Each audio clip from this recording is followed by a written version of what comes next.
Clutching the hard-earned food, Xiang Yu stood outside the cabin door, her hand resting on the doorknob. Just as she was about to enter, faint moans drifted from within the room, causing her body to freeze in place. A mocking laugh broke the silence, and Xiang Yu turned to see Zhou Na, her neighbor from the adjacent safety cabin, her eyes glinting with derision. TSK, you're back so early today. What are you doing standing outside? Why not go? And Zhou Na's words dripped with scorn, while the onlookers cast sympathetic glances at Xiang Yu. A barely perceptible tremor coursed through Xiang Yu's body, but she ultimately twisted the doorknob and slipped inside, the door shutting with a resounding click that echoed Zhou Na's triumphant laughter. The room was engulfed in darkness, with the windows tightly shut. As her eyes adjusted to the obscurity, she took a few cautious steps forward, only to feel a soft texture beneath her feet. Looking down, her expression darkened in an instant. The last flicker of hope within her was extinguished, replaced by a surge of rage. Bending down, Xiang Yu picked up the undergarment she had stepped on and approached the ajar door. The moans grew clearer as she drew near. Through the half-open door, she glimpsed a writhing figure on the bed. Minggu, when will you confess our relationship to Sister Xiang Yu? You promised me last time. Don't touch there. It's disgusting. The woman's voice was painfully familiar. Stunned for 3 seconds, Xiang Yu's right foot shot up, kicking the door wide open. Chongming, how could you betray me? Xiang Yu hurled the food. She clutched at the couple on the bed, tears shimmering in her eyes, startling them awake. Well, Xiang Wan, you truly deserve each other. I must have been blind. What have I done to deserve this betrayal from you? Both drawing a dagger from her calf, still stained with fresh blood, Xiang Yu's gaze ignited with a frenzied hatred as she lunged toward the two on the bed. The figures on the bed were none other than Chongming, her boyfriend of 2 years with whom she had weathered the apocalypse for 5, and her cousin, Xiang Wan. As Xiang Yu thrust the dagger forward, Xiang Wan let out a terrified gasp. On Minggu. In a flash, Chongming reacted, pulling the stunned Xiang Wan behind him, his left hand swiftly grasping the gleaming blade. The sound of metal clashing filled the air as Xiang Yu locked eyes with Chongming, whose left hand had been replaced by a mechanical arm following an amputation. Xiang Yu, stop this foolishness. Chongming's tone was impatient, a familiar inflection that had often accompanied their conversations. Cousin, Xiang Wan whimpered from behind him, her voice laced with faux innocence. Gazing at Xiang Wan's fair skin and delicate features, coupled with her pitiful demeanor, Xiang Yu felt a pang of nostalgia, but the sight of her cousin entwined with Chongming made it impossible for her to feel the same. With an intensity in her eyes, Xiang Yu attempted to wrench the dagger free, but Chongming's mechanical arm held it fast. In a moment of desperation, she reached behind her waist, producing a handgun. Raising it, she aimed at Chongming. A flicker of panic crossed Chongming's face as he relinquished his grip on the dagger, his mechanical arm instinctively shielding him. The gunshot rang out, the bullet striking the metal arm with a resounding clang, the projectile falling harmlessly to the ground.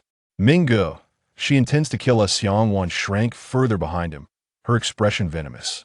Chongming, startled by Xiang Yu's sudden aggression, realized that if the bullet had not been deflected, he might have already met his end.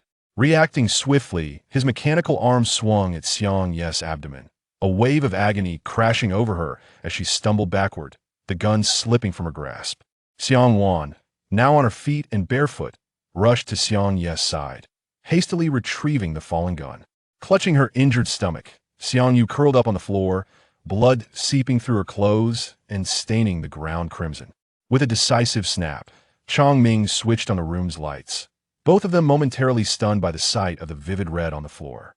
Gritting her teeth against the pain, Xiang Yu propped herself up, only to hear another gunshot, followed by an agonizing throb in her arm as she collapsed once more.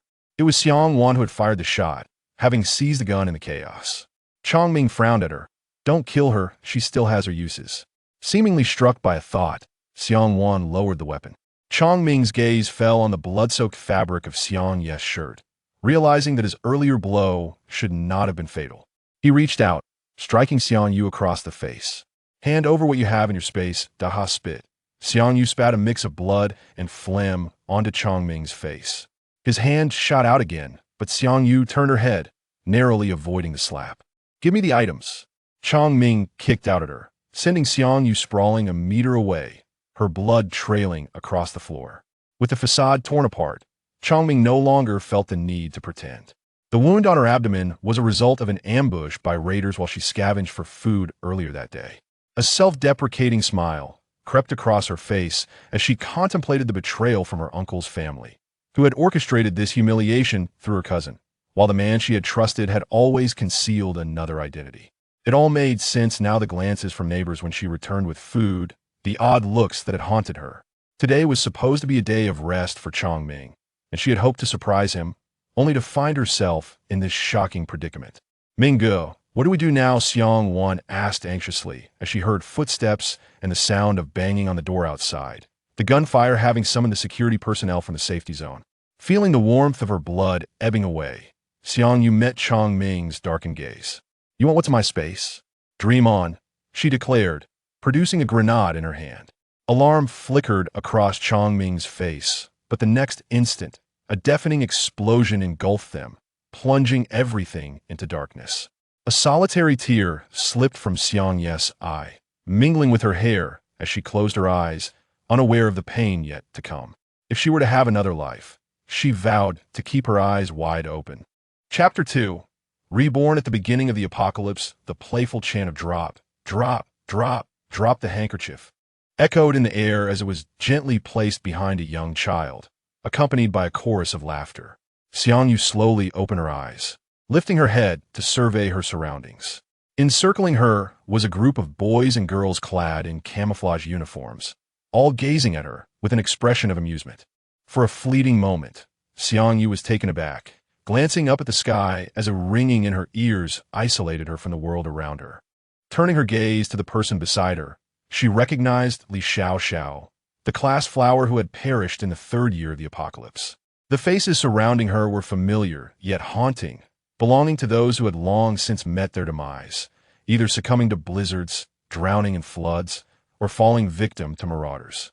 A pink handkerchief danced before her eyes, and as Xiang Yu and Appos, as focus sharpened, she saw Li Xiao waving it playfully, her eyes glimmering with mischief. Li Xiao, in her vibrant demeanor, was captivating the attention of the boys present. In a flash, Xiang Yu's memories flooded back.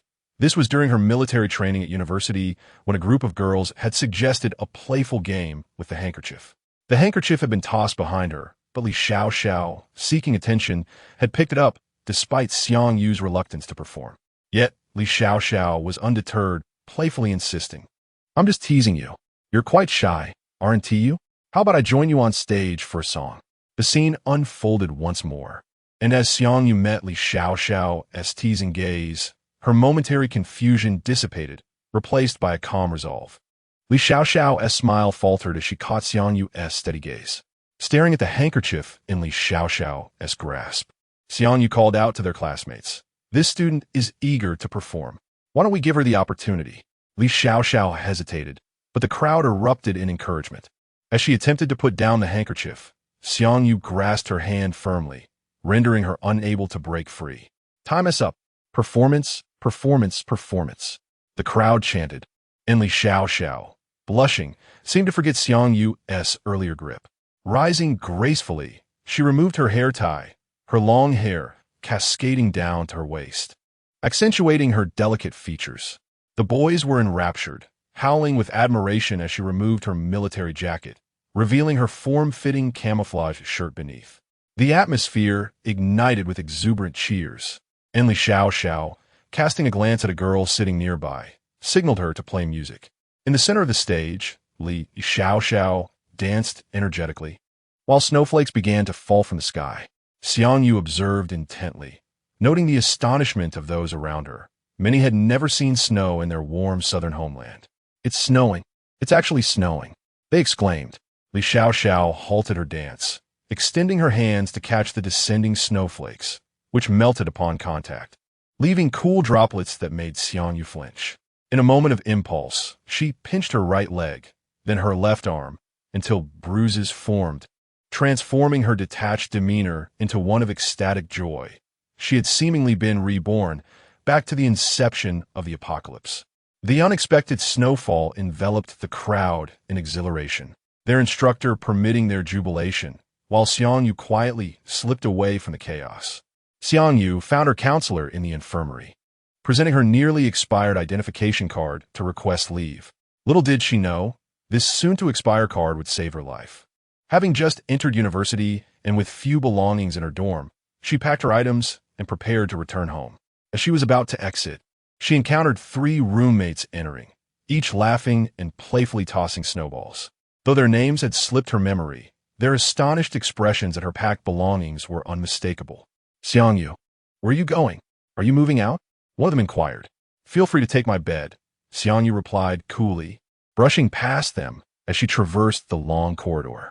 Blood-soaked images flashed before her eyes, and she looked at the unfamiliar students frolicking in the dorm, unaware of the impending doom that awaited them. In the near future, this place would transform into a hellish battleground. The military training would confine them within these walls. And once the blizzard rendered the roads impassable, the chaos that would ensue would be far more brutal than anything outside. The corridor beneath her feet, once stained with blood, would soon be littered with corpses. As students she barely knew passed by, their bodies were covered in blood, a harrowing sight. After 5 years of survival in the apocalypse, Xiangyu recognized the turmoil within her own heart. In a world where humanity devoured itself, whose soul remained untainted. Exiting the dormitory, she gazed at the snow that continued to fall, its intensity seemingly increasing with each passing moment. After placing her belongings in the package storage, she pinned the address for her shipment and rode her bicycle out of campus. However, her path was obstructed by a youthful face, Chongming, the boy she was currently dating. "Xiangyu, where are you headed?" he asked, halting her bicycle. She noticed surveillance cameras above and others positioned throughout the area. Even in the early stages of the apocalypse, order had yet to crumble, despite the impending blizzard.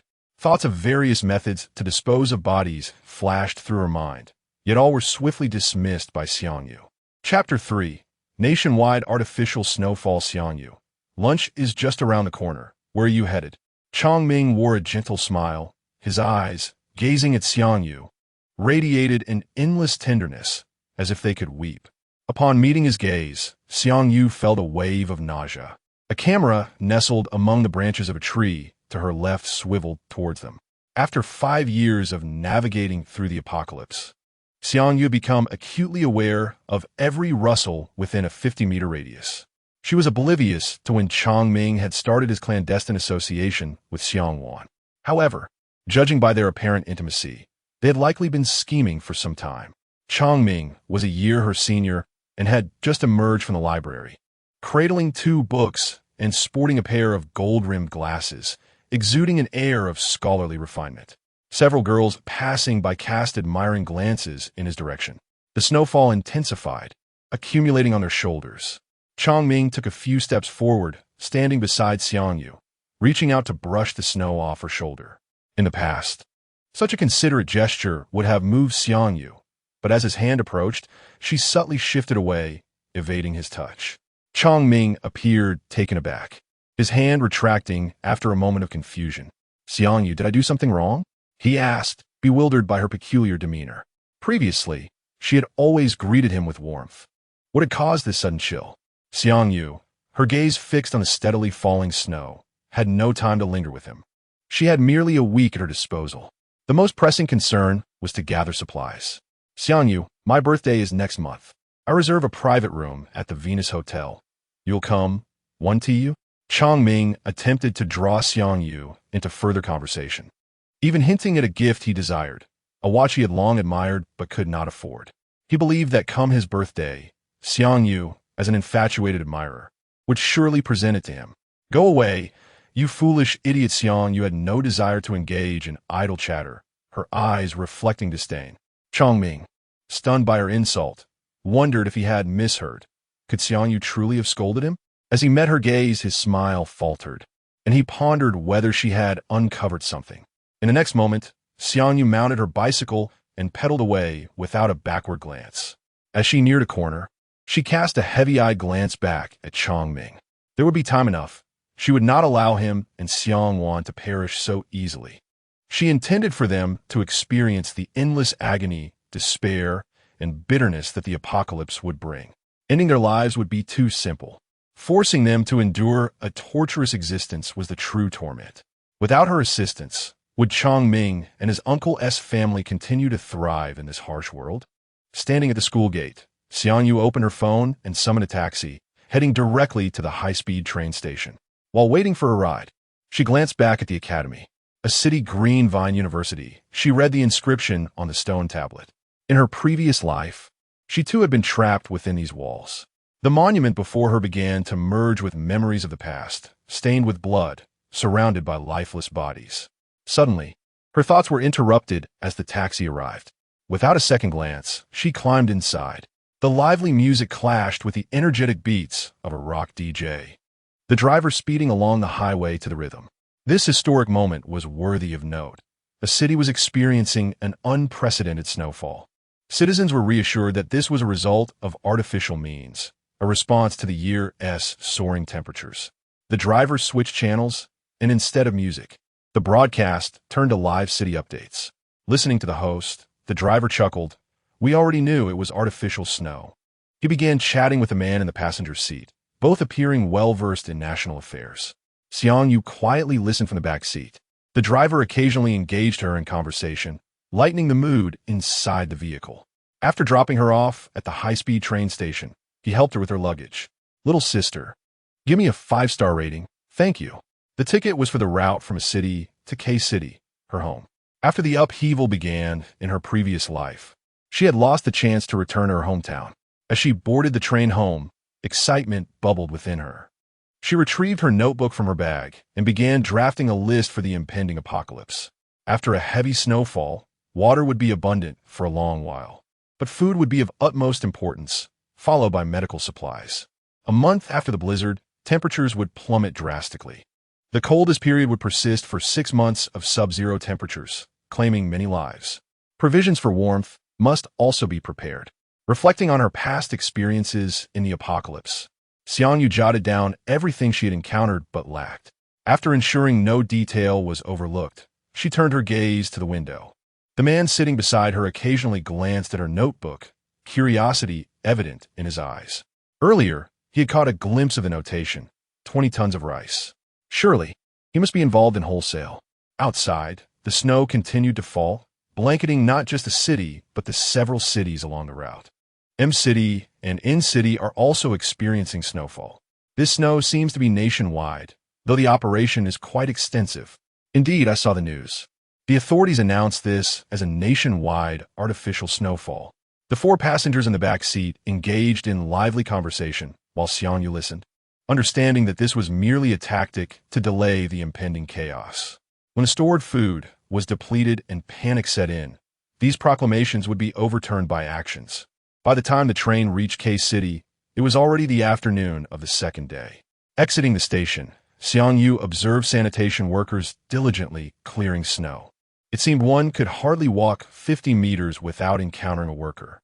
Snowmen of various sizes dotted the sidewalks, while children, accompanied by their parents, engaged in snowball fights. Nearby vendors had even set up stalls selling Christmas items. A young woman donned in festive attire strolled out of an alley, her arm linked with her boyfriend, while a bakery showcased snowman-themed pastries. This heartwarming scene felt like an entirely different world compared to the memories of the apocalypse that lingered in Xiang Yu's mind. Dragging her suitcase, she hastened away from the bustling street. Upon reaching Yongding Community, she produced her access card and headed straight for Building 3, Apartment 401. As she inserted the key into the lock, a large bookshelf came into view, the scent of cedar wafting through the air. The shelf was laden with various materials, and Xiang Yu could almost envision herself passionately writing at the desk behind it. A city green vine university was renowned as one of the country's top institutions. She had worked diligently to gain admission. On the wall of the bookshelf hung 2 portraits of elderly figures, their expressions stern. Yet Xiang Yu knew they were the only ones who had ever treated her with genuine kindness. Chapter 4. The Awakening Space and the Harvest of Black Soil. Upon closing the door, the first action Xiang Yu took was to head straight to her bedroom. She knelt down and began rummaging through the wardrobe. After pulling out all the clothes, she finally spotted what she was searching for at the bottom of the closet. Xiang Yu lifted the wooden box with both hands and found the key in the bedside drawer to unlock it. Inside the box lay the treasures her grandmother had left her, an assortment of gold and silver jewelry. Xiangyu dumped the contents onto the bed and began to search frantically. Not this one, nor that one. Ah, here it is. She picked up a black jade, her eyes sparkling with excitement, her fingers trembling slightly as she reached for her neck.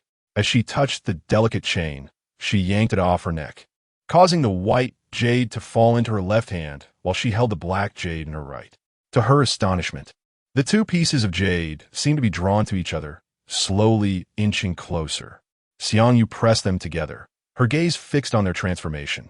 In her previous life, carrying the white jade had resulted in an injury where her blood spilled onto it, triggering the emergence of a still storage space, akin to 3 bird nests in size.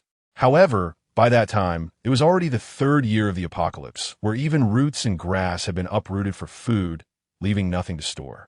Burdened with immense treasures, yet unable to utilize them, the space ultimately served as a repository for firearms. The jade pieces, a legacy from her grandmother, had once been playthings to her as a child, perceived as magnets. Now, holding the jade in her hands, Xiangyu pierced her fingertip with a hairpin, allowing her blood to drip onto the jade. She watched intently as the 2 jades absorbed her blood, and then, in an instant, they transformed into dust. Almost immediately, a sharp pain surged through her mind, causing her to sway and lose consciousness. When she awoke again, it was already 2 o'clock in the early morning. Xiangyu rubbed her fingers against the remaining dust of the jade. The pain in her mind had dissipated, and she felt extraordinarily invigorated.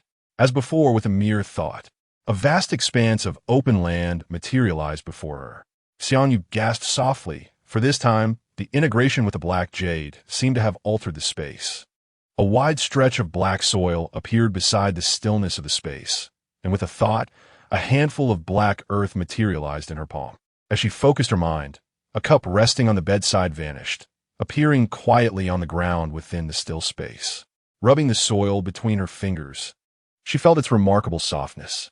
Having lived in the countryside with her grandmother during her childhood, she could sense the fertility of this black soil just by touch. This rich earth seemed suitable for planting, and an overwhelming joy engulfed her. After the blizzard, the world had entered a prolonged cold spell lasting over a year, during which many plants failed to survive, even those nurtured in greenhouses. Suddenly, her stomach growled, prompting Xiangyu to open her phone and order takeout. The delivery platform showcased several food categories, and she began ordering from the first one. She placed orders from every restaurant listed below, with her phone chiming incessantly with each transaction. To avoid drawing attention, she ordered only 10 portions from each establishment, adding notes about a gathering with friends, requesting ample servings. However, when it came to barbecue, she indulged extravagantly, ordering 10 skewers of each type, totaling 5 sets from one barbecue restaurant. As the heavy snowfall turned into a blizzard, these establishments were bound to close, making it nearly impossible to find food later. Yet, her recent actions felt rather reckless. If someone were to investigate, it could lead back to her. Xiangyu ceased her takeout spree, but noticed the pharmacies still operating at night. She entered one and ordered several types of medicines that could be useful in the early stages of the apocalypse. However, these medicines had quantity restrictions, and excessive ordering could raise suspicions, leading the pharmacy to think she was a reseller. Lying on her bed, she took a deep breath, allowing her emotions to settle. There was still time. She mustn't rush or attract unwanted attention, especially during this period of strict official control. Reflecting on her past life, 6 months into the apocalypse, when she and her uncle's family sought food and encountered a rescue team from the safety zone, Xiangyu recognized that the authorities had likely known about the impending disaster long before. They had concealed the information and secretly established shelters and safe zones. Now that the apocalypse had arrived, if she were to purchase food in bulk, it could definitely raise the official suspicions. Glancing at her WeChat balance, Xiangyu noted the remaining 30,000 yuan, which she had earned during the summer as a yoga and swimming instructor. The savings account her grandmother had left her was taken by her father after her grandmother passed away. However, her grandmother had anticipated such a situation, transferring ownership of the house to her while still alive. Her contact list consisted of only a few familiar faces, among them 2 individuals she wished to avoid: her father who had committed adultery before her birth, and her mother, who had since divorced and started a new family. Both had moved on to their own happy lives, seemingly oblivious to her existence. Opening their message threads, she found their congratulatory notes celebrating her admission to a prestigious university, yet neither mentioned the tuition fees. Xiangyu had grown accustomed to this. Her yearning for familial affection had led her to overlook their transgressions, resulting in her being disregarded. Lost in her thoughts, the doorbell rang, and through the peephole, Xiangyu spotted the delivery person in the hallway, seemingly burdened with multiple food bags. His hands were full, and he had a pile of packages at his feet as she promptly opened the door.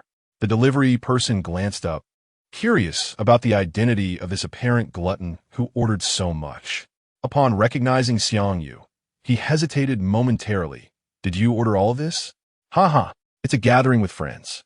My friends will be over soon," Xiangyu replied with a chuckle, directing him to leave the items in the hallway for her to bring inside later.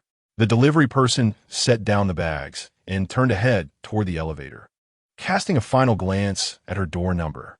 Once he departed, Xiangyu swiftly gathered the food and stored it within her space. Chapter 5. Even the tiniest clue can attract attention. The corridor bore no surveillance cameras, a characteristic of the older residential area of K-City, which had existed long before her grandparents passed away. In stark contrast, the newly erected buildings nearby were outfitted with cameras in every hallway.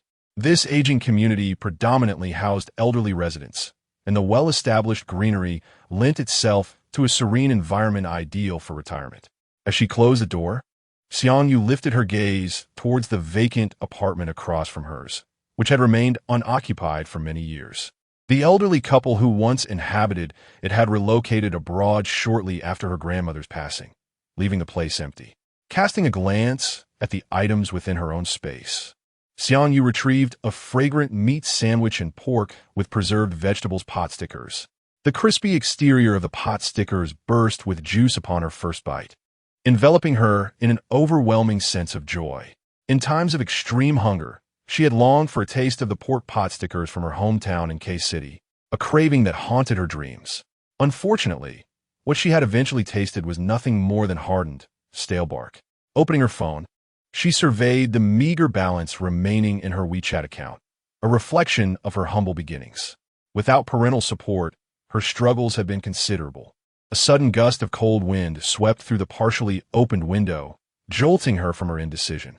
She gathered her meager assets, several thousand yuan on her phone, and another 20 to 30,000 in her bank account, savings amassed through frugality to prepare for any emergencies during her university years. Yet, even combined, this amount fell short of allowing her to stockpile supplies. Fortunately, the essentials she had listed for an impending crisis were all necessities. Every penny would be meticulously spent. Outside, the sound of swirling snow accompanied the excited shouts of young revelers, who, despite the late hour, continued to celebrate the snowfall. The doorbell rang again, and even before she opened the door, the tantalizing aroma wafted in. Upon opening it, she was greeted by a charming little girl clad in a yellow delivery uniform, her nose red from the cold. "Miss, are you a food broadcaster?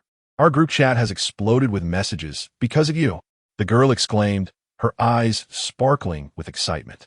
Their delivery platform featured a back-end chat where couriers shared tales of difficult customers, such as those who asked them to deliver without knocking or calling, or those who requested heavy water jugs to be carried up 30 flights of stairs without using the elevator. Evidently, Xiangyu's extravagant spending on the delivery platform had caught their attention, serving as a reminder to her. "I'm not a food broadcaster. It's snowing today. Perfect weather for a gathering with skewers. I've invited friends over for a meal. I can't possibly eat all this alone," she explained, her rationale convincing enough for the girl, who momentarily accepted her words after glancing at the heaps of takeout boxes on the floor. Once the girl entered the elevator, another delivery person soon followed, and for the next 2 hours, the elevator remained in constant motion. Some delivery workers even noted down Xiangyu's apartment number upon leaving. She observed all their actions with keen awareness. Perhaps due to the frequency of the couriers entering the Yingding community, they eventually attracted the attention of 2 security guards.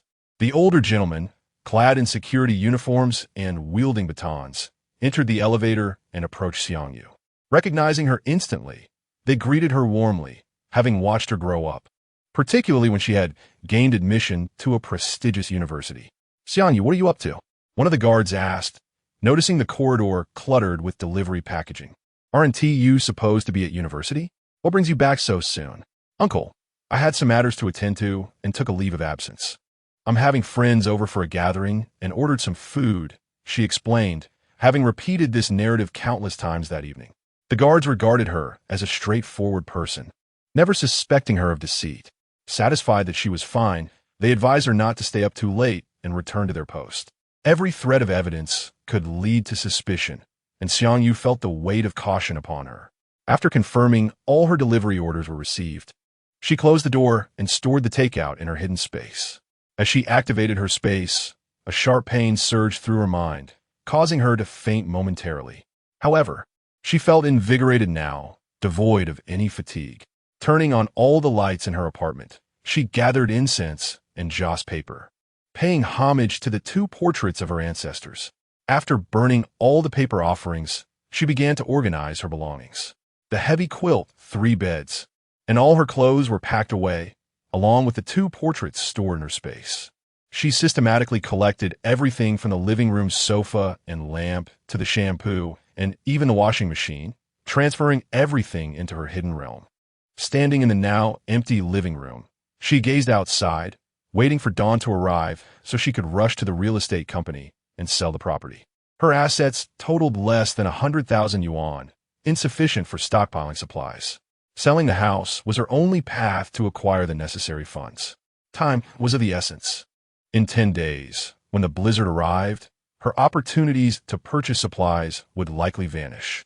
By then, the authorities would have discreetly controlled the distribution of goods, rendering her funds far less effective. She understood that while money could buy supplies, prices would have skyrocketed, and what once cost 50 yuan for a bag of rice might require 500 in the future. Determined, she planned to seize the opportunity at first light and head straight to the real estate office. As she approached the new development in K-City, she encountered a throng of extras hired by the sales company to promote the new properties. Their presence was intended to spark interest among potential buyers. Xiangyu lingered at the edge of the crowd, waiting nearly half an hour for the doors to open. The extras expertly created a lively atmosphere, and soon, the hall buzzed with activity as people queued to make payments and view homes. Chapter 6. A common citizen will not suddenly become wealthy. Xiangyu was perplexed by how the salespeople could pinpoint her among the crowd. Upon revealing their intent, one salesperson appeared momentarily taken aback. Nevertheless, he proceeded to escort Xiangyu to the manager, as their task for the day was to sell a new property, and a successful sale would earn them a commission. The interest from clients in older neighborhoods was minimal. Upon learning that Xiangyu was there to sell houses, the manager's demeanor improved considerably, and their conversation was quite pleasant for Xiangyu. Miss Xiang, I happen to have a few clients interested in the Yongdang community. If you don't mind, I could contact them to come view the property. What do you think? Xiangyu was more than willing, as the house was a product of her painstaking efforts and gradual renovations. With a modest budget, she had managed to invest a considerable amount. The manager introduced her to 2 groups of young people who were also seeking tranquility by purchasing in the Yongdang community. They admired the interior decor and eventually negotiated the price to over 1.7 million. This figure exceeded her expectations. Xiangyu insisted on a cash transaction. The buyers, evidently from business backgrounds, did not question her peculiar stipulation. They promptly provided over 1 million in cash, which was retrieved from a luxury vehicle later that afternoon. Had she chosen to mortgage the property, she would have only secured about 70% of its value. Carrying the cash, the manager drove Xiangyu to the nearest inn. When asked why not a hotel, Xiangyu explained her financial constraints, emphasizing that every penny counted.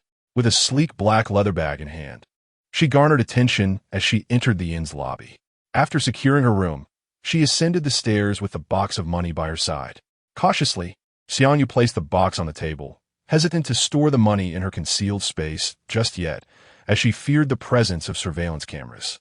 Surveying the room, she noticed a large mirror above the bed, the television facing it, and the red glowing power outlets.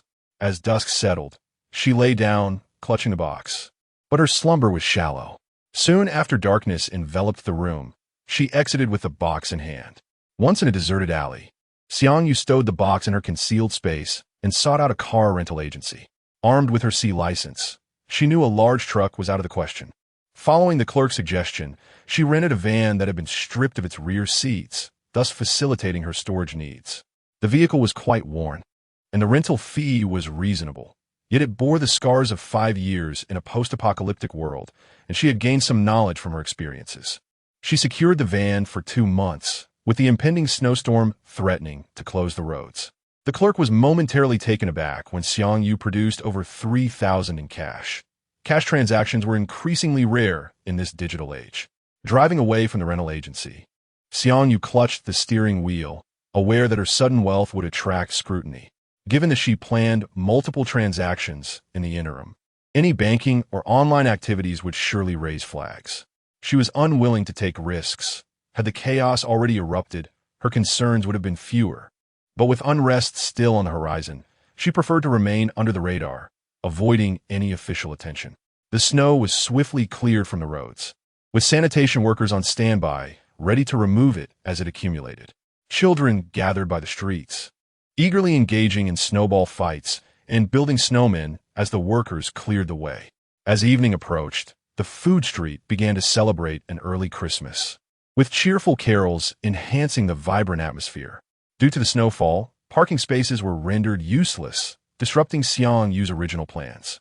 Ultimately, she parked the van in an alley and, after confirming the absence of cameras, felt a sense of relief. The food street remained lively despite the weather, with couples enjoying the snowy scenery along the riverbank. On one side of the river was the food street, while on the other were massage parlors, their red and green lights casting shadows of movement within. Blending into the bustling crowd, Xiangyu was captivated by the vendors' swift hands as they prepared fried rice at a remarkable pace. She ordered 10 portions, strategically placing her order at a stall that was some distance away, knowing the throng would likely overlook her. The vendor's wife, noticing a young girl placing such a large order, inquired, "Are you taking these for someone else? Our food tastes best fresh off the stove." Xiangyu smiled and replied, "Yes, my father is hosting some workers at home. They live nearby and say your food is delicious. It will surely still be warm by the time I get back." "Ah, a regular customer. Those working at the construction site burn a lot of energy. I'll make sure to give you a little extra," the vendor's wife said, ladling more into each container. After loading the food into the van, Xiangyu emerged with a scarf wrapped around her neck, obscuring most of her face and revealing only her eyes. Just then, her phone rang in the empty alley, and upon glancing at the screen, she saw Chongming displayed. Without hesitation, she hung up. As she contemplated blocking his number, her phone rang again. This time, it was Xiangwan. These two were persistent shadows in her life. After a brief moment of consideration, she answered Xiangwan's call. The moment the line connected, Xiangyu remained silent, as the other party seemed aware she had picked up but did not speak. On the other end, the voice hesitantly broke through. "Brother Chongming, perhaps Sister Xiangyu has encountered some trouble lately and hasn't responded to you. Don't take it to heart. Wan, do you think I've treated her poorly? When she said she was hungry, I made her congee cooked by my own hands." "Brother Chongming, please don't say that. It pains me to see you like this." Xiangwan gazed at Chongming with deep affection. Meanwhile, Xiangyu was horrified by their conversation. "Brother Chongming, it seems Sister Xiangyu has answered the call." Chongming, caught in a moment of feigned despair, froze, uncertain if Xiangyu had overheard his earlier words. "Hello, Xiangyu. Why haven't you replied to my messages or answer my calls? What have I done wrong? Just tell me, please don't treat me like this." Chapter 7. Please remain calm and avoid price gouging. Standing in the alley, Xiangyu leaned against the wall, her phone already held at a distance, while her right hand absent-mindedly fiddled with her ear. As for Chongming's earlier remarks, not a single word had registered in her mind. Has he finished? He has, and the call ended. Xiangyu could envision Chongming laboriously maintaining his tender persona, a thought that made her feel a bit nauseous. Once the call was terminated, Chongming barely managed to maintain his composure, the atmosphere turning somewhat awkward. But Xiangwan was perceptive. Her hand casually rested on Chongming's wrist, only to be shyly withdrawn the next moment. Chongming, a seasoned player in the realm of romance, could easily decipher Xiang Wan and Appo's intentions. After he began dating Xiang Yu, he had heard snippets about her family, and one day while shopping, they encountered Xiang Wan. From there, a familiarity blossomed between them. Gazing at her darkened phone screen, a sinister smile crept onto Xiang Yu's face. This was merely the beginning. The efficiency of stockpiling fast food in the snack street was rather low, and the prices were not trivial either. After amassing the quantity she needed, Xiang Yu drove away. Opening the map, she sought out a more remote restaurant, calling to place an order. "Hello? This is the Hai Tian construction site. I'd like to reserve lunch for 10 people for a week. Please prepare it well, as it will be for the leaders." After contacting 3 restaurants, ordering fast food, fried rice, and meals for friends, she noted the 1-week time frame, because in just a week, she would be leaving this place. Aside from picking up the meals, Xiang Yu spent most of her time in the agricultural market, where the fertile black soil could yield crops. She purchased numerous seeds, including fruit seeds, and even transplanted some simple medicinal herbs into her space. The size of the black soil was comparable to her stagnant space. She had previously attempted to bring living creatures inside, finding that while humans could not enter, livestock could. Having grown up in the countryside with her grandmother, she had an innate understanding of agriculture. Cooking had always been a solitary endeavor, making it a vital skill. With seeds in hand, the issue of food was resolved. As for poultry, she had recently scouted the market for chicks and ducklings, acquiring 40 of each gender, allowing for gradual breeding that would suffice for her future needs. She enclosed 2 plots of land in the black soil, carefully raising them within. She fashioned 2 large stone feeding troughs, one for water and the other for food. Each day at the agricultural market, she would purchase one variety of food, and thus a week passed, during which she acquired 10 cattle, 20 lambs, and a pregnant sow, along with a boar, as the latter would soon produce piglets. Hence she didn't buy too many. However, her purchases caught the attention of the market's elderly vendors who, with their keen eyes, recognized her without any pretense. They eagerly recommended their goods to her, viewing her as a wealthy patron. After leaving the market, Xiang Yu headed to the mall to buy bottled and bulk water. Once the staff began to recognize her after a week of visits, she ceased going there. Candles, lighters, fire starters, and portable lamps were not bought in one place, but rather procured over several trips. In the final 2 days, she ventured directly to K-City's South's largest industrial park, renting a factory space. This area was littered with factories, and Xiang Yu had already gathered information beforehand. She proceeded to the factory she intended to visit. Women's lingerie, underwear, sanitary napkins, and toilet paper. With just over $1 million in hand, she purchased nearly 100,000 worth of goods from each factory. Yet, being alone, she understood the limits of consumption. Even if she lived to 100, she could not consume excessively. Although her funds were limited, she had initially aimed to purchase goods worth 200,000, but the factories outright refused, citing recent directives from above mandating that they could no longer sell in bulk. Every afternoon, officials would come to collect their products. For these source manufacturers, 10,000 was merely a drop in the bucket. During peak shopping seasons, they would refuse orders of 200,000. After wandering through the industrial area, she bought several high-capacity solar panels, electric stoves, refrigerators, and other useful appliances before departing. Contemplating the few missing items, she felt no panic. After all, once the turmoil began, she could still procure items at no cost.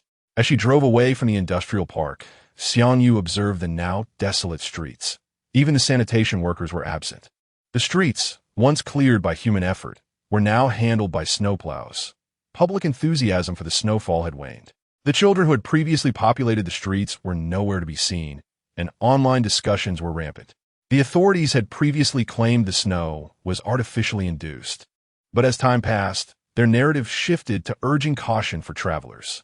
Many had begun to notice inconsistencies and shared images of heavy snowfalls from abroad. While the streets were quiet, supermarkets and convenience stores were bustling with people. Some vegetables had already begun to rise in price, inciting dissatisfaction among the populace. A video showed a chain supermarket in L City with cabbages now sporting new price tags, from 70 cents to $6. Almost each cabbage was selling for $13 to $14, with a poster lamenting the situation in what was referred to as an 18th-tier city. With her leadership, news of rising grain prices spread, prompting the authorities to act swiftly. Citizens were urged to remain calm and refrain from price gouging, with calls for vigilance against such behavior.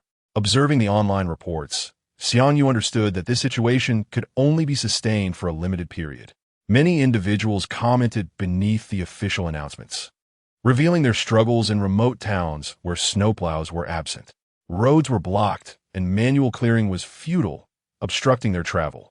Most residents in small counties had ceased working, remaining at home for extended periods. Without jobs, there was no income. In the absence of funds, many initiated fundraising campaigns online. Dressed in her cotton coat, Xiangyu felt no chill as she exited her vehicle. After stretching her limbs, she acknowledged that today marked her last day here. If she delayed her departure any longer, she might find it impossible to leave the city. Accessing an online shopping platform, she viewed delivery updates, using the remaining funds in her account to purchase high-quality jackets and cold-weather gear. Her only means of transportation besides her fuel-burning scooter was a rented modified van. As she gazed at the cascading snowflakes, it was time to depart. Following the navigation along old routes, she found that highways were no longer accessible, and even subways and flights had ceased operations. Her destination was the countryside where she had once lived with her grandparents. She frequently traversed this route during annual memorial visits and could navigate it with her eyes closed. Chapter 8. Agricultural machinery transforms lives in a small town outside K-City. There exists a store specializing in rice, flour, and cooking oil. As Xiangyu navigated her route, she took a slight detour to reach her destination directly. The town was equipped with only one snowplow, and as she drove onto the snowy streets, she encountered a man operating the plow, engaged in a heated argument with several women. The snow had accumulated on their shoulders, indicating they had been standing there for quite some time. Xiangyu honked her horn, causing the disputants to regain their composure. The women, their faces flushed with anger, huffed and parted to allow her passage. Upon arriving at the store, she found the spacious warehouse packed with townsfolk, all residents of the small community. As Xiangyu opened her car door, her phone rang. It was her counselor. Xiangyu, the roads have been closed recently, so please refrain from coming to school until further notice. The counselor abruptly ended the call, leaving Xiangyu aware of the panic that must be prevailing at the school. Those trapped inside were leveraging connections to secure rides home, while others were sending money to arrange transport. Often the wisest were those who left school first. The warehouse buzzed with noise as rice, flour, and oil were stacked in designated areas. One man pleaded, "Please, we have over a dozen mouths to feed at home. This rice will likely be gone by next month, and we don into Appos to know when the snow will cease. Could you sell me just 2 more bags?" He pulled out a pack of cigarettes and offered one to the elderly man selling them. The elder accepted and lit it, saying, "It's not that I don't want to sell to you, but there are regulations we must adhere to, especially with so many eyes watching us." Listening to the elder's words, Xiangyu understood that since the onset of the snowstorm, authorities had imposed strict controls on supplies. Purchases were limited to a per capita basis, and her hesitation to buy earlier stemmed from her awareness of the situation. When it was her turn in line, she discreetly slipped 1,000 yuan into the elder's sleeve, avoiding the gaze of those around her. Feeling the weight of the cash, the elder exchanged a knowing glance with Xiangyu, saying, "Each household can only buy 1 bag." He retrieved his hand from his sleeve, feeling the thickness of the money. "1 bag is fine, thank you." As the elder handed her a 20-pound bag of rice, he whispered, "Come back at 9 tonight." He then smiled and called the next customer. Xiangyu understood the unspoken agreement, maintaining a natural demeanor. With the power of money, she had spent nearly 10,000 yuan to forge a path forward. Loading her purchases into the car, she glanced at the time. It was only 4:33 p.m., leaving her with several hours until 9.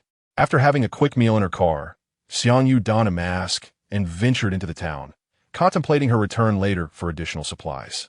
However, she anticipated limitations on quantity, as buying too much could raise suspicion. Thankfully, the Black Earth could still yield crops, alleviating her concerns about food shortages. Upon locating the agricultural machinery store, she found the door shut. She called the number on the sign, and the owner, eager for business, braved the snow to arrive. Young lady, with this heavy snow, the fields are unplowable. What do you need the machines for? He inquired casually. Xiangyu fabricated a story about needing to replace equipment for her greenhouse vegetables, which had been damaged by the freeze. Ah, you're from the west side of the village. It's quite a trek to get here, he deduced, recognizing her identity. Xiangyu merely nodded in agreement, continuing her ruse. By the way, I need to purchase a rice milling machine, several tillers, a grass cutter, a corn thresher, a grinding machine, a generator, and an old stove. Do you have those snakeskin bags? The owner paused. We do have them. Xiangyu's list was nearly comprehensive, and the owner mentioned he had just received a shipment before the snowstorm. Do you need jars as well? Yes. Do you have large ones? Xiangyu was pleasantly surprised to learn that he sold jars too, as she had been pondering where to acquire them. With limited quantities of oil and soy sauce available for purchase that evening, she had no time to make multiple trips. She had already devised a plan to grow her own oil seeds and make soy sauce from beans. All that remained were the necessary tools. While they were selecting jars, the owner's phone rang, and his expression shifted to one of urgency. Xiangyu overheard a woman's voice on the line, urgently requesting transport to the hospital due to bleeding. I'm sorry, but how about this? You come back tomorrow for your goods? I need to rush home. It seems an elder has fallen. Tomorrow? Xiangyu realized the owner intended to leave that night. Could you help me move the machines I just purchased outside your store? I drove here and can load them myself. As she spoke, she produced a thick stack of cash from her coat. This is the agreed price, and I can even add a little extra. Hesitating, the owner finally relented, rolling up his sleeves to assist her. Together, they quickly moved the items outside, where Xiangyu drove up to load them into her car, gradually stowing them away in her storage space. After some inquiries, she located a coal vendor in the town. Fortunately, there were no restrictions on coal purchases. It was priced at over 1,000 yuan per ton. Xiangyu bought approximately 15 tons, storing them in several vacant coal cellars, promising to return for them that night. Make sure to come early to collect the coal. I don't have any cameras here, and it's been too cold for the night shift. If anything goes missing, don't hold me responsible. Upon hearing that there were no cameras, Xiangyu assured him she would arrange for someone to collect it soon. Do you need coal ash as well? The owner asked, watching workers unloading nearby. After a brief contemplation, Xiangyu decided to purchase 2 tons of coal ash, with the owner even throwing in some extras. These supplies would last her for over a decade, especially considering the extreme cold following the snowstorm would only last half a year. The remaining stock was reserved for emergencies. After snacking in her car, the clock soon struck 9, prompting Xiangyu to drive towards the grain and oil warehouse. Chapter 9. Returning to the village, the storeroom's heavy door stood firmly closed, shrouded in a blanket of white. In the distance, a solitary figure was discernible, standing before the entrance, pinching a half-burnt cigarette between 2 fingers. Xiangyu drove her vehicle closer, and upon receiving a fleeting glance from the individual, they shifted aside to crack the door open. Xiangyu swiftly slipped inside. The ambience within the storeroom was markedly quieter than during the day, with a dozen or so individuals haggling with the vendor, having received several concessions earlier to facilitate their negotiations. Their voices were subdued, and Xiangyu approached the rice seller, who greeted her with a warm smile. After all, her generosity surpassed that of the others. She refrained from bargaining, as she could still purchase at the original price. She inquired directly about the maximum quantity available. 2,000 caddies. The vendor replied without hesitation, turning to beckon others to begin loading the rice onto her vehicle, fully aware that Xiangyu would indeed make the purchase. As anticipated, she promptly handed over the cash, as accessing funds from the bank was currently impossible. Even a local bank had closed its doors, and the ATM machines were emptied. Cash transactions were their preferred method, and Xiangyu pushed the cart loaded with rice, assisting with the loading herself. During this time, she discreetly stored a few bags of rice in her spatial compartment. Once the cart was full, she intentionally drove around the village before returning, her cart now empty. The individual stationed at the door, seeing her swift return, presumed someone from outside the town had come to assist her. Next, she procured flour, noodles, and cooking oil, accumulating goods worth over 100,000. Salt was sold in boxes of 20 bags, but there was a purchasing limit of 25 boxes.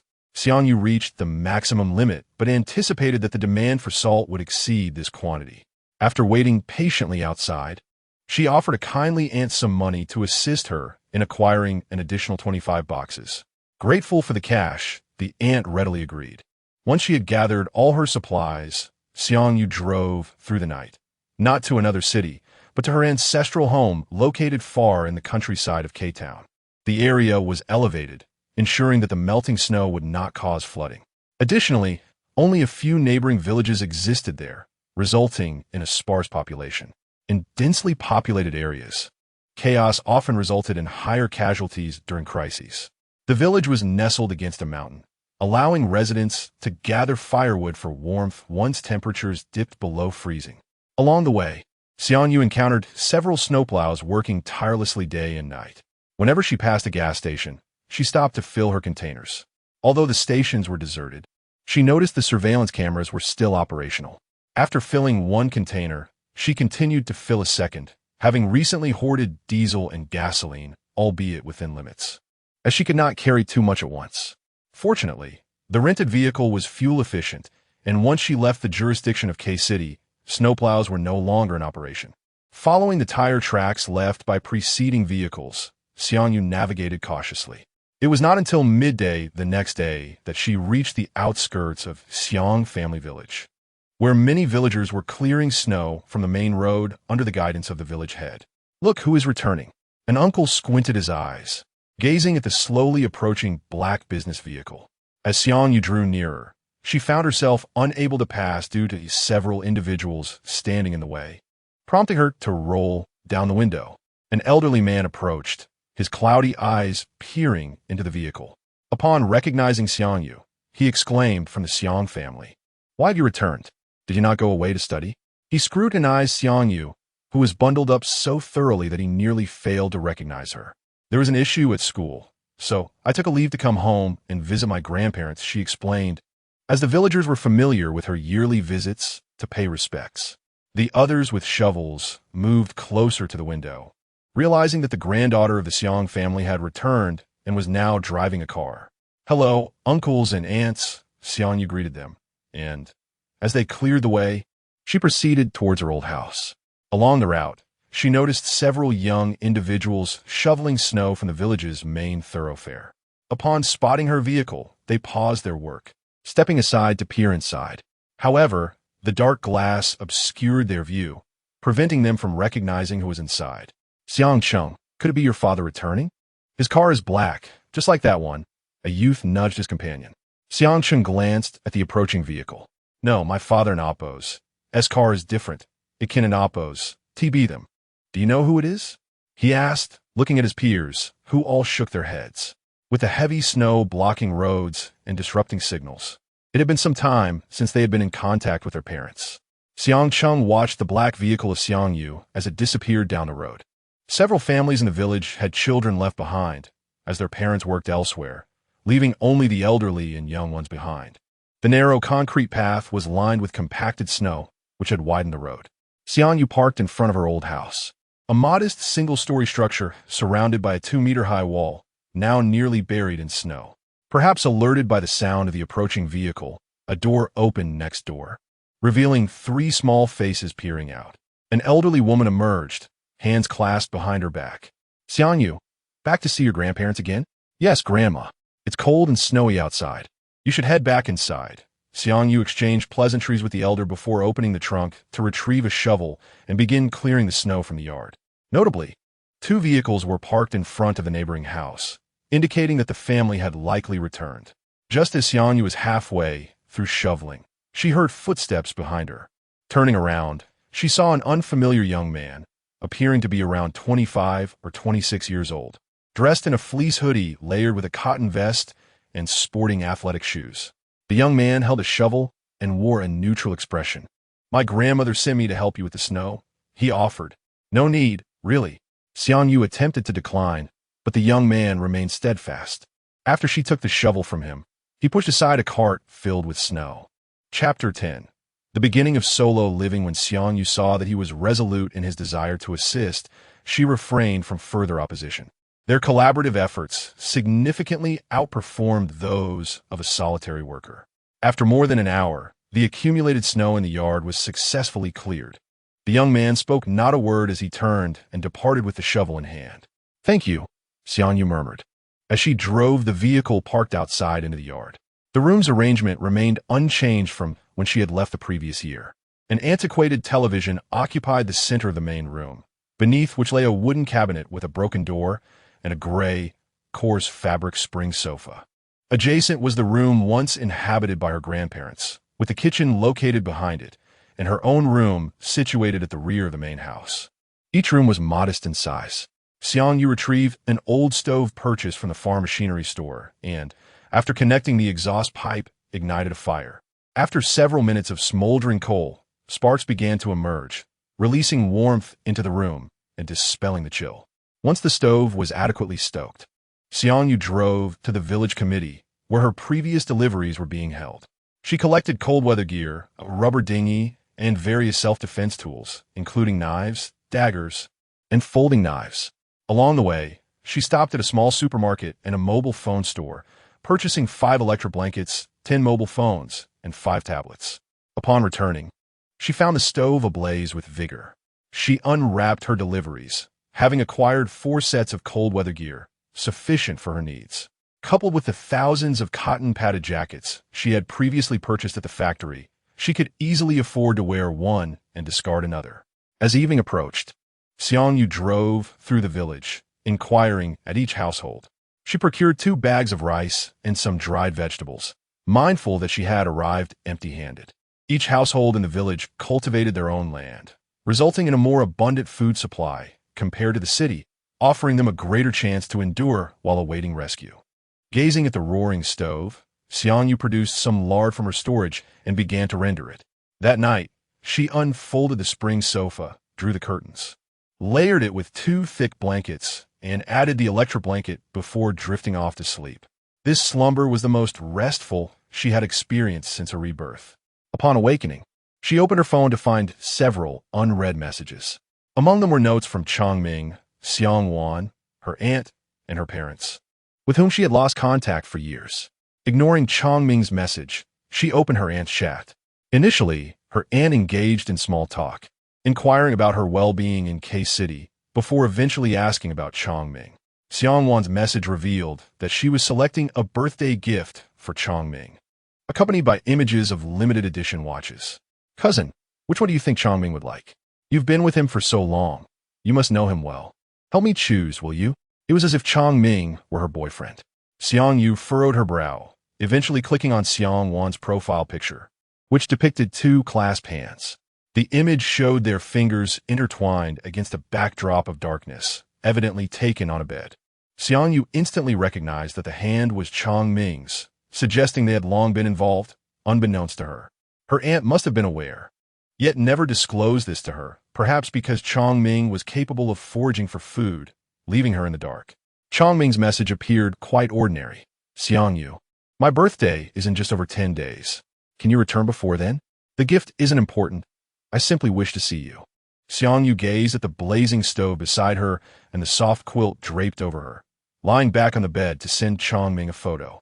The image clearly conveyed the warmth and comfort of the room, with 2 roasted sweet potatoes resting atop the stove.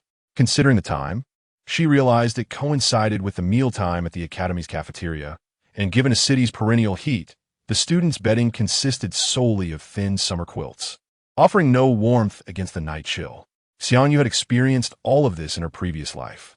She could vividly imagine the expression on Changming's face upon seeing the photo. A glance at the messages from her parents revealed they had likely visited Yangdang community in search of her, only to discover new occupants. They seemed to know of her house sale and inquired about financial assistance. "Xiangyu, your brother is getting married soon. Since you've sold the house, could you lend him some money? Just 70,000 will suffice." Xiangyu reflected on her father's message.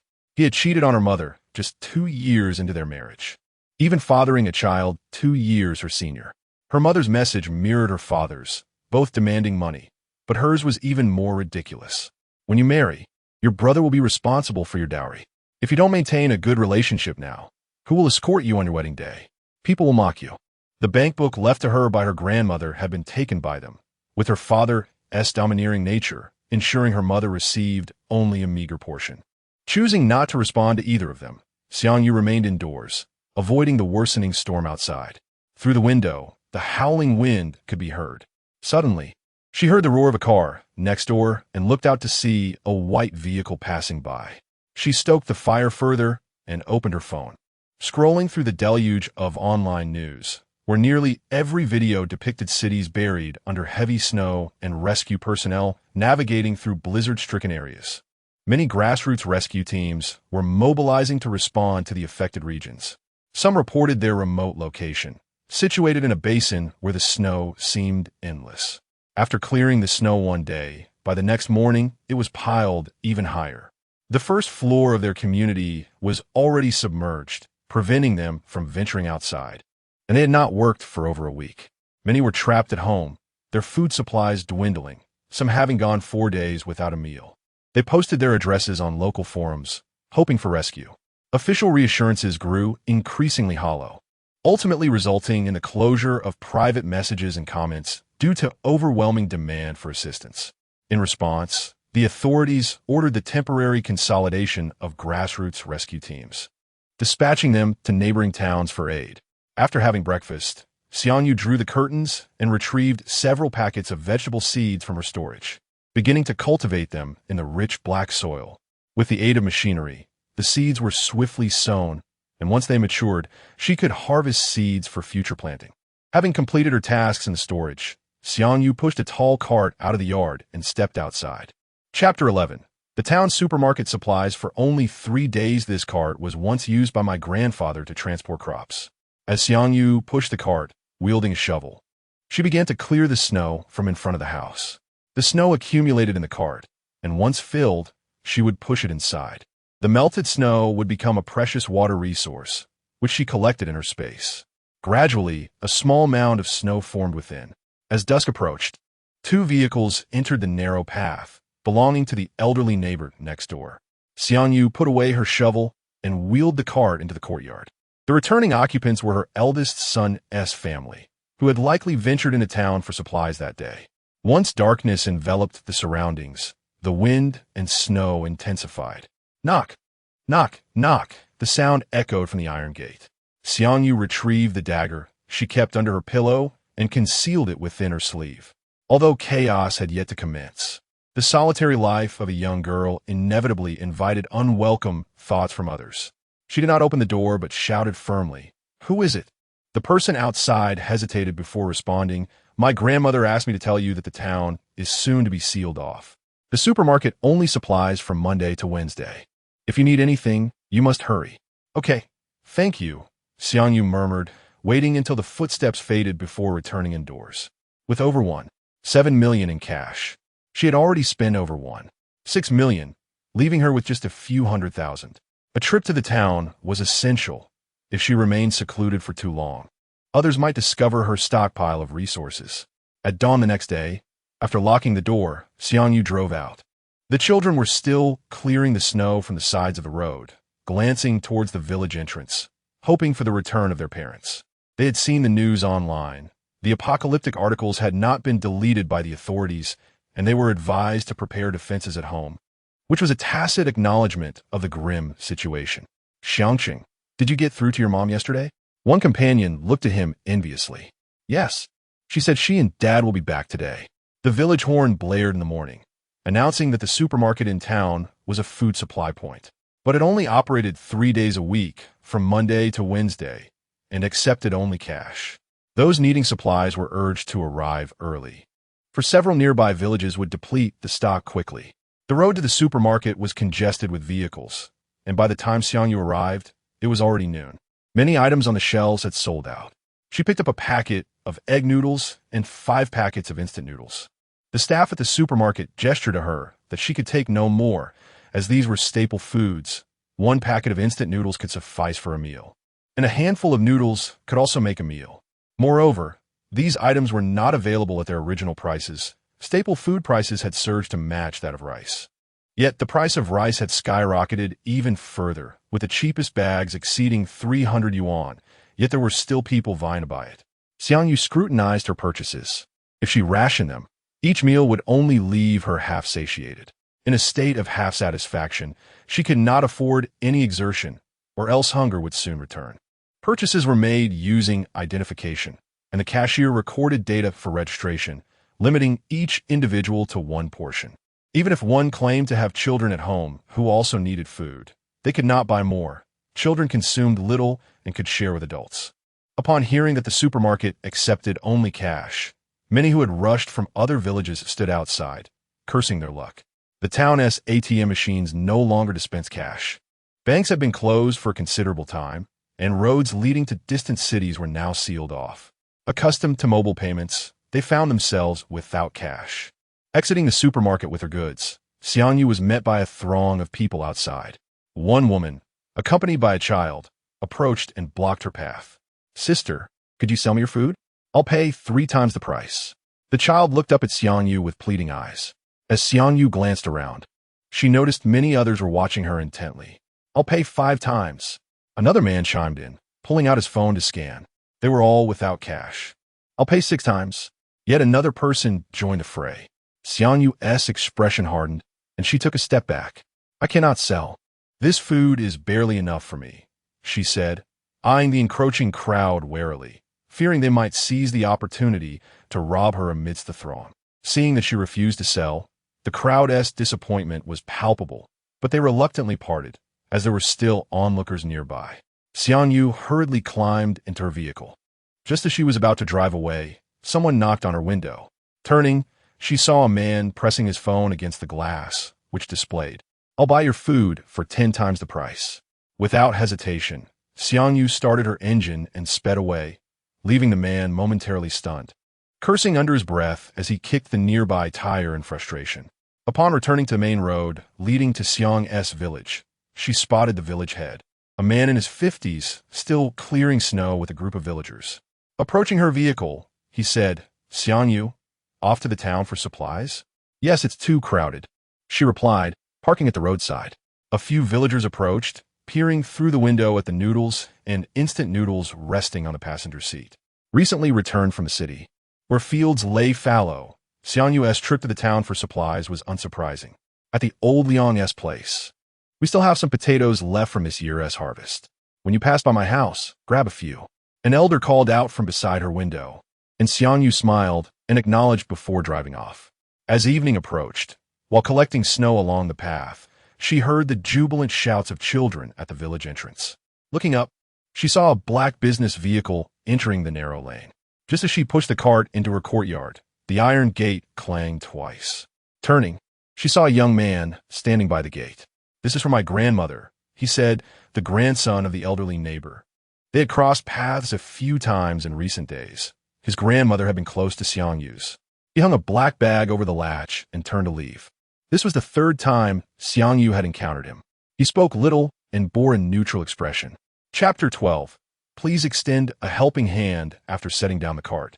Xiang Yu hastily removed the black bag hanging on the door latch and hurried outside. "Hey, wait a moment," a young man paused, standing still as he watched Xiang Yu jog towards him. He extended the bag forward, saying, "I went to town today and bought some things for you to take back." The young man did not accept it, stating, "My grandmother asked me to bring this to you." He seemed unaccustomed to interacting with others, speaking in a stiff manner, almost like a mechanical relayer of messages. "Xiang Yu, your grandmother isn't at home, and there's no food. Just take this and eat it. They say this heavy snow might last for quite some time. The food you bought in town won't last long." Xiang Yu looked at the elderly lady leaning on a cane and ultimately accepted the items. "Wait a moment," she called out to the young man, reaching into her pocket to pull out 100 yuan. Upon realizing it was cash, the young man hesitated, feeling slightly embarrassed. "You keep it. Nowadays, for buying medicine and groceries, they only accept cash." Seeing that the elderly lady had already entered the house, he accepted the money from Xiang Yu. Removing her gloves, Xiang Yu opened the bag to reveal a dozen sweet potatoes and an equal number of potatoes. These were homegrown, substantial in size, enough to satiate one's hunger with just a few. She placed the items by the stove, boiled a kettle of water, and, after a brief wash, drifted into slumber.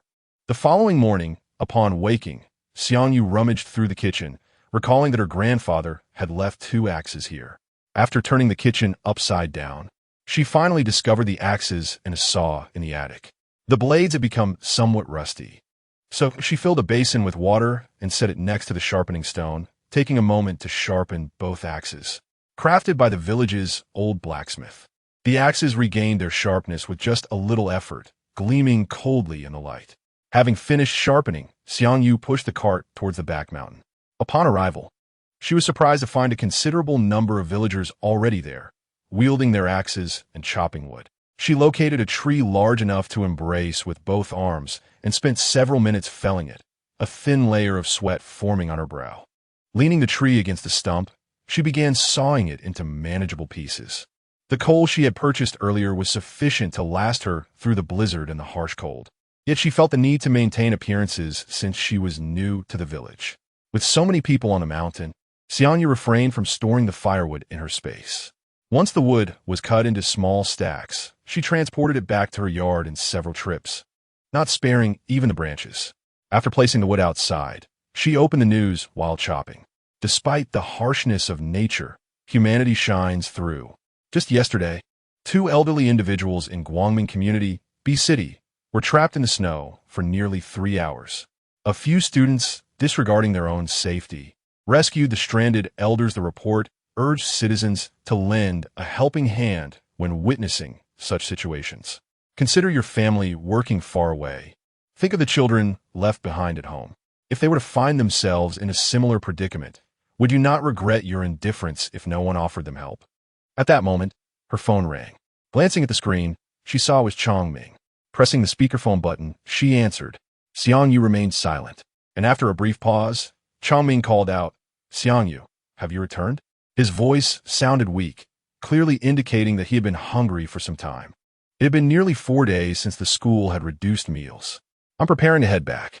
I brought plenty of food for you," she replied. And upon hearing this, Chongming's face lit up with surprise. "Great, I'll wait for you," he said, trusting that even amidst the heavy snow, Xiangyu would surely come to his side. After ending the call, a smile crept on his Xiangyu's face, clearly in high spirits.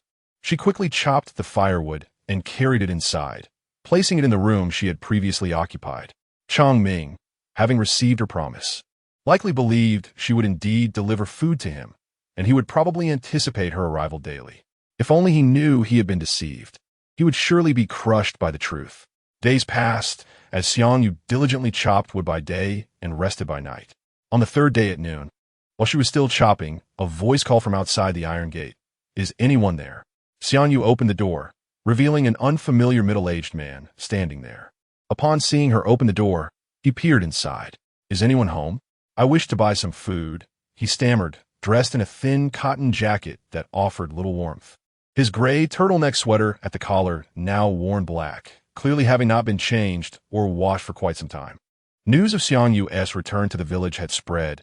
It was apparent that the man did not belong to their village. "It's just me. I recently moved here from the city and have no food. You might want to ask elsewhere." Xiangyu noticed the disappointment in his eyes. Upon learning that she was new to the village, the man turned to leave, knocking on the door of the elderly lady next door. A group of children answered the door, and soon a middle-aged man emerged, looking somewhat familiar. He was likely the son of the elderly lady. After a brief conversation, the man re-entered the house and returned with a black bag. He attempted to offer him money, but the man declined, repeatedly thanking him. "Brother, you should head back. Every family has children. Adults can manage a few days without food, but if children go hungry, it could lead to trouble." With a bag in hand, the man hurried toward the village entrance. In the following days, individuals from the town sporadically ventured into the nearby villages, attempting to purchase food from the villagers, as the meager supplies from the supermarket were insufficient to satisfy their hunger. Every few days, someone would knock on Xiangyu's door. One morning, as usual, she set out to chop wood, but encountered the family of the elderly lady next door. The middle-aged man, who had often played with Xiangyu's father during their youth, still retained some memory of her despite their later falling out. "You must be Xiangyu. You've grown so much. I heard you got accepted into Qingting. That is quite an accomplishment compared to my family. Uncle Xiang, are you all going to chop wood?" Xiangyu inquired, noticing the baskets on the backs of the 5 people. Yes, we are heading up the mountain to Chopwood. I know you are too, so let us go together. The middle-aged man attempted to make small talk as they walked. Originally, they had returned to visit the ailing elderly lady. But after being delayed for half a month by the heavy snow, they ended up staying there. Uncle Xiang began introducing the others to Xiangyu. Chapter 13. The supermarket reopens. Among the group were his wife, Zhang Cuiping, his eldest daughter, Xiang Ling, and son-in-law, Zhao Xingshan, along with the young man, Xiang Yi, whom they had encountered thrice before. Xiangyu, you are quite the conversationalist. My Xiang Yi is of similar age, yet he is as mute as a stone, commented Xiang Ling. Xiang Yu chose not to respond directly, merely smiling in acknowledgement. Upon reaching the foot of the mountain, she excused herself, citing the need to collect firewood she had left in the valley, and parted ways with them. In the back mountains, nearly half the firewood had been harvested. Following the recent apocalyptic forecasts, nearly the entire village had mobilized.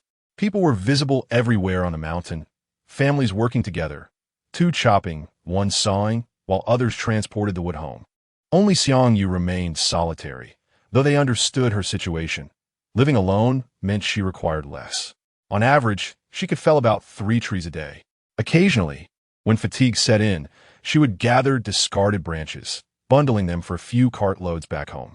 A week passed swiftly, and Monday marked the day when the town's supermarket would distribute supplies. In the morning, Xiangyu donned her windbreaker and layered a thermal coat over it.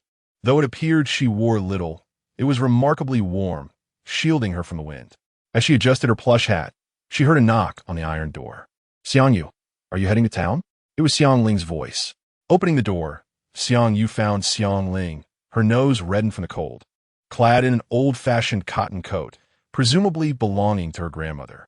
My father said if you and Oppos go in town, we could go together. As a girl, it's safer to have someone accompany you in case of any trouble. Xiangyu felt the dagger tucked at her waist and nodded in agreement. Despite her confidence in handling herself alone after 5 years in this harsh world, she appreciated the offer. Please wait a moment. We'll be ready shortly, she replied, following Xiang Ling to the neighboring house, remaining outside in silence. The main road from the village to the town had been cleared of snow, allowing vehicles to pass. Most adults from their family had already left, leaving Zhao Xingshan to care for the elderly and 3 children. Xiangyu's vehicle followed closely behind theirs.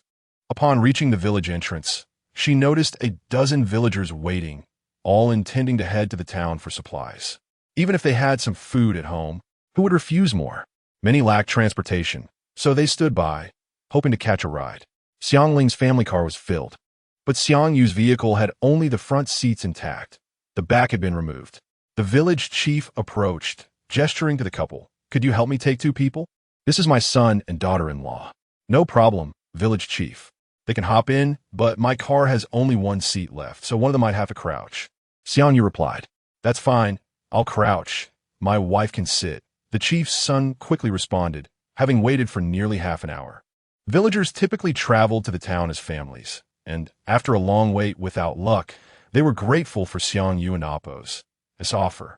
The village chief had previously thought she might not afford school after she was accepted to Qing Tung University, and he even considered hosting a celebration to collect contributions. Which Xiangyu remembered. Dear, you sit. I'll crouch behind you, the man said, gripping the handle beside the passenger seat as the woman buckled her seatbelt. You must be Xiangyu, the top student from our village, she remarked, attempting to strike up a conversation. Xiangyu deftly changed the subject and, what are you planning to buy today? Do you have your ID with you? The woman rummaged through her pocket. Yes, I have it. But I heard rice prices have skyrocketed. Now, a 10-kilogram bag costs 500 yuan. It in Oppos. That's outrageous. Indeed, we in Oppos, fortunate to live in the countryside. We grow rice every year. I hear those in the city are struggling to put food on the table. It's tragic. The couple continued their discussion, while Xiangyu reflected on her past experiences at school. Tragic? It could become far worse. Upon arriving at the shopping mall, Xiangyu casually parked her car, noting her parking spot for their return trip. They rushed into the supermarket, where the crowd outside was even larger than before, as if half the town and neighboring villages had gathered. Xiang Ling's family had already entered the mall and queued up, while Xiangyu stood a few places behind them. with the village chief's son and his wife at the front. As they awaited entry, Xiang Yu occasionally heard shouts of thief, followed by heart-wrenching cries. Curse you! That was our family's food money. Without it, how will we survive? I have 3 children waiting for food. Who took my money? Please return it. I promise not to pursue this further. I just want my money back. My elderly relatives and children are depending on this food. The wailing was heart-rending, and many women around her discreetly wiped their eyes. Each person present had children to feed. The victim of the theft began to spiral into despair, accusing anyone nearby. Did you take my money? Is it you? A woman with bulbous eyes lunged at Xiang Yu, accusing her of theft. Unfazed, Xiang Yu retorted, Sister, I just saw you crying over there. We are quite far apart. How could you possibly think I took it? Her counter only incited the woman further, who began to scream in desperation. Soon, it was Xiang Yu's turn to enter the supermarket. As the gates opened, a rush of people surged forward, and Xiang Yu blended into the crowd. Amidst the chaos, she felt a hand stealthily dive into her pocket, producing a sewing needle. Reacting swiftly, she jabbed at the hand, eliciting a scream akin to that of a slaughtered pig. Many turned their attention to the woman, while Xiang Yu seized the opportunity to slip into the supermarket. The woman searched frantically for Xiang Yu's figure in the crowd, but she was nowhere to be seen, the pain in her hand a stark reminder of her failed attempt. Once inside, Xiang Yu headed towards the household goods section. Most people were focused on purchasing food. Few sought items like flashlights and other necessities. She selected several batteries, 5 or 6 flashlights, and 2 military tents. Chapter 14. Thieves abound in the supermarket. The food appeared to be less in quantity than before. Instant noodles and similar items were no longer available. Now, only some compressed biscuits, flour, and small loaves of bread were left. Even when calculated per person, it barely sufficed for a week. Xiang Yu purchased 3 kilograms of flour and 6 packets of compressed biscuits. However, these provisions would not last even a week, and they were bought at 3 times the previous price. Food scarcity had begun to set in, and outside, many were struggling to find sustenance. Xiang's uncle and his family waited at the supermarket entrance for Xiang Yu. Upon her emergence, Xiang Ling approached her, a look of concern etched on her face. Xiang Yu, we must leave quickly. Just now, Xiang Yu mentioned that there are people outside stealing. Xiang Ling, bewildered by how the situation had escalated, was visibly panicked.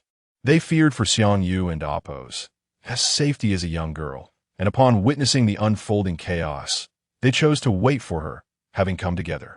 Xiang Yu lifted her gaze towards the crowd, noticing several pairs of eyes fixated on them with ill intent.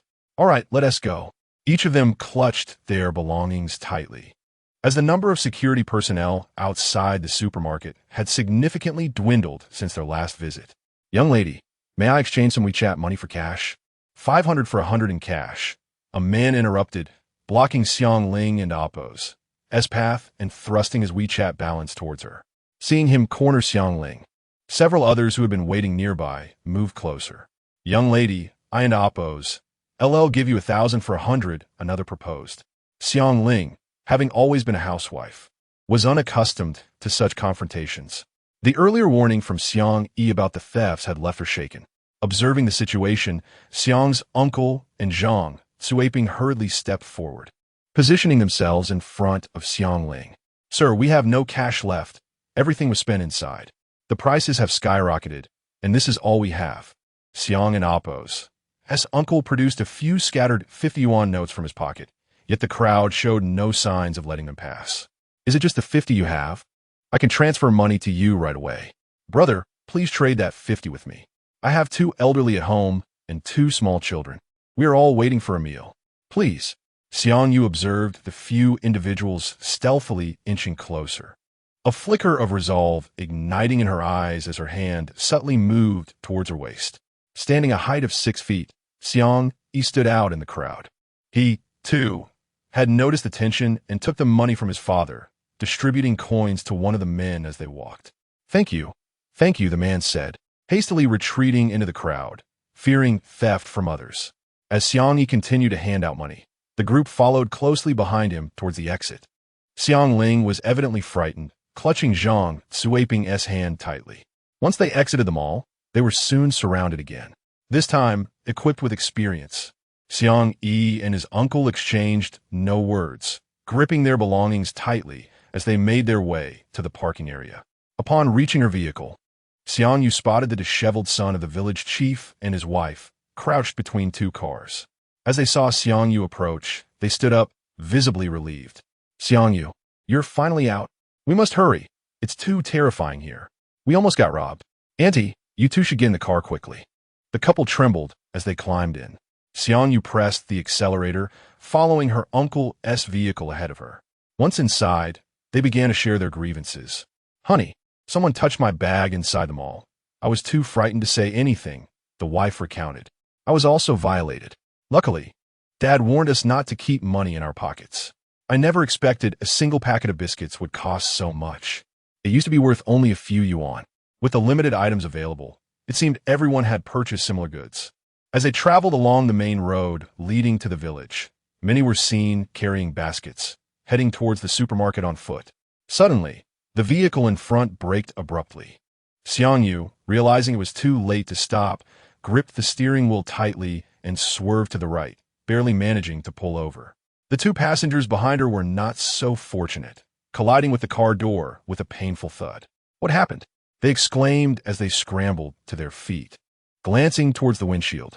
In an instant, gasps filled the air. Oh, how dreadful! It was a horrific sight. A long trail of blood stained the snowy road, vivid against the white, with entrails and pieces of flesh scattered across the main thoroughfare. A severed limb lay in the middle of the road, and as the front door swung open, Xiang Ling, overwhelmed, crouched by the roadside and began to vomit. Zhang Cuiping's complexion paled significantly. A woman knelt beside the severed limb, crying helplessly, her gaze following the bloodied trail where fragments of meat and bone were strewn about. The vehicle responsible for the incident had evidently fled the scene. Moments later, with Zhang Cuiping and Apos as assistants, Xiang Ling climbed back into the car, while a crowd gathered around the grieving woman, unsure of how to console her. At that moment, words felt utterly inadequate. What a tragedy, lamented the village chief's son, shaken by the earlier scene. The atmosphere turned somber, and the journey ahead was marked by a heavy silence. Upon returning to the village that evening, as Xiang Yu roasted sweet potatoes, a group of children called out from her doorstep, Sister Xiang Yu, Sister Xiang Yu. She opened the door, seeing the children wrapped in layers. What is it? Sister Xiang Yu, the village chief has said that with the increasing snowfall, each household must send one person daily to clear the snow, or else the roads will become impassable. By the way, Sister Xiang Yu, the chief mentioned that households with only one member only need to clear the snow 3 days a week. All right, I will go tomorrow, Xiang Yu replied promptly. Given that Xiang and Apos' family village was situated at a higher elevation, regular snow clearing would prevent road blockages. That night, as Xiang Yu lay on her sofa bed, a gentle thought flickered in her mind, revealing the space before her. The seed she had planted earlier had taken root and begun to sprout. Their growth cycle seemed to surpass that of the outside world, with the rice now reaching her arm's length. Uncertain of when they would mature, she made it a nightly ritual to observe them. The chicks were growing plump, their bellies round and full, and Xiang Yu eagerly anticipated the day they would lay eggs, allowing her to bake numerous small loaves for storage. Suddenly, her phone rang. It was Chongming. Xiang Yu glanced at their chat history, realizing she had managed to provoke him quite a bit lately. Each evening during dinner, she would snap a photo of her lavish meal, sending it to Chongming. Even a simple roasted sweet potato could leave him craving for days. Chapter 15. Receiving water from the reservoir. Xiang Yu. I've heard that City A is about to be locked down. Where are you? In front of the screen, Chongming's eyes were sunken, and his cheeks had grown gaunt. The next moment, he initiated a video call to Xiang Yu, but due to poor network connectivity, the loading circle continued to spin for 5 minutes before the video finally connected. However, after a few seconds of ringing, it displayed a message indicating network issues, and the call was abruptly terminated. Chongming gazed at the delectable food pictures sent by Xiang Yu, swallowing hard. Xiang Yu had promised to bring him something to eat, and he assumed she was already on her way. Suddenly, a rustling sound arose from the adjacent bed, the noise of some food packaging, which made Chongming feel even hungrier. Zhang Lei. Chongming attempted to call out to the person across from him, But the other side fell silent, clearly unwilling to share even a morsel of food with him. With a resentful glint in his eyes, Chongming thought to himself that he would wait for Xiangyu to return with food, and he wouldn't share a single bite with Zhonglei. In fact, he intended to eat in front of him. With that thought, Chongming drifted off to sleep. The following morning, Xiangyu set off to the village entrance with a shovel, where more than 30 people had already gathered. Xiangjia village was small, consisting of only a few dozen households. The village chief organized everyone into 4 or 5 groups, and Xiangyu joined the children who had previously cleared snow together to tidy up the village roads. Xiangyi, a young man of strong stature, teamed up with the middle-aged men of the village to clear the main roads, while the others handled the back mountain, as villagers frequently ventured there recently. Once the tasks were assigned, Xiangyu walked with 7 children into the village. How about we do it this way? We have 8 people. 4 can clear the front half, and 4 can handle the back half, Xiangyu suggested, believing that this method would enhance their efficiency. There was no concern about anyone slacking off. I agree, a young boy immediately chimed in, and the others nodded in agreement after a moment's consideration. They had previously worked together and enjoyed chatting while walking. Xiangyu Jia, do you want to clear the front half or the back half? A boy asked as he walked beside her. The back half, I think it's closer to the reservoir. I can check it out, Xiangyu replied. I oppose. LL follow Xiangyu Jia and clear the back half, the boy declared, and soon 2 others opted to join him in clearing the back half as well. With their division of labor, the efficiency of clearing the snow markedly improved. In the past, they would return home only at dusk, but today, they completed their tasks by noon. Xiangyu Jia, here you go, the boy said after they finished, approaching her with a small dark object from his pocket. Just by the scent, Xiangyu recognized it as chocolate. I don't want it. You keep it, she insisted, pushing it back. Xiangyu Jia, everyone else has some. Just take it. The boy's companions approached, each with a piece of chocolate in hand. Xiang Cheng, how much good stuff did your mom bring back for you? This chocolate is really delicious, the 2 boys, clearly the closest to Xiang Cheng, exclaimed. Unable to refuse, Xiangyu eventually accepted the chocolate. After the 3 boys returned home, she made her way along the path leading to the back mountain and the reservoir. Along the way, she encountered Xiang Yi and others who were also clearing snow. The reservoir at the back mountain was a vast lake, its waters crystal clear. Xiangyu climbed over the fence and walked towards the lake's edge. Her feet sank into the snow, alternating between deep and shallow steps due to the slope, making her tread carefully. Squatting by the lake, she dipped her hand into the water. Suddenly, a hurried footstep echoed behind her, and a familiar voice called out, Xiangyu, don't think too much. Xiangyu. The person pursuing her was Xiang Yi.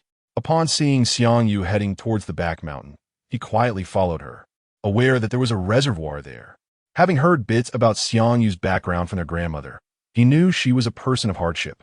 Xiangyu stood up and shook the water off her hands. You're overthinking it. I just came here to take a look. Xiang Yi's expression was awkward for a moment, yet he regarded her with skepticism. After all, who would come here on a whim in such cold weather? It wasn't he until Xiangyu left the reservoir that he turned to depart. Opening her phone, Xiangyu glanced at the signal indicator, which showed only 1 bar. The heavy snowfall of recent days had worsened the already poor signal. Power outages and water shortages would soon follow, and the city would descend into chaos overnight. 3 days passed swiftly, and Xiangyu had completed her snow-clearing tasks. Upon waking up one morning, she chose not to chop firewood on the mountain, but instead took a stroll around the village before heading towards the reservoir. Xiangyu Jia, where are you going? A farmhouse nestled halfway up the mountain came into view, and Xiang Cheng emerged from the door just as a woman in her 30s followed him out. The woman was carrying a wooden basin filled with water, and with a splash, she dumped the water by the roadside. I'm just taking a stroll nearby, Xiangyu replied, disappearing quickly around the corner. The woman frowned as she watched Xiangyu's retreating figure. Xiang Cheng, whose wife is she? I don't recall seeing her in the village before, the woman inquired quietly. She seems quite pretty and carries a certain grace, nothing like the villagers. Mom, that is Xiangyu Jia, the granddaughter of second Aunt Xiang, Xiang Cheng explained, and after a moment of thought, the woman recognized her. Oh, so it's her. The snow near the reservoir on the back mountain remained untouched, and Xiangyu glanced around before walking downwards towards the reservoir. Recently, She had dug a large water pit next to the black soil, drawing water from the reservoir without anyone noticing. Reaching the reservoir, Xiangyu extended her hand into the water and immediately felt a strong pull at her palm as the water from the reservoir began to flow toward her hand. Soon, she noticed the water level gradually decreasing, and a trail of water marks appeared around her. After filling the pit with water, Xiangyu withdrew her hand.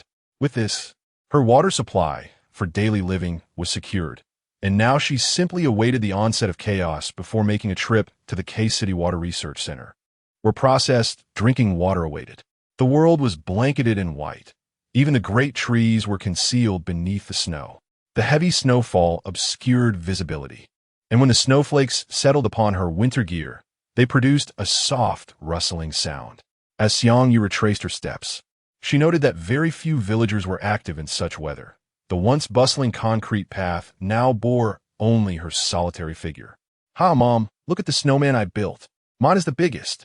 Mom, look at this one." As Xiangyu passed by a neighboring yard, she spotted Xiangling playing with 3 bundled-up children, building snowmen. Zhao Xingshan had a 4 or 5-year-old child perched on his shoulder, and the child kept urging, "Daddy, lift me higher." Chapter 16. The gradual paralysis of urban power supply upon entering the courtyard. Xiangyu ignited the charcoal left from burning firewood earlier, setting up a metal rack above it to place the barbecue purchased from the snack street. As she savored the barbecue while gazing at the snow-laden scenery, a smile crept across her lips, reminiscing about the sights she had encountered while shoveling snow recently. Even the simplest of villagers, when faced with hunger, could hardly resist taking action. She captured a photograph of her barbecue and, as was her custom, sent it to Chongming, who responded swiftly, inquiring about her whereabouts. He noted that city seemed to be under lockdown and wondered if Xiangyu would be able to return. Xiangyu continued to mislead him, merely stating that she was almost there. A rustling sound emanated from the adjacent bunk, and a corner of the curtain around Chongming's bed was lifted, revealing a hand that sneaked under the summer quilt and among the disarrayed clothes. Due to the biting cold, Chongming had spread all his clothing across the bed, using them as makeshift blankets. The hand quickly found its way to Chongming, the icy touch jolting him awake. He sat up abruptly, pulling back the curtain to find Zhang lay standing beside his bed, a grin spreading across his face. "What are you doing?" Chongming stammered, his face flushing with agitation. Zhang Lei remained silent, simply observing Chongming, but the smile on his face sent chills down Chongming's spine. Zhang Lei rummaged through his pocket and eventually produced a compressed biscuit, extending it toward Chongming, while his other hand reached out toward him. In that moment, Chongming comprehended Zhang Lei and Appo's intentions, instinctively recoiling. "I don't and Appo's. T want it. Keep it away," he retorted, his eyes now devoid of their previous warmth, replaced instead by revulsion. He was taken aback by Zhang Lei's unexpected feelings toward him. A wave of nausea surged within him, compelling him to leap from the bed and rush to the balcony toilet, where he began to gag. Zhang Lei's smile vanished, replaced by a menacing glare directed at the restroom. Sitting in a rocking chair, Xiangyu busied herself with skewers in one hand while scrolling through the news on her phone with the other. It seemed that City L, City C, and several surrounding towns had suffered power outages. The remaining citizens, their phones running low on battery, were posting desperate pleas for help, hoping rescue teams would arrive swiftly. Their desperation was compounded by the lack of food, and the thought of a complete power outage meant an end to heating and air conditioning, leaving them to endure both hunger and cold. Would anyone be able to survive such circumstances? However, the most shocking news was not the loss of water and power, but rather reports from a small town near City M, where a spontaneously formed rescue team discovered numerous deceased individuals. The town, situated in a remote area, had no snowplows, and the residents had not organized any snow-clearing efforts. Since the onset of the blizzard, the roads had been severely blocked, and stores had been looted. When the rescue team arrived at the supermarket, they found the cashier's lifeless body, already decomposing, while the shelves had been completely emptied. Many elderly residents who remained in the town had their homes broken into, their food supplies stolen. Some had starved for an entire week, relying solely on melted snow for sustenance while awaiting rescue. The revelations from this small town garnered significant attention, invoking a sense of melancholy among many. They could only imagine the fate that awaited them if the snow continued unabated and rescue never arrived. Xiangyu noticed a decline in the number of active users in the comment section, fearing that many cities experiencing power outages had yet to report their plight. The official comments section remained flooded with calls for help. Xiangyu exited the news website and opened the class group chat she had neglected.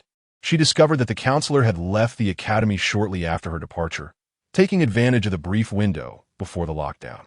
Many classmates lamented in the group, initially comforted by the counselor, who had since ceased to participate. "I'm starving. Does anyone have food to spare? I'm so hungry. I can barely fill my stomach at the cafeteria.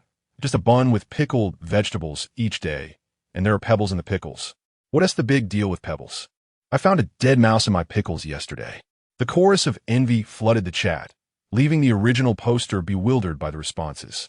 The freshman group was filled with cries of despair, as the school had previously announced that students from City A should return home, if possible, while those from surrounding cities were advised to take precautions and return as soon as they could. Xiangyu glanced at the phones beside her. Having connected to the neighboring Wi-Fi, each device was filled with an abundance of downloaded videos, movies, and television shows, nearly maxing out their storage capacity. She had also downloaded thousands of completed novels, sufficient to occupy her time in the days to come. With 3 days remaining until the supermarket in the town reopened, Xiangyu set out for her morning jog, circling the town to maintain her fitness. "Xiangyu, the snow is too heavy. Why not take a break and rest? What if you catch a cold?" Xiang Ling called out from the entrance, cradling her youngest child. "It ain't amp, oppos. That's all right. The snow isn't too bad. I'll just run a lap and head back," Xiangyu replied, completing 2 laps around the village before returning home. Noticing the woodcutting knife beside the sofa bed, she took it to the whetstone and began sharpening it. The soothing sound of the blade being honed brought her a profound sense of tranquility. The knife was now exceptionally sharp, feeling perfectly balanced in her hand. On Monday morning, after finishing his preparations, Xiang Yi knocked on Xiangyu and Appo's door. In their minds, Xiangyu, as a young woman living alone, required their assistance the most. The main road leading to the town saw only the villagers from Xiangjia village continuing their snow-clearing efforts, while the other nearby villages had ceased. Thus, after a brief drive out of the village, Xiangyu and the others disembarked to walk the remainder of the way. Following the return of the village chief's son, they had likely heard about the villagers' experiences in the supermarket, resulting in only a handful of residents, about 20, venturing to the town's supermarket this time. Xiang Ling did not accompany them. Instead, her husband Zhao Xing came along, discreetly tucking money into his underwear under his uncle's guidance. Xiangyu carried a backpack, and soon a familiar man approached her from the crowd, someone she recognized from the snow-clearing team. "Xiangyu, what are you planning to buy?" He greeted her with familiarity. "You just returned from City A. There is probably nothing to eat at home, right? If you're not full, you can come over to my place later." Chapter 17, 2005. For a bag, Xiangyu turned her gaze towards the man, committing his appearance to memory. As if his intentions had been uncovered, the man averted his eyes from Xiangyu and Appo's stare. "Well, I'm quite discerning. What else do you have at home?" Xiangyu asked nonchalantly. However, at the moment her words escaped, several bystanders cast furtive glances at the man walking beside her, mistakenly believing that Xiangyu truly intended to visit his home. A flicker of hope ignited in the man's eyes. "Every year's harvest consists of just a few varieties, but since you asked, I shall certainly reserve the best for you." Upon hearing him speak, the villagers began to realize that apart from the village chief's household, the one with the most land was indeed the man known as Xiang Lao Lu. His yields would undoubtedly surpass those of the others. "Xiangyu, you are so beautiful. Do you have a boyfriend?" Xiang Lao Lu inched closer to Xiangyu, narrowing the distance between them. Xiangyu subtly shifted away, feigning fatigue, uninterested in engaging him. Without hesitation, Xiang Lao Lu stepped forward, placing his hand on her backpack. "Little you, let me help you carry that. It's just a few words," and he had already changed how he addressed her. "Xiang Lao Lu, how old are you? Why are you still trying to attract a young girl?" Uncle Xiang approached Xiangyu, his voice stern. Instantly, laughter erupted from the crowd, as Xiang Lao Lu was nearing 40 and still a bachelor. "Look at us. We are all grown men. and she's just a young girl. I was merely trying to lend her a hand, he retorted, his skin thickened by years of village life. Indifferent to the opinions of others, Xiang Yu observed the expressions of the villagers and noted that when Xiang Lao Lu mentioned having plenty at home, several people attempted to ingratiate themselves with him. Upon reaching the town's supermarket, the number of people outside had diminished by almost half compared to the previous week. The faces of those waiting appeared gaunt, as if they had not eaten in days. "Don't snatch my things, don't snatch," a man emerged from the supermarket, immediately surrounded by a throng of individuals. They lunged forward, seizing the food he had just purchased. The man's wife, witnessing the chaos, clutched her husband and retreated into the supermarket, their coats tearing in the scuffle. The food they held scattered across the ground, prompting the surrounding crowd to rush forward and grab whatever they could. Fearing he would miss out, the man struggled to break free from his wife and damp. Oppos, as grasped, pleading, "Please, don't take my food, it's for my children." Yet the crowd remained unmoved, as if deaf to his cries, retreating with their stolen goods. "What to do?" Zhao Xingshan murmured, gazing at the unfolding scene, his own expression reflecting the dismay of the villagers from Xiangjia village. Xiang Yu swept her gaze over the crowd outside the supermarket, noting that while some had come to purchase food, they dared not enter due to the overwhelming number of individuals clamoring for supplies. Xiang Yu, observing the crowd waiting outside, opted not to enter the supermarket. It was too crowded, and confronting over 20 individuals was beyond her limits. However, Zhao Xingshan, whose 3 children awaited food at home, could not remain idle. Casting a glance at the others, he moved toward the supermarket. "Don't go, Xiang," he reached out to restrain him, and Uncle Xiang echoed the sentiment. "Are you all going in?" Xiang Lao Lu inquired, unfazed by the turmoil, accustomed to such environments. "Sister, do you want to come in with me? I've got your back," he called to Xiang Yu, but she had already distanced herself by 10 steps. After Xiang Lao Lu and his companions entered, Uncle Xiang and Zhao Xingshan joined Xiang Yu, equally reluctant to take the risk. Yet returning home at this juncture was equally unpalatable. "Father, what should we do now?" Zhao Xingshan asked, eyeing the supermarket entrance, where the back door was also blocked. The security personnel, numbering only a few, merely observed the chaos at the entrance without any intention to intervene. "Let us wait and see." Xiang. He turned his attention to Xiang Yu. "What do you think?" Xiang Yu was taken aback that he would seek her opinion. "I have no particular thoughts, but perhaps we should wait a bit. There may be a surprise soon," she replied, her fingers discreetly caressing the handle of a concealed knife in her sleeve. Xiang Yi did not grasp her meaning, but the 4 of them had nowhere else to go, so they remained. Half an hour later, a plump woman, wrapped in layers, approached them, first sizing them up before advancing. Xiang Yu had noticed her long before she drew near. The woman wore a mask, her narrow eyes squinting, revealing many brown spots beneath. "Are you looking to buy food?" she asked quietly, directing her question to the eldest among them, Uncle Xiang. "Big sister, do you have any?"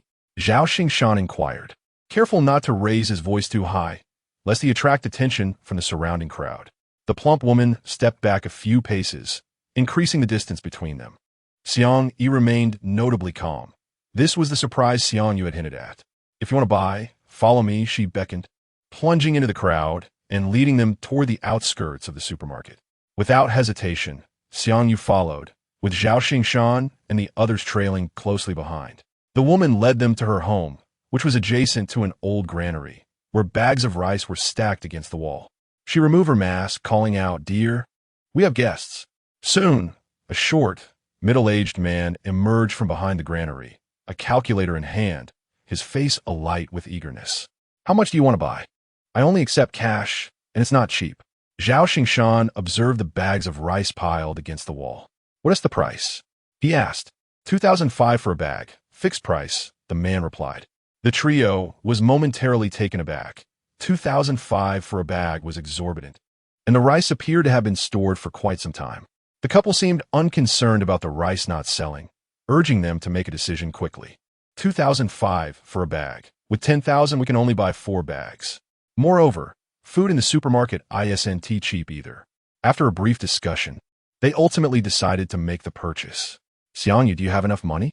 Uncle Xiang turned to her, who stood at the entrance. "I have it." Xiang Yu promptly replied, counting out 2,005. The trio bought 4 bags of rice, each person shouldering 1 bag, while Xiang Yi and Zhao Xingshan carried an additional bag. The couple directed them along a less traveled path to avoid the crowd. Chapter 18. The beggar at the door on the way home. Zhao Xingshan continuously grumbled about the current prices. Xiang Yu, if it's too difficult, don't hesitate to ask your uncle for help. No need, Uncle Xiang, I can manage on my own, Xiang Yu replied confidently, walking ahead of the group with steady steps, not even slipping once. The wind and snow obscured their figures, leaving varying depths of footprints in the mountain. The heavy sack of rice on her back reminded Xiang Yu of the couple selling rice at exorbitant prices. There was never a shortage of greedy individuals. Dad, I recently saw on the news that many people online are saying this heavy snowfall might last a long time. If we have cash at home, we should buy some food now and stock up, she suggested. Upon hearing this, Xiang Yu turned to glance at Xiang Yi, who nodded in agreement with Zhao Xingshan, both of whom seemed rather foresight. If we don't buy now, the prices will rise later, and after the chaos begins, money will be worthless. Xiao Yu, do you want to join us?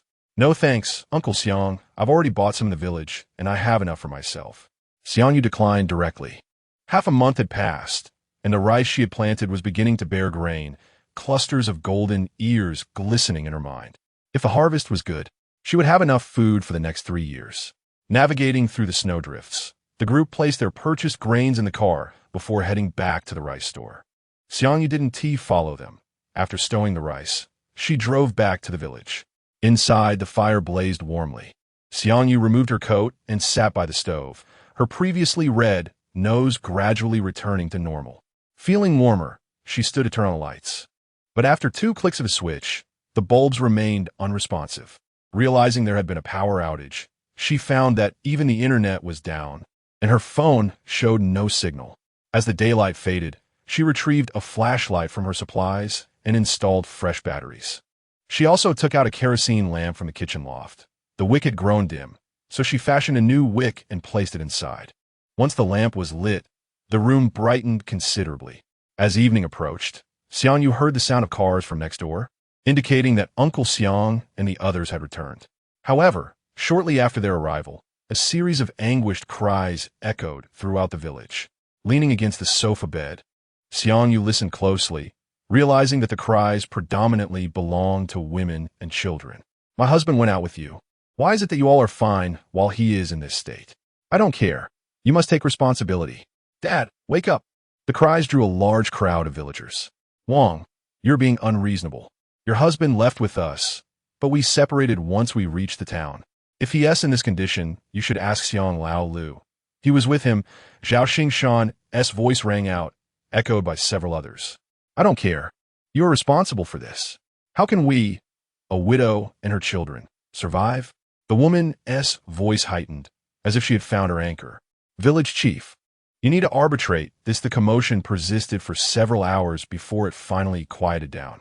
The next morning, while clearing snow, Xiang Yu learned from Xiang Cheng that Xiang Wu, who had accompanied them to the town, had been stabbed multiple times after leaving the mall and had died from his injuries. Due to the sealed roads, the police were unable to respond, and they were preoccupied with numerous other cases. Moreover, the supermarket had changed its food supply schedule, now offering supplies only on Mondays. Missing this day meant families would face a week of hunger. Xiang Yu was not surprised. Even if the authorities had ample reserves, they could not satisfy the appetites of so many. Furthermore, this was a small town near the countryside, and food supplies in urban areas were likely more strained. As the blizzard intensified, discontent grew among the villagers tasked with snow removal. Initially, 1 person from each household would help. Now, only a handful remained. After the power outage, many villagers had ventured to the back mountains with their baskets. The original team of 8 had dwindled to just 4, and what should have been completed by noon stretched into the evening. When the remaining few prepared to leave, the village chief called them over. Starting tomorrow, you need to continue clearing the snow. Go home and rest well, he said, his tone tinged with helplessness. With the surrounding villages and town also experiencing power outages and temperatures dropping significantly, even a brief exposure to the cold felt like a gradual loss of warmth. As she shoveled snow, Xiang Yu noticed a figure standing in front of her yard. It was too far to discern whether it was a man or a woman, but the silhouette appeared somewhat emaciated. Upon approaching, she recognized the woman. It was her long-estranged mother, Wu Yu. After their divorce, Wu Yu had abandoned baby Xiang Yu, marrying a man from a neighboring village. Given the proximity of the two villages, it was easy for Wu Yu to learn of Xiang Yu's return. Now that Xiang Yu had grown, it would be disingenuous to claim she bore no resentment. Xiao Yu, as a woman, you should understand your mother's decision back. Then Wu Yu lamented as she approached. Xiang Yu took a step back. Madam Wu, I fully understand your past choices. You, and he pursued your love. Please do not disturb my life. After all these years, their responsibility towards her had merely been a game of passing the buck. If you have something to say, please be direct. Wu Yu, feeling Xiang Yu's gaze as if she were a stranger, thought of her son waiting for dinner at home. She did not wish to engage in pleasantries. Xiang Yu, regardless of everything, I am still your mother. Your younger brother hasn't eaten in 2 days. Since he went to the town to buy supplies, please share some food with him. Her tone was assertive, as if Xiang Yu owed her something. Xiang Yu couldn't help but laugh. Who are you to beg at my doorstep? Do I even know you? 19 years, exactly 19 years. The village Wu Yu married into was only an hour's drive from Xiang family village, yet she had never once come see her. Chapter 19. The rabbit in the forest. Even when she succeeded in gaining admission to a prestigious university, whenever she found herself in need of financial support, her two parents would shun her as if she were a venomous serpent. During her illnesses, they became utterly unreachable. Having grown accustomed to this neglect, Xiang Yu resolved to treat them as mere strangers, provided they refrained from disturbing her peace. What are you saying? I am your mother, and you are my flesh and blood. Did your grandmother not teach you how to speak? How can you be so uncouth?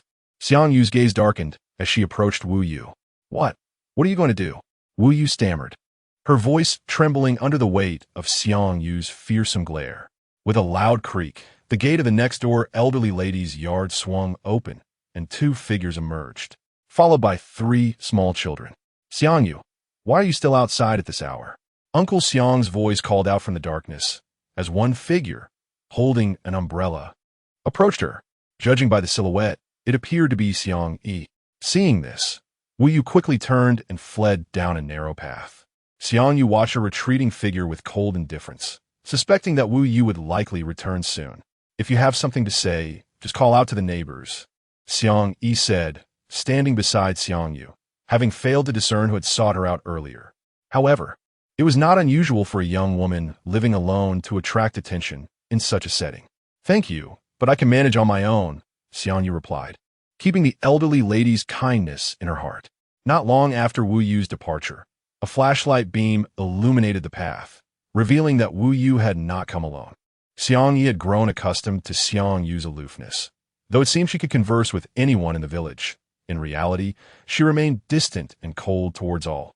After the snowfall, Xiang Yu began her daily excursions to the back mountain, even as heavy snow buried half the hillside. Yet the villagers continued their relentless ascent. Half the trees on the back mountain had been felled. Not long ago, they had disregarded even the small branches, but when the village began experiencing power outages, they resorted to uprooting the very roots. In the mornings, she would exercise at home, and in the afternoons, she ventured to the mountain to chop wood. As dusk approached, she encountered Xiang Cheng and his 2 companions. The 3 boys were crouched in a snow pit, tinkering with something. As night fell, the villagers gradually returned home, leaving only Xiang Yu and Xiang Cheng's group on the mountain. One boy held some vegetable leaves, leaning against a tree stump with a basket beside him. Once they prepared everything, they hid themselves in the snow pit, covering themselves with a layer of snow. Watching their actions, Xiang Yu soon noticed a white figure darting towards them from a nearby snowbank, and her pupils widened in surprise. That white figure, despite its speed, was identifiable as a rabbit, plump and fast. It's running away, Xiang Cheng exclaimed, as half of the vegetable leaves in his hand were snatched away by the swift creature, which disappeared in an instant. The 3 boys scrambled out of the snow pit in pursuit of the rabbit, while Xiang Yu seized a nearby bundle of dry twigs, aiming carefully at the rabbit's escape route before hurling it with force. With a sharp thud, the rabbit was struck by the dry twigs and collapsed dazed. Such timid creatures could easily succumb to fright. The boys stared in astonishment at the fallen twigs beside the rabbit, turning to Xiangyu. Sister Xiangyu, you are incredible. The three boys gripped the rabbit's long ears and approached Xiangyu. Sister Xiangyu, you caught this one, so we want to take it, Xiang Cheng said, a look of regret on his face. Xiangyu took the rabbit from him, noting the boy's principled stance. This was not solely my achievement. You helped set the traps that deceived it. Let us divide it equally, she suggested, pulling out her hatchet to prepare for the division. Upon realizing that Xiangyu was serious, they exchanged glances. Sister Xiangyu, we insist you keep it, but could you teach us how to catch rabbits? The boys looked at her with eager eyes, having been thoroughly impressed by her earlier display of skill. Actually, we discovered a nest of rabbits here a couple of days ago, but we haven't caught any after 3 days of trying. Could you teach us how to catch them? Intrigued by the mention of a rabbit nest, Xiangyu recognized the potential benefits. Rabbits breed rapidly, and if they could capture a couple to raise, they would no longer have to worry about a lack of rabbit meat. Recent heavy snowfall had likely forced the rabbits down the mountain in search of food. Agreeing to teach them, Xiangyu arranged to meet the boys the following afternoon at 3 o'clock.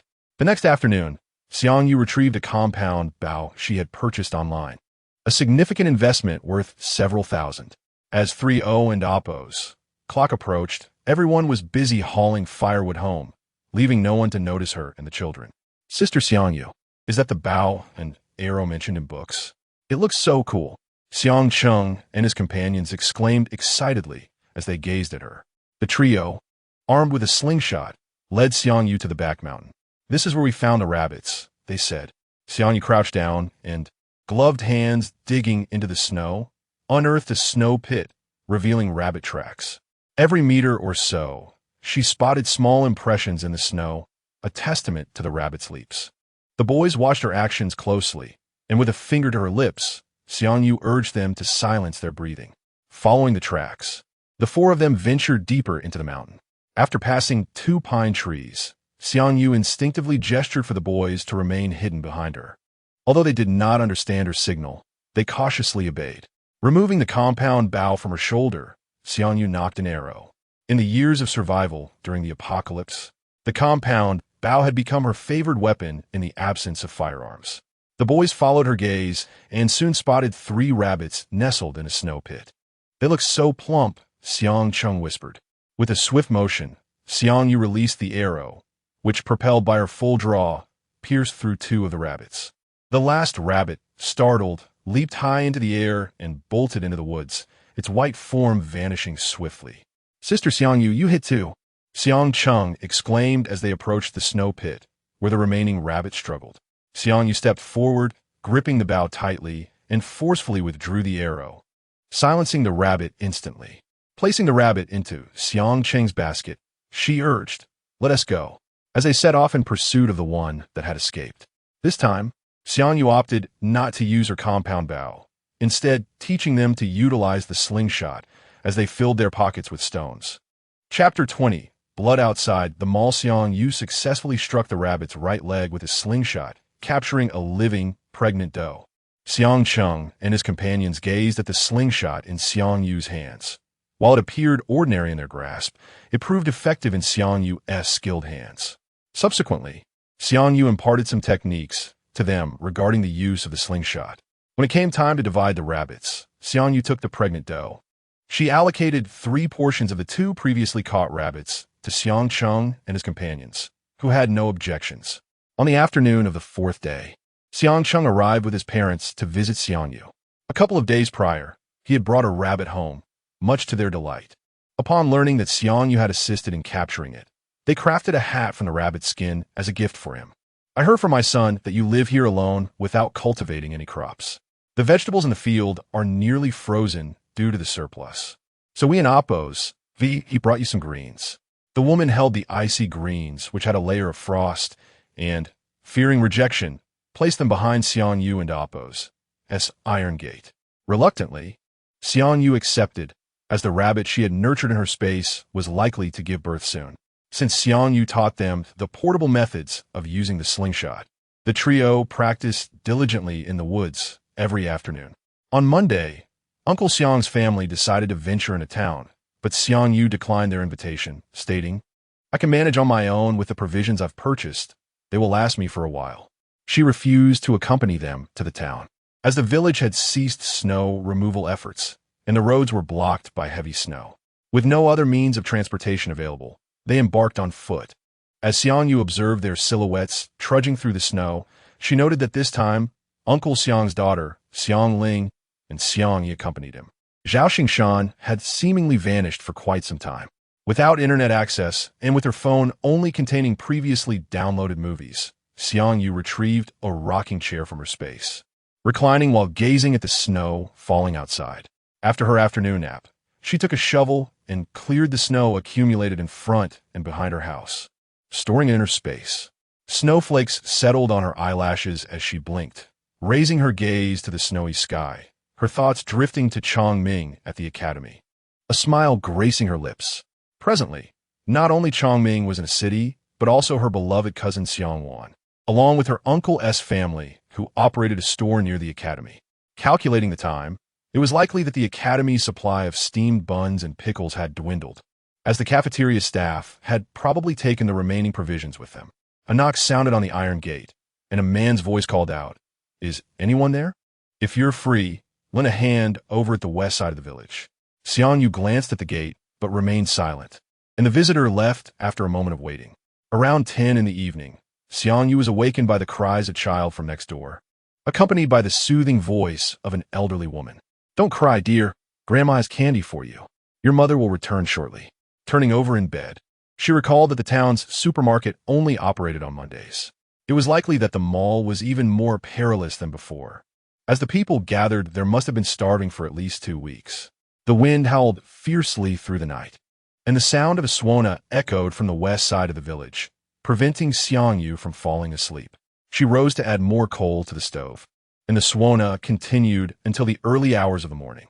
In the morning, as was her routine, Xiang Yu jogged around the village twice, passing by Grandma's small courtyard. She was called to a halt by the elderly woman. "Xiao Yu, could you do me a favor?" The old woman leaned on her walking stick, her hat piled with snow, clearly having stood there for quite some time. Xiang Yu hesitated, observing the 3 children standing timidly behind Grandma. "Let's discuss this inside." "The snow is too heavy," Xiang Yu suggested, contemplating the elderly woman and Appo's as frailty and recalling her years of care. Eventually, she could not bring herself to refuse. The interior of the house remained unchanged, furnished with 2 sofas and an old stove burning brightly with coal. "Your uncle and his family went to town yesterday and haven't returned. I was hoping you could watch the 3 children for me." Once inside, the 3 children sat quietly on the sofa, their eyes fixed on Xiang Yu. Undoubtedly, after enduring the apocalypse for several years, even Xiang Yu's previously cheerful disposition had become somewhat selfish. Helping others in such dire times often proved detrimental to oneself. Those with a sense of entitlement would cling to you for assistance once you offered it. Such experiences had not been foreign to Xiang Yu in her past life. Lost in thought, she met Grandma's silence by the stove. "You stay here and look after the children. I'll go find Uncle Xiang and the others." Curiously, she added, "By the way, where is Brother Zhao? I haven't seen him lately." Zhao Xingshan, the father of the 3 children, seemed unlikely to abandon them amid such turmoil. "Wherein and Appo's, you all able to bring back a fair amount of food from the town last time? He went to pick someone up in J City, and the roads have been blocked recently. He probably won't return for another couple of days." After exchanging a few more words, Xiang Yu said, "I'll gather some things and head to town." Upon leaving Grandma's house, Xiang Yu felt the cold wind on her neck, her mind clearer now. Regardless of past grievances, Grandma had cared for her, and she had her limits. Returning home, she drew the curtains, concealing the dagger strapped to her arm beneath her clothing. She sharpened her hatchet and stored it in her space for easy access. With her compound bow slung over her back, she stepped outside. "Xiao Yu, thank you. And be careful on the way." Grandma's cloudy eyes reflected her concern. At over 80 years old, she understood many things better than the younger generation. As Xiang Yu walked along the country path, she noticed she was not alone. Others from the village were also heading to town in search of their loved ones who had not returned the previous night. The heavy snowfall made the journey arduous, yet a dozen individuals forged ahead through the blizzard. Upon reaching the mall 2 hours later, the scene before them left everyone stunned. The plaza outside was stained with blood, the snow soaked in crimson. Daddy, Daddy. Two children, no older than 13 or 14, knelt beside a corpse, wailing in despair. The villagers from Xiangjia village, witnessing this, felt their hearts tighten, their hands digging through the snow covering the bodies, sighing in relief upon realizing none were their kin. Husband, wake up! A woman who had come with Xiang Yu cradled a lifeless body, sobbing uncontrollably. What happened, my love? How did things come to this? I need to call the police. She fumbled for her phone, dialing frantically. However, the line was busy, and trembling, she dropped the device to the ground. A surge of strength seemed to well up within her as she pressed the frozen man against her cheek, desperately seeking warmth. Chapter 21. A notorious criminal on the run in the town, my dear. What on earth is happening? You merely stepped out to fetch some provisions, and yet it has come to this. The woman lamented, tears streaming down her face like a broken dam. She clutched the lifeless body, already cold, while the few companions from Xiangjia village stood helplessly, unsure of how to console her. With a heavy heart, they gathered the numerous corpses scattered across the square, pondering the fate of their loved ones. Where could they have gone?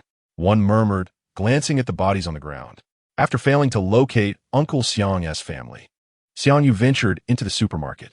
Outside the supermarket, the blood had congealed on the ground, but due to the relatively mild temperature, it was merely covered by a thin layer of ice. As she stepped onto it, the ice cracked with a sharp sound, and her shoes became stained with blood. Unperturbed, Xiang Yu turned her gaze towards the entrance of the supermarket. Upon witnessing the scene before her, her pupils dilated, and she gripped the dagger on her arm tightly, ready to draw it in an instant if necessary.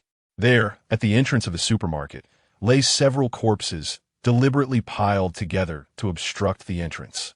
A piercing scream erupted behind her, and even after enduring 5 years of apocalypse, Xiang Yu gasped in shock at the horrific sight. This was merely the beginning. How could anyone employ such brutal methods of murder? The perpetrators seemed to act with impunity, stacking the bodies together. Judging by the footprints, it was evident that multiple individuals were involved. This area, surrounded by the town and villages, was home to predominantly simple and honest folk. Even if a few were malevolent, their actions could not have descended to such depths of inhumanity. As she began to examine the bodies, the absence of Uncle Xiang's family weighed heavily on her heart. The wounds on the corpses appeared to have been inflicted repeatedly, and among them, for bodies bore gashes on their necks from which the tracheas protruded grotesquely. The assailant was clearly not a seasoned criminal, yet their hands were stained with darkness and their actions were decisive. It was apparent that this individual had either served time in prison or was a dangerous fugitive. After 5 years in the apocalypse, Xiang Yu understood that for an ordinary person to commit murder, a psychological transformation was required, and even then, they would have their moral limits. She had encountered murderers in the wasteland, unrestrained and deriving pleasure from tormenting and killing, devoid of any morality. The scene before her aligned perfectly with her suspicions. Considering it was only the first month of the blizzard, such atrocities were indeed alarming. Uncle Xiang and his companions were likely in grave danger, unfamiliar with such horrors. The villagers from Xiangjia sat paralyzed on the ground, while a few with stronger mental fortitude assisted Xiang Yu in moving the bodies. My son, who has done this to you? An elderly man cried out, helping to shift the corpses. Halfway through, he broke down, clutching a bloody body, sobbing, "Take my life instead. Spare my son, oh heavens." His frail hands wiped the bloodied face of the corpse. The elderly man belonged to Xiangjia village, and the grim fate of the bodies rendered the villagers hesitant to approach, fearing they might recognize their own kin among the dead. As the entrance of the supermarket became visible, Xiang Yu stepped inside, where darkness enveloped the space. A beam from her flashlight revealed empty shelves. Near the warehouse door, 2 women in work uniforms lay lifeless on the ground, blood pooling beneath them, indicating they had been dead for some time. The warehouse's shelves were half empty, with items scattered about. Instant noodles, bottled water, and beverages lay strewn across the floor. The condiments and hot pot ingredients had been taken, leaving only supplies meant for cooking. With the fields frozen, no one would be taking these ingredients. This must have been the storage area of the supermarket. As she ventured further, she noticed some furniture, bedding, and blankets. Glancing outside, she saw a number of people gathering in the square, likely from nearby villages. The surveillance cameras in the warehouse had ceased operation after the power outage.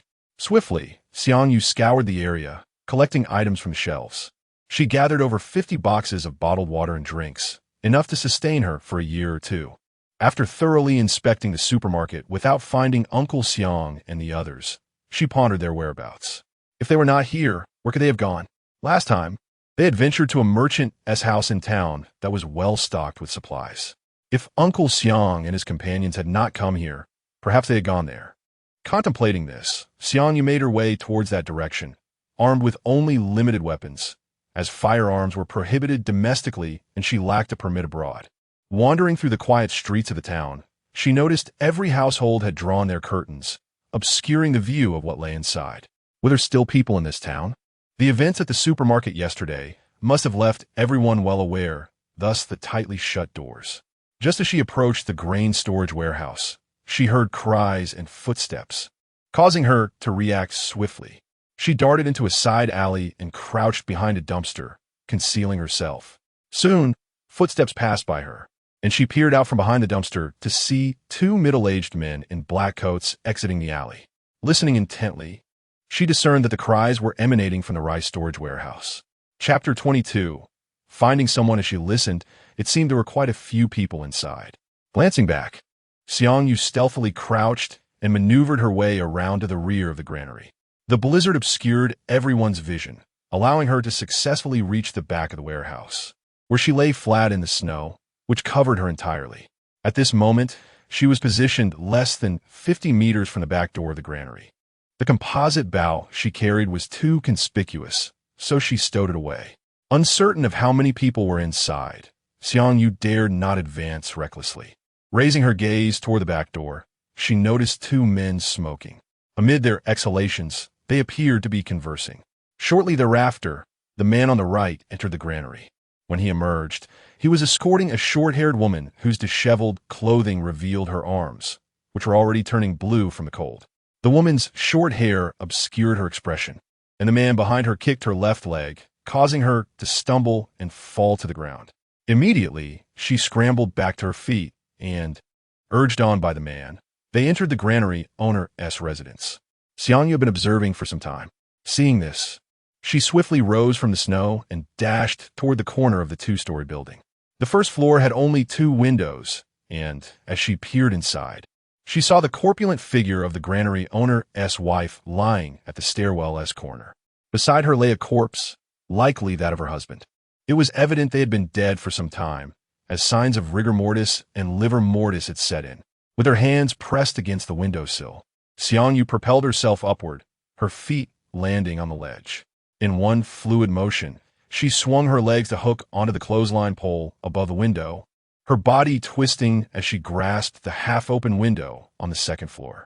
Hearing the commotion, it seemed the man had brought the woman into the upper room. Xiangyu peered through the narrow, 3-finger-wide gap of the window. Inside, she saw a large bed at the center of the room, with the man pinning the short-haired woman beneath him.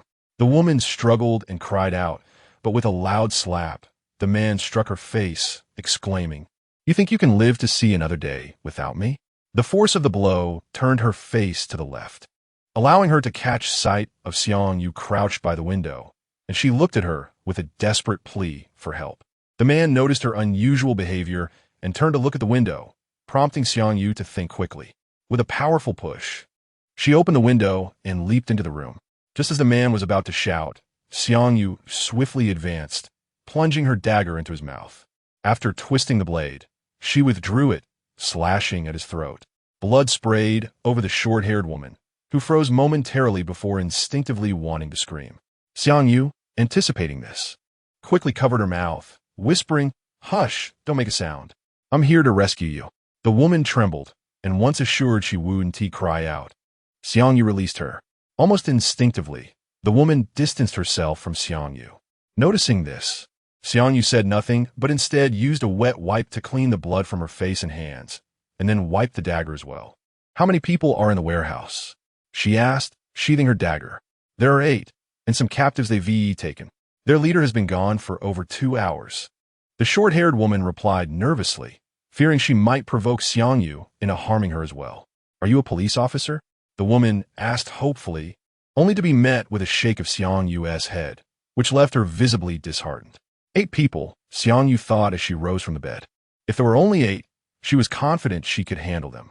She glanced at the lifeless man on the floor, crouching down to examine his hands, which were rough and calloused, a testament to years of labor with farming tools.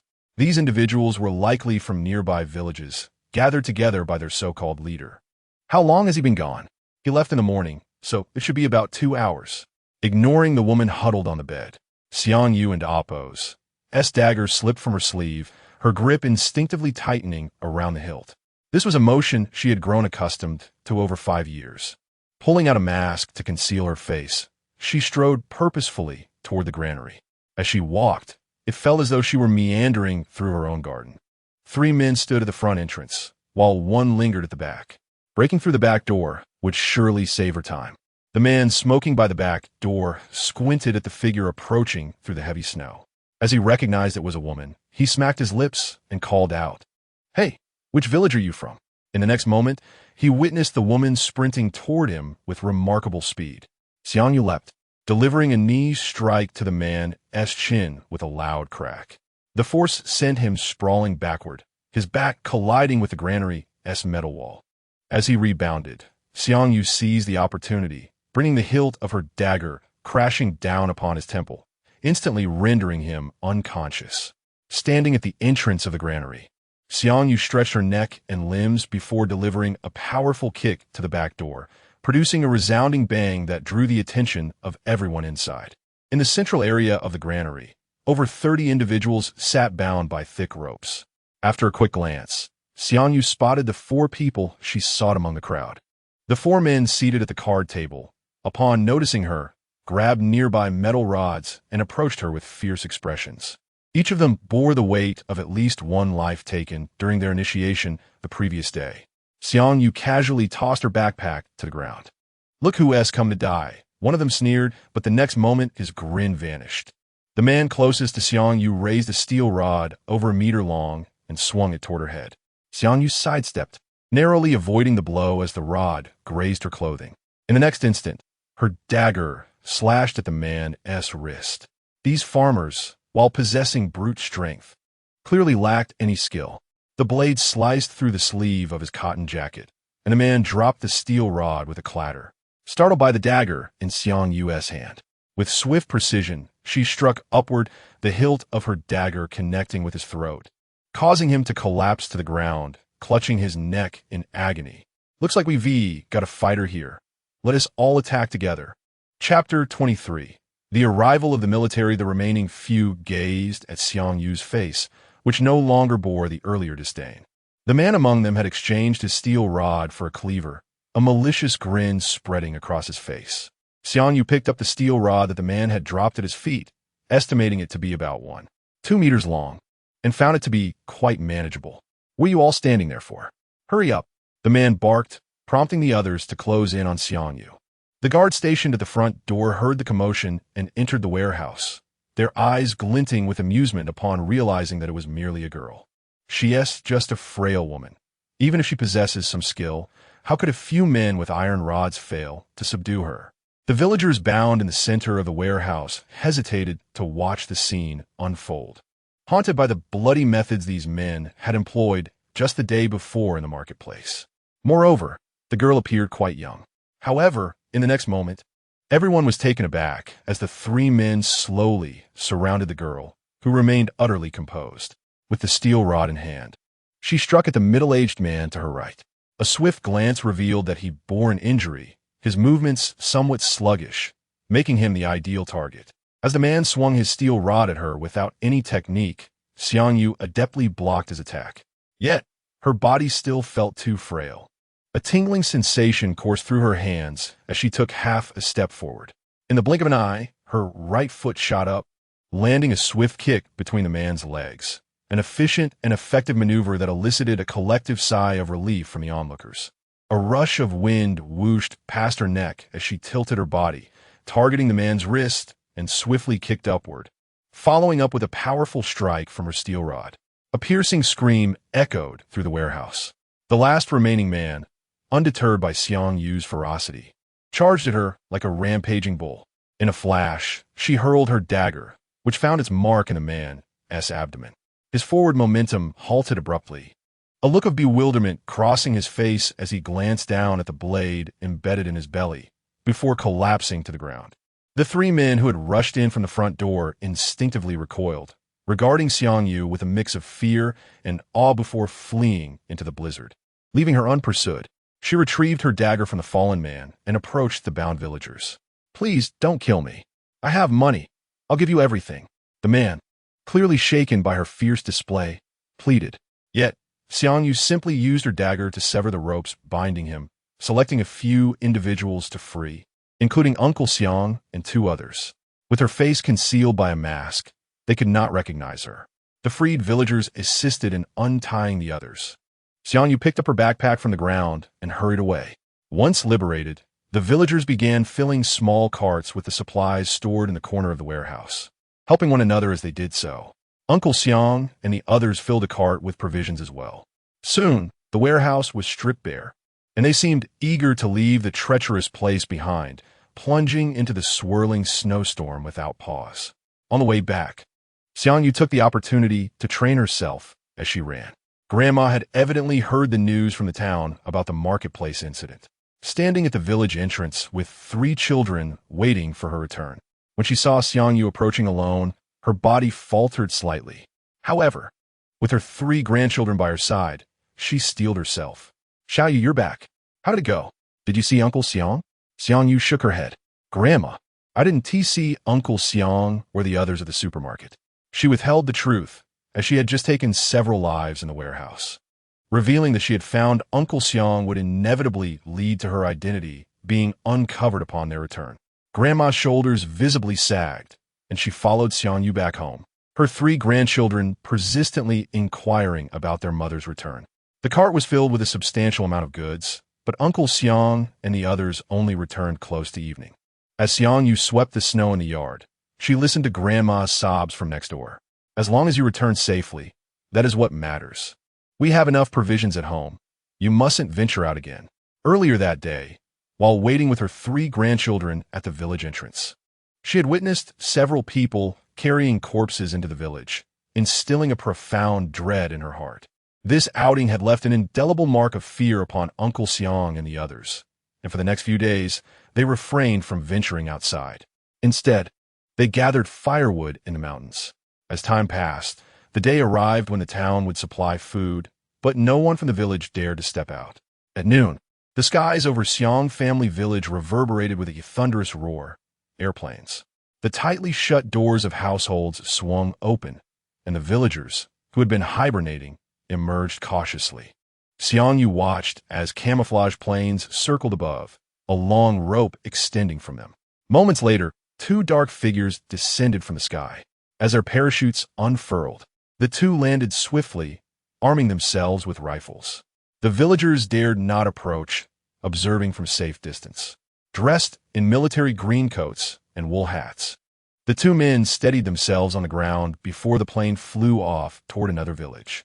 As they trudged through the snow, which had buried the original paths of Xiang family village, one retrieved a loudspeaker from his backpack.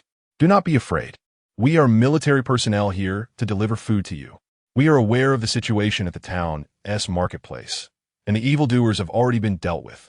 Could the village chief please step forward for discussion?" The 2 men surveyed the scattered homes amidst the snow, calling out through the loudspeaker 3 times. Yet still no villagers emerged. Eventually, they resorted to knocking on doors. Xiang Yu glanced at the rifles in their hands, opened her yard gate, and stood at the roadside. Soon, Uncle Xiang and the others from the neighboring house also appeared. In no time, the villagers stood at their doorsteps, watching the 2 men with a mix of anxiety and curiosity. Before long, the village chief appeared, supported by his son, and the villagers gathered around. "Comrades, what took you so long? I am the village chief of Xiang family village. How may I assist you?" The chief led the 2 men to his home, with the villagers trailing behind to witness the unfolding events. The men were there specifically to deliver provisions to the town. It was a Monday, But upon arriving at the marketplace, they discovered several corpses. Further investigation revealed that a fugitive, a serious criminal, had been operating in the town. Not alone, but in collusion with a number of local delinquents. Chapter 24. Weekly food distribution in the village in times past. Such revelations would have sent shockwaves across the nation. But now, with power and internet cut off, no news could escape. The individuals responsible for the executions have been dealt with, yet the irreversible loss inflicted upon the nearby villagers remained. Henceforth, there would be no need for you to venture into town for supplies. Every Monday, we shall airdrop provisions into the village, and you may arrange for the villagers to collect them. The village chief, listening to the two men, chewed thoughtfully on a cigarette. Suddenly, a rotten egg was hurled into their midst, splattering both men. The stench permeated the air, prompting the villagers to recoil, while the two stood aghast at the foul projectile now staining their clothes. Another egg was thrown from the crowd, but the duo, evidently well-trained, evaded it and apprehended the woman responsible. Her disheveled hair framed a face marked by despair, dark circles under her eyes betraying her exhaustion. The crowd instinctively parted, creating a void around her. "Springflower, what are you doing?" the village chief admonished, rapping his cigarette rod against his palm. The woman shrieked, charging at the two men, her fury palpable. "You killed my husband. You must return him to me. Executions are trivial to you, but my husband is dead. Why did you not station more guards at the market? If you had acted, perhaps my husband would still be alive, and the murderer would not have had the chance to strike. The emergency number is unreachable. What are you doing?" Sobbing, she collapsed to the ground. The village chief approached to help her up, noting several other grieving family members casting resentful glances at the two men. At a loss for words, the men had anticipated this scene and felt no anger, allowing the villagers to vent their frustrations. "Please return to your homes. There are dozens of villages around here. We cannot attend to them all." The village chief attempted to soothe their emotions. He shared their sorrow over the deceased villagers and, under the guidance of the two men, compiled a list of the deceased's families to offer additional compensation. Each family would receive a warm military coat, insulated boots, and enough food to stave off hunger. Yet, for those mourning their loved ones, such compensation felt insignificant. As Xiang Yu stood amidst the crowd, she understood that while they might dismiss this aid now, as the blizzard raged on and the bitter cold set in, they would surely be grateful for whatever sustenance they could acquire. One of the men produced a walkie-talkie, announcing, "This side is ready, but we need to add 7 sets of cold weather gear." Shortly thereafter, an aircraft soared overhead, and a massive crate was released. As a parachute deployed, the wooden box gently descended onto the snow-covered ground. Once the men departed, the village chief gathered several young men to pry open the crate and retrieve its contents. Inside lay canned meats, 2 boxes of instant noodles, fresh vegetables, and some starch sausages. The bottom of the crate held a few jars of canned fruit. The village chief sorted these provisions, then recounted the number of villagers. Frowning at the meager pile, he realized that while it appeared substantial when divided among the villagers, each person would receive but a paltry share, insufficient to satisfy their hunger, especially considering that most villagers were farmers, accustomed to a year of laboring in the fields. It seemed they had calculated the distribution based on this understanding. Villagers lined up outside the village chief's home, where he laid out the provisions in the courtyard for distribution, ensuring transparency and alleviating any suspicion. A month had passed since the blizzard began, and as they queued, low murmurs filled the air. "When will this snow cease? My crops are all frozen. There's nothing left to eat," lamented one woman. Another chimed in, "I harvested early, but part of my yield is ruined. If I leave it too long, it will rot. Such a tragedy. Is this all there is? How can this possibly suffice? Village chief, you know my household has over a dozen mouths to feed." "Indeed, village chief, this is hardly enough. You know how voracious my son is." The villagers expressed their dissatisfaction, prompting the chief to pour out the jars of fruit into disposable cups, striving for fairness in distribution so that everyone might enjoy taste. Soon, it was Xiang Yu's turn.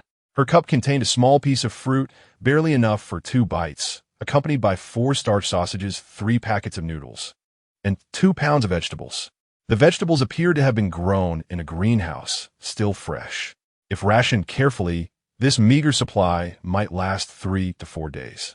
After eating, it would be prudent to rest and conserve energy, for these provisions would not fill their bellies.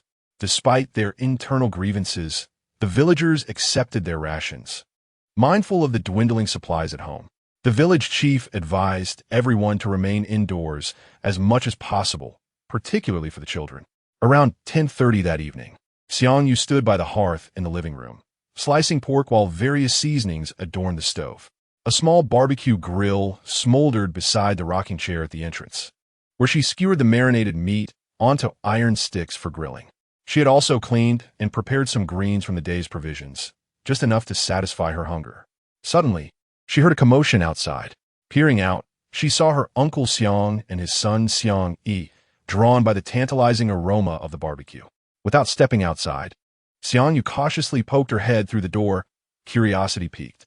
Xiang Yi, carrying a basket on his back, set it down and produced 3 frozen cabbage heads.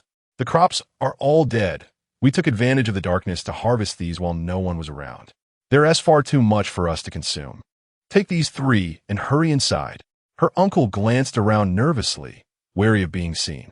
Moments later, Grandma and Xiang Ling returned from the back mountain, also burdened with a basket, their shoulders and heads blanketed with snow.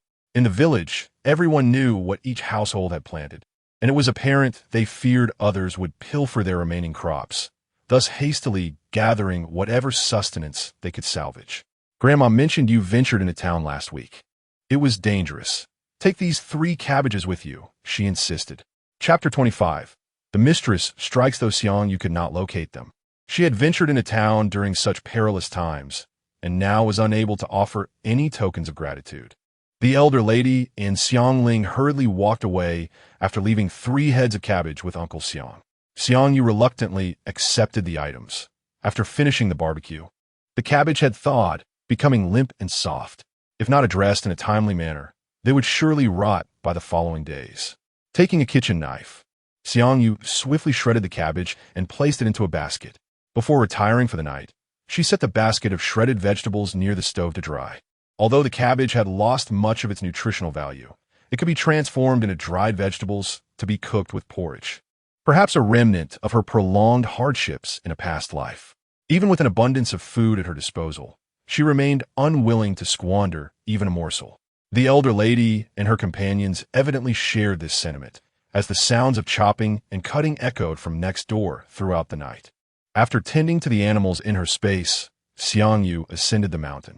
The trees on the hillside had been completely felled, leaving only stumps in the snow. Villagers began to search further afield for firewood. As usual, she gathered the discarded branches and carefully maneuvered her cart through the snow. This path was the villagers' main route up the mountain, the snow having been trampled into a visible trail.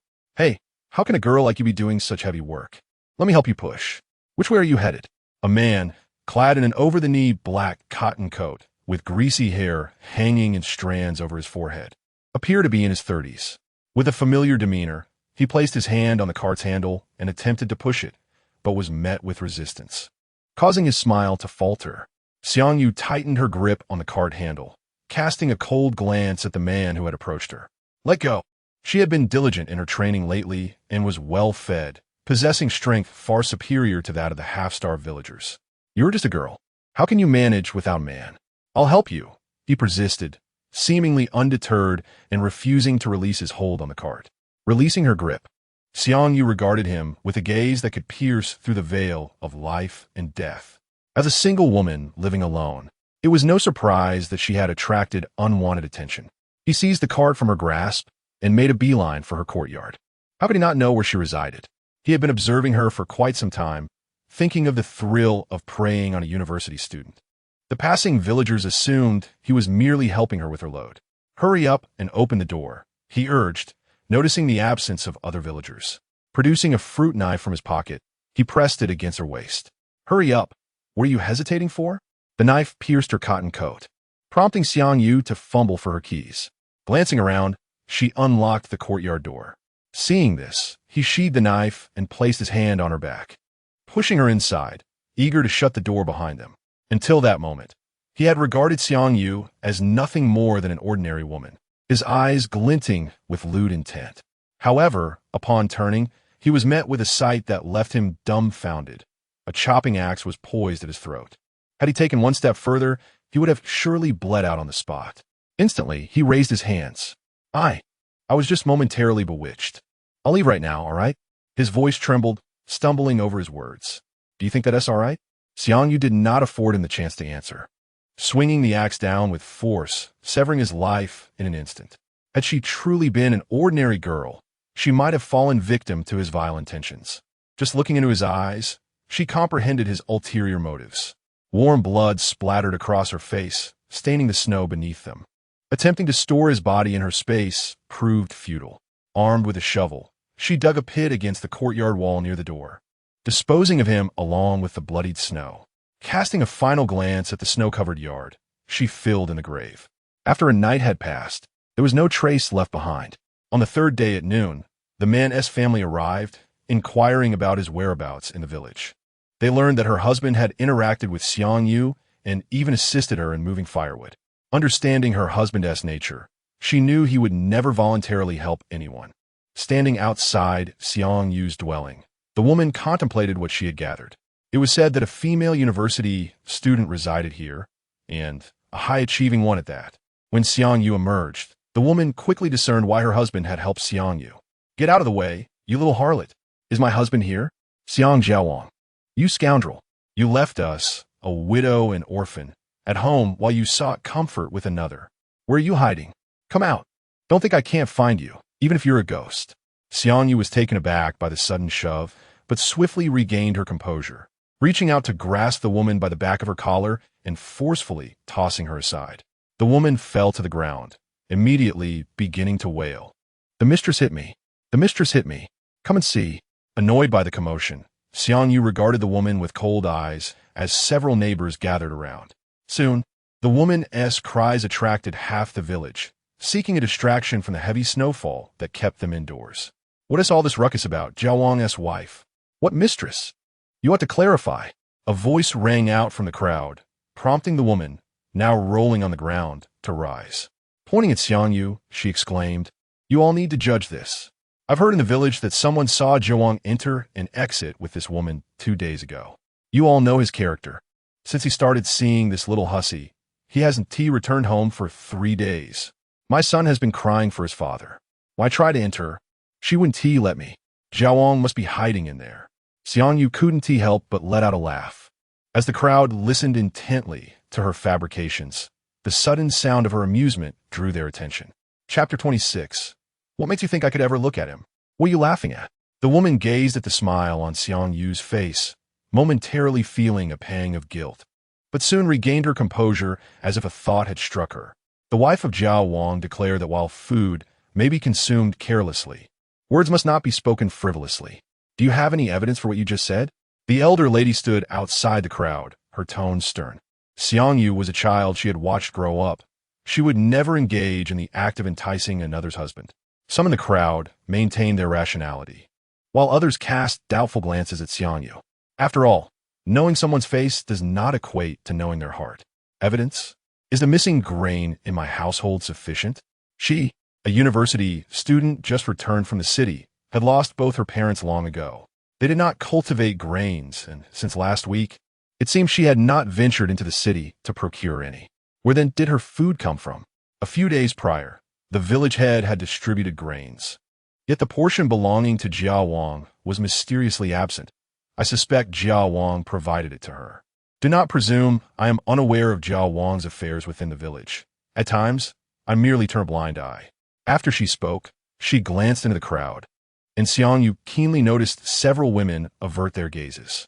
The villagers were well aware of Jiaowang's reputation, and the men in the crowd regarded Xiangyu with knowing looks. If Jiaowang could entice her with a mere handful of grain, might they not also find a similar opportunity? After all, she was a university student, the sole one in the village to have gained admission to a prestigious institution.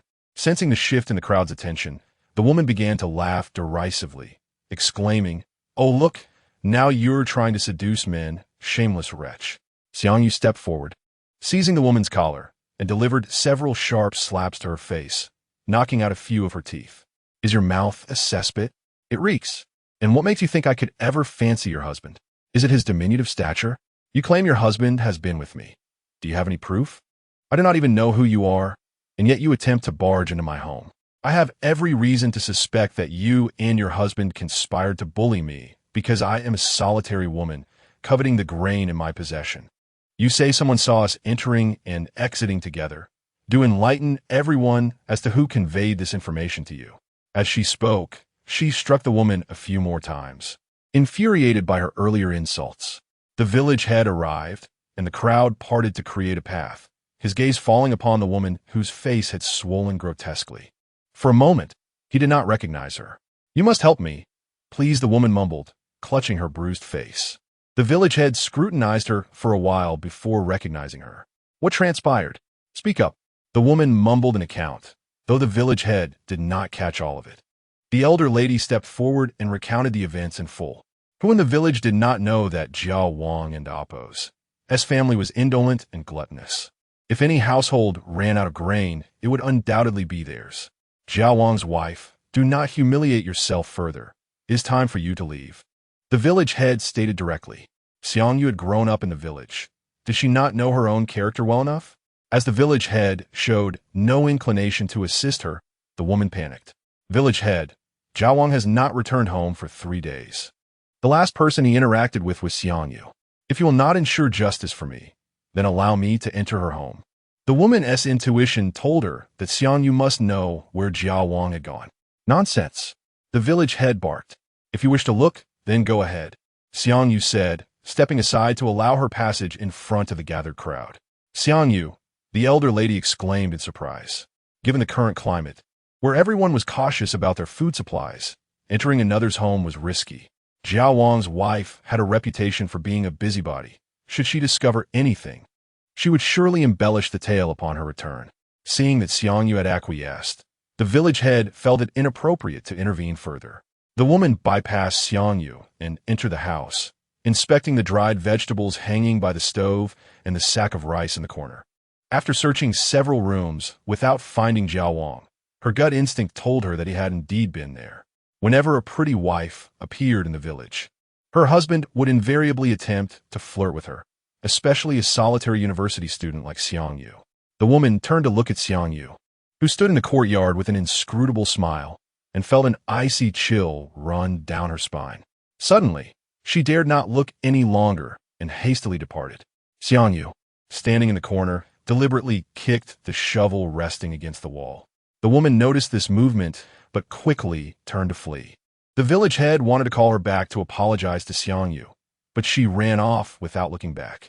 Realizing this was merely a misunderstanding, several men in the village exhibited disappointment. That night, Xiang Yu sat peacefully by the stove, polishing her compound bow, which lay on the sofa bed. As the clock struck 10, she extinguished the oil lamp, grasped the bow, and opened the window a crack. The cold air rushed in, and her gaze remained fixed outside. Soon, a shadow leaped over the courtyard wall. Xiang Yu quickly readied her bow, pulling it taut and aiming at the shadow's head. Just as it picked up a shovel from the corner, a swift twang echoed, and the shadow collapsed silently into the snow. Closing the window, Xiang Yu stepped outside to stand over the fallen figure, already knowing the identity of the woman who had caused her distress earlier. Jiao Wang's wife, that raucous troublemaker from the day before, now lay with an arrow lodged firmly in her skull. Stubborn of tongue, yet fragile of life. Placing a foot upon her head, Xiang Yu extracted the arrow, having signaled her intent during the woman and Apo's earlier search of her home. Grabbing the shovel from the corner, she dug a small grave in the courtyard and buried the body. Now, the couple could be reunited. After finishing, Xiang Yu observed the thermometer indicating a chilling 2 degrees below zero. The temperature would continue to drop, ensuring there would be no unpleasant odors from decay. After a night passed, any trace of the event was concealed beneath a blanket of fresh snow. Xiang Yu, as per her routine, pushed her cart up the mountain to gather firewood. Xiang Cheng and his 2 friends had been practicing with their slingshots in the woods and had recently succeeded in catching some rabbits. Upon returning home that afternoon, Xiang Yu found Xiang Cheng and his companions waiting at her doorstep. Chapter 27.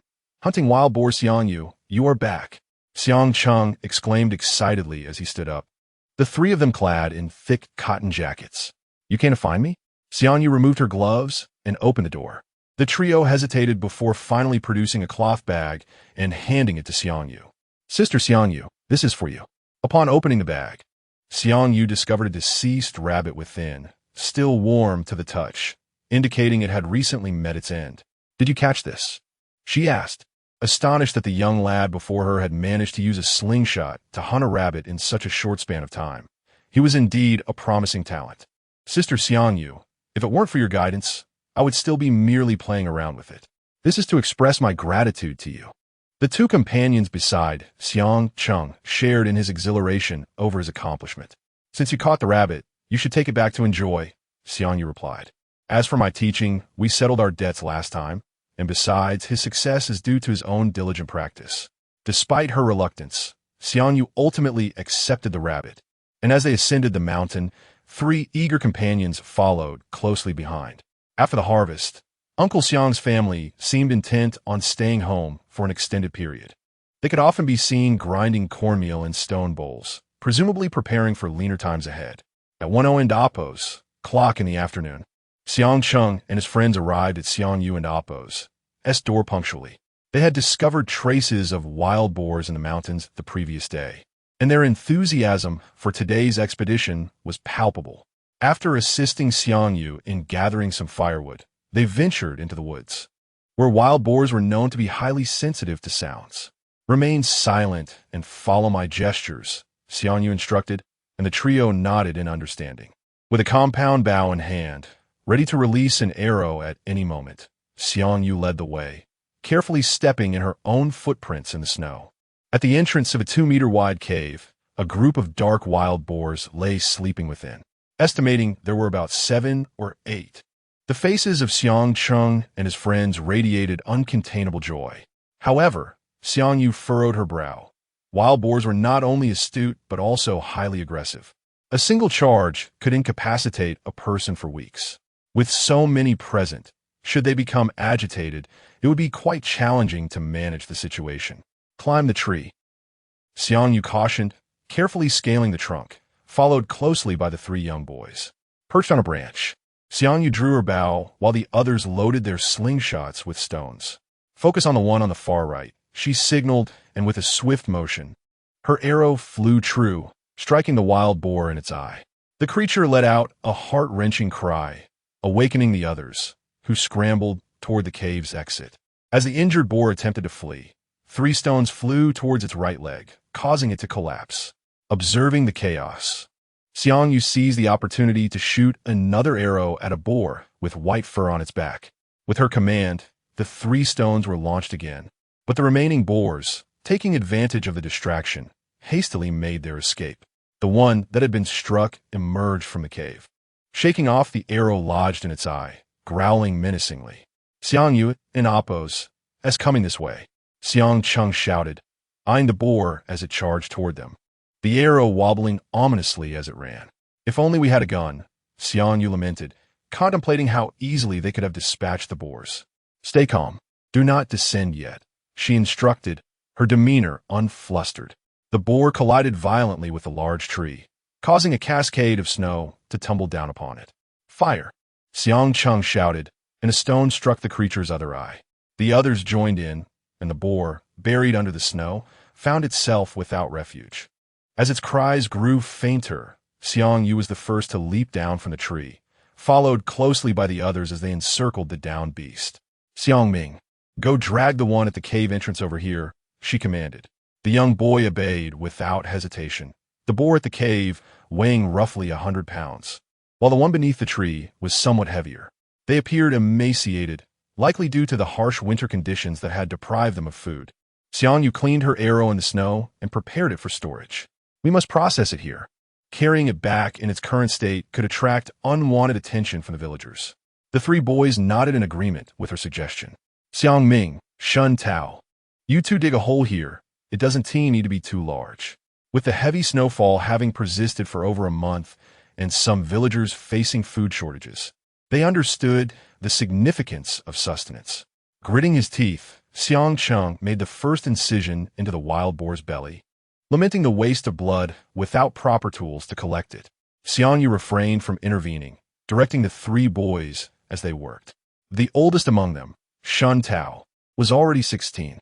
If they could not handle such scenes, they would be ill-prepared for the harsher realities that lay ahead. Moreover, these boys often brought her small treats, claiming them as tokens of gratitude. While Xiang Cheng and Shun Tao maintained their composure, Xiang Ming struggled and occasionally retched, only regaining his composure by the time they commenced with the second boar. Lacking any prior experience, the boys swung their knives clumsily as Xiang Yu guided them, directing them to pack the strong-smelling entrails into bags. They filled the bags with snowballs to mask the odor. The four of them divided the 8 legs of the boars evenly, with each taking 2, while Xiang Yu claimed 1 head for herself, leaving the other to be shared among Xiang Cheng and his companions. With limited space in their backpacks, they decided to leave 2 behind to guard the site, while the other 2 ventured down the mountain to retrieve Xiang Yu's cart. Upon loading all the meat, they covered it with a layer of snowballs and topped it with a pile of firewood and branches, confidently pushing the cart down the mountain. They encountered no suspicion from the villagers, who were accustomed to seeing Xiang Cheng and his friends with Xiang Yu. Chapter 28. The allocation of food dwindles. The supply of food was diminishing, and the quantity of pork was excessive, making it impossible to transport it all at once. The 3 individuals gathered a substantial amount of dry twigs on the mountain and secured the pork in the center of the branches. It took 4 trips to complete the transport. Later that night, around 9 o'clock, after the villagers had gone to bed, the parents of Xiang Cheng arrived at their home as if prearranged. Their remaining food supplies were also scarce, and the sight of their child returning with a large piece of pork startled them. Upon inquiry, they quickly grasped the situation. No longer children, they understood the complexities of human relationships and promptly sliced off a piece of pork to send to Xiang Yu. Take the pork back. I have already taken my share. Do not speak of the events on the mountain and the village. The 3 families understood the current circumstances well and were not foolish enough to spread rumors. We want to say a word. Rest early. We shall not intrude further. They exchanged glances and departed. Before long, it was time for the distribution of food again. Recently, due to the frigid temperatures dropping to -15 degrees, the villagers had ceased to venture into the mountains for firewood, and it was rare to see anyone moving about in the village. Upon opening the door, a gust of cold air assaulted Xiang Yu, causing her head to throb painfully as if pierced by needles. She quickly pulled her scarf up to cover half of her face, feeling somewhat relieved.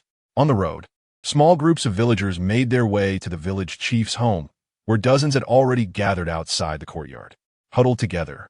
They seemed to believe that this would mitigate the cold as they chatted while shivering.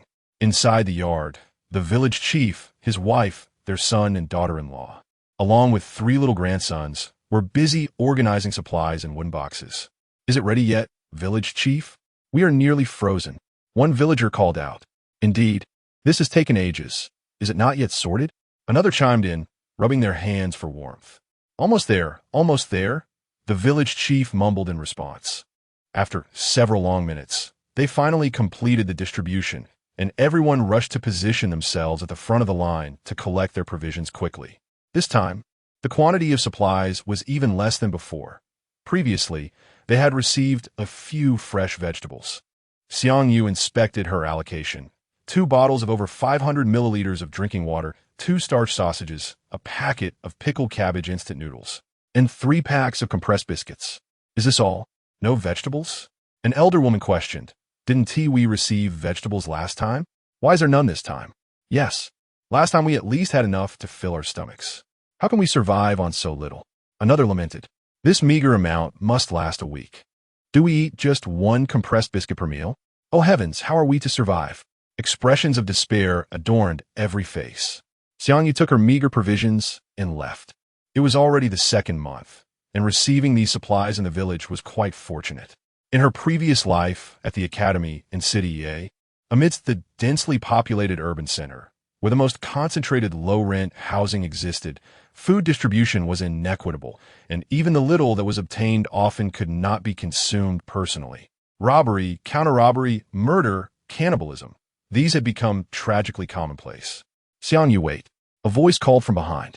Turning around, she saw a figure bundled tightly against the cold rushing toward her.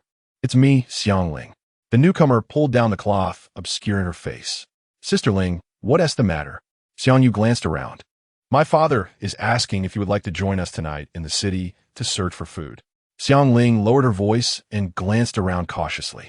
"We have a radio at home, and it recently announced that heavy snow may persist for a long time, with temperatures continuing to plummet. A couple of nights ago, my father and brother went to the town to look for food, but all the supermarkets and small shops have been looted, leaving nothing behind. Tonight, we plan to head to the city. You surely don't have much food on your own. Would you like to come along?" The two stood closely side by side, and with Xiang Ling's voice lowered, no one behind them could hear their conversation. "There are a few people," Xiang Yu replied nonchalantly, seemingly unconcerned. "My father, brother, the village chief's son, and Xiang Chang's parents. Only 6 people. If you come, that makes 7. What time are you departing?" "Tonight, at 8:30. We'll gather at my house," Xiang Ling said as several ants approached, prompting her to walk away quickly. "Xiang Yu, where did you buy that coat?" "It looks much warmer than ours," one of the ants remarked, having eyed Xiang Yu's outerwear for some time. "Annie, I just bought it casually from a street vendor. It's not as great as you think. In terms of warmth, it doesn't compare to what you're wearing." "Are you joking? Do you really think I wouldn't recognize quality?" The ant replied, her eyes narrowing. "You've had more salt than I've had rice. You're discerning, I must be sharper than mine. Look at this fabric. Does it even provide warmth?" As she spoke, Xiang Yu rolled up her sleeves for inspection. The ant leaned in closer, only to shake her head in disapproval, a look of distaste on her face. This fabric was unfamiliar to her, appearing inadequate for warmth. Xiang Yu concealed her expression. The coat she wore was not a cotton jacket, but a winter coat designed to resist wind and cold, appearing thinner than a cotton garment. Upon returning home, Xiang Yu placed the food she had received today into her space and took a moment to glance at the vegetables and rice she was cultivating. The rice had turned entirely yellow, indicating it would be ready for harvest in a few days, while other vegetables had matured and were ready for picking, large and fresh. With this fertile black soil, she could be free from worries about food in the future. Next to the vegetable garden, she cleared another plot of land and planted various fruit seeds: apples, pears, strawberries, blueberries. After finishing the orchard, Xiang Yu picked some cabbage and placed it into the pig and Appo's feeding trough, observing the plump little piglets with satisfaction. "Eat well." Braised, steamed, roasted piglet. The chicks and ducklings she had previously bought from the farmer's market were also growing, their yellow feathers gradually shedding. She gathered some fresh corn to feed them, while the husks and stalks were chopped into pieces for the cattle and sheep, ensuring nothing went to waste. Soon, evening arrived. Xiang Yu organized her belongings, strapping a half-height compound bow onto her back, a weapon with considerable power. Adjusting the short string made it even stronger, capable of piercing even a fire extinguisher, an effective tool for self-defense, providing her with a sense of security. Her backpack contained several packs of compressed biscuits, 2 bottles of water, a packet of instant noodles, a can of luncheon meat, and an alcohol stove. After surveying the remaining items in her home, she stored the burning stove in her space and also collected the rice stored in the corner. The house was now empty, with nothing left behind. At 8:30 that evening, Xiang Yu headed directly to the neighboring courtyard. Chapter 29. A guiding path. The night air seemed to grow even colder. "Xiang Yu, come in," Uncle Xiang called out, recognizing the slender figure standing amid the snow. "I won't go in," Xiang Yu replied, remaining outside the courtyard. Shortly thereafter, both he and Xiang Yi emerged. Each bore a hefty mountaineering backpack, while Zhang Cuiping and Grandma displayed their concern as they bid the two farewell. Xiang Ling, cradling a child in her arms, followed closely behind. "Deshan, be cautious out there with Xiao Yi. It doesn't matter if you don't find any food. Safety is paramount. Return early." Deshan is Uncle Xiang's nickname. "Dear, if there's any danger, make sure to flee quickly. Understood?" Zhang Cuiping admonished the two, her heart still haunted by the last incident in the town. "In an Appo's. As cold outside, you should hurry inside." "We in Appo's. I'll be back soon," Uncle Xiang reassured them, gently urging them toward the warmth of the house. "Grandpa, hold me," the child in Xiang Ling's arms exclaimed, eager to be let down, while Xiang Yi added, "Dad, take care." Upon stepping out of the courtyard, They spotted Xiang Yu standing under the streetlight. In the dim light, they had not initially realized that she was carrying something on her back. Xiang Yu, what is that toy you have? Uncle Xiang inquired, puzzled, for he had never seen a compound bow before. The bow's called a compound bow, Xiang Yu interjected, astonished at Xiang Yu's unexpected skill. He recalled a time when he had watched videos of foreign hunting grounds, where he had seen a hunter pierce a kudu with a single arrow from a compound bow, killing it instantly. He wondered whether Xiang Yu's bow held similar power. As they reached the village's edge, the village chief's son and his wife awaited them. Though Xiang Cheng's parents had yet to arrive. When did you come? Uncle Xiang asked, noticing the snow accumulating on their clothes. We've been here for a while. If you hadn't shown up, my wife and I would have left, the village chief's son replied, shivering as he moved to shake off the cold. After roughly 5 minutes, Xiang Cheng's parents finally arrived, but unexpectedly, it was Xiang Cheng who would be going instead of his mother. Xiang Yu, I didn't expect to see you here, Xiang Cheng exclaimed, surprised to encounter her. Initially, his parents had planned to go into the city for supplies, but his father had abruptly decided against it, instructing his mother to stay behind and sending him off with supplies instead. Keep it down, you little rascal, Xiang Cheng's father scolded, giving him a light smack on the back of his head while looking around cautiously. Let's go, Uncle Xiang said, leading the way as they trudged slowly through the snow. The night was calm, and the snowfall had lessened. As Xiang Cheng walked alongside Xiang Yu, he chattered incessantly, making the journey less dull. However, walking on foot through the snow proved slow, and they frequently paused, occasionally encountering others from nearby villages. Everyone was bundled up so tightly that even familiar faces were unrecognizable. When they passed through the town, they collectively chose to avoid it, opting for the quickest route to the city. If they maintained a brisk pace, they could arrive before dawn. At 6 in the morning, they finally reached the outskirts of the city. Just half an hour more would lead them directly in. Yet with the town already so perilous, the densely populated city posed even greater risks.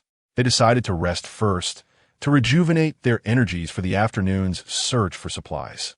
Otherwise, should danger arise, their fatigued bodies would be unable to flee. They found a hotel and, after ensuring it was empty, climbed to the 6th floor for safety. Lacking a room key, the village chief's son forcibly pried the door open. They agreed to reconvene at 3 in the afternoon before closing the door to rest. Inside, the room contained a large bed, a kettle, and 2 nightstands, all simple yet clean. Xiang Yu set the alarm and rested until noon. Rising to find the doors of the neighboring rooms tightly shut, she carefully closed her door and descended the stairs. Her purpose in the city was not to seek food, but to procure medicine.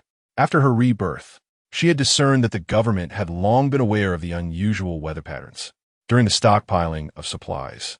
She had learned from merchants that the government had been strictly controlling all resources, particularly medicines.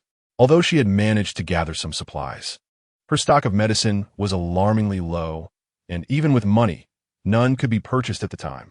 As she stepped into the snow, her leg nearly sank deep into the powder. Xiang Yu gazed ahead. Beyond the blizzard, a few tall buildings were visible, while most other homes were buried beneath the snow. A noise emerged from an alley to her right, and she turned to see a child, roughly the same height as Xiang Cheng, rummaging through a trash bin. The child wore an ill-fitting padded coat, revealing frostbitten ankles beneath. His hair was matted with grease, and upon noticing Xiang Yu's gaze, he paused briefly, then resumed his search. Several trash bins along the street bore evidence of his scavenging, with debris swirling in the snow. Rows of 2-story homes lined the road, their doors firmly shut, offering no indication of occupancy. The child seemed to have found something in the bin and quickly tucked it into his coat, clutching it tightly as he darted past Xiang Yu. Hey, wait a moment, she called, taking a few quick steps to catch up to him. His shoes were ill-fitting, making it easy for her to overtake him. Once she grasped the back of his collar, the boy spun around, attempting to bite her wrist. Xiang Yu swiftly seized his mouth shut with her left hand, demanding, "Let me ask you something. I won't take your belongings." Releasing his collar, she feigned rummaging through her pocket, producing a pack of compressed biscuits. Without uttering a word, the boy reached out and snatched the item from her hand. "You can ask," he said. "Which way leads to the street? Can you point me in the right direction?" Xiang Yu glanced at the time. It was already 12:30. She had 2 hours left. Keep going straight ahead, and you'll see a river. Cross the overpass, and you'll find a street over there. All right, thank you, Xiangyu replied, turning to leave, but was once again halted by the boy's voice. If you intend to go that way, I advise you not to. Chapter 30. The Gunshot Hay. It's dangerous over there, the little boy remarked as he watched the retreating figure of Xiangyu. In response, a pack of compressed biscuits fell from the sky. The boy picked up the fallen biscuits and dashed into the alley. Bizarre. The river beneath the overpass had frozen over, thick layers of snow blanketing its surface. The bridge, with its 8 lanes, was lined with long queues of vehicles, all of which were now devoid of functioning cameras. Nonetheless, to be cautious, Xiangyu glanced at her reflection in a mirror. She was well disguised, so much so that even she could hardly recognize herself. Taking out her tools, Xiangyu pried open the fuel tank of a vehicle, extracting its contents. She spent almost half an hour on the bridge, successfully siphoning the fuel from the cars. Although she had not found a pharmacy, the haul was still commendable. As she crossed the overpass, Xiangyu spotted 2 enormous birds' nests ahead, surrounded by towering buildings. 2 men clad in knee-length winter coats emerged from the nests and headed toward her direction, cigarettes dangling from their lips. Their faces adorned with smirks as they gazed at her. Looks like a woman, one of them remarked. At that moment, Xiangyu's focus was elsewhere. She had noticed a pharmacy by the roadside. While everyone was preoccupied with scavenging for food, few paid attention to medicine. Despite the glass door of the pharmacy showing signs of breakage, she could still discern a plethora of medications on the shelves, excitement flickering in her eyes. The 2 men approached her, one of them saying, "Hey girl, want to have some fun with us?" He flicked his cigarette, but to the ground, the snow sizzling as it melted upon contact. Xiangyu furrowed her brows at the man blocking her path. "Ah, branded goods," the other remarked, his gaze sharpening as he took note of Xiangyu's winter attire. "What brand?" his companion inquired, puzzled. "That coat she's wearing, it must cost over 40,000. Have you heard of such winter gear?" The man advanced toward Xiangyu, a predatory glint in his eyes. Since Xiangyu was a woman, they lowered their guard, believing that in the harsh reality of the world, there were few women capable of defending themselves. They had encountered many women in the city, all of whom had succumbed to their dominance. Upon hearing the valuation of the winter coat, the companion reached out, intending to strip Xiangyu of her clothing. A grunt escaped the man's lips as Xiangyu seized the moment, delivering a precise punch to his neck, targeting one of the few vulnerable points on the human body. The man clutched his throat, sinking to his knees, unable to utter a sound. The other man, realizing the danger, turned to flee. "Help!" he shouted, but Xiangyu did not allow him the opportunity to call for aid. She swiftly released an arrow that struck his head. He barely covered 10 meters before collapsing on the ground. Xiangyu surveyed her surroundings, then approached the corpse and dragged it back. After retrieving the arrow, she tossed both bodies off the bridge, the snow erupting around them, only for their forms to be quickly concealed by the falling snow. Once off the overpass, Xiangyu cautiously approached the pharmacy. The apocalypse had only just begun, and while some individuals resorted to desperate measures due to food shortages, the city's orders still held. They were not yet brazen enough to act recklessly. Upon entering the pharmacy, Xiangyu first destroyed all the surveillance cameras before hastily collecting every visible medication into her storage space, leaving no room for future troubles. Behind the pharmacy was a storeroom filled with brown cardboard boxes containing additional medicines. After a quick glance, she took a portion with her. Exiting the pharmacy, Xiangyu walked for about 5 minutes before stumbling upon another pharmacy, its glass door shattered. Some medications lay scattered on the ground, indicating that previous scavengers had searched extensively for their needs. Xiangyu squeezed through the broken glass and gathered another portion of medicines from within. Most stores had been ransacked, leaving only a bakery and a maternity shop, the latter still displaying several bills of currency, likely left behind by looters. Noticing the remaining cans of inexpensive infant formula on the lower shelf, Xiangyu quickly stored them away. These could provide vital nutrition when consumed. The maternity shop also housed a variety of costly skincare products suitable for infants, each tiny jar priced in the hundreds. She collected them all for future use, as her own skincare supply was rather limited. Just as she was gathering infant wipes and toilet paper, a series of gunshots rang out nearby. "Guns!" Xiang Yu immediately realized the threat and exited the maternity shop, moving toward the direction of the gunfire. 3 more shots echoed, and then 2 individuals burst out from the left side of the intersection, fleeing while glancing back anxiously. 4 large wolf dogs were in hot pursuit, growling ferociously. Upon spotting the wolf dogs, Xiang Yu swiftly ducked into a nearby milk tea shop as gunfire erupted once more. The anguished cries of a man followed, pleading, "Don't kill me." Hiding behind the counter, Xiang Yu felt the imposing ice maker behind her and, upon touching it, promptly stored it in her space, along with items from the storeroom. One of the wolf dogs reached the entrance of the milk tea shop just as 4 men in police uniforms approached. "What are you doing?" the leader barked. Xiang Yu glanced at his sidearm, surmising they were officers from the nearby precinct. "Officer, there's no food left in the town. I came to the city to see if I could find something to eat," Xiang Yu stammered, pretending to be frightened. "Which town are you from? Haven't there always been rations distributed to you? Why are you here? Show me your ID," the officer commanded. Xiang Yu produced her identification and handed it over. The officer scrutinized it several times before demanding, "Take off your mask so I can see your face." After confirming her identity, he returned her ID. "Don and Amp, Oppos, T go that way. Search over here instead, understood?" He instructed, and Xiang Yu nodded in agreement. The officers departed only after confirming she posed no threat. The storefronts along the street were partly buried under the heavy snowfall, obscuring the entrances to some underground markets. Observing a restaurant-like sign ahead, Xiang Yu ventured inside, only to find the establishment utterly barren, save for 2 empty large freezers. It appeared that the wooden tables and chairs had been repurposed by locals for firewood, leaving nothing behind. Chapter 31. Entering K City, raising her hand, Xiang Yu retrieved 2 large freezers into her space and made her way towards the kitchen. The floor creaked beneath her feet, producing a faint sound. Looking down, she noticed numerous grains of millet scattered across the ground, accompanied by a multitude of chaotic footprints and discarded rotten vegetable leaves. It appeared that this place had been ransacked as well. After taking a few steps forward, she spotted several torn cardboard boxes beside the open freezer. Inside were numerous unopened condiments, salt, chicken essence, Sichuan peppercorns, along with some soy sauce and vinegar. These items were inedible in their current state, suggesting that the intruders had merely taken the rice and the dishes from the restaurant. After searching around again without success, Xiang Yu turned and proceeded to the next establishment.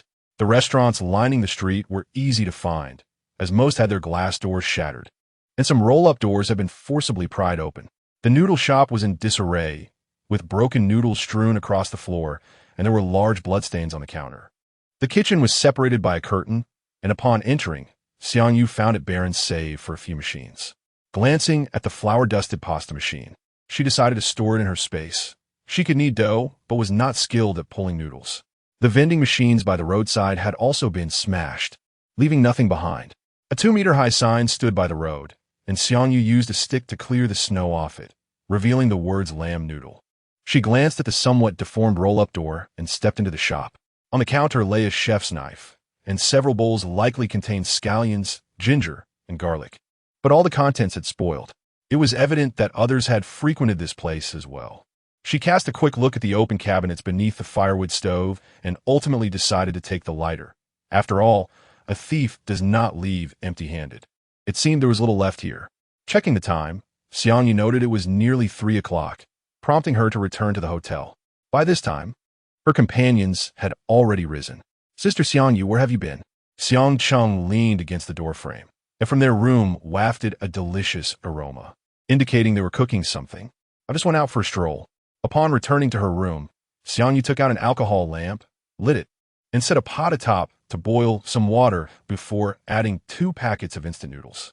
She included an egg and a sausage, thus preparing her lunch. After the meal, the group sat in the corridor. Shortly thereafter, Uncle Xiang and Xiang Yi returned from their outing.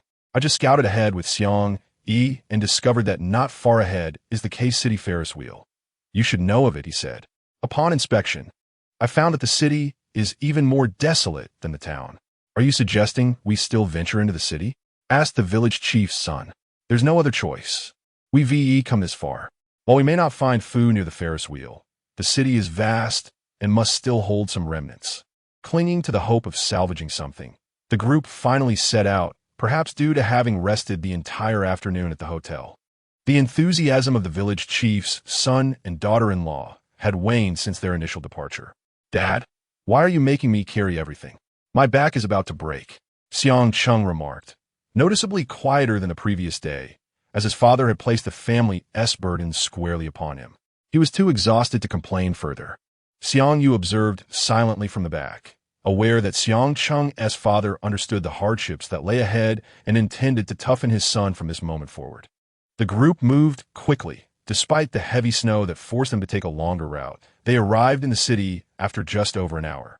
Case City, the place where she had resided after being accepted into a prestigious high school, was once a distant dream of altering her fate through education. Thus, she had not explored Case City much. At the toll station, she procured a map of Case City and began to examine it. The map was designed for tourists, highlighting various attractions, none of which were what she sought. She recalled a former roommate mentioning that the southern part of Case City, near the sea, boasted a famous activity, diving and experiencing the life of fishermen for a day. Soon, the location she sought appeared on the map, albeit a bit far. A thought crossed her mind, and a smile emerged on her face.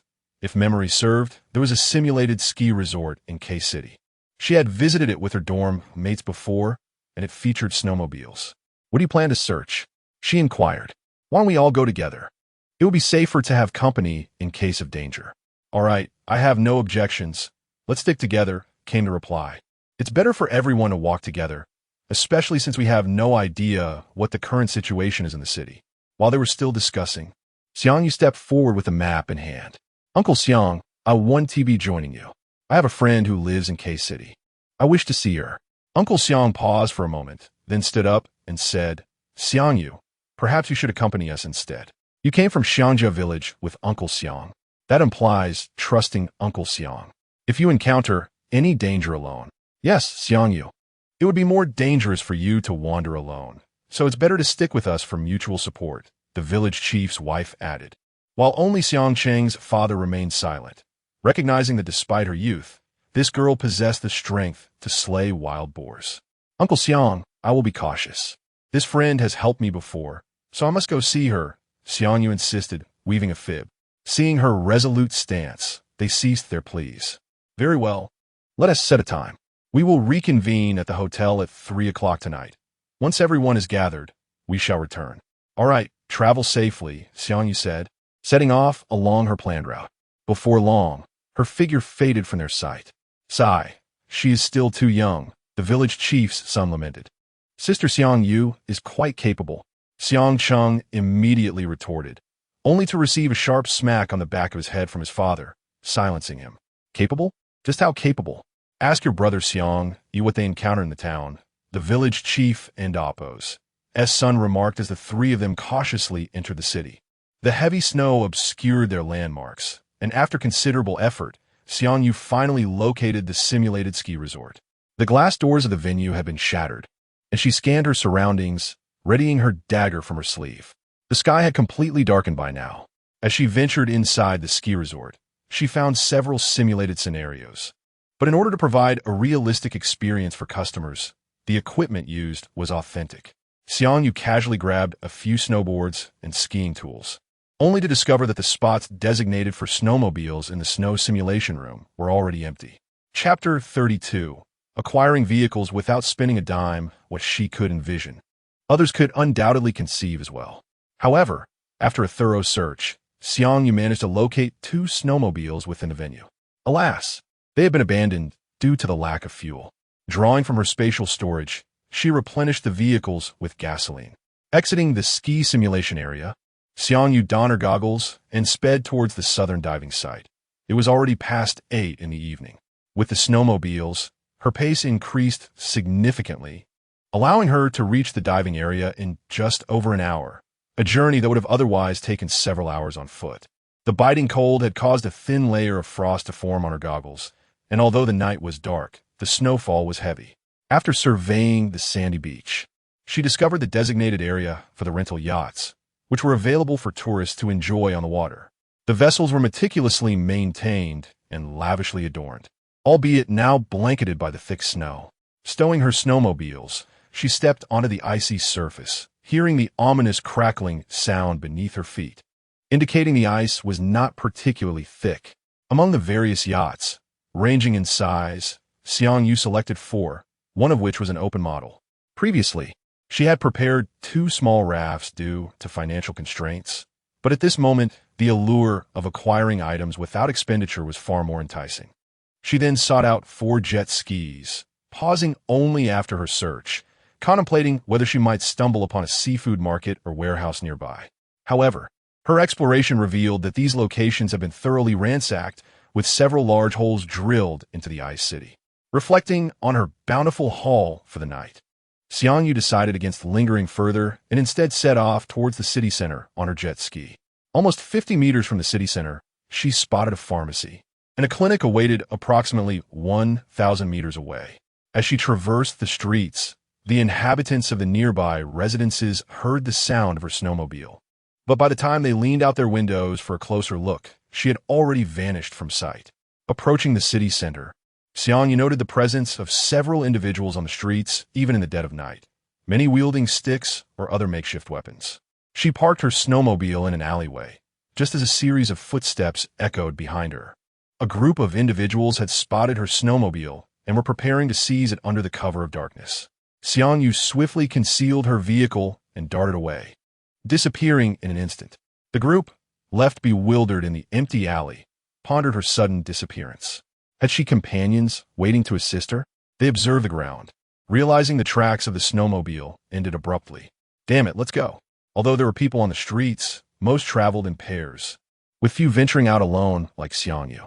Those who did appeared either muscular or intimidating, and no one dared to provoke them. The glass doors on either side of the streets lay shattered, and Xiangyu looked up, pondering when such destruction had become commonplace. The shops utilized glass security doors, which shattered with just a few blows, leaving only the crunch of broken glass beneath her feet. Clothing stores had been stripped bare, even the short-sleeved shirts were gone, and wooden items had been entirely removed. Don't take it, it's mine. Let go. A slender woman burst forth from one of the stores, clutching tightly to her prize.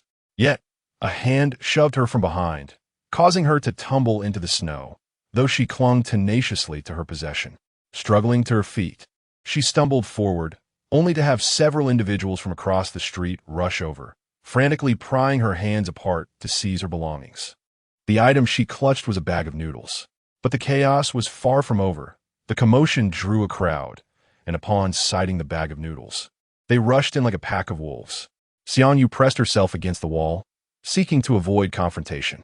The woman, now on the ground, wept bitterly. Ah, you'll all meet a terrible fate. Her curses were loud and harsh, yet the crowd seemed undeterred. Soon the biting cold of the ground snapped her back to reality. She rose, supporting herself against the wall, and departed. Xiangyu surveyed the scene before her. The temperature had plunged to minus 17 degrees. If this continued, the frenzy among these individuals would only escalate.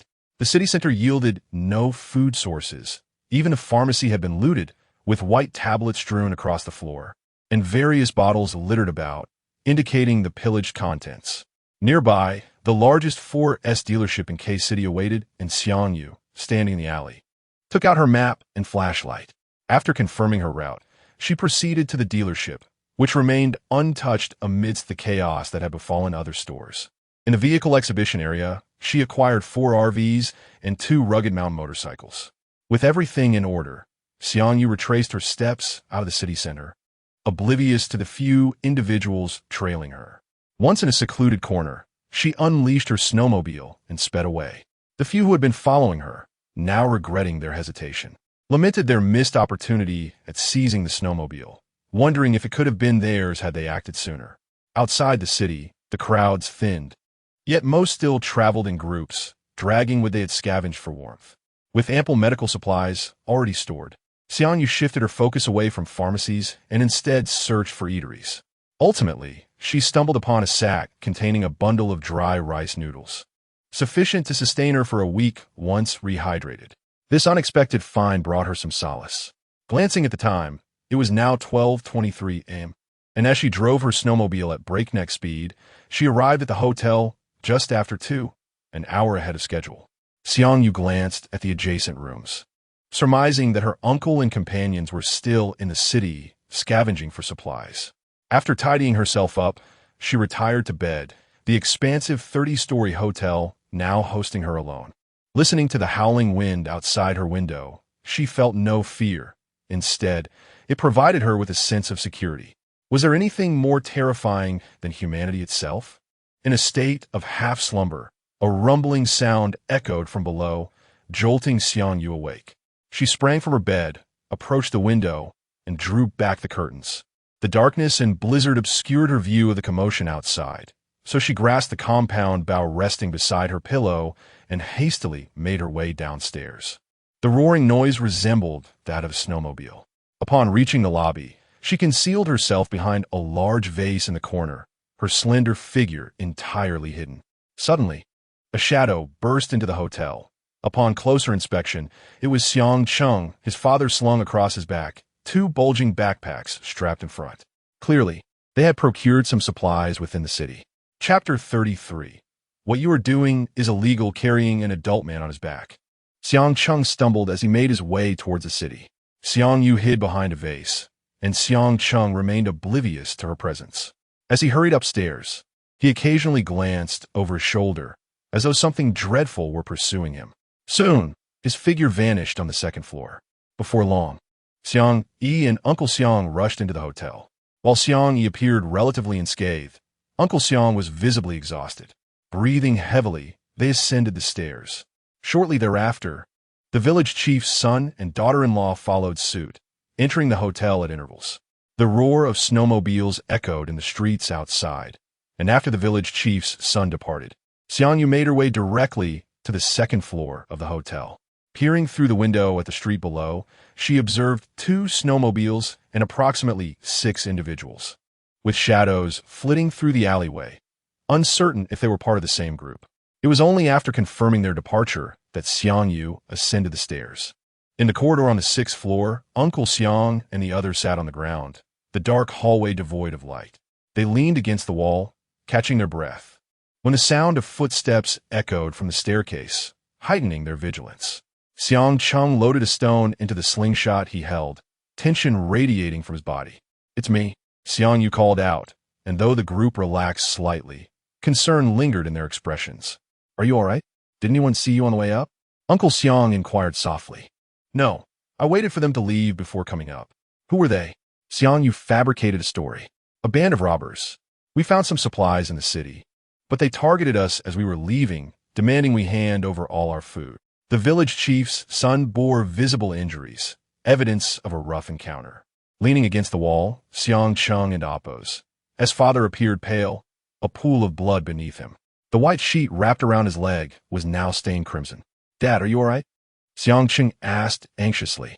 The others gathered around, suggesting they return home immediately, as Uncle Lao Wu had been injured while buying them time to escape. "Yes, we must hurry back. The nearby hospital has long been abandoned, just an empty building. We need to get him to a doctor." Uncle Xiang and the village chief's son concurred, advocating for Xiang Cheng's father to be taken home. "I'm Fine. Goof goof. Those people are probably still waiting outside for us. I can hold on until tomorrow morning," Xiang Cheng's father weakly reassured them, but his pale complexion betrayed his true condition.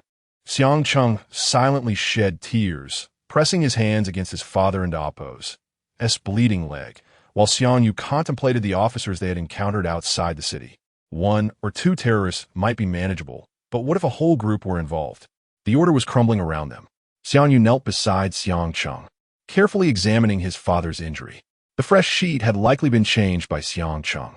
A long gash ran across his father's thigh, blood seeping from the wound.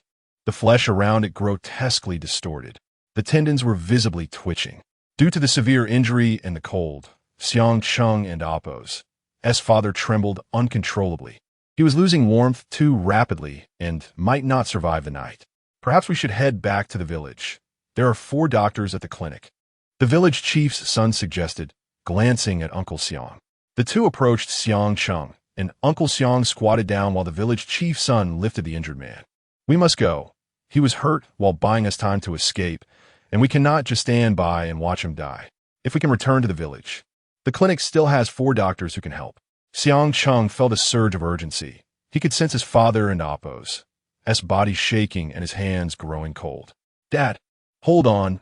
Mom, Grandma, and my sister are waiting for us at home, Xiang Cheng continuously reassured him. The village chief's daughter-in-law emerged from a hotel room with a blanket, which Xiang Cheng hurriedly draped over his father. The group was in a flurry of activity.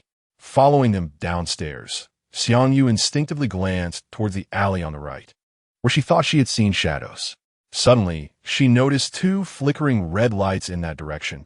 There were people there. Extending her left hand, she grasped her compound bow and swiftly drew an arrow from the gap in her backpack. Meanwhile, Xiang Yi and the others walked on, believing their pursuers had fled. They discussed which direction would lead them back to the village most swiftly, oblivious to the impending danger. For powerful flashlights illuminated them from the alley on the right, prompting the group to instinctively shield their eyes.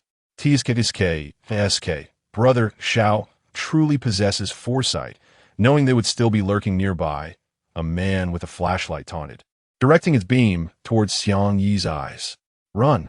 If you were so quick, why not hand over your supplies and avoid all this trouble?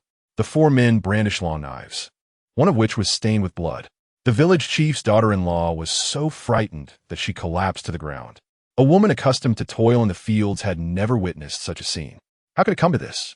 You are breaking the law, she exclaimed, her eyes wide with terror, bewildered by the transformation of her surroundings into something foreign and frightening. Ha ha ha, breaking the law? The group erupted in laughter, as if they had heard the most amusing joke.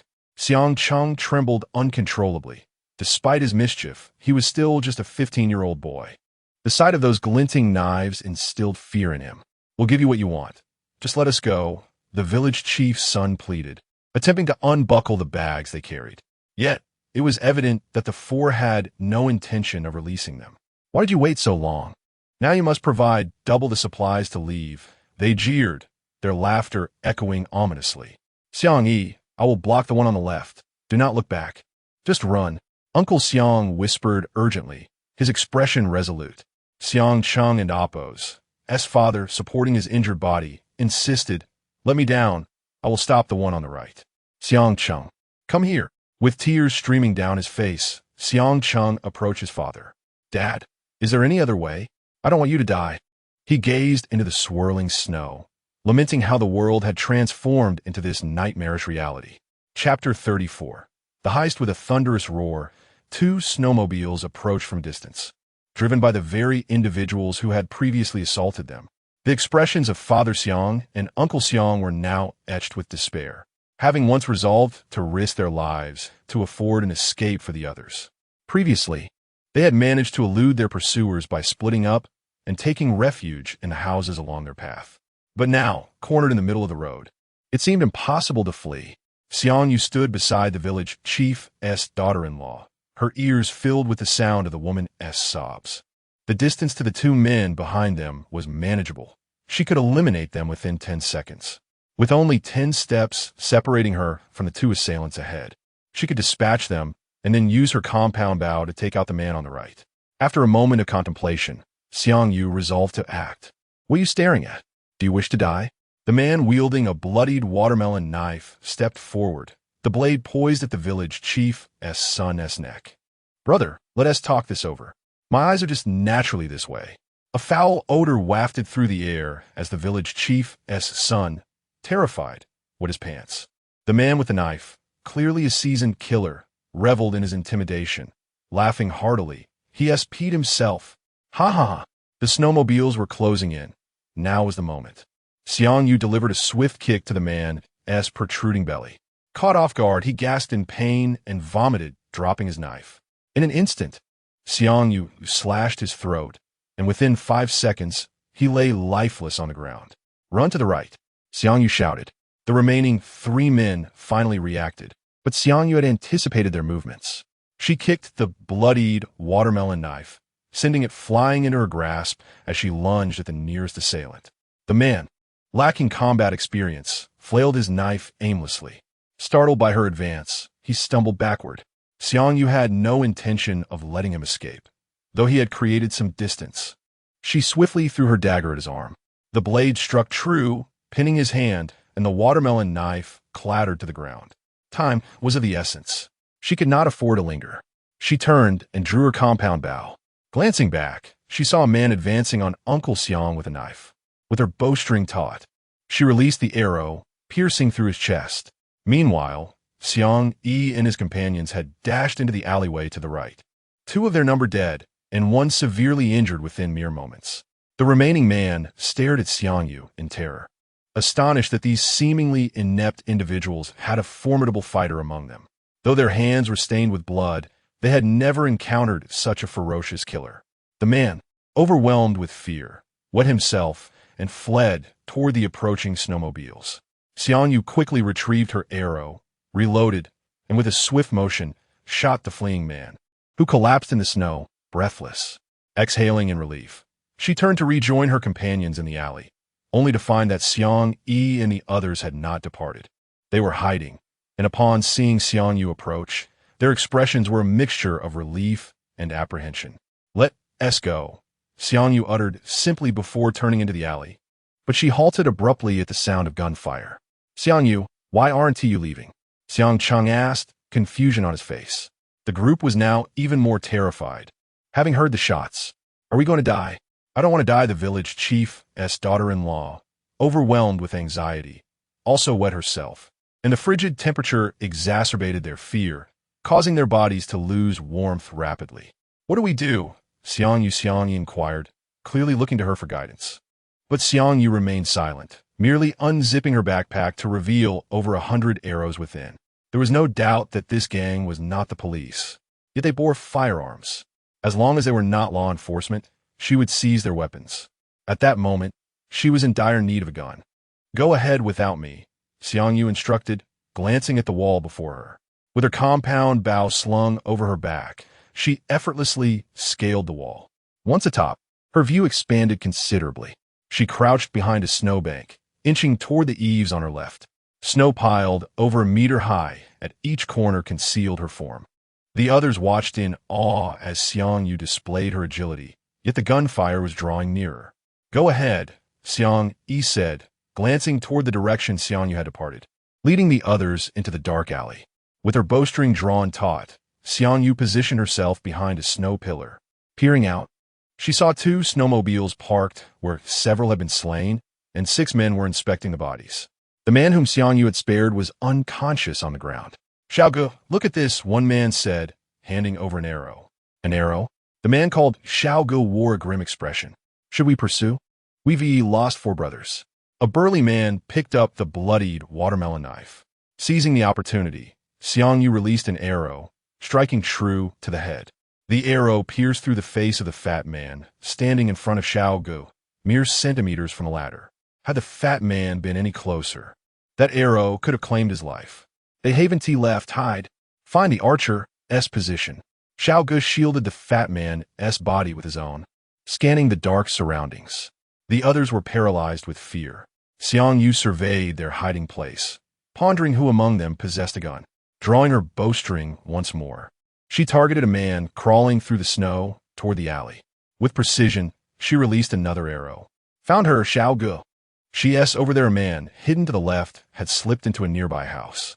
He stood at the second-floor window, spotting Xiang Yu, but the next moment, an arrow struck his chest, and he collapsed lifelessly. Gunfire erupted from behind him, the acrid scent of gunpowder filling the air. It seemed the armed men had arrived. 6 in total, 3 eliminated, 3 remaining. The gunmen had ascended the stairs, and Xiang Yu dared not gamble that they carried only 1 firearm. Casting a glance at the adjacent 3-story building, she released several arrows to buy herself some time to reposition. Then, with a running leap, Xiang Yu dashed toward the second-floor window. The armed man dodged her incoming arrows, unable to return fire. With her hands gripping the window ledge, she prepared to smash the glass when suddenly, a stone flew from behind, shattering the pane before her eyes. Chapter 35. Home. Xiang Yu turned his head to see Xiang Cheng standing in the dark alley, loading stones into the slingshot in his hand. He was using the gestures that Xiang Yu had taught them for hunting wild boars. Instantly alert, Xiang Yu gripped the windowsill with both hands and propelled himself into the second-floor room. Without a moment in damp, Oppos, pause, he turned and dashed towards the third floor. This residential building appeared to have been uninhabited for some time, with dust covering many items within. Footsteps echoed from downstairs, and as Xiang Yu opened the door to the rooftop, he scanned his surroundings before sprinting left and leaping down. The thick layer of snow beneath him engulfed his body, and as he stood up, the composite bow appeared in his hands, revealing the solar panels on the rooftop above. Concealing himself behind the solar panels, he retrieved his arrows just as the two pursuers caught up. He swiftly released 2 arrows, striking the men who had reached the rooftop, causing them to collapse with anguished cries. Meanwhile, Xiao Gu, who had been waiting at the second-floor window for news, noticed that his companions were silent despite his calls. A sudden chill crept up his spine as the window of the adjacent room shattered, prompting him to flee downstairs. Xiang Yu looked down to see Xiang Yi holding a brick, smashing it against the second-floor window. After shouting for his brother, Xiang Yi turned and ran, aware that their adversary was armed. Emerging from the building, Xiao Gu ran towards the snowmobiles, firing 2 shots in the direction where Xiang Yi had escaped. On the rooftop, Xiang Yu tightened the bow's rollers to their limit, producing a sizzling sound. With a swift release, an arrow shot out, piercing Xiao Ji's body as he initially felt no pain. It was only after stumbling forward several paces that he collapsed onto the ground. Xiang Yu observed the 2 men on the neighboring rooftop and climbed down to extract arrows from their bodies, realizing that her arrows were as scarce as bullets. If not conserved, wielding the composite bow would become as futile as riding a bicycle without wheels. Upon descending, she found Xiang Yi and Xiang Cheng standing at the door. "Why have you returned?" Xiang Yu asked casually, as if engaged in light conversation. Yet both men remained dazed from their recent experience, having just assisted Xiang Yu in taking lives. Although they did not strike the blows themselves, the deaths were inextricably linked to them. As it was their first encounter with killing, they could not maintain Xiang Yu's composure. Xiang Yu crouched down to search the bodies, uncovering 2 keys, 2 filled magazines, and a handgun, her eyes gleaming with delight. Continuing to rummage through the pockets, she discovered a soft package beneath the gun holster. "Degrade," she mused, gazing at the white powder in her hand. It was no wonder that in the early days of the apocalypse, they had resorted to such ruthless measures for food and survival. She picked up the arrows from the ground and stowed them in her backpack, noting that these men had likely ventured out without provisions, but she had managed to find several bags of degrade substances. As the snow fell steadily, Xiang Yu handed one of the keys to the 2 figures behind her, acknowledging their earlier assistance. Xiang Yi was the first to react, stepping forward to accept the key, which belonged to one of the snowmobiles. "Xiang Yi's brother wanted to return to help you," Xiang Cheng interjected, explaining that they had originally been fleeing through the alley. However, for reasons unknown, Xiang Yi's brother had suddenly turned back to assist, and he had followed suit as their uncle was exhausted. Xiang Yu glanced at him, inserting the key into another snowmobile. Xiang Yi mimicked her actions, quickly figuring out how to operate it after a brief exploration. He took Xiang Cheng along, with Xiang Yu following behind. Upon returning to the alley, they discovered that the village chief's son and his family had not left. Realizing that the previous group of assailants had been dealt with, they felt a weight lift from their chests. The village chief's son and daughter-in-law suddenly sensed the coldness enveloping them. Their legs had gone numb and trembling. They found a place to change out of their wet clothes. The group discussed their plans. Xiang Cheng, his father, and Uncle Xiang would share one snowmobile, while Xiang Yu would take the village chief's son and daughter-in-law. Xiang Cheng, being slender, could lie across the front of the snowmobile without taking up much space, albeit driving slower than walking back to the village. Having spent considerable time getting there, the group returned to Xiangjia village in the early hours. Around 7 in the morning, the snowmobiles headed directly to the village clinic, which, despite its designation as a clinic, was quite spacious. Originally intended to serve the villagers from nearby areas, construction had halted midway for unknown reasons, leaving it well-equipped, but with many doctors having departed due to the lack of water and electricity, leaving only a few behind to persevere. "Doctor! Doctor!" Xiangcheng shouted as he stepped off the snowmobile. Soon, A curtain in a first-floor window was drawn aside.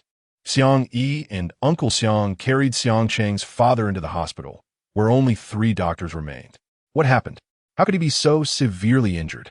They inquired, gazing at the blood-soaked white sheet wrapped around Xiang Cheng and Appo's as father. Let me assess his injuries.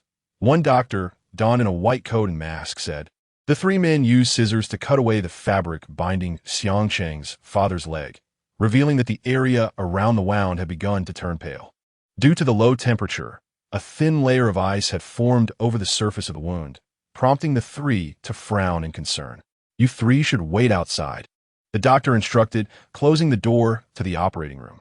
With the current water and power outages, their tools were limited. One doctor skillfully administered anesthesia while the others prepared for surgery.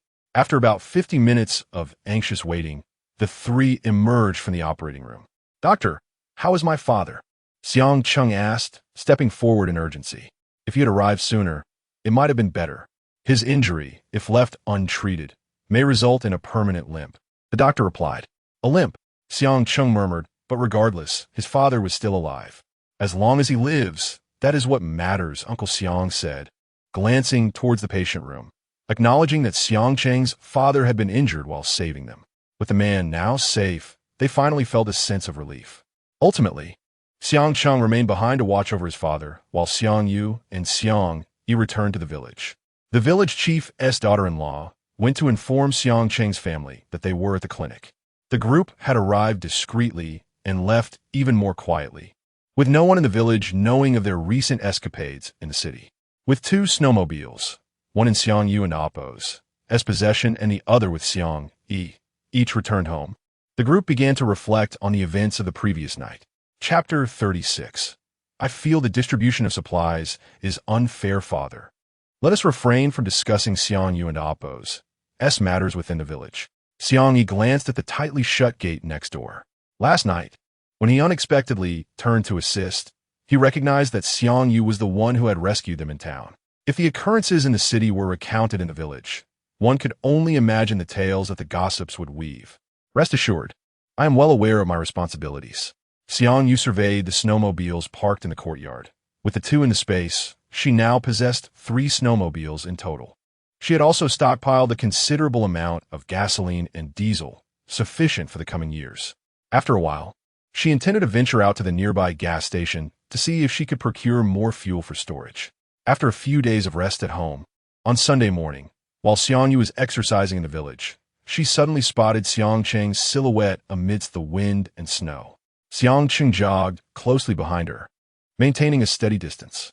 As they passed the back mountain, Xiang Yu quickened her pace, leaving him behind. Monday marked another day for the government to distribute supplies. The plane lingered in the air for a brief moment before swiftly departing, with temperatures plummeting to -27 degrees. This time, the supplies were more than 3 times greater than in previous distributions. The village chief stood bewildered as he observed the bounty on the ground. He hurriedly called upon a dozen able-bodied men to assist in moving the items. Previously, there had been only 1 airdrop box. Now, 3 lay in the snow. With his brow furrowed, the village chief led a group of women to tally the goods once they were gathered back in the courtyard. According to the distribution per capita, the items were ultimately allocated to each individual, and smiles blossomed on everyone's faces as they received their portions. Village chief, why are there so many this time? Was it the same before? You haven't hidden away the extra portion, have you? The villagers cast inquisitive glances toward the village chief's home, as if peering through the slightly ajar door to glimpse what lay within. The abundance of supplies was indeed noteworthy, and their suspicions were understandable. Xiang Yu examined the provisions in her hands. 6 bottles of drinking water, 5 pounds of vegetables, 2 pounds of potatoes, 2 pounds of sweet potatoes, half a bag of rice and flour, a pack of egg noodles, and 10 sticks of starchy sausage. With careful consumption, these provisions could last over a month. A realization struck Xiang Yu, and she felt a sudden sense of acceptance about her bounty. It seemed unlikely that further supplies would be distributed in the future. Indeed, the village chief promptly refuted the earlier comments, stating, "The items I received are identical to yours. Each time I distribute, it is done in front of everyone. You cannot claim otherwise." The man who had spoken seemed to realize his mistake, quickly insisting that he was merely joking. But why are there so many supplies this time? The crowd echoed his confusion, and the village chief sighed, retrieving a supply list from the bottom of the box. Each airdrop included such a list, detailing the items delivered on previous occasions, but this time it bore different messages. Take a look for yourselves. You must conserve the food. Do you understand? The elder appeared to age significantly in that moment. How could this be? Are we to starve? What about my family? We have 6 or 7 mouths to feed. This is far from sufficient. Village chief, you must make a decision. This cannot continue. The crowd passed the supply list around, and it soon reached Xiangyu. She scrutinized the fine print at the bottom, which was easily overlooked. It stated that due to limited supplies, the distribution day had been changed to the 1st of the month. However, it was contingent upon circumstances, for if the snowstorm proved too severe, the supplies would not arrive on time, with specific timings to be announced later. Experts predicted that temperatures would continue to drop, urging citizens to take precautions, stay indoors, and prioritize their safety. But when would the next distribution occur? No one could say for certain. Xiangyu understood the gravity of the situation. This was likely the last supply drop. The temperatures were anticipated to plummet to over -40, accompanied by heavy snowfall.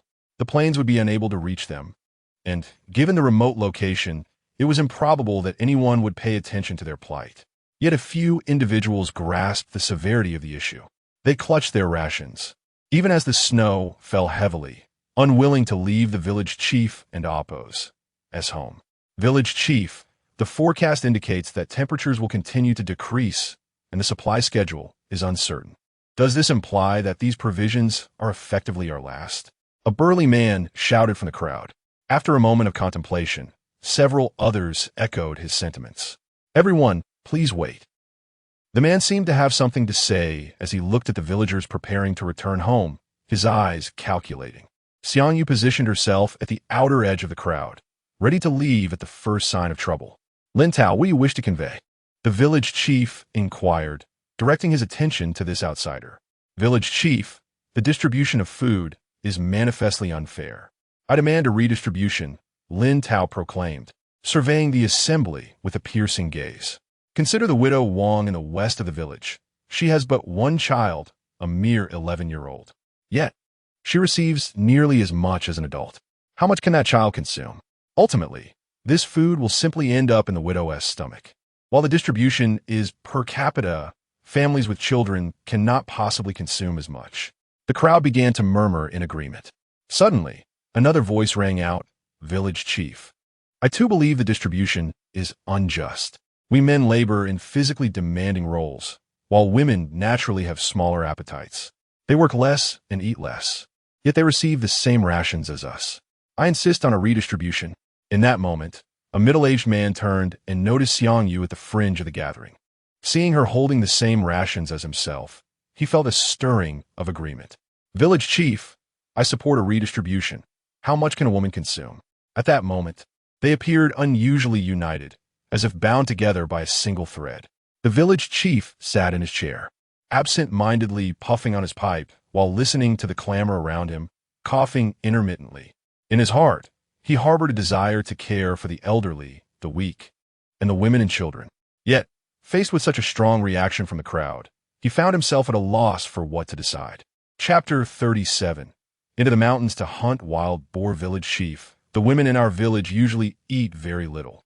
The village chief wrapped his smoking rod against a nearby utility pole, sending ash cascading onto the snow below. Xiangwu, how can you speak such nonsense with your eyes wide open? I hardly do less than you men. One of the women could no longer contain her anger and retorted fiercely. The other women in the village immediately joined in, their faces flushed with indignation, their eyes seemingly ablaze with fury. The supplies distributed by the government are meant for everyone. Why do you think we are unworthy of receiving them? If we do less work, which of you has seen us do less? Since the heavy snowfall began, nearly half of the firewood in my home has been chopped by me. At that moment, the single men in the village began to argue loudly outside the village chief's home.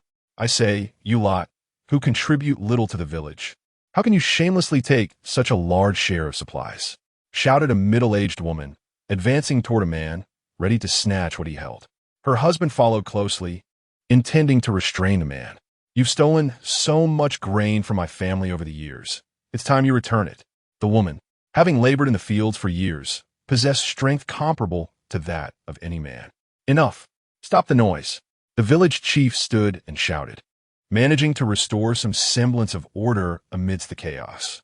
Xiang Yu quietly stepped back a few paces before turning and walking into the heavy snow. Let's put the issue of supplies aside. You all must cease your bickering. I'm merely following orders from above. Whether you eat more or less, that is not my concern. With the mountains sealed off by snow, you have no strenuous tasks at home. Everyone is idling, and there is no energy expended. Does it mean that because you have a larger appetite, I should allocate more to you? If that were the case, I might as well give you all the supplies, which still would not suffice. After the village chief finished speaking, he quietly loaded tobacco into his smoking rod, weariness evident in his murky eyes. The surface of his snow boots was already coated with a thin layer of snow, and his breath formed white mist that wafted against his face. Xiang Yu pulled at the scarf covering her face. Even with winter clothing, the chills seeped through after being outside for too long. Ahead, a figure burdened with a backpack trudged slowly through the snow, and as they drew nearer, Xiang Yu recognized it was Xiang Cheng. Xiang Yu Jia. He greeted softly upon noticing her presence. His backpack contained all the supplies distributed to his family this time. How is your father? Xiang Yu thought of her father's leg injury, already suspecting the condition in her heart. Much better. Thank you for your concern. Xiang Yu Jia, Xiang Cheng replied, his eyes bloodshot and his demeanor unusually weary, though he seemed more composed than before. Your father will recover. Are you going to the mountains to hunt wild boar tomorrow afternoon? Xiang Yu asked, turning to look at him. Yes, I will come find you tomorrow afternoon. Xiang Cheng responded, a glimmer of light flashing in his eyes. After walking together for several minutes, they parted ways as their paths diverged. Upon returning home, Xiang Yu kneaded the flour she had brought back into dumplings, steaming them and placing them into storage. She selected 2 relatively large sweet potatoes to roast. That would suffice for dinner. The remaining sweet potatoes could be steamed alongside the dumplings, cut into pieces, and dried for snacks later. Leaning against the sofa bed, Xiang Yu gazed out at the swirling snow. The crops in her storage had recently ripened. The dim flicker of the oil lamp in the room swayed, casting her shadow to dance along with it, her even breath suggesting she was in a deep slumber. Suddenly, Xiang Yu opened her eyes, stretched languidly, and covered her mouth as she yawned, feeling exhausted. The crops in her storage had matured, and she harvested a bit each night before bed, tidying up with the machine. Wheat, rice, corn, and strawberries had all been collected, and before she knew it, she had stockpiled nearly 100 pounds. After adding some coal to the stove and ensuring it could burn through the night, Xiang Yu finally fell into a peaceful sleep. The next morning, while exercising around the village, she noticed she was not alone on the path. Both Xiang Cheng and Xiang Yi had also come. The 3 of them ran quietly, not acknowledging one another. At 2:30 in the afternoon, just as everyone was settling down to enjoy a warm fire after a hearty meal, Xiang Cheng appeared at Xiang Yu's door, bundled up like a dumpling. A knock sounded at the door, and Xiang Yu grabbed her axe and compound bow before stepping outside. This time, Xiang Cheng had not brought his friends. It was just him and Xiang Yu, retracing the route taken for hunting wild boar. They followed the snow-covered ground for signs of wild boar, or any other animals for that matter. Most of the nearby forests had been nearly cleared by villagers, and if any animals remained, they likely retreated deeper into the mountains. Xiang Yu glanced at her watch. It was 3:00 o'clock in the afternoon. I plan to venture into the deep mountains. Do you wish to join me? There are certainly dangers in there. Yes, Xiang Cheng replied without hesitation, nearly answering as soon as she finished her question. Xiang Yu regarded him for a moment, saying nothing. The snowfall was heavy, and even if someone passed by below, they would not notice the 2 figures standing above. As they progressed into the mountains, upon spotting a cluster of trees, Xiang Cheng suggested, Xiang Yu Jia, let us split up. I'll take the left side. If I find anything, I'll call for you. Xiang Yu had no objections, nodding in agreement as she moved to the right. As she walked, she used her dagger to carve marks on the trees. After walking for about 10 minutes, she heard Xiang Cheng calling her and quickly turned back to run in his direction. Xiang Yu Jia, come quickly and take a look. Xiang Cheng's expression was animated as he used a small shovel to scrape the snow at his feet. As Xiang Yu approached, she discovered a heap of pig droppings, indicating they were in an active area for wild boar. Shoo, let's look for more, Xiang Yu whispered, and the two of them, catching the foul scent, searched the vicinity once again. Eventually, they discovered signs of wild boar rubbing against a pine tree, brushing aside the snow beneath it. Although many traces were buried, they still found a few dark, chaotic footprints. Xiang Yu Jia, there are footprints here as well. They searched the area separately, and Xiang Cheng quickly uncovered some wild boar tracks. Xiang Yu brushed aside the snow at her feet and, in fact, had also found several wild boar footprints. It was clearly their territory. Chapter 38. Today I shall end your life. Come here, this way. Xiang Yu suddenly stood up and shouted, causing both of them to tread lightly. Xiang Cheng, unusually, grasped the axe tightly in his hand and halted. From behind a cluster of pine trees ahead, a grunting sound emerged, prompting both to stop in their tracks. They observed a dark wild boar, its body rubbing against the tree trunk, the accumulated snow cascading down upon it. On the pristine white ground, its swaying back was visible, indicating that there was only one wild boar nearby. The creature appeared quite plump, and Xiang Yu had drawn his bowstring taut, both of them intently focused. With a swift twang, the arrow soared through the air, piercing the wild boar and embedding it into the snow. The wild boar, sensing the pain, leapt up and dashed chaotically through the forest in a desperate attempt to alleviate its suffering. Before Xiang Yu could finish his thought, Xiang Cheng swiftly ran forward, chasing after the wild boar. Observing this, Xiang Yu followed suit. The injured wild boar, even if it were to succumb, would take at least 10 minutes to do so, and Xiang Cheng's reckless pursuit seemed ill-advised. Upon reaching the scene, Xiang Yu witnessed the wild boar violently collide with Xiang Cheng, sending him soaring into the snow. Yet, he quickly regained his footing. Blood poured from the wild boar as it sprinted, leaving a long trail of crimson on the snow. Xiang Cheng shouted, bringing down his axe with great force. The wild boar let out a final roar, unable to endure the pain any longer, and collapsed to the ground. Xiang Cheng knelt beside it, the axe slipping from his grasp. Xiang Yu examined the wounds on the wild boar, estimating that Xiang Cheng had struck it multiple times, and the creature expired before them. Xiang Cheng scooped up some snow, rubbing it on his face to wash away the blood. Xiang Yu could sense the changes in him. Today, they had come hunting as a pair, and Xiang Yu retrieved the axe to gut the boar. As the innards met the air, steam rose, accompanied by a strong odor. The axe was exceptionally sharp, and Xiang Yu divided the meat, preparing it for their journey up the mountain. Xiang Cheng produced several plastic bags from his backpack, and after cutting the meat into chunks, he filled the bags and stowed them away. The boar weighed over 150 pounds, making it impossible to carry back in one trip. After processing the innards, they made 2 trips to transport the boar's meat back, with Xiang Cheng remaining silent throughout. Xiang Cheng, would you consider trading some pig intestines? I'll exchange it for a piece of meat, Xiang Yu suggested, watching him prepare to leave. Xiang Yu, if you want it, just take it. No need to trade. Xiang Cheng replied as he glanced around and retrieved a plastic bag containing a segment of intestine. Xiang Yu handed him the piece of meat, insisting, take this, otherwise we shoot into Oppos, hunt together next time. Xiang Cheng promptly accepted the meat. Upon returning home, Xiang Yu boiled water to wash the intestines, then cleaned the wild boar meat, separating the fatty from the lean. She ground the meat in a meat grinder, seasoning it to make sausages, which she smoked over the fire. The wild boar meat was tender and flavorful, surpassing that of farm-raised pigs. After smoking several pieces of cured meat, Xiang Yu finally retired for the night. She anticipated that life would continue in its unremarkable manner, but 5 days later, an unexpected visitor arrived. The barbecue grill beside her sizzled with meat drippings as she heard the sound of kicking at the door, her brow furrowing. She removed some charcoal from the grill before rising to answer the door. The old iron door creaked ominously as it swung open, revealing a figure who seemed agitated. Standing before her was her father, Xiang Lin.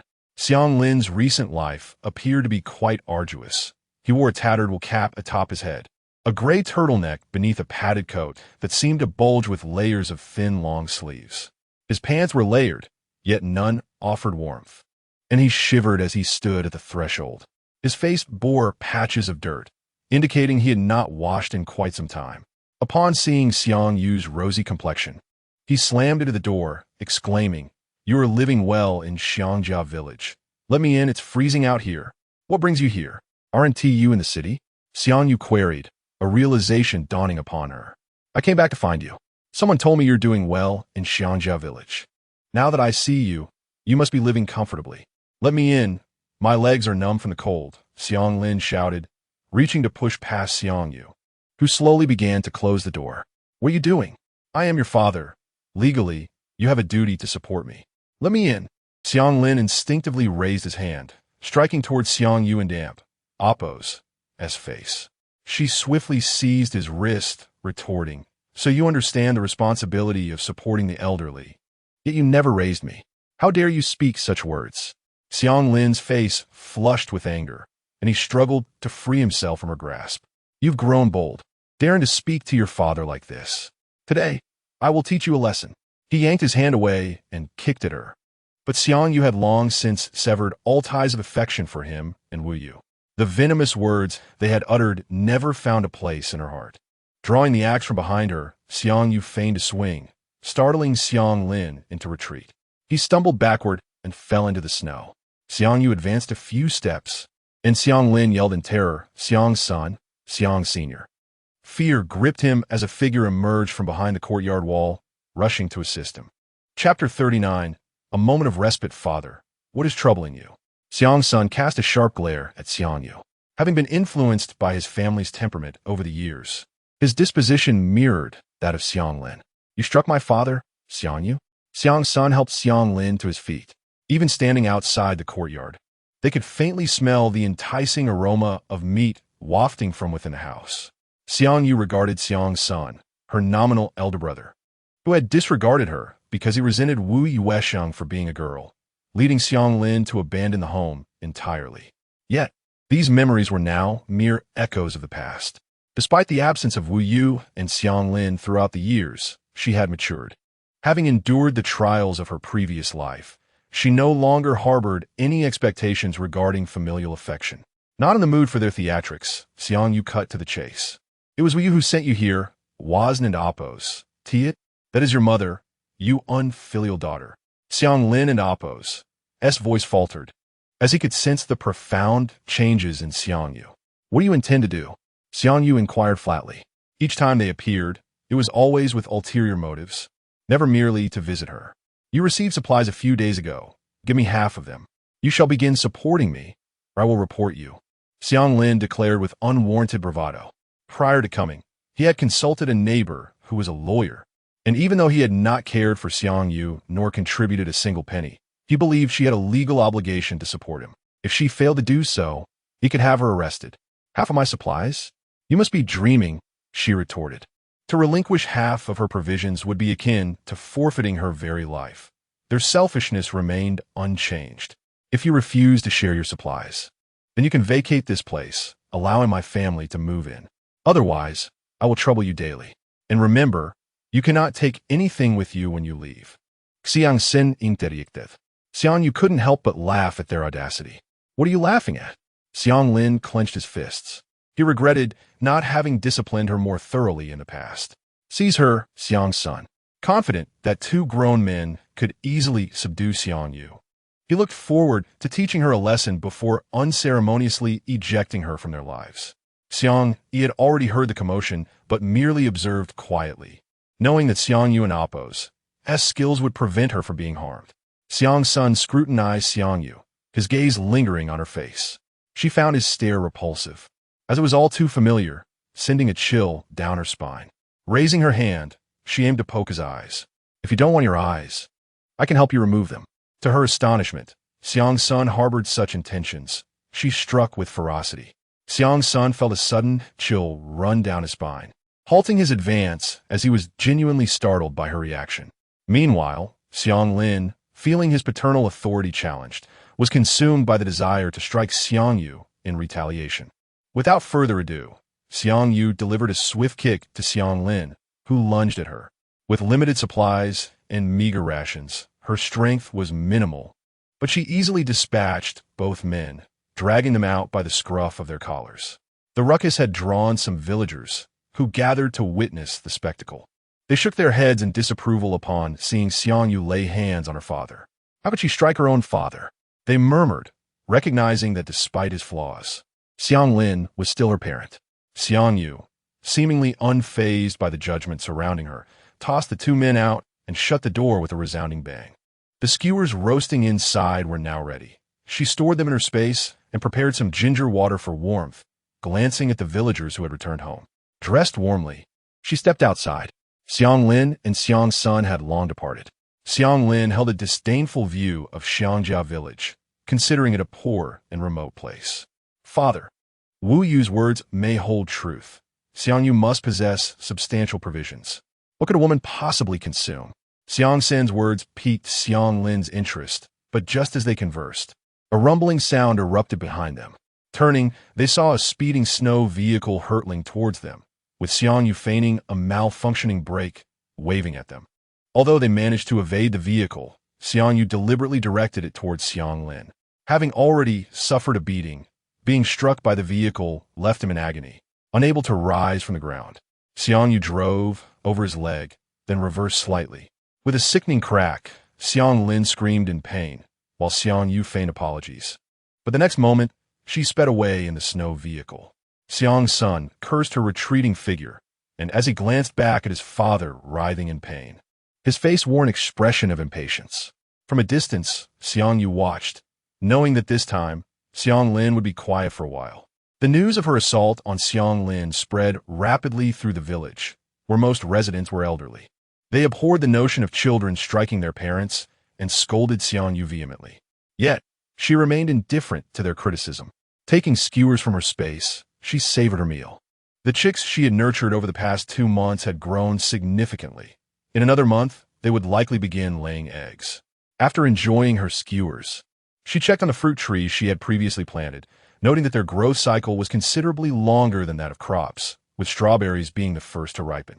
Xiang Yu retrieved strawberries from her space, crushed them, and made 10 jars of strawberry jam, rich in nutrients.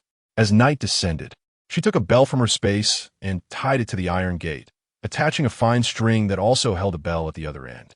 If anyone approached the gate or the window, the bell would ring. The bell's clapper was carefully chosen to ensure it wouldn't ring easily in the wind. Once everything was prepared, Xiang Yu retired for the night. Now in the 3rd month of the blizzard, she had to exercise caution.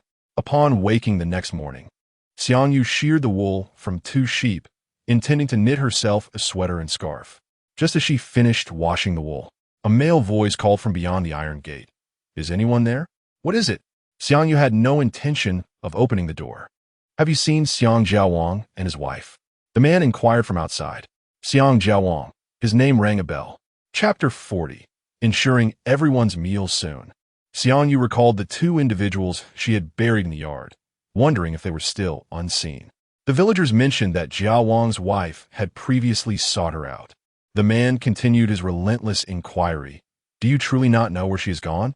Upon opening the door, Xiang Yu was greeted by a middle-aged man who bore a slight resemblance to Jiaowang. He scrutinized her appearance, noting her immaculate attire, reminiscent of a university student, prompting an internal reflection. Unaware of his thoughts, Xiang Yu replied, "His wife came to find me. The whole village witnessed it. However, she left that very day, and I am unaware of her whereabouts." As she fabricated her story, her gaze remained steadfast. "I am Jiao Wang and Appo's brother. If you happen to see my sister-in-law or my brother, please inform me. I reside at the west end of the village." After brushing off the accumulated snow from her clothes, Xiang Yu returned indoors to resume her tasks, meticulously winding wool according to the instructional video. Another fortnight slipped by, during which Xiang Yu and Xiang Cheng ventured into the mountains once more, yet they failed to secure wild boar, only managing to catch a few wild chickens and rabbits. The larger animals had retreated deeper into the forest, leaving only smaller creatures to roam the outskirts. While plucking feathers, Xiang Yu observed that many of the animals seemed to have regrown their fur, a testament to their adaptation against the biting cold. She did not discard the rabbit pelts, instead crafting several pairs of warm insoles through her own experimentation. After harvesting the rice, she replanted a new batch, secretly filling the reservoir with ample water. She also collected melted snow, pouring it into large barrels, yielding solid ice blocks after approximately an hour and Appo's effort. These ice blocks were stored for future use when temperatures would rise. In addition to gathering ice, she steamed rice and simmered a pot of pork ribs, portioning and storing the meals in her space. She prepared a variety of nutritious, ready-to-eat foods, ensuring a balanced diet of both meat and vegetables. Time swiftly passed, and as the third month of heavy snowfall quietly concluded, the village grew even quieter than usual, the snow still falling but seeming to diminish. It had been over a month since the last distribution of supplies. Suddenly, a series of knocks echoed against the once silent door. Xiangyu peeked out to find several ants standing outside. "You're still alive. Look, you've come out," they exclaimed, their lips cracked and covered with a layer of white dead skin, their hands riddled with frostbite, swollen and bruised, some even stained with blood and scabs. Xiangyu wrapped herself tightly, concealing any signs of her changes from the women. "Indeed, I am still alive," they remarked, discussing amongst themselves. "The young ones are full of vigor, unlike us." As Xiangyu feigned intent to close the door, they pleaded, "Wait, we have something to discuss with you." One woman stepped forward, attempting to pry open the iron gate. However, upon touching the cold metal, she quickly recoiled. "Xiangyu, we are planning to visit the village chief to inquire when the government will distribute grain. We wanted to join us." After a moment of contemplation, Xiangyu agreed, aware that her persona in the village was that of a recently returned college student.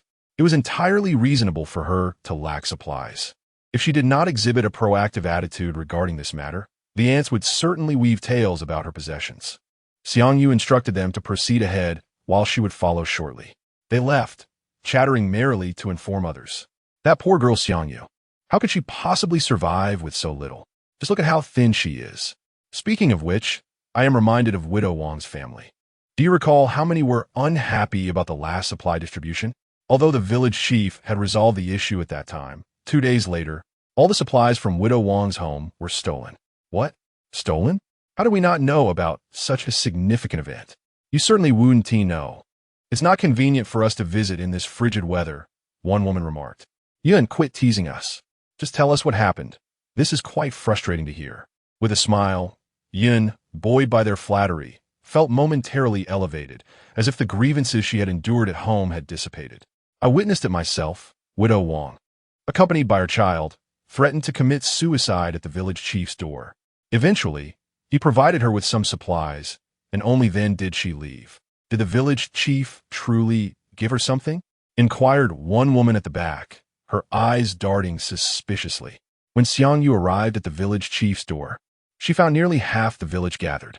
The village chief still held his welding rod, now devoid of tobacco, habitually bringing it to his lips and tapping it. Around him, villagers voiced their concerns, as if he were capable of resolving all their troubles. He sat silently, his white hair appearing even more abundant. As the crowd gradually quieted, he rapped his rod, stating, "I understand your concerns, but currently the satellite signals are down and I cannot contact the government. Thus, I am powerless." "You are the village chief. How can you be powerless?" A voice rose from the crowd. The village chief turned his murky gaze toward the speaker. "I have my own family to care for. I understand your difficulties, but I am merely a village chief, not omnipotent. If you feel I am inadequate, then let us take this opportunity to elect a new chief today, now that we are all gathered." The elder glanced at his home through the window, where his family was watching him. Many in the crowd displayed signs of interest, and a man stepped forward to stand beside the village chief. "If I become the chief, I promise that every villager will have enough to eat." The crowd, previously engaged in discussion, turned their attention to the man. "Xiangwu, how could you possibly be the new village chief?" Skepticism erupted, yet Xiangwu remained unperturbed. "If I were the chief, you would have food every day, and it would be varied." "What nonsense are you spouting? Varied every day?" The ants rolled their eyes, while Xiangyu observed Xiangwu with keen interest. Those who had previously shown interest in the position of chief now shifted their focus to him, enticed by his words. Chapter 41. I will protect your families. They may already have lost their chance. As long as everyone elects me as the village chief, I assure you that all my promises will be fulfilled. Xiangwu calculated in his mind, imagining the beautiful life that lay ahead, his eyebrows lifting in excitement. Sister Xiangyu, what do you think he intends to do? Xiang Cheng stood beside Xiangyu, his eyes filled with disdain as he gazed at Xiangwu. I don't know, Xiangyu pondered, considering several possibilities in her mind, but they were all rather predictable. The two chatted without regard for their surroundings as the election quickly neared its conclusion. Although a few others sought to contest, ultimately, it was Xiangwu's promises that captivated them, leading to his successful election as the village chief. Thank you all for your support. I will not let you down. Xiangwu spoke a flurry of grandiloquent words, but due to the frigid temperature, everyone soon returned home. Filled with exhilaration, Xiangwu felt a warmth enveloping him. The burden lifted from his shoulders, he felt an unprecedented lightness, even savoring the taste of the empty tobacco pipe he held. Sister Xiangyu, you must be cautious. Xiangwu is not a good person. Xiang Cheng's tone carried a hint of disgust as a realization struck him regarding Xiangwu's character. Xiangyu nodded in agreement, watching Xiang Cheng in Appo's departing figure. Ever since his father was injured, it seemed as though he bore the weight of the household alone, adopting a demeanor of a little adult. As dusk approached, darkness enveloped the surroundings, with only the snow on the ground reflecting a faint glimmer of light. Knock, knock, knock. The rusty iron gate was struck in a rhythmic pattern. Xiangyu donned a loose cotton coat over her pajamas, hesitating. Hurry and open the door. I am the village chief, came Xiangwu's voice from outside. Standing behind the iron gate, Xiangyu, with a handgun tucked at her waist, listened intently to the sounds outside, estimating that there were about 6 individuals. The knocking grew more urgent. Open the door. I know you are inside. Xiangyu opened the iron gate, and the eyes of the few individuals behind Xiangwu immediately fell upon her face. Xiangyu remained silent, her gaze fixed directly on Xiangwu, awaiting his intentions. In the inky darkness, their expressions were indiscernible. Xiangyu, I have established a new rule for our village. Every household must provide 5 pounds of rice to me. If you cannot manage 5 pounds, 3 will suffice. If not rice, then sweet potatoes or potatoes will do. As long as it's food, I will accept 3 or 5 pounds. Xiangyu looked at him as if he were a fool. She had expected Xiangwu to be persuasive, but instead, he arrived with the intent of becoming a tyrant. No, I will not part with even a grain of rice. Xiangwu is clearly courting disaster. How can it be none? This is rather inconvenient for you. Why not consider this? You are alone, and I know women generally eat less. I propose you give just 2 pounds. Don't say I am not looking out for you. The other villagers are all contributing 5 or 3 pounds. His tone suggested he was genuinely considering Xiangyu's plight, even hoping she would feel grateful enough to hand over the food. The men behind him advanced a step, yet Xiangyu remained undeterred, while Xiangwu raised a hand to halt them. Think it over. Nearly all the villagers have given. If you refuse, it will be difficult for me to explain to them. Xiangwu's eyes glinted with a lascivious gleam as he observed Xiangyu's lively eyes beneath the night sky. He and his companions were aware that no women in the village had taken husbands, and they had often gathered without engaging in any meaningful activities. This was their moment to assert themselves. I have nothing to give. Seeing Xiangyu's resolute stance, Xiangwu merely smiled faintly, gesturing for his companions to follow him away. Xiangyu watched as they dragged food supplies, realizing that while the villagers were on the brink of starvation, he brazenly scavenged for food in the village. Did he wish for his own demise? However, Xiangwu continued to stir up trouble. The following day, he employed a group of young men in the village with the food he had collected, sending them to the city in search of provisions, promising to look after their families in their absence. They believed him, and given the dwindling supplies at home, they set out the next day. Once the young men departed, Xiangwu and his companions indulged in their newfound freedom. They burst into Widow Wang's home, reveling in nightly festivities, and even set their sights on the unmarried sisters of the young man. A few were even willing participants. Days passed, and life gradually transformed, reminiscent of memories from a past life. As Xiangyu gazed at the heavy snow outside, she felt transported back to another time. Back then, a similar figure to Xiangwu had roamed the boys' dormitory at school, inspecting the girls' dormitory as if selecting concubines. Whomever he fancied, he would take away to toy with. And should they displease him, He would end their lives without hesitation. The corridors were littered with decaying, putrid corpses, the stench of bodily fluids permeating the dormitory. Lost in these recollections, the bell tethered to the iron gate rang, snapping Xiang Yu back to reality. She rose from her bed and grabbed the chopping knife nearby. Tap, tap, tap.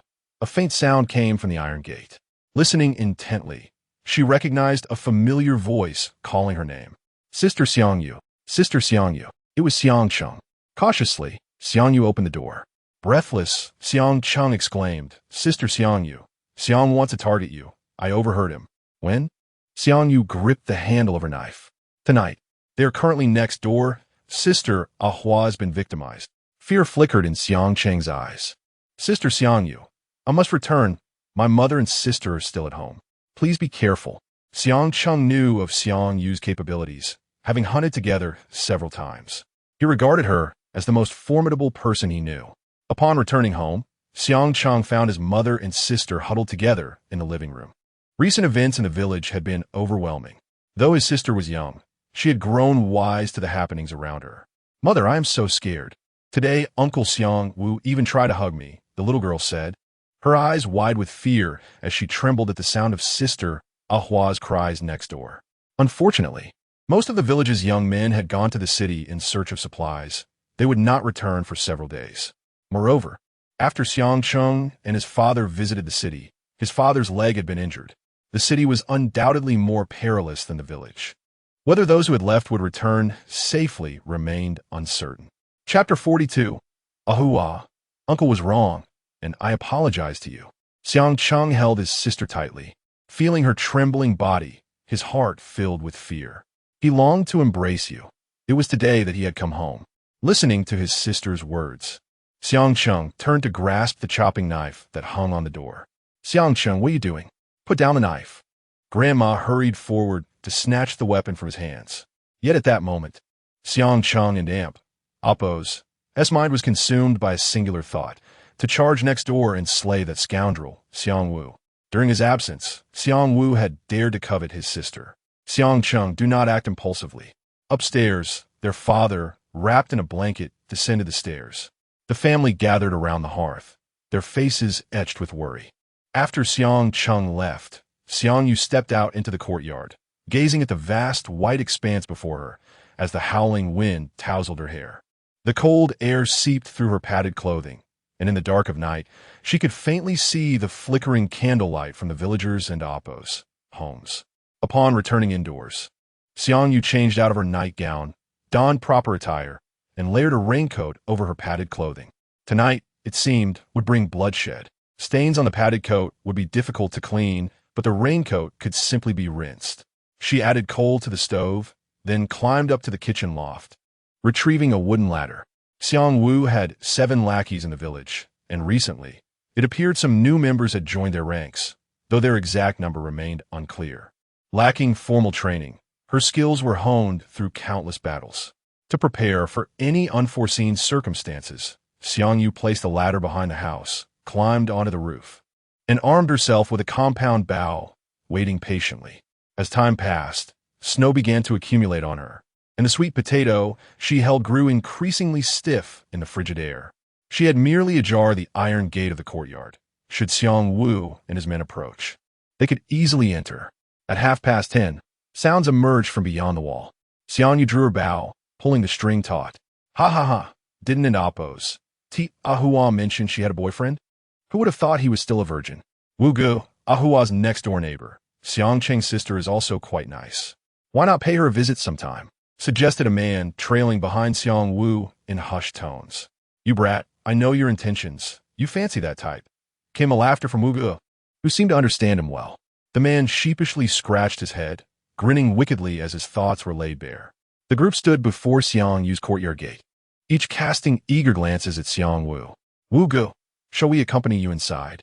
One man proposed, his eyes gleaming with hope. The days spent with Xiang Wu had been the happiest of his life. Like deities, the women of the village were treated as mere objects to warm their beds. They could sleep with anyone they desired. When leaving, they could take food and drink without fear. After all, we and Appo's, brothers. As the saying goes, women are like clothes. But brothers are like family. It's just a woman. We can all enjoy her together, Wu Ge thought, knowing he would still need their support in the village. Just one Xiang Yu was inconsequential. As their ranks grew, women like her would be plentiful, and they could indulge as they pleased. Wu Ge is truly generous. They chuckled, envisioning Xiang Yu and Apos as fair skin, their lips curling in anticipation. Initially, they had believed they would have to wait for Wu Ge to finish before they could partake. But now it seemed they could all enjoy her together. Wu Ge truly regarded them as brothers. One man stepped forward, attempting to push open the rusted iron gate. To his surprise, it swung open with ease. Wu Ge, the man exclaimed with delight, pushing the door wide to reveal the flickering candlelight in the T-shaped room. The group hurried inside, while Xiang Yu lay hidden on the roof, counting the intruders, 9 in total, including Xiang Wu. Clearing his throat theatrically, Xiang Wu prepared to lead his companions into Xiang Yu's abode. Suddenly, an arrow soared through the night, striking Xiang Wu and the man behind him. Xiang Wu felt a sharp pain in his abdomen before collapsing to the ground, while his companions were still in shock. Xiang Yu loosed a second arrow, piercing through 2 more. "Run!" One man shouted in alarm as they began to realize the danger. They turned to flee, but Xiang Yu released a third arrow, taking down another. The remaining 3, panicking, bolted for the door, not daring to look back. They were merely villagers, accustomed to toil, and had no courage to face death.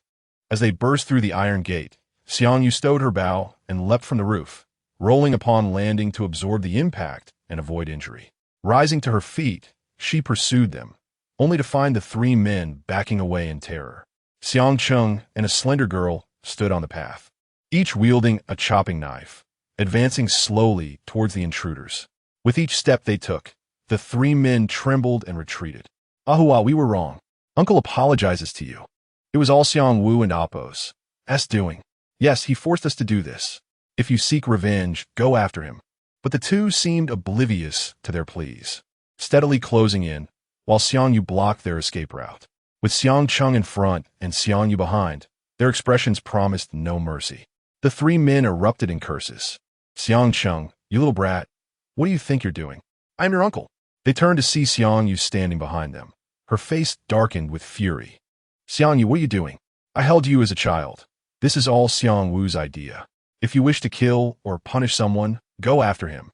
Among them, Ahua was the most vengeful, her swollen eyes filled with hatred as she swung the chopping knife toward her target.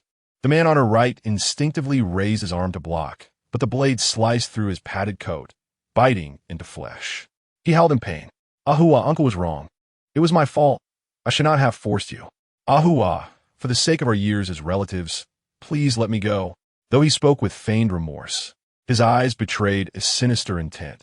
He must not leave alive today, or else these 3 young ones would face dire consequences. Chapter 43. The days ahead are difficult to endure. The other 2, upon witnessing Ahua's ruthless actions, were momentarily taken aback, their faces soon contorted into expressions of malice. It appeared that today, a desperate struggle was inevitable. Ahua forcefully wrenched the axe from the ground, and with a swift motion, struck down again. The man, no longer pleading for mercy, evaded Ahua and Apos' assault and began to speak without restraint. "Ahua, your cries are the sweetest sounds I have ever heard. Surely tonight, you find pleasure in this as well." The others joined in laughter, and as Ahua listened to their derisive guffaws, her body trembled uncontrollably. The scenes of the night replayed in her mind. I have killed you all." In a frenzy, Ahua brandished her weapon, striking indiscriminately, while Xiang Cheng joined the fray, delivering a swift kick that sent the man attempting to ambush Ahua sprawling to the ground. The axe swung toward the man's head as Ahua cried out in madness, "I have killed you, I have killed you." Xiang Cheng, fueled by thoughts of his sister, showed no mercy. He knew that if these men lived, his sister would fall victim to their cruelty. She was still so young, and these brutes. It was only today that Xiang Cheng took a life for the first time. He gazed upon the 3 lifeless bodies sprawled on the ground, and as the reality of his actions washed over him, he collapsed, retching. In stark contrast, Ahua had descended into a frenzied state. The two corpses beside her had been reduced to a bloody pulp, the crimson liquid saturating her clothes, clinging to her skin, hair, and cheeks. Xiang Yu observed the pitiful girl, and, once their fury had subsided, began to busy himself. The commotion had attracted the attention of the surrounding villagers. With Uncle Xiang and his family standing at a distance, hesitant to approach the blood-soaked trio, whispers of murderers filled the air as they recounted the deaths of Xiang Wu and his cohorts. Those who had previously suffered at Xiang Wu's hands bore expressions of satisfaction tinged with fear. Once Ahua regained her composure, she surveyed her bloodied form. Though she trembled, fear had fled her heart. Tonight had exhausted her capacity for fear, and she suspected she would not be afraid again. "Sister Ahua, let's dig a pit," Xiang Chung murmured as he met her gaze. Together with Xiang Yu, they began to excavate a large hole not far from the house. With two bodies already in the yard, the sight of so many corpses was disheartening. They assisted Xiang Yu in dragging the bodies from the courtyard, and with each corpse that emerged, the villagers' gazes grew more fearful. The pit was not very deep, and the bodies were awkwardly piled upon one another. After covering them with soil, they placed a layer of snow atop the mound. "Sister Xiang Yu, thank you," Ahua murmured as she spotted Xiang Wu and Apos as corpse, the person she loathed most among them. Xiang Yu noted the red marks on her neck, uncertain how to console her. Anyone who had endured such trauma would find it difficult to recover. "The days ahead will be hard.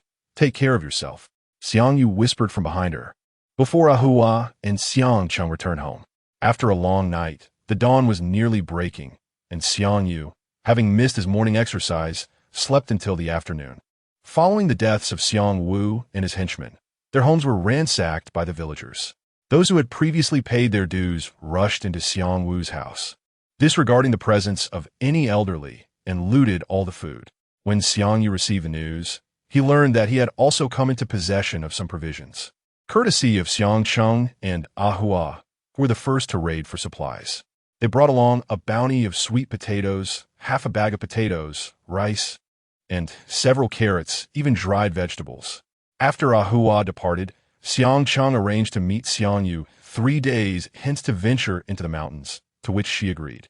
Having grown up in the village, Xiang Chung could easily identify the traces of animals in the mountains, and their collaboration was seamless. In the wake of Xiang Wu's demise, the villagers now avoided the trio, refraining from speaking openly about Ahua. Even though Ahua had been coerced, the elderly villagers viewed her actions as a reflection of her own lack of propriety. The village was rife with whispers. As those who had previously ventured into the city for supplies returned, only 5 out of the initial group of over 10. A pall of sorrow settled over Xiangjia village, with the sound of mourning echoing daily. Some even exhumed the bodies of Xiang Wu and his comrades to desecrate them.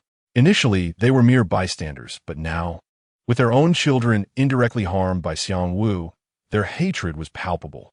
As the two ascended the mountain with their baskets, Xiang Chung remarked, "Sister Xiang Yu, how long will this dreadful weather persist? I've made up my mind. When the snow stops and the ground thaws, I shall turn myself into the authorities." Since his first killing, he had treated each day as though it might be his last, for murder demands a reckoning. He calculated the time remaining until the snow melted, estimating at least 6 months, though he could not say for certain. On this outing, they unearthed a nest of bamboo rats and a non-venomous snake, but on their descent, they encountered several villagers armed with weapons heading into the mountains. Exchanging glances, they understood why the wild boars had retreated deeper into the forest. After covering their finds with a piece of wood, they made their way home. The firewood they collected was no longer the dry kind. It was soaked with melted snow, heavy and difficult to burn, requiring drying before use. "Return, my son. You all went together, yet you return while my son lies dead. Why did you not perish alongside him?" On their way down, they witnessed several elders berating 2 young men with venomous words. The young men, silent and enduring the onslaught, bore the brunt of the villagers' wrath. Among the 5 who returned safely from the city, they had not spoken of their experiences, and the food they had taken was exhausted without any supplies brought back. As Xiang Chung and Xiang Yu passed by them, they both understood the trials the young men had faced in the city. Upon returning home, Xiang Yu spotted a gaunt figure standing at her door, seemingly a woman. Sister Xiangyu. Xiang Cheng pointed at the woman, and Xiangyu nodded. It's all right, you can head back for now. The woman was scantily clad, trembling violently in the cold wind. Chapter 44. The unrelenting spirits of two. She stood before the door of Xiangyu, glancing about until she spotted Xiangyu approaching with a bundle of firewood on his back. She struggled to take a few steps toward him, exclaiming, Xiangyu dear, let me lend you a hand. Her voice trembled, revealing the bitter chill that had left her hands, swollen and frostbitten. She reached up to remove the strap from Xiangyu's shoulder, but after several attempts, she found herself unable to lift the burden. A hint of embarrassment crossed her face. Her body was weary from prolonged hunger. Do not exert yourself. What brings you here today? Xiangyu asked as he extracted a key, unlocked the iron gate, and set the load down upon entering the courtyard. The bamboo rats nestled within the bundle squeaked in protest. Wu Yu peered into the basket's depths and, upon seeing the wriggling creatures, swallowed hard. Let me take care of this, little Yu. She stepped forward to lift the firewood off the basket and stack it against the wall. Xiangyu stood silently beside her, observing her actions. Once she had removed the wood covering, Wu Yu discovered a few plump bamboo rats and a piece of snake meat hidden beneath. Ah, my little Yu is so capable. Even skilled in hunting, Wu Yu exclaimed excitedly, while Xiangyu regarded her with indifference. No emotion betrayed her features, yet her mind was a tempest of thoughts, which she quelled swiftly. You and Xianglin have never cared for me, seldom visiting without cause. If you have matters to discuss, please state them plainly. Xiangyu lifted the basket containing the bamboo rats and carried it directly to the kitchen. Wu Yu stiffened momentarily, but as she turned to face Xiangyu, a warm smile adorned her face. Little Yu, it was all my fault in the past. Please give me a chance. I wish to care for you and make amends for my past mistakes. It is not too late for us to start anew, is it? Gazing at the sincerity etched upon Wu Yu's face, Xiangyu felt a fleeting disorientation. What is reality? Were not all the experiences of her previous life and the earlier years of this one genuine? It is too late, Wu Yu. I am 19 now, an adult who needs no one's care. As you can see, I manage quite well on my own. It is too late, far too late. This has become a matter of 2 lifetimes. A cold smile graced Xiangyu's lips, and she had to admit that Wu Yu was indeed skilled at manipulation, more so than Xianglin, who favored a blunt approach while she employed a softer touch. Wu Yu's smile faltered, and for a moment, she was at a loss for how to respond, having believed she had Xiangyu under her control. Little Yu, how can a girl like you manage alone? Everything is so chaotic. Come with me, or I can bring your brother here, and we can live together. How's that sound? Wu Yu spoke softly, her tone imbued with an unusual gentleness. In her mind, Xiangyu had always been a girl yearning for familial affection, especially as she watched her gather firewood in return of game. I will not go with you. Once your food runs out, you will sell me to feed your son. Or you could move here, and I will tend to your family's needs. Wu Yu, please do not disturb me any further, or I assure you, I shall not hold back. Xiangyu's laughter turned bitter. Having incapacitated Xianglin previously, he had kept a low profile, yet now Wu Yu had resurfaced. They were indeed haunting spirits that would not depart. Wu Yu, like a mouse with its tail stepped on, sprang in outrage. What do you mean? With your grandparents gone? You're all alone now. If you do not mend your relationship with your brother, what are your plans for the future? Treat him well, and when you marry, I will ensure he sees you off, so others will respect you and not take advantage. Xiangyu was disinclined to engage in further dialogue. Dealing with Xianglin required only incapacitating him. However, Wu Yu's incessant chatter served only to irritate. Approaching her, Xiangyu struck the back of her neck with force, and Wu Yu, who had not eaten properly for 3 months, crumpled to the ground. Xiangyu retrieved a cart, having replaced the wheels with 2 skis, making it easier to push. She placed the unconscious Wu Yu inside, and, noticing her thin shirt beneath the worn outer coat, pushed the cart to a rooftop outside the village, estimating that Wu Yu would awaken in about 3 minutes. As she made her way, Xiangyu collected some snow along the path. Passing by her grandmother's yard, she noticed Xiangyi standing at the entrance. Since their last encounter after returning from the city, their interactions had been sparse, typically limited to nods of acknowledgement. Upon witnessing Xiangyu's second act of violence, Xiangyi's first instinct had been to distance himself, fearing trouble might ensue. He felt that someone capable of such cold-blooded acts could not be trusted. Xiangyu understood Xiangyi's sentiments. Even when encountering Uncle Xiang, he rarely greeted her anymore. When Xiangling was outside with her child and saw Xiangyu, she hurriedly took the child indoors. The estrangement of this family was evident to Xiangyu, yet she harbored no ill thoughts towards them.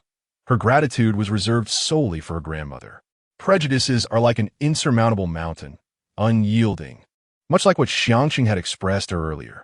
Since he had partaken in the killing of Xiangwu, his two companions in the village had distanced themselves, avoiding him entirely. Yet, should the opportunity arise again, he would not hesitate to wield his knife against Xiangwu. When Wu Yu awoke, her eyes were wide with terror. After scanning her surroundings and recognizing the familiar territory, she began to hurl insults at Xiangyu. "You little wretch, a heartless creature. Had I known I couldn't raise you, I would have discarded you long ago." A gust of cold wind sent a shiver through her, and she trembled as she stood, making her way toward the neighboring village. Reflecting on her earlier assistance in moving firewood, she felt it had been a futile effort. She should have simply stolen a few bamboo rats, for that little wretch was clearly wary of her. Upon returning home and opening the door, a cup came crashing down at her feet. Wu Yu looked up to see her beloved son, and a smile spread across her face. "Wan, who are you angry with? Tell Mama, and I will help you teach them a lesson. Ein Appos, am hungry. I want to eat. Chapter 45. The Benevolent One distributes porridge in the absence of electricity and light. Everything seemed to revert to its most primitive state. As dusk fell, Xiangyu lit the kerosene lamp in her home, drew the curtains, and set about simmering yellow beans with pig trotters on the stove, while another small burner cooked rice, filling the room with a delightful aroma. It was only when the trotters became tender that Xiangyu finally lifted the pot, relishing a hearty meal before washing up and retiring for the night. In the morning, after her exercise routine, Xiangyu calculated the time. It was now the 3rd month of the apocalypse, with the 4th month fast approaching, a time when chaos had only just begun. For months in, even the most ample food supplies would soon be exhausted, leaving only rice as her remaining sustenance. Observing the temperature plummet to -42 degrees, she decided to remain indoors. Although the heavy snowfall had ceased outside, the landscape was still a stark winter wonderland. A brief venture outdoors without adequate warmth could lead to dire consequences. The snow piled at her yard had been collected into her space, where she stored over 20 water basins and large buckets filled with solidified ice. After gathering the ice blocks, she proceeded to pour the melted snow water into the containers, allowing it to freeze anew. Additionally, she fashioned numerous small ice cubes for cooling purposes during the hot season, for hydration, and to enhance her homemade lemonade. Today marked the full entrance into the 4th month of the apocalypse, and the tranquility of her life was poised to be interrupted. However, there was also good news. The chicks she had nurtured in her space were now laying eggs. During her routine feeding in the morning, she discovered a pristine white egg nestled in the coop, igniting a wave of excitement. Though she had stockpiled some eggs in her space, they had nearly all been consumed over the past 4 months. Among dozens of chicks, she only gathered a little over 20 eggs that morning, which brought her joy, prompting her to boil a couple of them. After preparing a few eggs into a souffle, Xiangyu savored her culinary creation, pleased that she could now experiment with bread making. She intended to store some, so that when she shared it with others, it would not raise any suspicions. Following breakfast, she turned to video tutorials for guidance. Having limited funds, she had only purchased a handful of mobile phones. Yet, each device contained extremely useful instructional videos. Following along, she successfully baked a loaf of bread, which she sliced and stored for future enjoyment. Her spirits remained high throughout the day, despite the howling winds outside. On the sofa lay a nearly completed woolen sweater she had been knitting, which she tried on, appreciating its quality, albeit acknowledging that it required considerable effort. The woolen towel she had already finished was in use, and, after organizing the dried goods from the stove into her space, she roasted some pine nuts she had grown herself, each one plump and full. As midday approached, the iron door, silent for the past fortnight, echoed with knocks. "Is anyone there? Please open the door." The voice sounded frail. Upon opening the door, Xiangyu found an elderly woman accompanied by a girl of about 12 or 13 years. When the elder saw Xiang Yu, she stepped forward, pleading, "Dear girl, do you have any food to spare? We have nothing left at home." Xiang Yu assessed the two, glancing around to notice other villagers peering through their windows. Returning her gaze, she observed the elderly woman's bony, emaciated arms, starkly revealing the contours of her bones. Their disheveled appearance and the girl's lips, tinged with purple from the cold, painted a picture of genuine hardship. Yet, the predatory stares of the nearby villagers filled Xiang Yu with unease. "I have no food. You should seek help elsewhere." Before she could finish, the elderly woman sank to her knees, gripping her granddaughter tightly. The girl was pulled down beside her, and Xiang Yu instinctively sidestepped to avoid their supplication. "Please, we are begging you. Help us. We just need a morsel to eat." The elderly woman and Appo's eyes flickered with desperation. After a prolonged silence, she deduced that Xiang Yu was a solitary young woman and resorted to manipulation, believing that a girl like her would surely be soft-hearted. A few more pleas, and surely she would relent and offer them food. However, Xiang Yu was not the naive girl the elder presumed. With a decisive movement, she turned and closed the door. "Grandma." She shut the door. The little girl slowly rose, her knees numb from kneeling. The elderly woman spat at the iron door before fiercely pinching the girl, prompting her to cry out for mercy. "You wretched child, if we do not secure any food today, you shall not eat when we return." She cursed as they departed from Xiang Yu's home. Witnessing Xiang Yu's refusal to provide sustenance, the villagers exchanged glances filled with disappointment. They were certain she had provisions. Otherwise, how could she have remained indoors for so long? One villager muttered as they gazed at the closed door. In the ensuing days, knocks continued at her door, each time from individuals seeking food from neighboring villages. Braving the bitter winds, they roamed from one household to another, hoping to encounter a compassionate soul willing to share their grain. Yet, those who had previously lent food soon found themselves besieged, as their generosity was met with relentless demands. Strangely, after a fortnight, Xiang Yu caught wind of a rumor. One day, she, along with Xiang Cheng and Ah Hua, ventured into the deep mountains for hunting. As they conversed, the topic shifted to the recent influx of villagers seeking food. "Sister Xiang Yu, heed my warning. Do not feel pity for those who come asking for food. They are insatiable. Besides, we can hardly feed ourselves," Ah Hua exclaimed, frustration etched on her face. Her family had also been plagued by relentless requests, and though her mother had initially considered giving, she had been stopped by Ah Hua, which incited the man's wrath. "I did not give. We have nothing." Xiang Cheng recounted the scene of his refusal in vivid detail. Xiang Yu affirmed that she had never entertained the thought of providing assistance. However, her solitary status had made her a target. "I must tell you, there is indeed a do-gooder among us, Chun Jianbing from the neighboring village. Have you heard of him?" Ah Hua lowered her voice to share the gossip. They learned that villagers nearby were suffering from hunger, so they used their grain to make porridge, imitating the benevolent acts of Ur. Xiang Yu and Xiang Cheng exchanged wide-eyed glances, astonished by such recklessness. Xiang Yu could already envision the dire consequences that awaited them, lighting a metaphorical candle for their fate. There is nothing wrong with kindness, but in the current climate, those who possess it may find themselves meeting the swiftest demise.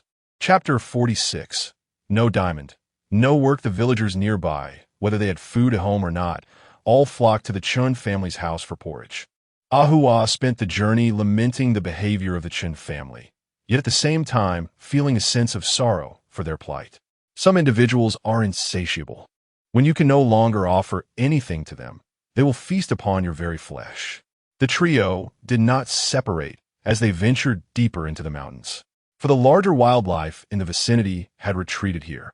If they were to encounter these beasts alone, they would be perceived as mere prey, as the mountains offered little sustenance in this harsh season.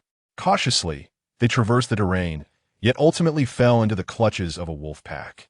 The cunning of these wolves ranked among the highest in the animal kingdom. 6 wolves silently encircled the trio, stealthily advancing from all directions, their bodies low to the ground, not a sound escaping their lips. Xiang Cheng, what do we do?" Ah Hua's voice trembled, the low growls of the wolves echoing ominously in her ears. In the depths of her fear, She could hear the frantic thumping of her own heart, each beat as if it might leap from her chest. The wolves fixed their gaze upon the three, drawing closer, saliva dripping from their jaws. Bodies coiled in a poised stance for attack. With no retreat left, they stood back to back. Xiangyu turned to the large tree beside them. When I shout, climb up directly. Understood? The others nodded, gripping their axes tightly. Up the tree, Xiangyu shouted, reaching for a drooping branch of a pine tree. Using its strength, he leapt upward, grasping the bough with both hands. His feet followed, clinging to the branch, and in their haste, they dislodged large clumps of snow that cascaded down upon them. While Xiangyu and Xiangcheng maintained their composure, Ahua scrambled up the trunk with a speed she had never before exhibited, surpassing her companions and reaching the middle of the tree. In an instant, the wolves launched their assault, 3 of them clawing at the trunk, their eyes filled with fierce intent as they glared at the trio above. Xiangyu nearly lost his grip as several wolves sprang up, snapping their jaws at him. Remarkably intelligent, they seemed to know precisely where to strike. In a swift motion, Xiangyu rolled aside, and a wolf that lunged for him was struck squarely in the eye by a well-aimed stone from Xiangcheng's slingshot. The wounded beast, enraged, turned its fury upon Xiangcheng, but missed its target, crashing into a snowbank instead. Xiangyu retrieved his compound bow from his back. Although he had acquired a firearm previously, it only held a limited supply of ammunition, and he wished to conserve it. Sister Xiangyu, which one should we shoot first? Xiangcheng inquired, noticing the wolf with black fur on its right leg. Xiangyu released an arrow that pierced through the creature's body. Xiangcheng, too, drew back his slingshot, aiming for its eyes. The wounded wolf howled in agony, retreating a few paces into the woods before collapsing, perhaps due to their prolonged hunger. The remaining wolves did not flee immediately upon witnessing their companions fall. Instead, they maintained a distance, observing the trio from afar, biding their time for when exhaustion might set in. Xiangyu swiftly fired a second arrow, at which point the pack finally sensed the threat posed by these humans capable of exterminating them. The lead wolf prepared to retrieve its fallen comrade's body, but it too succumbed, leaving the remaining 3 to scamper away, tails between their legs. Xiangyu had been searching for the alpha wolf, but had not anticipated that circumstances would lead to its demise. The 3 remained in the tree for some time before descending. After crouching for so long, Xiangyu stretched her numb limbs. Xiangcheng dragged the 3 wolves over. While Ahua had contributed little to the effort, all the kills were credited to Xiangyu. You and Ahua can each take 1/2 of the smallest wolf. The remainder belongs to me. Is that agreeable? Xiangyu squatted down, caressing the wolf's pelt. The others readily accepted, and Ahua expressed her gratitude for Xiangyu's generosity. Sister Xiangyu, you're truly kind. I realize I've fallen in love with you, Ahua boldly confessed. The 2 then selected the smallest wolf, dividing it between themselves. After assisting Xiangyu in preparing the wolf meat, they finally descended the mountain, aware that 2 wolves would be too cumbersome to carry. In a place unseen by her companions, Xiangyu stored the wolf meat in her spatial compartment. Due to the Chun family's distribution of porridge, the number of individuals coming to borrow food had diminished. However, soon after, half a month passed, and the porridge served by the Chun family had become more water than substance, inciting complaints from the villagers. Disheartened by their behavior, the Chun family ceased their charitable acts, merely stating that they too were out of grain. Yet the villagers were not convinced. They could endure a day of hunger, but what about 2 or 3? Eventually, they stormed into Chun Jianbing's home, ransacking it thoroughly and seizing what little grain remained. Chun Jianbing could only cry out for robbers, powerless against the overwhelming crowd. Those who had once partaken of his porridge did not spare him in this fray. It was only when he sought grain from nearby villages that he realized those who had once fed him were now in as dire a situation as he. They took pleasure in ridiculing him. You have no food, yet seek to distribute porridge? Without the means, do not take on burdens beyond your capacity. Do you truly consider yourself a landlord? Enduring their mockery, Chun Jianbing inquired from one household to another, observing how those who had once given him porridge were now struggling just as he was. Their hearts swelled with satisfaction. Hello, could you lend me some grain? Even half a bowl of rice? He implored, knocking at Xiang Yi's door with fervor. The villagers of Xiangjia village had long been aware of Chun Jianbing's predicament. Upon hearing his name, Xiang Yi, at his uncle's behest, opened the door. Yet, he left empty-handed. In the dead of night, when the village lay in silence, Xiang Yu heard a commotion from next door. "It's me, Chun Jianbing." During the day, before the villagers, Xiang Yi had refused to provide him with food, instructing him to return at night. When he left, he carried a sack of rice with him. When they had gone to purchase rice in town, Xiang Yi's family had made multiple trips back and forth. Xiang Yu had no knowledge of how much rice they had ultimately procured. Chun Jianbing returned home with the rice. But this incident had sharpened his wits. Even with food in his house, he continued to beg in the village, attempting to mislead the villagers' perceptions. As time passed, the number of individuals seeking food dwindled.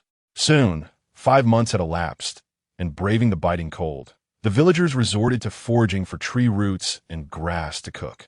Observing the crowds, Xiang Yu symbolically joined them in digging up a couple of roots, allowing them to see her briefly. Seeing the emaciated villagers, their green, hungry eyes fixated upon her, sent a shiver down Xiang Yu and Appo's spine. Chapter 47. All dead, completely dead. Xiang Yu hurried home, her back laden with tree roots. Recalling the villagers' gazes upon her, she understood that feeling.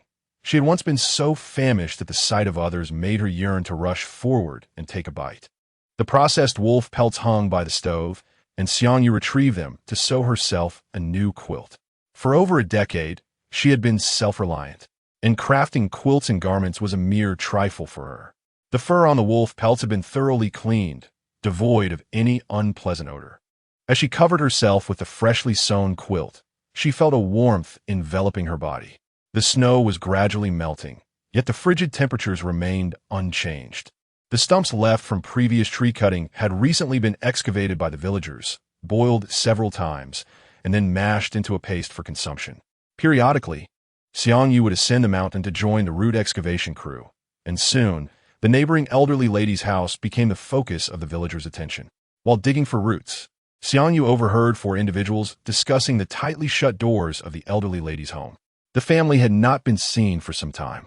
Could it be that they possessed a substantial cache of food? One of the women swallowed hard. The others chimed in, expressing disbelief at the notion that they had not only remained indoors, but that food aromas could occasionally be detected emanating from their residence. "Is it true? Did you genuinely smell food?" they queried, skepticism in their voices. "Indeed, I truly did," she replied.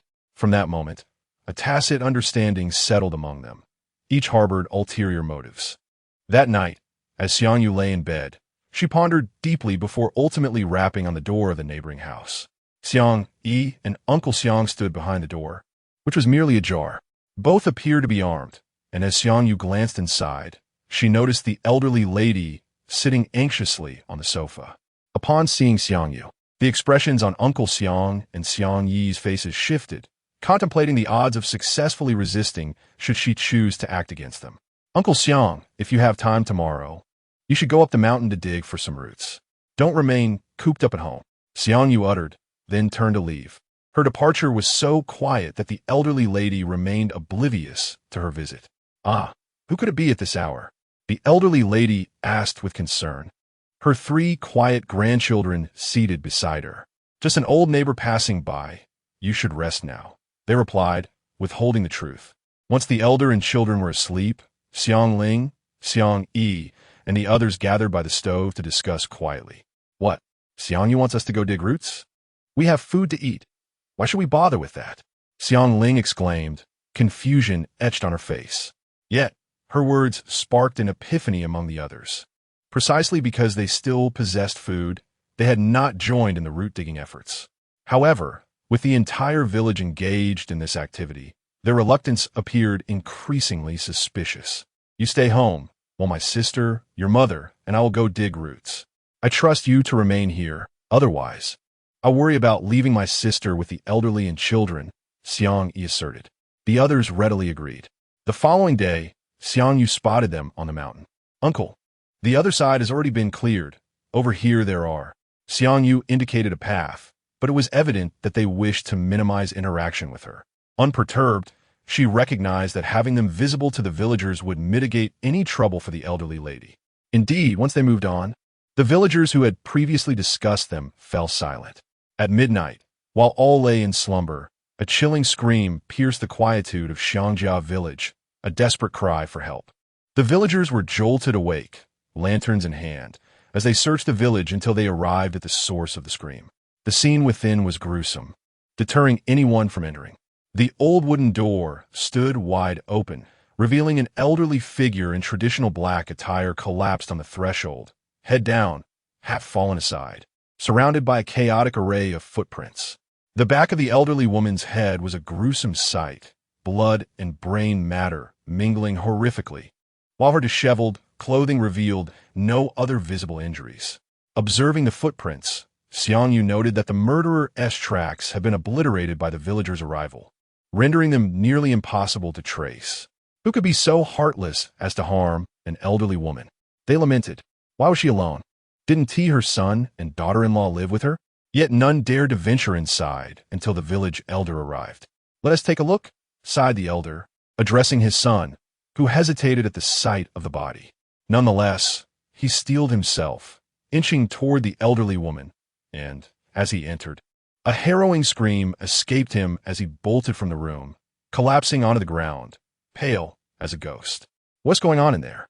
The village elder inquired, wiping his chin as he sensed the gravity of the situation. Inside. It's all dead, his son stammered, visibly shaken. A few bolder villagers approached, and upon glimpsing the interior, they gasped in horror. What a tragedy! What a tragedy! They're all gone. That beast didn't even spare the little ones. The elder called forth several courageous souls from the crowd to assist in removing the bodies from within. A total of 5 corpses were unearthed, 2 elderly individuals, the son and daughter-in-law of the elderly lady, and a grandson of no more than 7 years. Each suffered from crushed skulls and mutilated features. Xiangyu observed the wounds and surmised that a portable weapon, such as a hammer, had likely been employed. As they gazed upon the lifeless bodies, memories of Xiangyu's previous violent act resurfaced in their minds, leading them to speculate whether she could have been the perpetrator. A few timid villagers succumbed to nausea. Father, it seems that the old lady's family was robbed, the elder son noted, discovering grains of rice scattered on the ground. The evidence suggested that the elderly woman's household had several bags of rice, all of which had been taken, leaving behind a scene of devastation. They must have cried out before their demise. The thief only had time to seize the rice, while 2 bags of potatoes remained untouched in the kitchen corner. Let us dig a grave and bury them, the elder sighed once more. Whoever helps with the burial can take those potatoes. At his words, those who had previously hesitated sprung into action. Chapter 48. Is there evidence? Who witnessed it? It would not be an exaggeration to say that the entire village was mobilized. Not only did they dig a grave, but they also erected a tombstone inscribed with the names of Granny Wang's family. Village Chief, Granny Wang's family, is deceased. What if? You see this. The man beside the village chief rubbed his hands together, fumbling for words, unable to articulate a complete thought for quite some time. Eventually, the crowd grasped his implication. With Granny Wang's family gone, did it not mean that their possessions were now ownerless? Village Chief, given the current dire circumstances and the hardships we all face, why not take their belongings? It could save us all. Indeed, let it be a means to accumulate virtue for them. When self-interest was at stake, even ill-gotten gains became a point of contention. They had perished, but the living must endure. A voice cried out, prompting some hesitant villagers to turn their gazes towards the village chief. Observing the avarice etched upon their faces, the village chief thought, I am no longer your leader. You need not seek my counsel. Recalling the scene when they had elected Xiang Wu, the old village chief was reluctant to shoulder this burden again. As he remained silent, a woman rushed into Granny Wang's home. She had likely visited before. As she swiftly entered the kitchen, gathering as much firewood as her arms could carry from the corner, she emerged, only to return moments later. The woman moved with great speed, and though some villagers hesitated, many followed suit, rushing inside to seize what they could. Friends helped one another, carrying away whatever they could manage. The village chief watched helplessly, choosing not to impede their actions. During this period, He had visited several nearby villages and gleaned troubling information from their leaders. They had warned him that the severe snow and chilling temperatures were unpredictable, and even when the snow eventually thawed, more perilous weather could lie ahead. This could merely be the beginning. Crack! Crack! The main beam of Granny Wong and Appo's house was dismantled, and with each resounding crack, the structure collapsed in a cacophony of dust and debris. Yet the villagers remained oblivious, hastening to gather the scattered firewood, fearful that if they delayed, they would miss out entirely. Within just over an hour, only remnants of walls remained. The villagers dispersed, lost in their spoils, utterly forgetting the tragedy that had befallen Granny Wong's family. A week passed swiftly. Initially, whispers about the identity of the murderer could be heard, but gradually, the incident faded from their minds. In the 5th month of the blizzard, a second victim emerged in the village, their demise mirroring that of Granny Wong's family, suggesting a common perpetrator. The villagers, once calm, were now gripped by anxiety. Initially, they believed Granny Wong's family had provoked someone, but now it appeared the killer acted indiscriminately. A sense of dread enveloped the community. Every passerby seemed a potential threat, and neighborly bonds grew strained. This time, the victim was Widow Wong and her young child, who had fled their home in pain, but ultimately fell victim to the assailant. Their food supplies had been looted as well. Unlike before, the old village chief did not appear. The villagers, staring at the lifeless bodies of the mother and child, did not bother to dig a grave. Instead, they numbly surged into her home, fighting over the remnants that could be salvaged for warmth. With nearby woods stripped bare, venturing further for firewood required an arduous journey of over an hour, and with temperatures plummeting to -40 degrees, reaching their destination could prove fatal. Xiang Cheng and Hua dug 2 large graves, laying Widow Wong and her child to rest. "Brother, is little Belle really dead?" Xiang Cheng's sister clutched her friend's toy, hastily wiping tears from her eyes. She and Widow Wong's daughter had been childhood companions. Observing the crowd, Xiang Yu noticed several pairs of eyes casting suspicious glances her way, including those of Xiang Yi and Uncle Xiang, and she understood. The villagers were beginning to doubt her.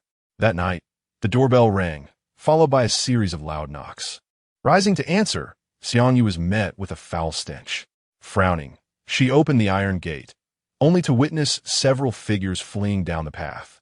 Dark brown stains marred the gate, and discarded eggshells littered the ground. Someone had thrown rotten eggs at her. Watching the retreating figures, she retrieved a snowmobile from her space and sped after them. The snowmobile collided with one of the fleeing individuals, subsequently pursuing another.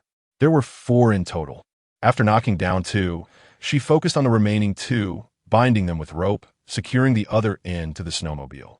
Upon dragging them back, she seized one by the collar and pressed him against the brown stains on the door. "Don Amp, Oppos, T kill me. Don and Amp, Oppos, T kill me." The putrid odor churned his stomach, and he pressed his gloved hands against the door. In the frigid temperature, combined with the iron surface, his face would surely be left raw if it made contact. "You lot, lick it clean," Xiang Yu commanded, standing by the door, the stench of the rotten eggs overpowering. The 4, trembling at the sight of the knife in her hand, hesitated. One tore off a sleeve to clean, prompting the others to follow suit. "Clean it well. Why did you come to throw rotten eggs?" A flashlight illuminated their faces, capturing their expressions for her records. "The village claims you are killing and stealing food. We just want to teach you a lesson." The assailants appeared young, similar in age to Xiang Cheng. "Did you witness me committing murder? Did you see me kill Granny Wong's family or Widow Wong's family? Is there any evidence? Who saw it?" Xiang Yu illuminated the iron gate, demanding they clean until no trace of the stench remained. "And no, we didn't see anything," they replied timidly, fear evident in their voices. They were acutely aware that while she claimed innocence regarding Granny Wong, she had indeed taken the lives of Xiang Wu and others. Xiang Yu was not inclined to release them easily. She kept them bound, and the following day, when their relatives searched the village, they discovered their whereabouts were known to Xiang Yu. Chapter 49. Resting in peace to secure the release of captives, they resorted to exchanging food. Although they were filled with anger, they complied, providing the necessary provisions without demanding more from Xiang Yu. Each individual was traded for a mere pound of grain. Any type would suffice, save for roots and grasses, which she deemed unnecessary as they were plentiful in the mountains. This exchange illuminated the truth to them. Xiangyu was not the murderer they feared, for a true killer would not have needed to barter for food after hoarding so much. The 4 children also extended their apologies to her. Half a month later, another family in the village perished, comprised of the elderly, women, and children, their provisions similarly plundered. The villagers grew increasingly fearful, refraining from venturing outside, even reinforcing their doors and windows. Once a place filled with sounds, the village now lay in a haunting silence. A week later, the iron gate was knocked upon. Upon opening it, Xiangyu found the village chief's son, clutching paper and a pen. They had previously visited the city together and recognized one another. His eyes were swollen, clearly a sign of recent tears. When Xiangyu approached, he began to scribble on the paper, which revealed a list filled with the names of villagers. "What purpose does this serve?" Xiangyu inquired, scanning the names. An ominous realization beginning to dawn upon her. The village harbored many elderly individuals who might succumb to the biting cold, unnoticed by anyone. From now on, I shall conduct daily inspections throughout the village. The village chief and amp, Appo's son flexed his stiff fingers before turning to depart. "Is the old chief well?" Xiangyu called after him. "My father passed away a couple of nights ago," he replied softly, tears escaping him. Yet, his father had entrusted him with certain responsibilities before his passing, one of which was to check in on the elderly. Xiangyu felt no surprise at the old chief and Appo's demise. With the chilling temperatures, it was likely that many frail individuals would not endure the harshness of winter. As the cold intensified, ailments long dormant would resurface. At 3 in the afternoon, the village chief and amp, Appo's son returned with 3 young men to seek Xiangyu and Appo's assistance. After a day's investigation, they discovered that 4 elderly villagers had died, their offspring absent, leaving them undiscovered in their homes. Unable to find anyone else, he turned to Xiangyu for help in handling the deceased, assuring her that she would not labor in vain, as they would offer food in return. "Very well," Xiangyu agreed, following them outside. With food as a reward, her participation was inevitable. After all, her reputation was at stake.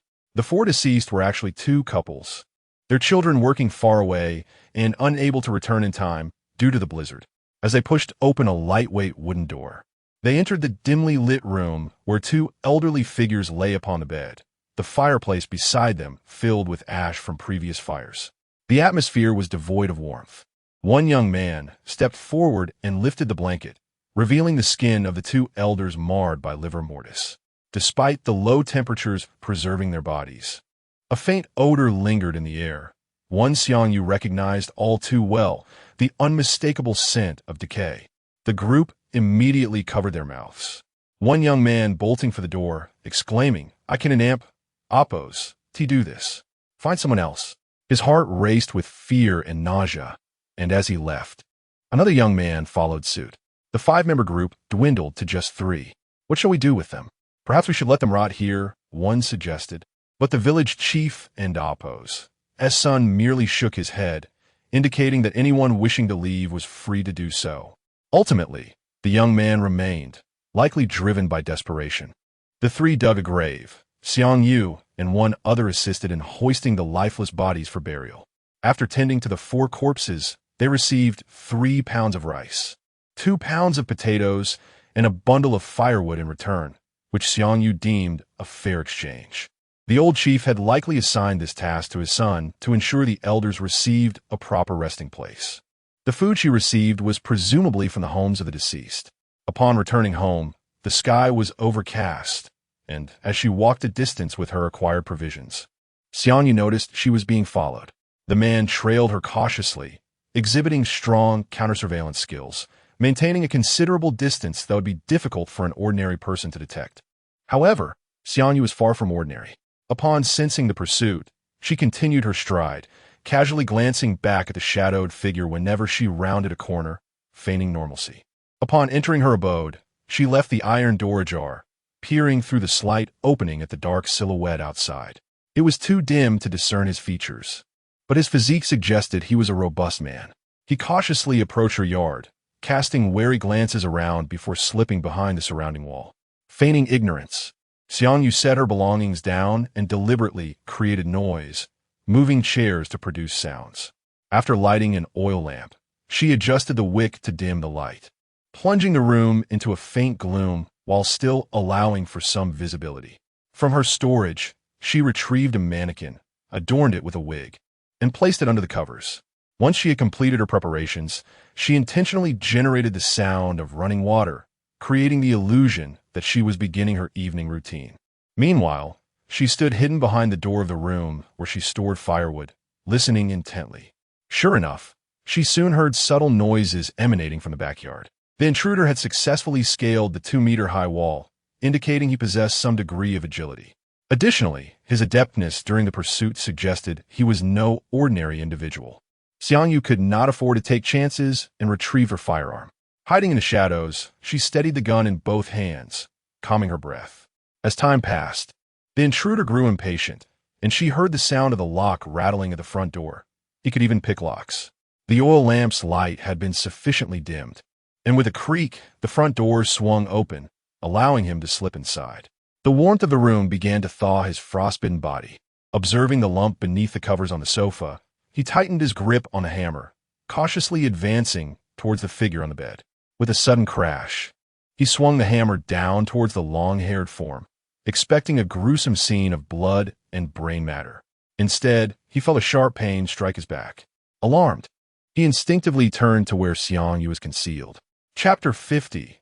More surprises awaiting them. A gunshot echoed as he, taken aback, continued his advance, swinging the hammer towards Xiangyu. At that moment, Xiangyu caught a glimpse of the man's familiar visage. He recognized him as a villager, someone he had likely encountered before, though the specifics eluded him. Without hesitation, he aimed for the man's heart and pulled the trigger.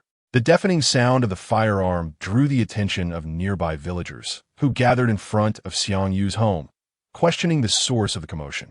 Xiangyu was aware that Xiangyu possessed a firearm, but the fact that he had fired it suggested the presence of a formidable adversary. The man's eyes widened in shock, his grip on the hammer slackening as he fell lifeless, leaving Xiangyu to listen to the rising clamor outside. He stowed the gun away, lifted the man's feet, and dragged him outside along with his weapon. The villagers, astonished to see Xiangyu hauling a man out, approached curiously. "Isn't that Xiangnan?" exclaimed an ant upon recognizing the man. "What's he doing here? Look, that appears to be a hammer." Several villagers noted the tool discarded on the ground. Since the death of Granny Wang's family, several households had perished, all victims of hammer assaults. Could Xiangnan be the murderer? Speculation rippled through the crowd as a couple squeezed their way forward. Upon seeing her son, lifeless, the woman clutched her chest and collapsed to the ground, wailing, "My son, Xiangnan." Her heart-rending cries echoed throughout Xiangjia village. "Kill me. Just kill me." She yelled at Xiangyu, the agony of losing her child rendering her breathless, her sobs intermittent.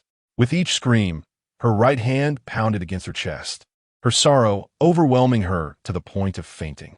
Her husband, kneeling beside her, silently picked up the hammer lying on the ground. "You wretched scoundrel, I'll kill you." Xiangnan's father swung the hammer at Xiangyu's head, eliciting gasps from the onlookers. In response, Xiangyu drew his pistol and shot him in the shoulder, causing the hammer to clatter into the snow, the man's body slumping in defeat. "Go ahead, kill me. Otherwise, you both can tell everyone what your precious son has done." Xiangyu bent down to retrieve the hammer, observing the bloodstains that marred its surface, some even embedded in the crevices. "What is happening here?" The village chief and Damp, Appo's son, pushed through the crowd, having become a central figure after the old chief and Damp, Appo's passing. Xiangyu hurled the hammer toward him, declaring, "You can see for yourself. Take a group to his house. There may be more surprises in store." Still engulfed in her grief, Xiangnan's mother reacted sharply to the suggestion of visiting their home. "You cannot enter. How dare you? What you're doing is illegal." Xiangnan's father, suppressing his pain, attempted to deter the villagers, but his resistance only fueled their suspicion. Upon noticing the blood on the hammer, the village chief and Damp, Appo's son's expression shifted dramatically. He called out several villagers by name and led them into Xiangnan's home. Upon entering the kitchen, they were taken aback by the sight of 6 bags of rice stacked there. It was evident that the rice belonged to Granny Wong's family, and the villagers quickly pieced together the clues. In the corner of the kitchen lay a pile of sweet potatoes, likely dozens of pounds, presumably from Widow Wong's household. Widow Wong, raising her children alone, grew sweet potatoes as they were easier to harvest without a male figure. This would sustain her and her children for a long time. Additionally, there were a string of dried corn and several bags of flour. Look, this seems to belong to Xiang Yang's family, another household that fell victim, someone pointed out. Though the deceased were no longer among them, their relatives still resided in the village. Angered, the relatives of Granny Wong and Widow Wong rushed back, seizing Xiang Nan's mother by the hair and dragging her along the ground. Your son is dead, huh? You wish to die too? I want to let you off so easily. You've taken the lives of over a dozen people. Your son killed them without a second thought. Even 5 children under 10 years old, their skulls crushed. You two didn't utter a word in protest, consuming the blood-soaked food of those you've slain. Don't you have nightmares at night? Cry. I want to hear you cry. Chapter 51. You must also be involved in the killing a middle-aged man seized the mother of Xiang Nan from the hands of his aunt, striking her across the face with a resounding slap. Their family lived in close proximity to Granny Wong and Appo's family, sharing a familial bond that fostered frequent interactions. The crowd erupted into chaos, an outpouring of grievances, with little sympathy directed towards the grieving family. Instead, most voices were laden with curses. You mourn for your son, but what of others' children? How old is that child from Widow Wong's family? You are nothing but beasts, capable of such cruelty, all from the same village. Have you forgotten who Widow Wong's husband was? That was Xiang Huai's only child. Some irate aunts hurled insults, spitting venomously at the 2 culprits until they were utterly humiliated. Yet, the couple remained ensnared in their grief over the loss of their son, devoid of any desire to survive. Xiang Nan's mother incessantly pounded on Xiang Yu's iron gate, pleading, please just kill me. However, Xiang Yu offered no glance in her direction, closing the door and retreating to her own home. The village chief's son, accompanied by others, ransacked Xiang Nan's residence, unearthing more than just a single family's worth of supplies, as they discovered an abundance of grain piled in the kitchen loft. Upon entering the house, Xiang Yu began searching Xiang Nan's room, ultimately uncovering a radio hidden beneath the bed. Seizing the opportunity when no one was watching, she swiftly concealed the device in her space. She then gathered all the food and stacked it in the courtyard. The village chief's son produced the notes from his earlier visitations, organizing the villagers outside the yard. As he called each name, that individual stepped forward to claim their share. Although some of the supplies Xiang Nan had acquired had been consumed, the remaining provisions would still sustain each villager for a considerable time. As temperatures plummeted, the majority of the village's elderly succumbed to the harsh winter, leaving only a handful of survivors from Xiang's family. Each villager received their ration: 2 pounds of rice, 2 pounds of flour, a dozen sweet potatoes, and a bag of corn kernels. The surviving parents of Xiang Nan garnered little concern from the villagers regarding their fate. Outside the throng, Xiang Nan's father bore the weight of his son's lifeless body, coldly observing the villagers, yet his gaze lingered more upon Xiang Yu, filled with a murderous intent. Xiang Yu, however, remained unperturbed. As the night wore on, Xiang Nan's parents did not depart, but instead followed closely behind Xiang Yu, intent on avenging their child. After placing the gathered items on a wooden table, Xiang Yu donned a raincoat from her space, recognizing that she must first deal with the 2 individuals lingering outside. Estimating their persistence, she opened the door to confront the pair, particularly Xiang Nan's mother, whose gaze seemed capable of devouring her whole. To eradicate the roots of evil is to prevent its resurgence, Xiang Yu mused as she approached them. In a sudden frenzy, Xiang Nan's mother brandished a hatchet, lunging at Xiang Yu. Taking a few steps forward, she drew a dagger from her sleeve, but Xiang Yu deftly evaded her attack. With a swift motion, she slashed at the woman's wrist, tearing through her cotton coat and eliciting a sharp sting from the wound.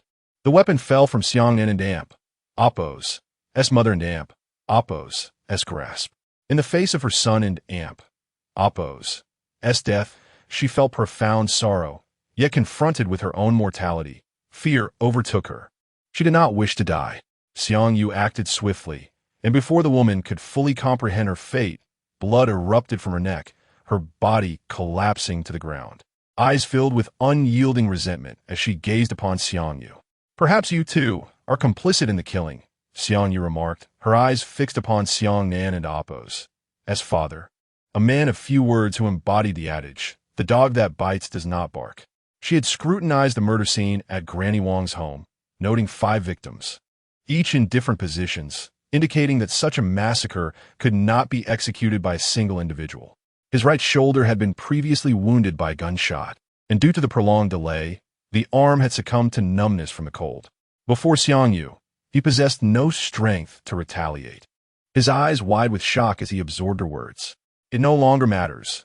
If you wish to kill, then do so." He resigned, having understood from the moment he first took a life that he, too, might one day meet a similar fate. Xiang Yu engaged without further ado, dispatching him swiftly. Seizing one of his legs, she dragged both bodies back to their home. Previously, the villagers had managed to stretch their rations due to the substantial food they had received from Xiang Nan and Apo's family, allowing them to endure for a time. However, this reprieve was fleeting. Eventually, all provisions would be depleted. After more than a month, the villagers once again ascended the mountain to dig for roots and herbs. Yet the temperature had plummeted to 51 degrees below zero, and the villagers lacked adequate winter attire. With the soil frozen solid, the labor became arduous and time-consuming. Who could withstand such frigid conditions for even an hour? With food scarce and firewood dwindling, the village chief's son instructed everyone to congregate with their nearest kin, urging them to stay together. By sharing a single fire, they could provide warmth to more than one individual. Chapter 52. News from various shelters. The villagers began to stir, seeking out their relatives, gathering firewood to cook, and sharing their living spaces and provisions. However, Xiang Yu found herself isolated. No one dared to approach her, for who would willingly reside with a murderer? In their hearts, Xiang Yu was seen as no different from a fiend. Yet, spurred by the suggestion of the village chief's son, the neighboring granny's family gradually came under scrutiny. Apart from Uncle Xiang, she had a younger son who also resided in the village. The following day, they brought firewood to her door. The younger son and his wife were not lazy. They were industrious, and they brought a considerable amount of firewood. After a rough calculation, Xiang Yu concluded that if they were frugal with it, it could last for 2 months. By then, they could hope for warmer weather. However, Uncle Xiang turned his brother's family away, clearly unwilling to share their dwelling. Xiang Yu understood his reasoning well. They had purchased numerous bags of rice, and in a time when food was scarce, if others discovered that they still had provisions, the consequences would be dire. As the elder brother denied entry to his younger sibling, the villagers quickly began to gossip about the matter, even uncovering details previously unconsidered. Have you ever seen them going up the mountain to dig for tree roots? I think I've seen it once or twice. There were about a dozen mats laid out by the fire. Almost 20 villagers sat together, whispering amongst themselves. I recall it was during our last trip together. Yes, they seem to have only gone up a couple of times and dug up 4 roots. With so many of them, do you think 4 roots could last 2 months? I haven't seen them go up the mountain in ages. They exchanged glances, pondering. Just a few days ago, Uncle Xiang's younger brother had carried firewood to visit his mother, only to be turned away at the door, told they would not live together. I believe they must still have food. A woman stirred from her mat, gazing at the green-eyed potatoes by the fire. Why don't we go take a look? One suggested. Come now. He even rejected his own brother. So what chance do we have? They tossed more dry wood onto the fire. Xiang Yu, holding the radio she had retrieved from Xiang Nan's bedside, had been using it for over a month without receiving any information. She paced the yard, shifting positions in hopes of catching a signal. Despite performing this ritual for half a month, she remained undeterred. As she climbed onto the roof, a crackling static suddenly filled the air, and a flicker of hope crossed her face as she quickly adjusted the radio into Apo's position, confirming that the signal was stronger on the right side of the roof. She retrieved 2 warm coats from her storage and donned them without hesitation. The temperature was frigid, and standing at such a height exposed her to the biting cold wind. The static persisted for about 2 minutes before a steady male voice emerged, albeit in fragments. This is Fizz. Shelter in City A, Fizz. Citizens are advised. Fizz, each region. The message was sporadic, yet Xiangyu grasped the essence. City A was the capital, a place she had known in her past life. Rescue efforts commenced only after the heat wave began, but shelters offered safety compared to the outside world, where life could be preserved. Citizens of City A, Fizz, those nearest to Phoenix Mountain. The radio broadcast urged residents of City A closest to Phoenix Mountain to make their way there. Those farther away would have to await rescue, but with so many refugees, one could only wonder how long they would have to wait. In her previous life, there had been no radios in the dormitory, and few possessed one. Even if they received news of a shelter without adequate winter gear or sufficient food, reaching the shelter would seem an insurmountable challenge. As the capital, City A would surely have the most comprehensive information. Xiangyu listened intently until the broadcast concluded its shelter announcements and shifted to report on impending weather changes. The temperature had plummeted to -52 degrees, yet the announcer urged the citizens to remain steadfast, assuring them that, despite the hardships they must endure, for rescue teams might be en route. Adversity shall not conquer us. It shall only render us stronger. After delivering some uplifting rhetoric, the announcer delved into the details. Experts predicted that the frigid air would linger for the next 3 months, advising prudent resource management. Furthermore, experts forecasted extreme weather following the snowmelt, recommending that residents seek refuge in their respective city shelters for safety. Chapter 53. Whom else can I turn to for assistance? In the end, I wish for all survivors to reach safety. After hearing the news from City A, Xiangyu turned the dial, switching through a myriad of channels before finally settling on Channel K. Reflecting on the information just received, it seemed that Xiang Nan had likely heard the same broadcast, which incited him to resort to violence for resources. Perhaps she was within the boundaries of City K, as the reception on the radio was remarkably clear, devoid of any static. The background music on Channel K was soothing and relaxing, yet Xiangyu, crouched atop the rooftop, felt as though she were on the brink of freezing, rendering her unable to appreciate the melody. The broadcast had likely been ongoing for some time and was now drawing to a close. This is the Sheep Mountain Sanctuary in City K. Attention, survivors of City K. If you are still alive, no matter your location, please find a way to reach Sheep Mountain. The announcement continued with another report concerning the 3rd rescue team, which had been dispatched to the outskirts of Yinshui Town. They had encountered an avalanche and were now unreachable.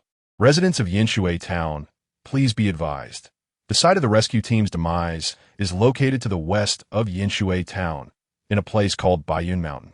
Should you venture forth to provide assistance, please ensure you take all necessary precautions. Remember, Yinshui Town, Xiangyu murmured to herself, recognizing that Yinshui Town lay to the southwest of her home village. If she were to drive a snowmobile there, it would likely take an hour and a half, assuming she maintained a steady speed. Turning off the radio, she heard intermittent voices drifting from next door, indicating that there were still many people present. Rising to stretch her somewhat numb limbs, Xiangyu descended from the rooftop. The warmth of the room gradually restored her lost body heat. In the small room, 2 stoves blazed brightly, and the dried goods laid out on the fire tray were now ready to be collected. As she tidied up, Xiangyu seized a piece of roasted mango and savored its sweet and sour flavor, which stimulated her salivary glands. She also selected several other dried items to roast over the fire, sitting beside the stove as she munched and warmed herself. The woolen gloves she wore were remnants of previous materials, yet they had become frayed from the labor she had endured. As she shelled pine nuts, Xiangyu listened intently to the commotion next door. "Xiao Yi, is your father home? I just came to pay a visit and chat with him. We've been friends for many years. I even held you when you were a child. Yes, I remember holding you too. My, how you've grown. You're so tall now. Far more accomplished than my own troublesome boy. Indeed, Xiao Yi, why don't you invite the uncles in to sit? It's quite cold standing out here." A group stood before the elder's door, peering curiously through the crack created by the open door. Despite their efforts to speak loudly, Uncle Xiang remained inside, feigning ignorance and refraining from greeting them. "Uncles, my father is unwell and cannot come out to chat. It's a struggle for him to even get out of bed," Xiao Yi asserted, blocking the entrance. "What is going on? How did he suddenly fall ill? I just happen to have some herbs at home." Let me go in and check on your father. One man attempted to push past Xiao Yi, but he firmly held the door closed, unaware that Xiang Ling was trembling behind it. The group could only see Xiao Yi standing resolutely at the door, and, after realizing they could not gain entry, they abandoned their intentions, though their eyes continued to scrutinize the yard. Uncle, I have herbs as well, and I can take care of my father. You should all return home. It's too cold for you to be wandering outside.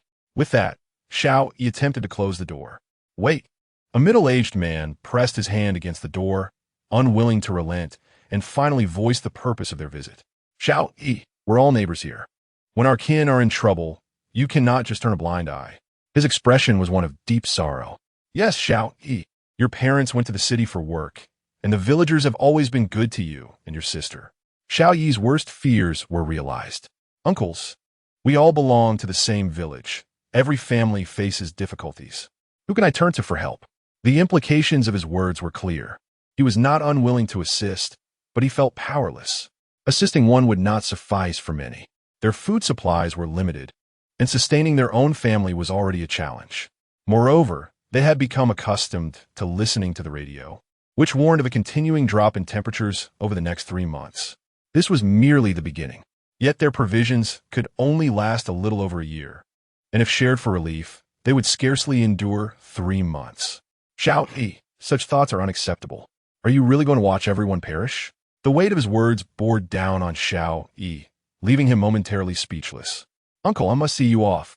Gazing at the firmly shut wooden door, the group stood in silence for a few moments before one finally called out, Let us go. Chapter 54. I count to 3, get out of this courtyard though reluctant. The group dared not force their way inside, for their family held a commendable reputation in the village. Xiang, you munched on nuts, eavesdropping on the commotion next door. Her ears attuned to every word exchanged among them. This matter had not been handled well by Xiang Yi, and based on past experiences, it was likely that these individuals would soon return. Due to the biting cold, her recent exercise regimen had been confined indoors, with her customary routine consisting of 1,000 push-ups each morning. Having grown accustomed to this lifestyle, the daily 1,000 push-ups had become a mere trifle for her. The room was warmed by a crackling fire, and Xiang Yu and Appo's tank top clung to her with sweat, her long hair cascading down her arms. Strands of hair, dampened by perspiration, adhered to her cheeks. Rising to wipe her brow with her shirt, she revealed the toned lines of her waist. Glancing out the window, she drew the curtains, fetched a basin, and washed herself with the hot water she had prepared. After dressing, she gathered the ice that had formed in the courtyard, chopped a bit of wood to turn it into charcoal, which could later be used for grilling. The allure of smoky barbecue was irresistible, especially since most villagers were suffering from hunger, and Xiang Yu was cautious not to indulge in overly rich foods. In this frigid weather, a pot of hot pot would have been perfect. However, undeterred by the absence of hot pot, she stewed some lamb chops and chopped a bit of chive blossoms. The flavor of the lamb chops dipped in chive blossom sauce was not inferior to that of hot pot. Indeed, on the 7th night, the same individuals who had previously visited the elder's house returned. This time, they came in greater numbers, 8 or 9, and were far less easily placated than before, choosing the cover of night for their approach. The one who answered the door was Uncle Xiang. Xiang Lauda, didn't T your son say you were too ill to even get out of bed? You seem quite well, one of them remarked. Uncle Xiang, however, paid him no heed, instead scrutinizing the group behind him, discerning their intentions. What do you want? He inquired, suspecting their motives. What do you think? We're here to borrow some grain. We're all neighbors, so lend us a hand. One of them feigned a friendly demeanor, attempting to step inside. Noticing the sticks in their hands, Uncle Xiang's heart raced. Are you here to borrow or to rob? From the looks of it, one replied, if Xiang Lauda can lend us some grain, then there's no issue. If not, we'll have to take it by force. Xiang Yu was jolted awake by a series of urgent knocks, interspersed with the anguished cries of a child. Mama, Mama, don't hurt my mother. You're all bad people. I'll kill you. I'll kill you.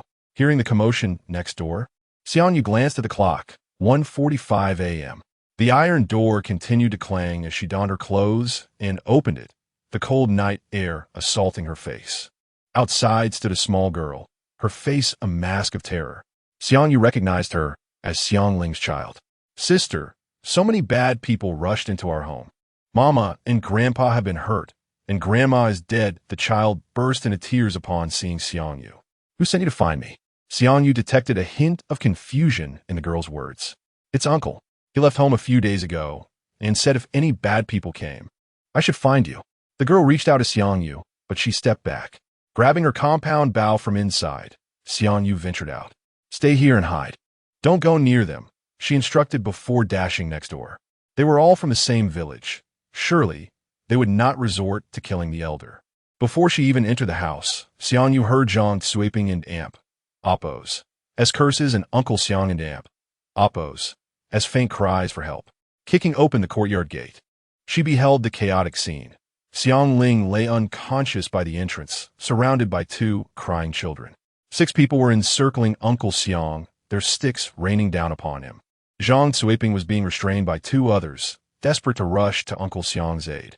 Xiang Yu's arrival momentarily stunned the assailants, halting their actions. But she paid them no mind. Instead, she strode directly into the house, where the fire had nearly extinguished upon meeting the cold air. The room lacked warmth. The elder lay face down on the floor, her hat fallen to the side, revealing her graying hair. Xiang Yu rushed to lift her, for the elder had always looked after her, treating her like family. When Xiang Yu had returned to the village, the elder had repeatedly brought her food, a kindness that Xiang Yu cherished deeply. Sensing the elder's faint breaths, she pinched her acupoint until she awoke. Xiao Yu, why have you come? The old woman's memory faltered. She temporarily forgot the ordeal that had just transpired. Xiang Yu tended to the sputtering fire, discreetly adding some prepared coal, gradually reviving the flames. It's all right, Grandma. I just came to check on you. It's too cold. Let me close the door. After ensuring the fire was stoked, Xiang Yu shut the door and stepped outside. Had she arrived a moment later, it might have been too late. The villagers had ceased their violence. All eyes now fixated on Xiang Yu. If she chose to intervene, would they be able to withstand this harbinger of death? I will count to 3. Get out of this courtyard. Remember, you must leave, she commanded, drawing an arrow from her bow and pulling it taut. The sound of the bowstring vibrating echoed loudly in the stillness of the night. Chapter 55. Targeted by the military, there were many of them, yet none dared to be the first to step forward. For after all, Xiang Yu had claimed numerous lives in the village. They pushed a middle-aged man to confront Xiang Yu, but as he stumbled before her, he beheld the glinting arrowhead inching toward him. Terror filled his eyes. Don't kill me, he whimpered before swiftly dropping to the ground and rolling toward the exit. The others, though reluctant, were momentarily paralyzed by fear and hesitated to approach. Xiang Yu, we merely wish to borrow some food. We mean no harm. One spoke, but an arrow was already trained on him, and Xiang Yu's emotionless gaze fixed upon him. I'm leaving, he muttered, recalling the chilling look Xiang Yu had given when she killed Xiang Wu, prompting him to flee in haste. However, just as he rolled halfway, a thunderous sound erupted outside the courtyard, followed by a dozen soldiers clad in military green bursting in. Armed with rifles, they shouted commands, cover your heads, crouch down, do not move. The villagers within the courtyard were struck dumb with fear, their makeshift weapons clattering to the ground as they huddled, heads bowed in submission. Several guns were aimed at Xiang Yu, but she calmly stowed her compound bow on her back and raised her hand slowly. A familiar figure entered the courtyard. It was Xiang Yi. Upon seeing the red armbands worn by the soldiers, Xiang Yu immediately recognized their identity. They were members of a rescue team. They had come to assist those trapped beneath Baiyun Mountain in the town of Yanshui. Xiang Yi had not been home lately, likely engaged in their rescue efforts. This is my friend. There's no need to panic. Xiang Yi explained to the soldiers before approaching Xiang Yu and murmuring, Thank you. No need for thanks. I came for the old lady, Xiang Yu replied, feeling a sense of relief as the soldiers lowered their weapons. She turned to leave the courtyard, passing by the soldiers, several of whom cast curious glances at her compound bow. One of them whispered in admiration, What a fine piece. Xiang Yu glanced back at him, prompting 3 or 4 soldiers to regard her with wary eyes. Xiang Yu's gaze swept over Xiang Yi and the soldiers, and she instantly understood that Xiang Yi must have informed them about her. Without uttering a word, she retreated to her small courtyard. Meanwhile, The villagers who had plotted to seize resources from the old lady were promptly reprimanded by the rescue team. Yet, from the following day, Xiangyu discovered she was being surveilled by members of the rescue team, no less. They took turns monitoring her, setting up 2 tents nearby, filled with supplies they had brought. While it appeared they had merely established a resting point, 2 of them remained focused on Xiangyu's courtyard, ready to report her movements the moment she stepped outside. "Captain, she seems like just an ordinary college student. Could she be that formidable?" one soldier remarked, rubbing his hands together and exhaling in the cold air. Xiangyu spoke most frequently about her. "She kills without blinking an eye, wields firearms adeptly, and possesses remarkable agility. However, after yesterday and today's observations, she appears to be an ordinary person," another soldier replied. "You've seen many individuals. How can you deem the first impression to be the truth?" The squad leader mused, lifting a cup of hot tea to his lips. After Xiang's explanations, their suspicions about Xiangyu are now that she could either be a mercenary or an escaped criminal, perhaps even a somewhat renowned martial artist. Yet, their thorough searches through the archives yielded no information on her. Upon learning of the rescue team's arrival in the village chief's son eagerly hosted them.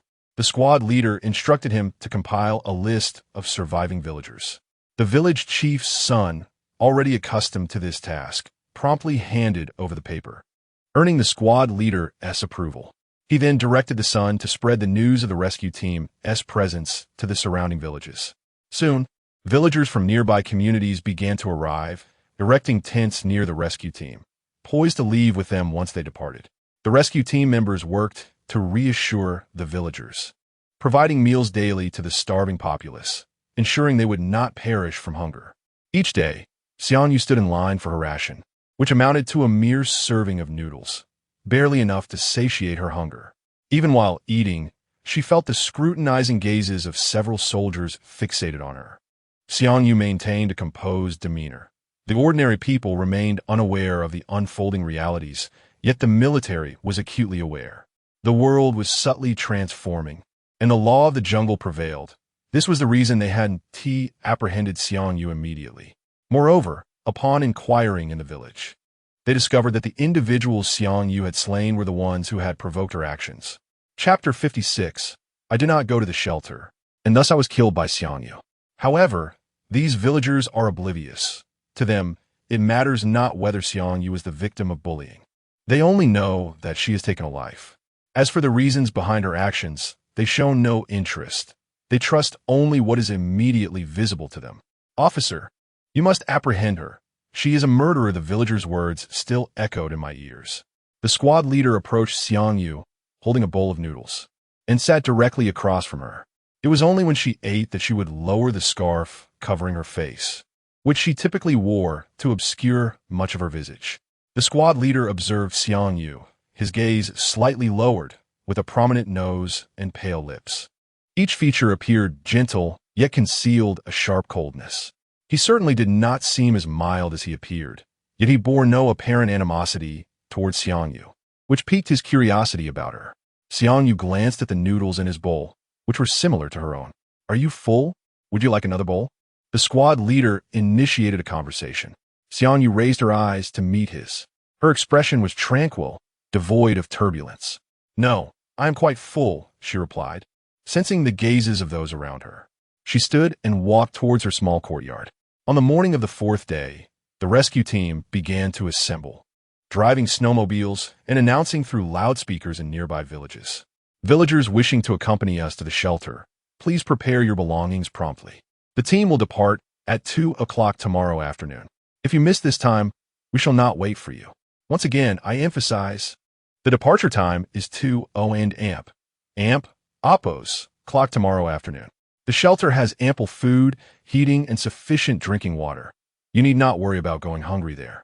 Upon hearing this news, villagers from several communities erupted in excitement, immediately beginning to pack their belongings. Almost the entire night, they were too exhilarated to sleep, having survived on tree roots and grass for 2 long months. They now envisioned a life of abundance at the shelter. Yet, Xiangyu did not intend to join them, for the reality of the shelter was far from the idyllic vision they conjured. The shelter was still under construction, to the higher-ups. These villagers were little more than ordinary laborers. When she first encountered the rescue team, she also chose to go to the shelter, where her life was assured. However, from that day forth, not a single day passed without her feeling utterly exhausted. Since everything at the shelter was still being built, the scale of the undertaking was immense. Ordinary citizens entering the shelter had to labor daily to earn a meager amount of food. After all, there is no such thing as a free lunch. The most substantial food rations were awarded for physically demanding work, such as hauling bricks on construction sites, which yielded half a kilogram of rice and a small packet of flour daily. These were merely the primary tasks available to most ordinary people in the shelter. However, for those with sharp minds, there were better-paying jobs. For instance, as a building designer, one would need to create plans for structures capable of withstanding various natural disasters, all while preparing for unforeseen calamities. Though the work was taxing and stressful, the rewards were considerable, earning at least 2 kilograms of rice per day. There were also unconventional occupations, such as forming teams to undertake tasks within the shelter. Each task varied, matched with corresponding rewards. In addition to food, one could earn significant contribution points.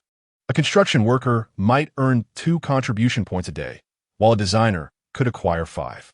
However, successfully completing a mission could yield 10 contribution points. And if the tasks were hazardous, the points could soar into the hundreds. In her previous life, she and Chongming had joined a small team, using their contribution points to exchange for a safe house within the shelter. During idle times, she would ride a bicycle to generate electricity for the shelter, receiving scant resources for her efforts. Now, she had no intention of going to the shelter. The following day, just before noon, a knock sounded at the iron gate. Upon opening it, Xiangyu found Xiangcheng and Ah Hua standing outside. Behind Xiangcheng was a girl of about 8 or 9, who smiled sweetly and called out to Xiangyu's sister. "Sister Xiangyu, are you going to the shelter? We plan to follow the rescue team there today." Both Xiangcheng and Ah Hua exclaimed excitedly. "I will not go to the shelter." Xiangyu interrupted their enthusiasm, withholding her thoughts from them.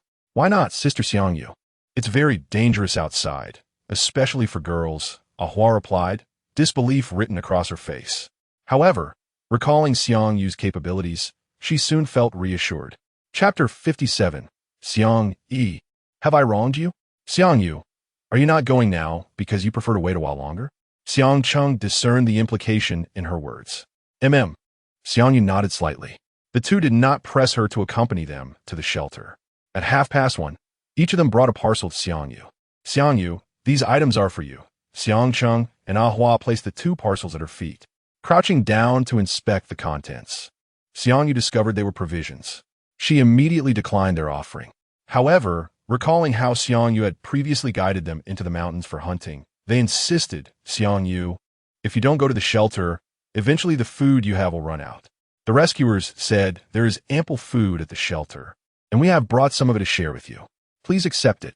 Unable to refuse any longer, Xiangyu accepted their gifts. "Wait for me a moment." She called out to the 3 who were about to leave. Entering the house, she retrieved 3 thick cotton coats from her storage space. Feeling their substantial weight, they could easily serve as blankets.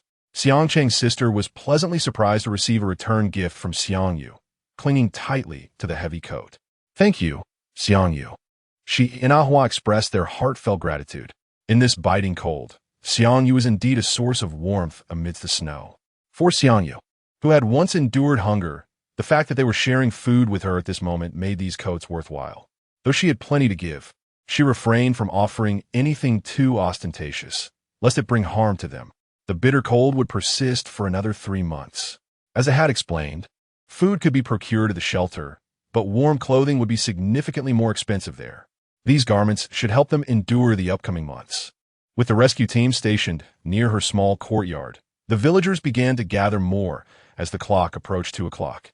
The snow outside had been trampled into a flat surface, and the sounds of laughter and chatter filled the air as the villagers congregated.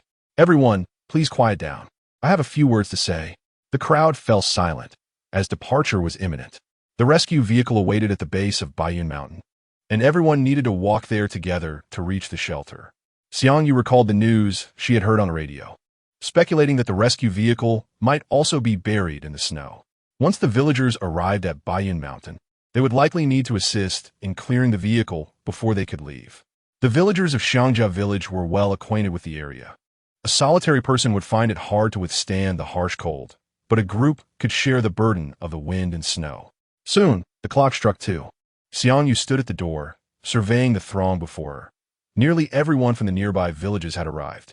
However, a quick glance revealed that the majority were middle-aged and younger individuals, along with children, making the absence of elderly people quite noticeable.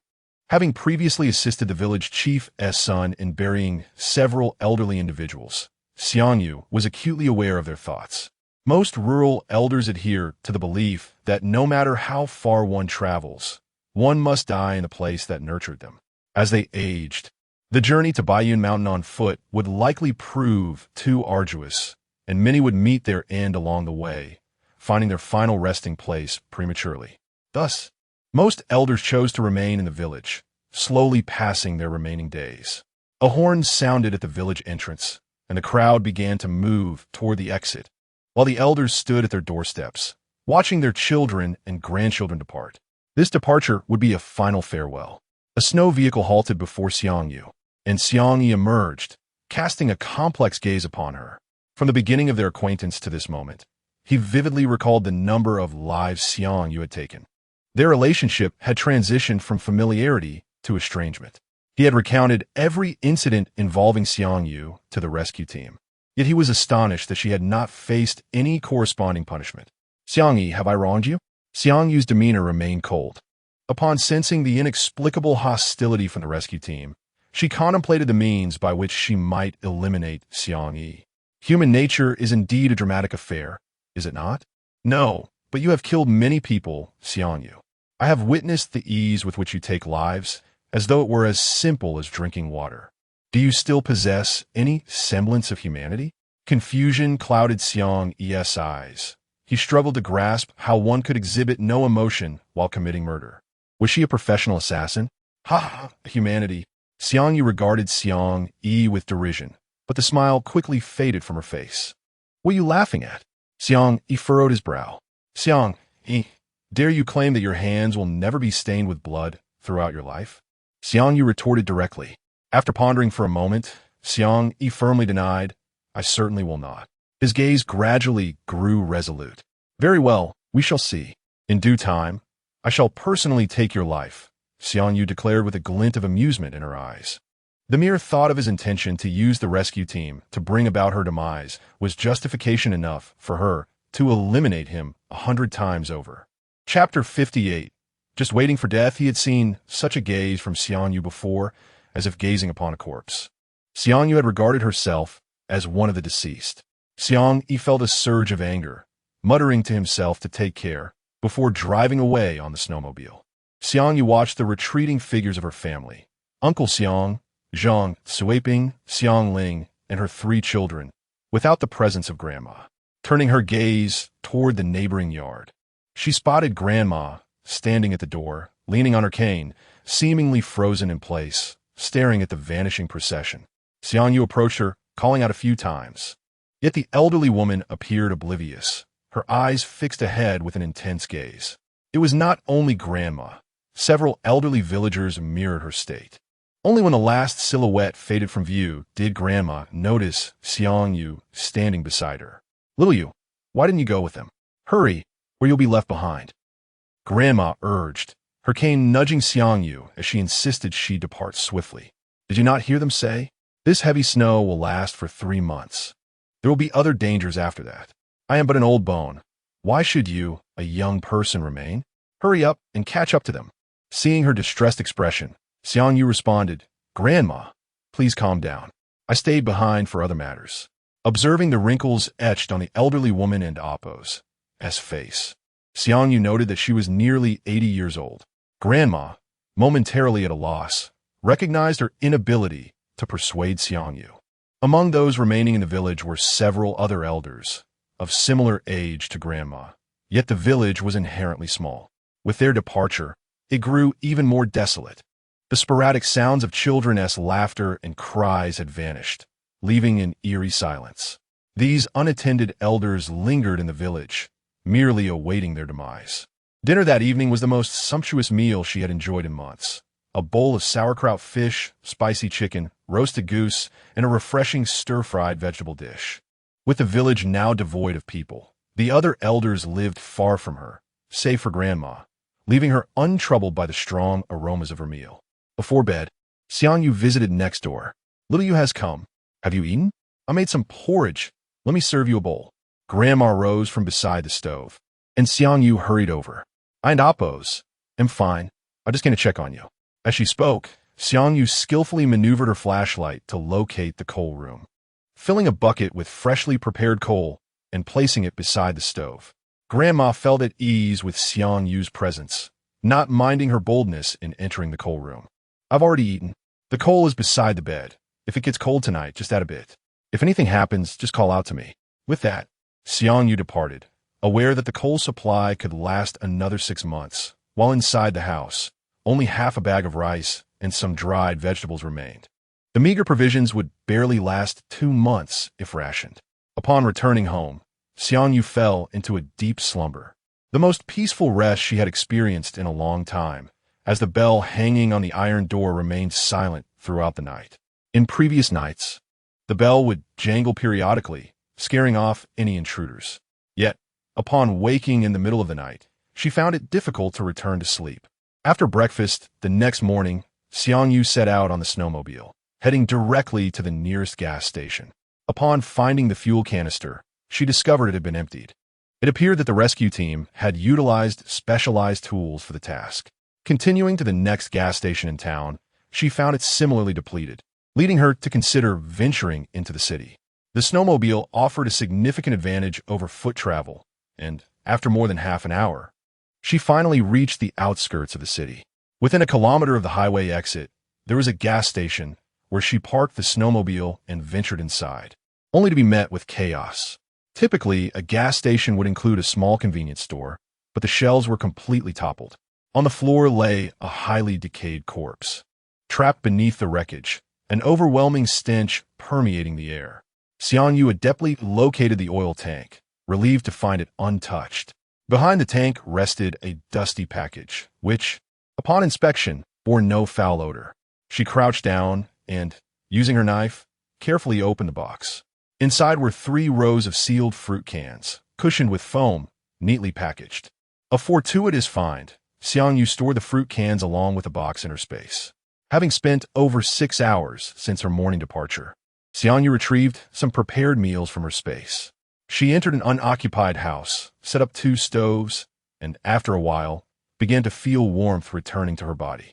After warming herself further, she finally drove the snowmobile back home. Chapter 59, A Solitary Existence dinner was consumed on the way home. I selected a can of yellow peaches and a mixed fruit for my grandmother, then proceeded homeward. Throughout the day, I had gathered fuel from 3 gas stations, along with my previous stockpile, which would suffice for several years.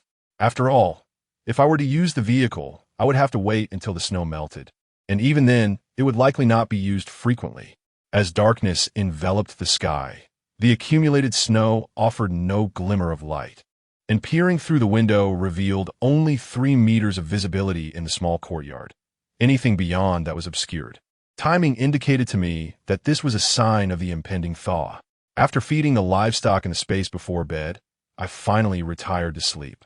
Over the past 2 months, I had collected a considerable number of eggs, filling 2 basins. Upon rising and completing my morning exercises, I carried a bundle of firewood from my room to the yard, where I began to chop it. Wood shavings flew about as I split a robust piece of timber into 4 smaller sections, which I placed into an iron bucket to smolder. After an hour, the wood transformed into charcoal. I crushed the charcoal slightly, set up a small barbecue grill, and prepared some ingredients while the charcoal burned. Lunch would consist of barbecue delights, and I could arrange a hot pot for the following day, as the village was currently devoid of inhabitants. When I laid out the ingredients, they were all fresh. The side dishes and pickles were homemade, and I had also sliced some small fruits for presentation. Even in solitude, life should be vibrant and colorful. After lunch, I indulged in a brief rest. At 1 o'clock, my alarm rang promptly, prompting me to grab my compound bow and venture outdoors. In the hills behind my home, a group of wild boars still roamed. Previously, I had hunted a few with Xiang Chung, and the villagers likely had as well, yet some remained. I pushed my cart uphill, collecting firewood along the way, occasionally sipping ginger tea to warm my body. Dressed in a thick cotton coat, I felt no chill, save for the occasional breeze that brushed against my neck. Upon entering the depths of the forest, I stowed the cart and held the compound bow in hand, with an arrow nocked and ready for action. After trekking deeper for over half an hour, I discovered traces of animals, albeit only small ones. Noticing markings on a tree trunk, I located a nest of squirrels, though the forest seemed devoid of food. These squirrels appeared emaciated, their bodies little more than skin and bones. To my surprise, upon seeing me, they exhibited excitement. A dozen squirrels lined up on the trunk, gazing down at me with their limbs firmly gripping the bark, adopting an aggressive stance. Though the forest lacked sustenance, this uninvited guest was a ready meal. Long-term hunger had rendered them omnivorous. I drew back my bowstring, aiming at a squirrel with a tuft of pink fur atop its head. The force of my shot pierced the squirrel, pinning it to the trunk. Upon witnessing the fate of one of their own, the others fled in terror. I retrieved the arrow and assessed the squirrel in my grasp. It weighed scarcely a few ounces, hardly enough to satisfy. Its fur could be of some use, however. As I departed, I had only managed to catch a few squirrels, recognizing the need to avoid venturing further into the perilous depths of the forest. Practicing at the periphery would suffice. On my descent, I rode back in a snow vehicle, the cart securely bound behind it, traveling at a moderate pace while collecting more firewood along the way. Upon returning home, I removed my gloves and warmed my hands by the fire. I had added fuel before leaving, ensuring a robust flame upon my return. The water on the stove was already heated, and I poured some into a basin to warm my chilled hands. The comforting warmth of the water enveloped my icy hands, providing immense relief. I did not dispose of the used water. Instead, I saved it to nourish my crops. As night fell, I closed the curtains and retrieved the projector, selecting a disaster film centered on a tsunami. On screen, people frolicked on the beach, laughter filling the air. Suddenly, towering waves surged forth, crashing relentlessly upon the shore, culminating in a massive wave that swept away the reveling children. Though the special effects were lacking, the actors' reactions felt genuine, immersing me in the scene. It evoked memories of my past life in City A, where the low-lying terrain had exposed me to the harsh reality of tsunami. However, the elevated landscape of Xiangja village spared me such concerns. After the film concluded, I checked the time and found myself restless. I selected a zombie movie, but unexpectedly, I succumbed to slumber midway through. When I awoke, my phone displayed only half its battery life. I retrieved a solar panel from my supplies and placed it on the roof. It was not particularly large. After connecting it, I took out my previously used phone to recharge it, along with a power bank that would eventually serve my mobile home. Chapter 60. Fish farming as the days passed. Xiangyu gazed at the bucket placed in the courtyard, where the ice formed at a notably slower pace than before. What once solidified in half an hour or an hour now required a full 2 hours to completely freeze, a consequence of the rising temperatures. Observing the thermometer displaying a chilling minus 41 degrees, Xiangyu collected some already solidified ice before retreating indoors. She had awoken early this morning, for this day held special significance. It was her birthday. After gathering fresh eggs in the morning, she selected the largest ones to prepare a small cake for herself. In the days when her grandparents were still alive, they would buy a small cake to celebrate, but since their passing, she had ceased to regard this day with any importance. During the subsequent 5 years of the apocalypse, each time this date arrived, she found herself yearning for a taste of cake, an intense longing indeed. Once the small cake was baked, Xiangyu stored it in her space, humming a tune as she began to fetch the ingredients one by one. Beef tripe, bok choy, roasted duck, and marinated chicken feet. The hot pot base was a recipe she had learned from watching videos during her leisure time, and it tasted precisely as described. After adding generous portions of ice and beef tallow, the pot began to bubble enticingly. As someone who seldom indulged in spicy food, Xiangyu previously had a low tolerance for heat, but in these frigid temperatures, a hint of spice provided both warmth and comfort. Soon, she found herself shedding her outer garment, beads of sweat forming on her forehead and trickling down her nose, splattering onto the table. Wiping away the perspiration, she fanned herself, and after downing a glass of ice-cold cola, her throat felt significantly soothed. Oh, what a delight! After finishing the hot pot and tidying up, Xiangyu reclined on the sofa, rubbing her belly in contentment. The open window quickly dissipated the lingering aroma of the meal. Rarely had she treated herself to a bath so early, and she made a silent wish that from this day forth, misfortune would no longer shadow her. Her spirits remained elevated throughout the day, and she retired to bed early.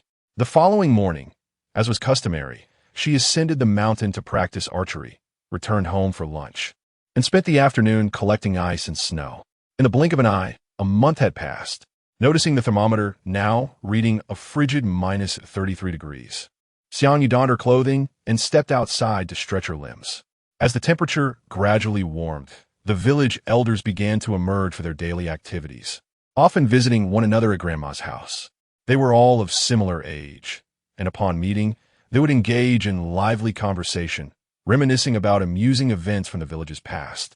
Carrying an iron bucket, Xiangyu opened the door to find 3 elderly visitors. "Little you, where are you off to?" they inquired. "Just taking a stroll around the back mountain," she replied, exchanging pleasantries before setting off. Following the winding mountain path, Xiangyu retrieved her snowmobile and headed directly towards the reservoir. After a brief journey, she arrived at her destination, parked the snowmobile, and climbed over the railing, carefully descending the slope. The water's surface had formed a thick layer of ice, and after clearing the accumulated snow, she took out her electric saw. With precision, she carved a circle into the ice, gradually sawing through until the blocks were completely severed. The broken pieces floated and bobbed on the water's surface, which Xiangyu promptly collected into her space. Taking a sturdy rope, she secured it to the iron bucket, leaving an opening for fish to enter and exit. Once everything was prepared, she tossed some minced meat into the bucket before submerging it in the water. Soon, the bloodied morsels, diluted by the water, released their scent. Attracting attention, Xiangyu settled onto a nearby stool to await her catch. After a few minutes, she tugged on the rope, pulling the bucket to the surface. Lifting the lid, she was greeted by the sight of 6 or 7 large fish thrashing about within the confines of the bucket, eagerly consuming the remaining scraps. Overjoyed, she swiftly transferred them into her space, placing them in the small pond she had previously prepared, replete with aquatic plants she had nurtured. She was confident they would thrive there. The water in her space was still that which she had collected from the reservoir. As she repeated the process a few more times, the biting cold began to take its toll on her. She retrieved the iron bucket and filled it with wood, adding some flammable material before successfully igniting a fire, which provided her with some relief. After trying her luck at fishing numerous times, Xiangyu was thrilled to discover a single blue shrimp in the bucket. To her astonishment, such a creature dwelled in this lake. As she prepared to bait again, she included additional attractants for the shrimp. However, they proved a challenge to catch, and she managed only a handful after several attempts. Among them were 2 carrying eggs. With proper care, her pond would one day be brimming with shrimp. The lake was home to 2 varieties of shrimp, the white shrimp and the blue shrimp. Chapter 61. Zero-cost shopping in the city. As evening approached, Xiangyu finally departed. Until then, she had been meticulously controlling the rate at which the cave entrance froze over. Once she left, the gaping hole in the ice rapidly sealed itself. The thickness of the ice should not be underestimated. Without specialized tools, it would be quite challenging to break through. Content with her bucket in hand, Xiangyu made her way back. As she entered the village, she retrieved a branch from her space and skewered 2 large fish upon it. She knocked on the gate of Grandma's house and offered her the fish. "Oh dear, I cannot accept this. Please take them back and enjoy them yourself. You are young and in need of nourishment. Do not starve yourself," Grandma said, swallowing hard as she gazed at the fish, yet her frail arms pushed Xiangyu away, refusing to accept the offering. With no other option, Xiangyu stuck the branch with the fish directly into the ground in front of Grandma and Appo's house. "Just take it. I've left it here for you," she said. And with that, she dashed away. Watching Xiangyu retreat, the elderly woman sighed and picked up the fish. Since the heavy snowfall began, Grandma's eldest son and grandson had purchased a substantial amount of rice, and they still had several pieces of cured meat at home. However, weary of stir-fried vegetables, she had resorted to slicing a bit of the cured meat to taste. Observing her 3 growing grandsons, she noted that none of them had taken even a morsel for themselves, as all was reserved for them. It had been a long time since she had enjoyed any meat. In the yard, she had burned some accumulated snow in the stove. Stooping over, she prepared the fish, slicing a small piece to add to her porridge. She intended to make the 2 fish last, using them solely for porridge, enough for her to eat for half a month. Gazing at the nearly empty sack of rice on the table, her expression grew complicated. When her eldest son departed, he took nearly all their supplies with him, leaving her with only half a small bag of rice. Did he presume she would not survive beyond 2 months? That night, when Xiangyu was about to retire for the evening, a knock echoed on her door. Upon opening the iron gate, she found Grandma standing there, cradling a clay pot. "The fish is quite delicious. I've made you a portion as well," she said as Xiangyu accepted the pot. Grandma chattered behind her. "Little Yu is grown up. It is my sister who has not enjoyed the blessings of your presence." Understanding, she was referring to her own grandmother. Xiangyu poured the porridge from the pot into a bowl, washed it, and then fetched a few bowls of rice from her space until the pot was filled. When Grandma took the bowl, she felt its unusual weight. "Grandma, it's late. You should hurry back home," Xiangyu urged. After Grandma turned to leave, Xiangyu shut the iron gate, placing the bowl of seafood porridge on the stove, intending to store it in her space for breakfast the following morning. The next afternoon, as she returned to the back mountain, Xiangyu observed the ice-covered hole that had been sealed. The ice was forming at an astonishing rate. Taking out her tools, she resumed her work, catching a considerable number of fish that afternoon. Days passed, and after catching fish for over 10 consecutive days, only then did she cease, becoming acutely aware of the fishy odor clinging to her. The villagers, along with the townsfolk, had mostly followed the rescue teams to the shelters, leaving the area devoid of young people, save for the elderly. Xiangyu maneuvered her snow vehicle through the desolate streets of K-City. The city still held many supplies, but in the frigid temperatures, people typically sought out only what was immediately useful to them. Consequently, many resources remained abandoned in the city, awaiting the thawing of the snow, at which point towns that had not been inundated by seawater would become targets for shelters, issuing numerous tasks for teams to retrieve supplies. As the temperature rose, the snow atop parked vehicles gradually melted. Xiangyu noticed a delivery truck parked in a lot and pried open the cargo door with a crowbar, revealing a neatly arranged assortment of medications inside. After inspecting the contents, she found several boxes of intravenous fluids beneath them, all of which she promptly stored in her space. Clothing and bedding stores were the most frequented by survivors, and Xiangyu hardly ventured inside, knowing they would yield little. She did, however, explore various supermarkets and convenience stores, discovering several bodies hidden in obscure corners.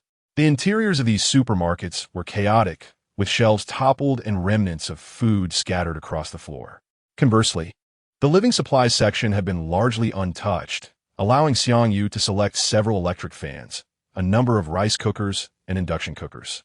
The shelf for barbecue supplies were nearly stripped bare of charcoal, leaving only a few wire racks and skewers behind, with not a single wooden skewer remaining, likely all used for kindling. Xiangyu also gathered a dozen intact shelves, storing them in her space, as she planned to cultivate a variety of vegetables and fruits.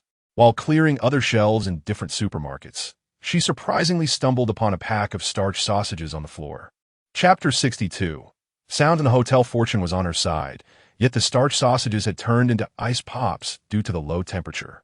The mall was vast. After exploring the lower floors, Xiangyu made her way to the 4th level, where nearly all the signs were flamboyant.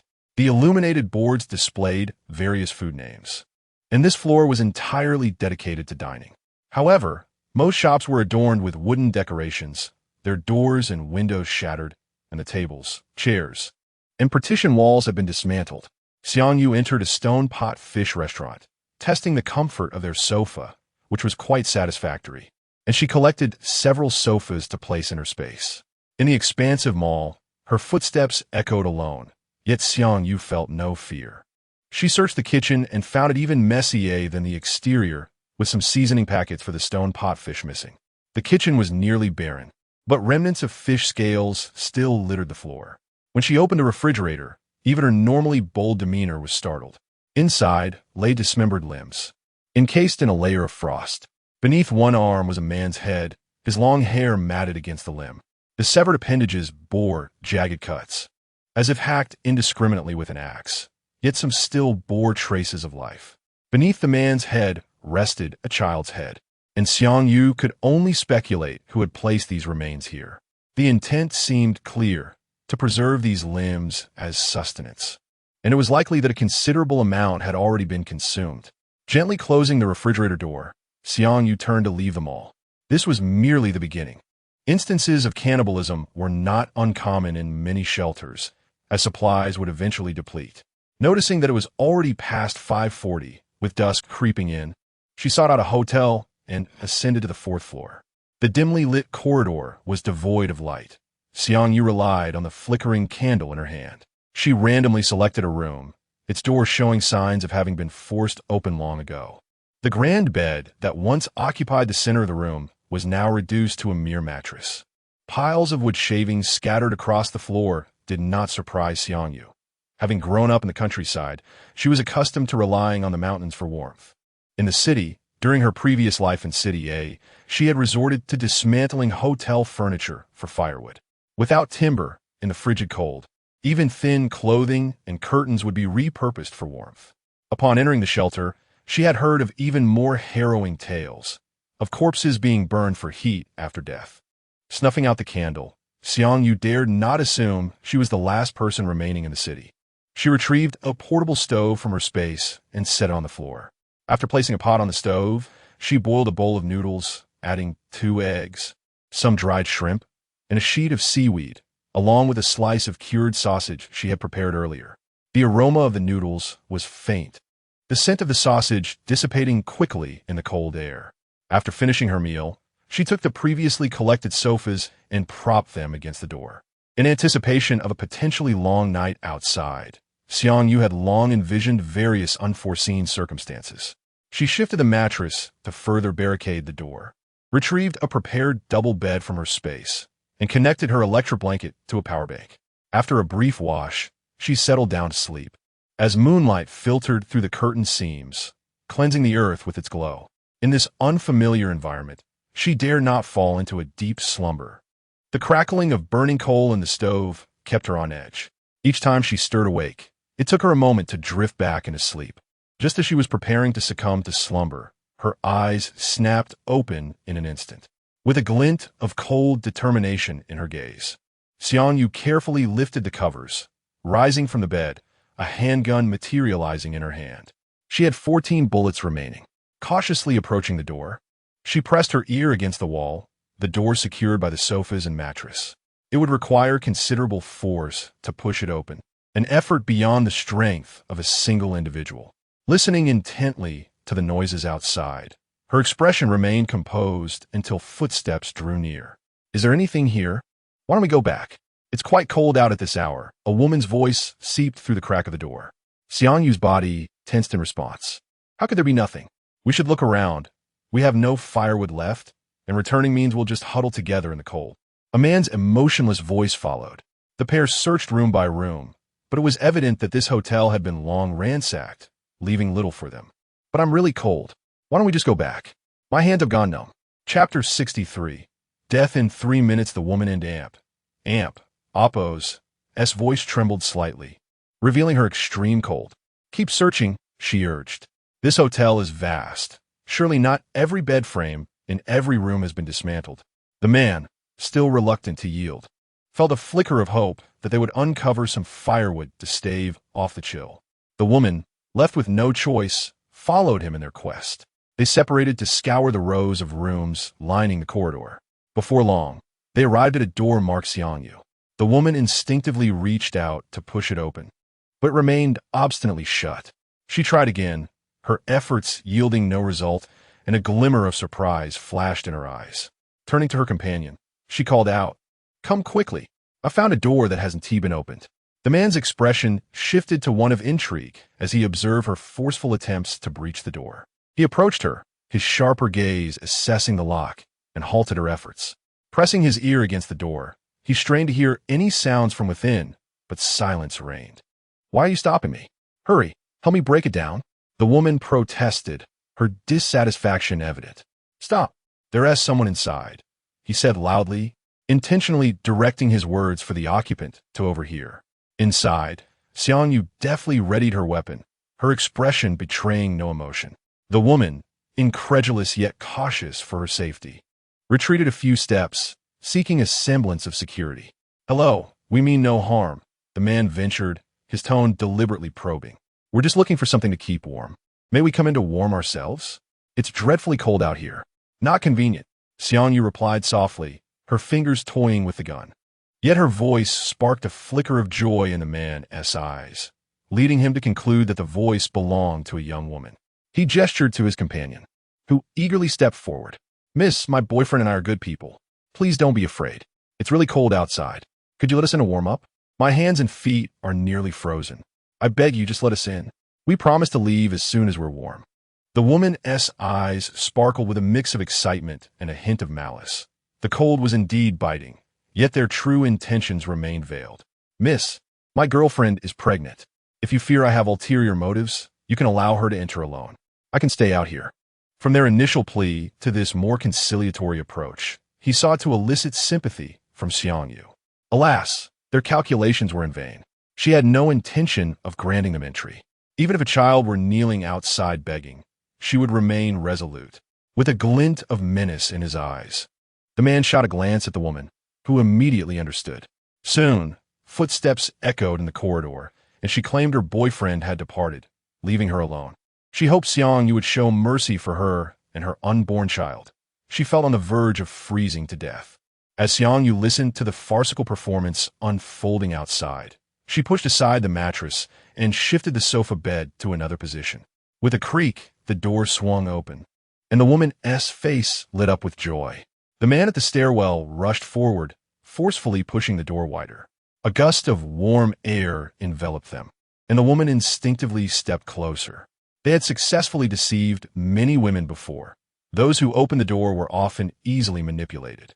They could not only wheedle food and shelter, but could also evict the women at will. Feeling the warmth beckoning from within, the woman brushed aside her boyfriend's arm to enter. In the dimly lit room, Xiangyu stood at the threshold. The barrel of her gun pointed squarely at the woman's forehead. The woman's body tensed in fear, and instinctively, she raised her hands, retreating involuntarily. The cold metal pressed against her skin intensified her shivering. Xiangyu glanced sidelong at the man, stepping out of the room as the woman continued to back away. In the corridor, she retreated a few steps, producing a knife and hurling it to the ground. "Only one of you will leave alive. If you cannot determine a victor within 3 minutes, you shall both perish." Xiangyu's gaze remained as impassive as ever, the two of them staring at the knife on the floor, neither rushing to retrieve it. As she checked the time on her wrist, she noted that 2.5 minutes remained. Chapter 64. Living is also suffering the two locked eyes, and in that moment, it was the woman who first felt a surge of panic. "Yang Fan, do not heed her words. Together, we can eliminate her." Her mind raced, devising strategies. In terms of physical strength and combat capability, she knew she could not match Yang Fan. Even if she managed to seize the dagger, she would surely perish at his hands. The only viable plan was to stabilize Yang Fan first, and together they could dispose of the woman before them. "Yang Fan, remain calm. The gun in her hand must be a fake. We are allies. Listen to me. If we combine our efforts, we can surely kill her." Yet Yang Fan furrowed his brow as he examined the firearm held by Xiangyu, recognizing it as genuine. "You have 1.5 minutes left." Xiangyu's icy voice echoed, sounding like a death knell to their ears. In an instant, one figure moved. The man swiftly bent down to retrieve the dagger. "You have 1 minute left." Xiangyu lethargically announced the remaining time, leaning against the wall with a cold gaze fixed on the two. "Forgive me." The man raised the dagger, aiming it at the woman. However, the moment the countdown began, she had been formulating her escape plan, her attention keenly focused on the man's movements. Seeing him actually lift the dagger, Her eyes reflected not only disappointment, but also a flicker of fear. She narrowly evaded the man's thrust, but the blade still grazed her jacket, leaving a gash. 30 seconds remaining. Xiang Yu's frigid voice rang out. The man's face betrayed a hint of panic. He did not wish to meet his demise. Yang Fan, do not act foolishly. If we work together, we can kill her and both survive. As the woman stumbled while dodging, she fell to the ground. If Yang Fan seized this opportunity to strike, she would undoubtedly perish. Feigning an attack on his girlfriend, Yang Fan instead scrutinized Xiang Yu and Amp, Appo's, as watch. This was the moment. He directed the dagger towards Xiang Yu and Amp, Appo's, neck, when suddenly 2 gunshots rang out in the corridor. Xiang Yu regarded the lifeless bodies on the floor with an indifferent expression. In truth, she had never intended for either to leave this place alive. She had encountered such despicable tactics in her previous life. The faint scent of gunpowder still lingered in the air. Paying no heed to the corpses, Xiang Yu returned to her room to continue her slumber. After breakfast the following morning, she departed the premises. By then, the bodies in the corridor had frozen stiff overnight. Xiang Yu drove her snowmobile back to the village. The temperature had warmed to a few degrees below zero, rendering heavy coats unnecessary.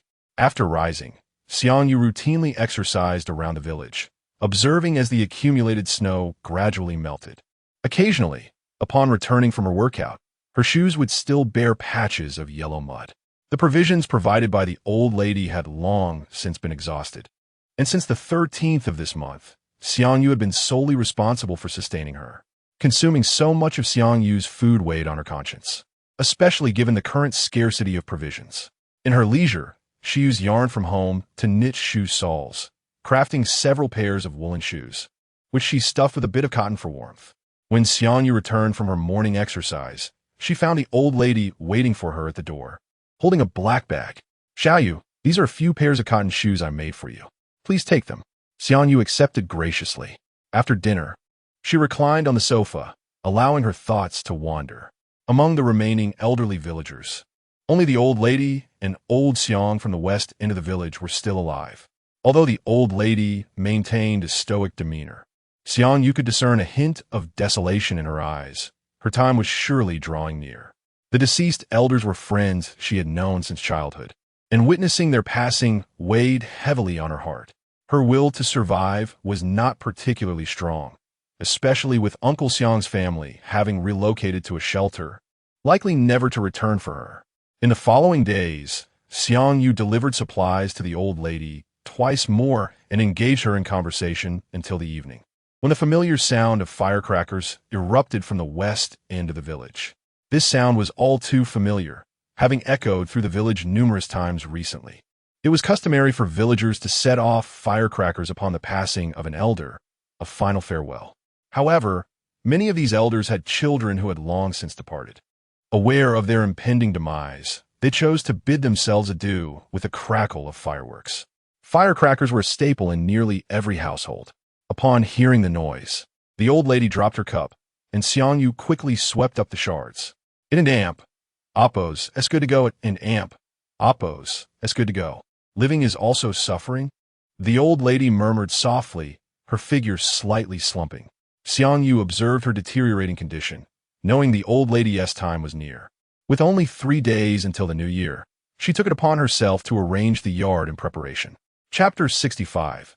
The following days, although grandmother moved about, her spirit remained notably absent.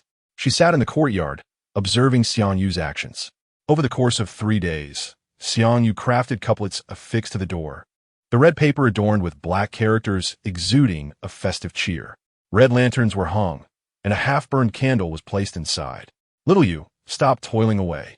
Let me measure your waist," the elderly woman said, as she had been diligently knitting a red sweater for Xiang Yu, which was nearing completion.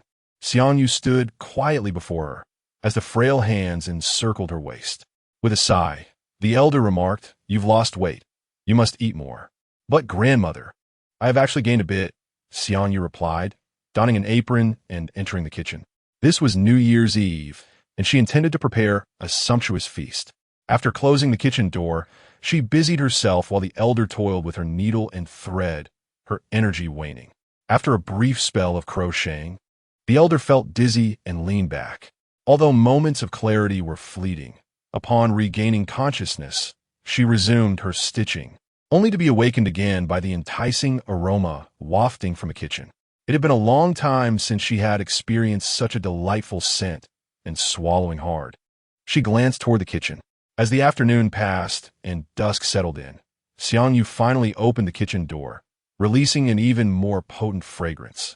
The elder, rising to enter and serve the dishes, was gently halted by Xiangyu. "Please, sit back. Allow me to handle this." As dish after dish was presented on the table, the elder was taken aback.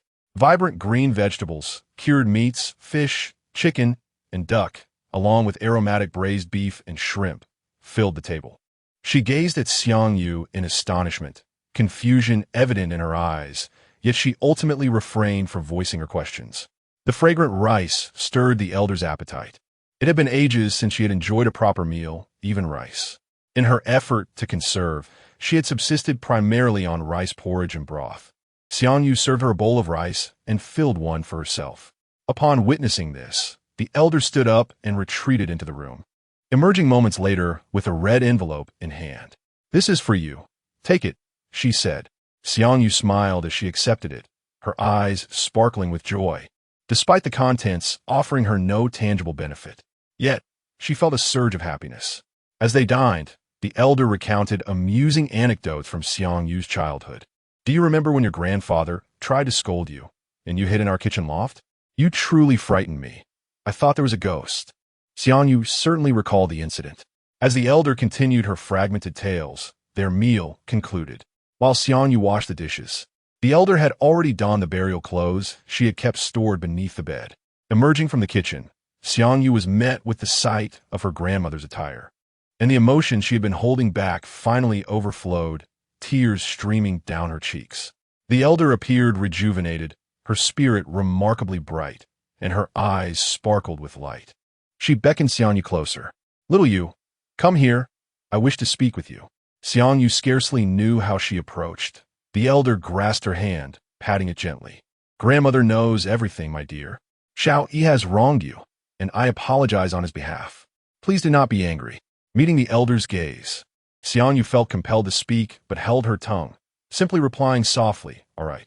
Then, would you do one last favor for me, little you? There is a string of firecrackers under the bed. Please set them off for me." The elder's kind eyes regarded Xiangyu, and the atmosphere was permeated by a faint whisper of agreement. Chapter 66. The temperature rises, ascending the mountain in her past life. She had bid farewell to many individuals, friends and comrades who fought alongside her, and ultimately, even herself.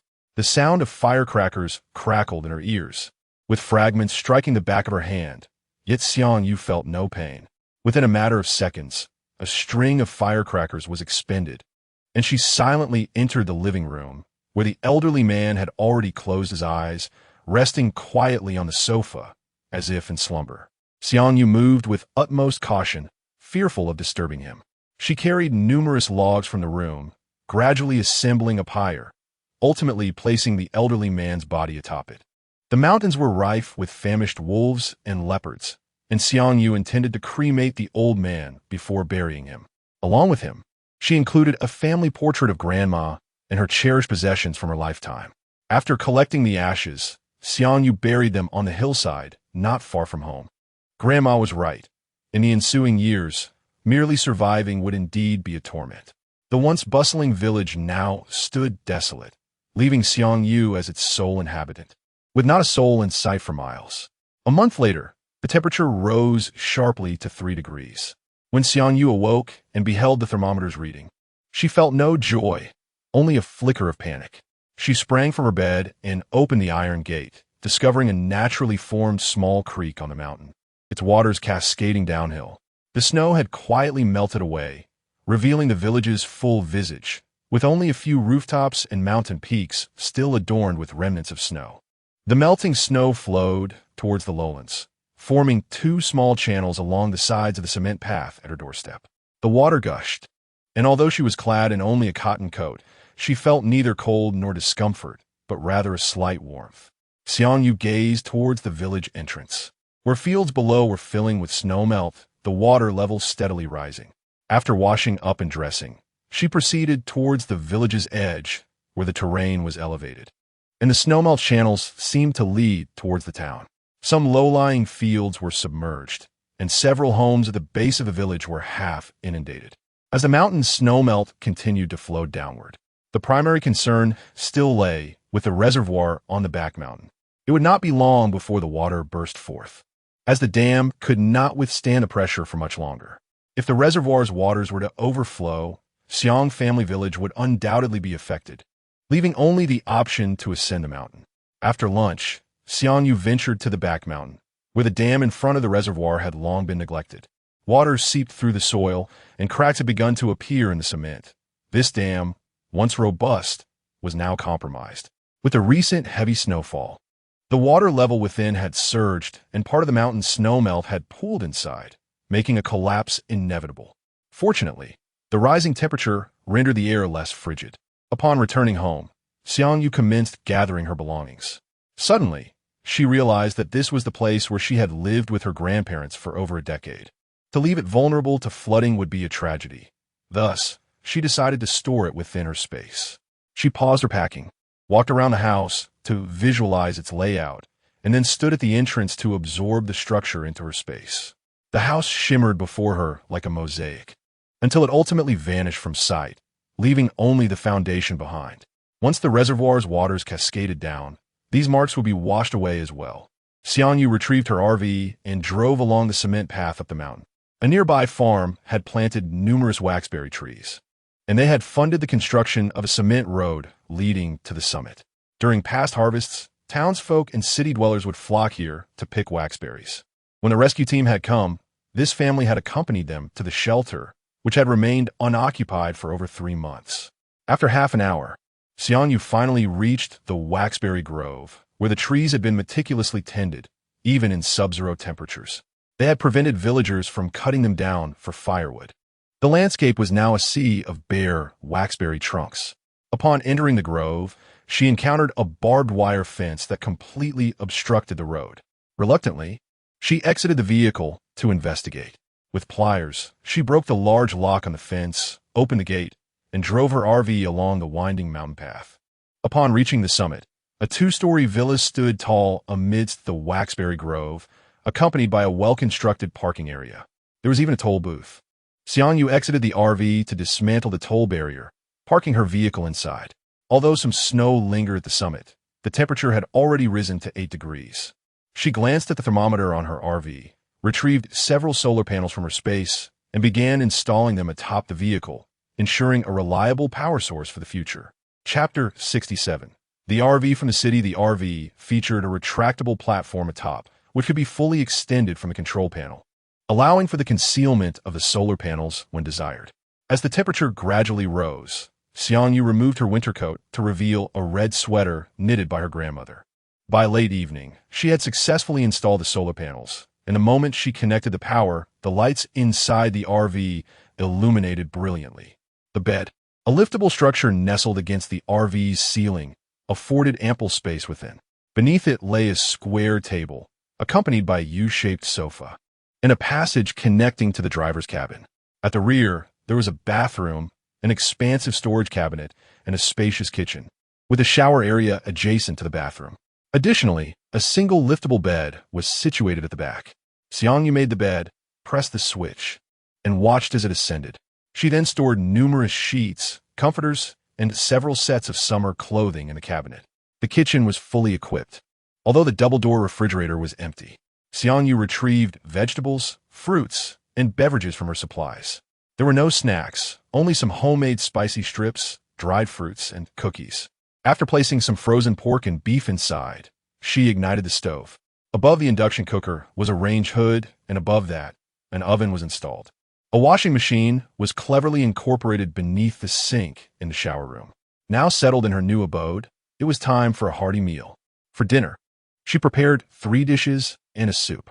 The vegetables were lightly cooked, just enough for her to finish alone, leaving only a small portion of soup. Xiongyu wasted nothing, promptly storing the remaining soup in the refrigerator for reheating the following morning. After her morning workout, She had a quick breakfast and retrieved all the plastic bottles stored in her supplies, including several cans. Tying these bottles to a branch with string, she began practicing with her compound bow. At noon, after a lengthy period of overcast skies, the sun finally broke through, casting a beam of light upon the earth. Sunlight bathed Xiangyu, causing her red sweater to shimmer with a golden hue. Immersed in the warmth, she inhaled the long-awaited heat.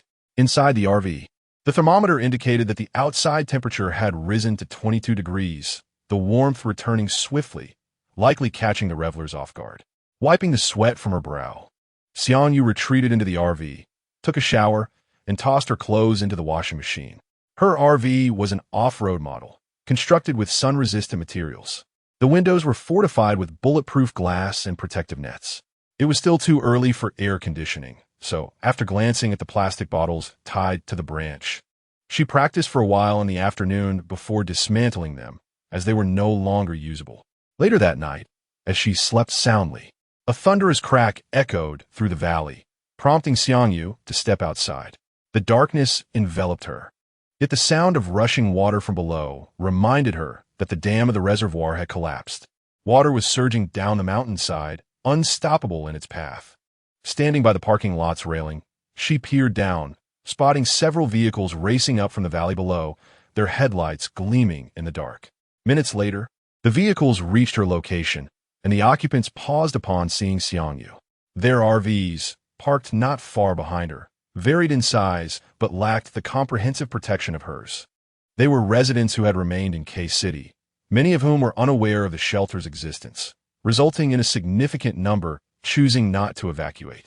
As Xiangyu continued to observe the tumultuous waters below, a small boy approached, resting his hands on the railing, exclaiming about the abundance of water.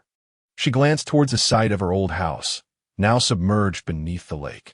On the concrete path below, several flashlights illuminated the darkness, revealing a multitude of figures rushing towards the summit. "Mom, look at all the water down there," the boy exclaimed, his innocent smile brightening his round face, which radiated vitality, suggesting his family had fared well despite the harsh conditions. A woman, clad in a long qipao with a plush shawl draped over her shoulders, exuded an air of affluence reminiscent of a Jiangnan beauty. She smiled kindly at Xiangyu before leading the boy back to their RV, which was a spacious business model, with an aunt busily attending to tasks within, indeed, a mark of wealth. No longer paying heed to the commotion below, Xiangyu returned to her RV for sleep. Though she remained cautious, unable to fully relax with the increased presence of people around her. Chapter 68. New faces every day after extinguishing the lights within the RV. Xiangyu lay in bed, waiting for a while. A half hour later, a clamor arose as a group ascended from the valley below. These individuals were likely residents of K-City who had not received timely word of the shelter and had thus lingered. The door of the villa left by Yang Mei-Lin was pried open, and a throng surged into his home, allocating rooms for rest. Some, equipped with tents, opted to set up their makeshift shelters in the parking lot.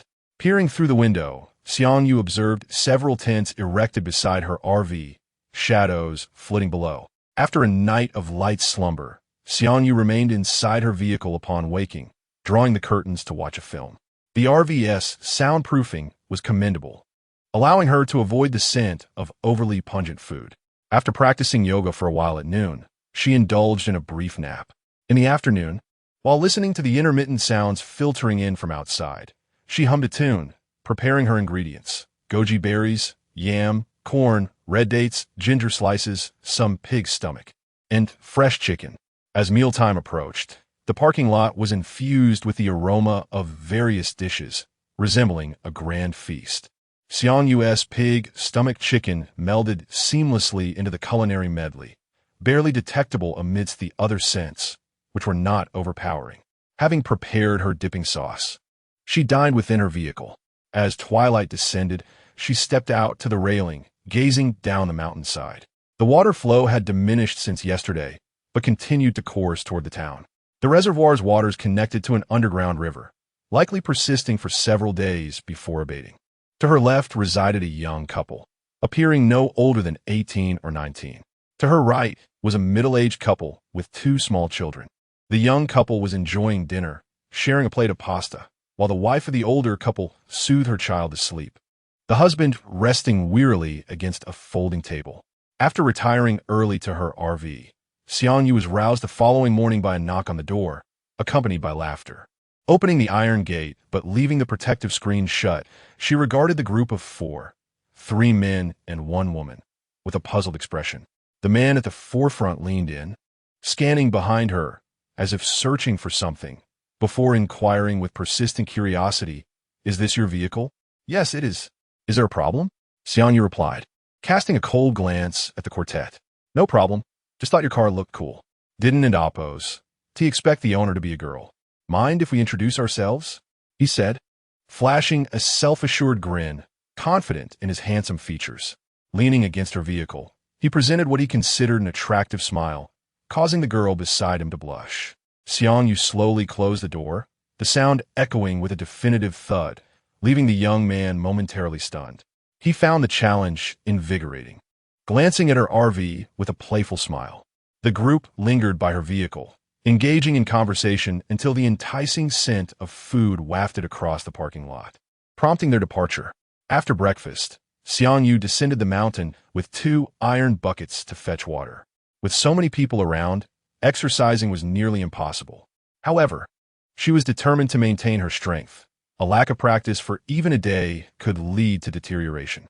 After descending for several minutes, she filled both buckets to the brim, aiming to carry them back up without spilling a drop. This necessitated careful handling, resulting in a slow, deliberate pace. As the buckets were far from light, sweat gradually soaked her clothing, and the sloped terrain offered no opportunity for rest since flat ground was scarce. She held herself to high standards regarding strength training, particularly as someone still learning the ropes. Upon reaching the midway point, she spotted an elderly man seated and resting, 2 buckets of water beside him. His shirt was lifted, revealing a sweat-drenched torso. "Such strength for a young lady," he exclaimed, observing that she had managed to keep the water from spilling during her ascent. Xiangyu maintained her breath until she sat down to rest, returning the man's compliment with a shy smile, appearing quite earnest. "Are you not going to rest a bit longer?" "Youth certainly possesses its advantages," he remarked, surprised to see her depart with the water after only a brief pause. Shortly thereafter, he too rose to follow her, carrying a lighter load. Recently, a steady stream of people had been arriving at the mountaintop, with new faces appearing daily. The old man's RV was parked behind Xiangyu's, and like her, he was living alone. Once inside her vehicle, she turned on the air conditioning. The temperature had soared past 30 degrees, making it uncomfortably warm. After a refreshing shower, she sprawled on the sofa, idly gazing out the window. Chapter 69. Previously, there was quite a bit of vigorous fighting, with some residing in motorhomes and others in tents. Yet these constituted merely a small fraction of the populace. The majority still slept on makeshift bedding. Initially, they feared that resting on the ground would be too cold in the low temperatures, but now the climate warmed with each passing day. Although they might not have enough to eat or wear, they felt a sense of happiness, for to them, the warming weather signified a return to normalcy. They merely needed to patiently await the government's rescue to survive. The authorities would not forget them, and the rescue teams would surely arrive. Recently, this topic had dominated their discussions. The mulberry trees halfway up the mountain had been stripped of numerous branches, and each night they would gather around a bonfire to converse. Xiangyu predominantly remained nestled within her motorhome, feeling that she ought to be called a salted fish instead. The young man who had previously attempted to engage her in conversation had been seeking opportunities to speak with her again over the past 3 days. Yet she had not emerged. On the 4th morning, just as he had nearly given up, Xiangyu finally appeared. On the cement path leading down the mountain, there was a flat area where an elderly man practiced Tai Chi every morning after fetching water. Xiangyu had once chanced upon him during an early rise, dressed in sports attire, and had followed him to learn the art of Tai Chi. The old man was taciturn, but Xiangyu's demeanor was even more aloof. On her first day of practice, she learned swiftly, but as she continued, she accelerated her pace, much to the old man's chagrin. Disregarding his discontent on the 2nd day, she matched his speed initially, but then hastened again midway through. The old man, now avoiding even a glance at her, feared that her antics might cause him distress.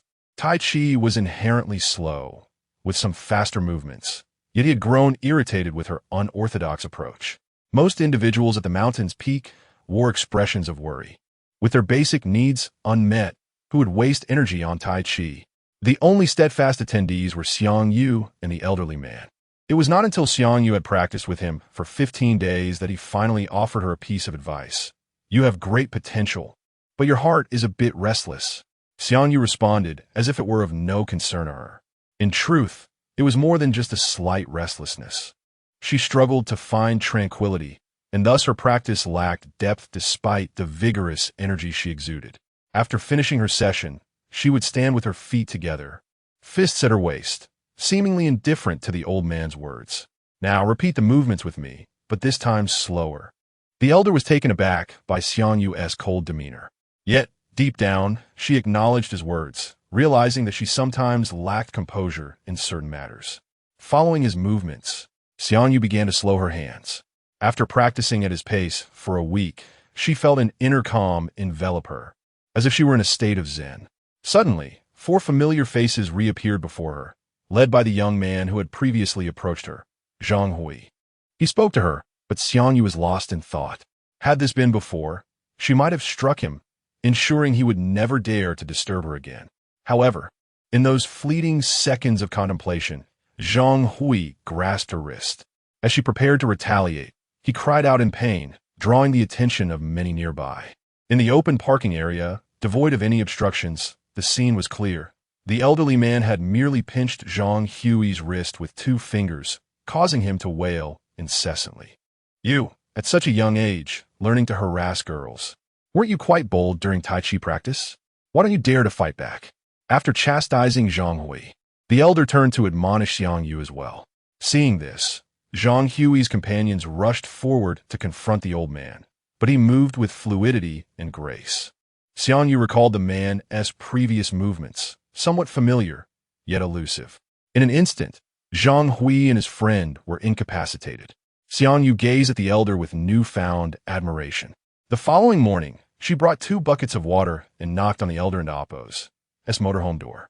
Teach me, she stood tall, her gaze piercing. After pondering throughout the night, she finally recognized the technique, military combat skills. The elder regarded the buckets of water Xiang Yu had placed on the ground, but instead of outright agreeing to teach her, he simply smiled, thanking her for her kindness.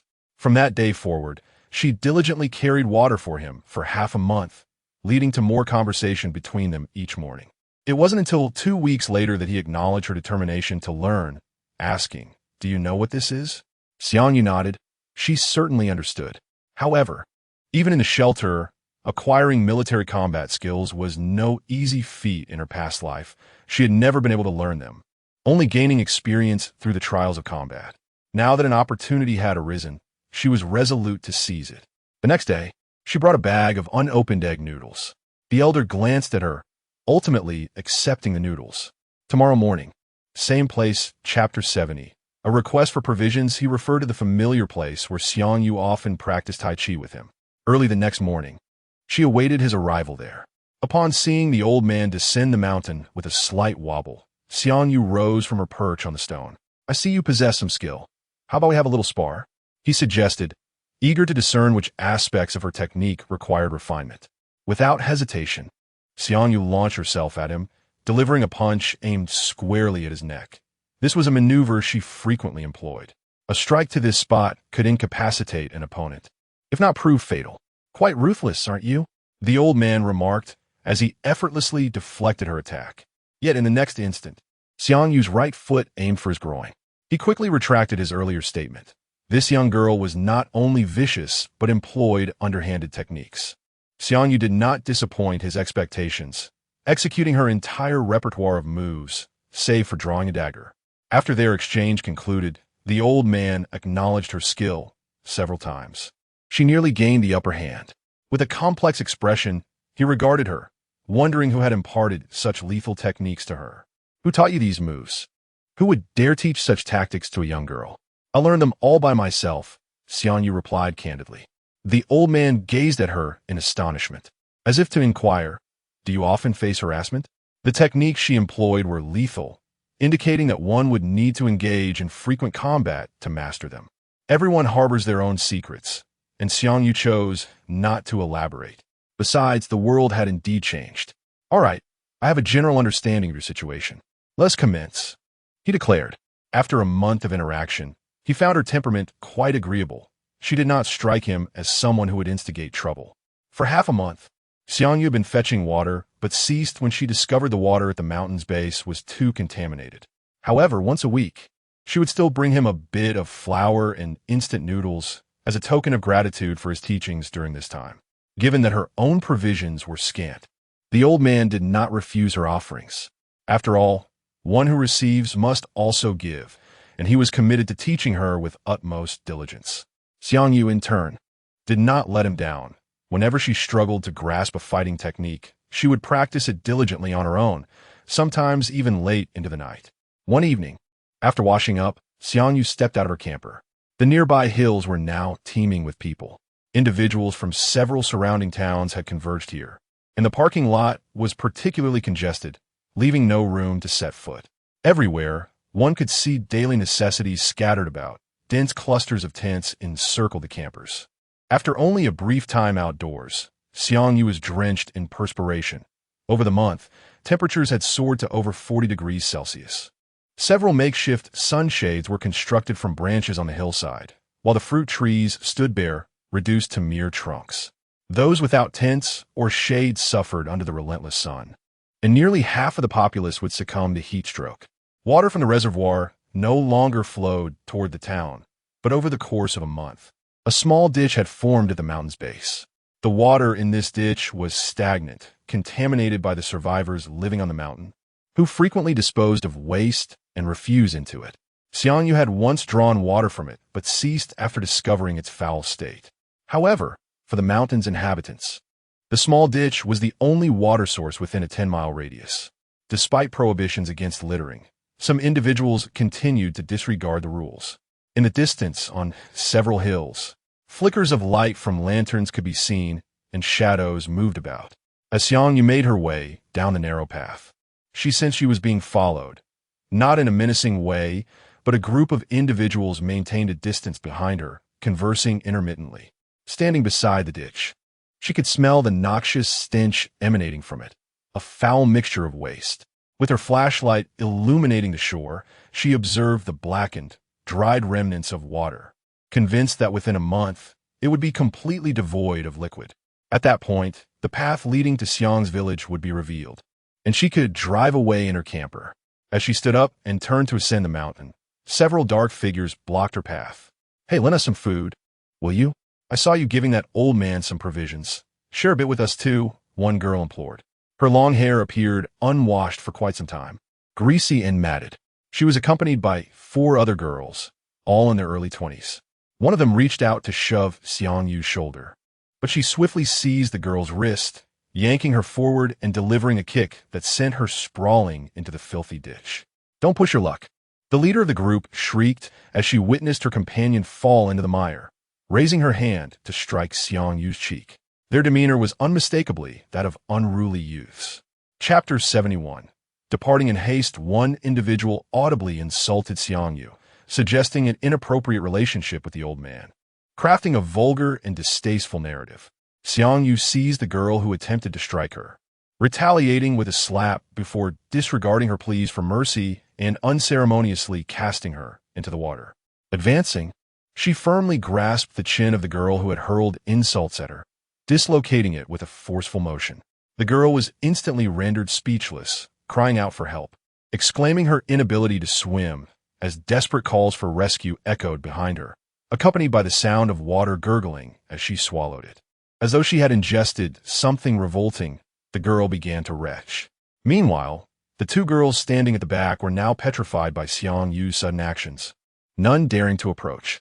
Casting a sidelong glance at them, she noticed survivors descending the path with bags of refuse, and she bypassed the 2, continuing her ascent up the mountain. The cries for help persisted, and among the 3 cast into the water, only one could swim.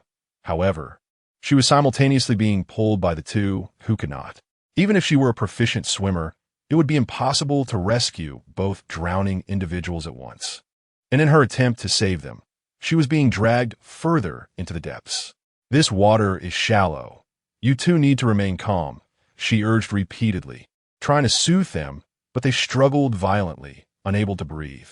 In despair, she turned to the two standing on the shore. "Why are you still standing there? Hurry and help." Her stern reprimand startled the girl on the right, who, upon regaining her senses, prepared to leap into the water. Yet the girl on the left restrained her, shaking her head. Understanding dawned upon her, and together they retreated up the mountain. The following morning, survivors discovered 3 bloated corpses in a ditch at the foot of the mountain, each bearing bite marks.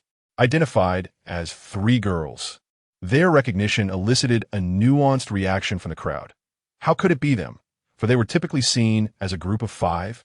"Serves them right, a few vile women," muttered an older lady from the outskirts of the gathering, casting a fierce glance at the man beside her. "We should dispose of these bodies quickly. In this heat, they will stink within days."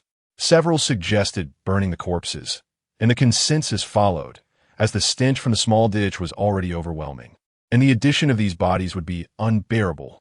Yet when it came to the labor of gathering wood for cremation, no one was willing to exert the effort. Thus, they hastily buried the 3 in a shallow grave. Xiangyu observed their chosen burial spot, fearing that within 5 days, the stench of decay would permeate the mountainside. After practicing with the old man for another week, she noted the ditch below had already dried up halfway, earlier than anticipated. She had initially estimated a month for it to become completely dry, but now it seemed it would only take 10 more days. On her way back up the mountain, she encountered the old man, who instantly discerned her purpose for being there. "This girl has always been clever," he mused. "I plan to leave soon. You should do the same. The longer you stay, the more perilous it becomes." Being the eldest among those living in RVs, he was the most vulnerable to scrutiny, and he had recently noticed several individuals approaching his vehicle under dubious circumstances. His instincts urged him to depart promptly. "Understood," Xiangyu replied, having never intended to linger. Since the number of survivors had increased, she had been plotting her exit. The couple who had previously resided next to her had inexplicably been replaced by 5 burly men. Meanwhile, another couple had been ousted, their tent usurped. As Xiangyu returned to her RV and prepared to enter, a sudden rush of wind alerted her. A figure sought to ambush her under the cover of darkness. Drawing a dagger, she evaded the attack and swiftly retaliated, plunging the blade into her assailant. Her skills had improved significantly, particularly after training with the old man, where she once felt capable of handling 20 opponents. She now believed she could manage 30 and escape unscathed. The man cried out in pain as the dagger pierced him. Xiangyu glanced at the figures lurking behind her, refusing to linger any longer. She maneuvered through the group, her dagger akin to the scythe of death, as they underestimated her.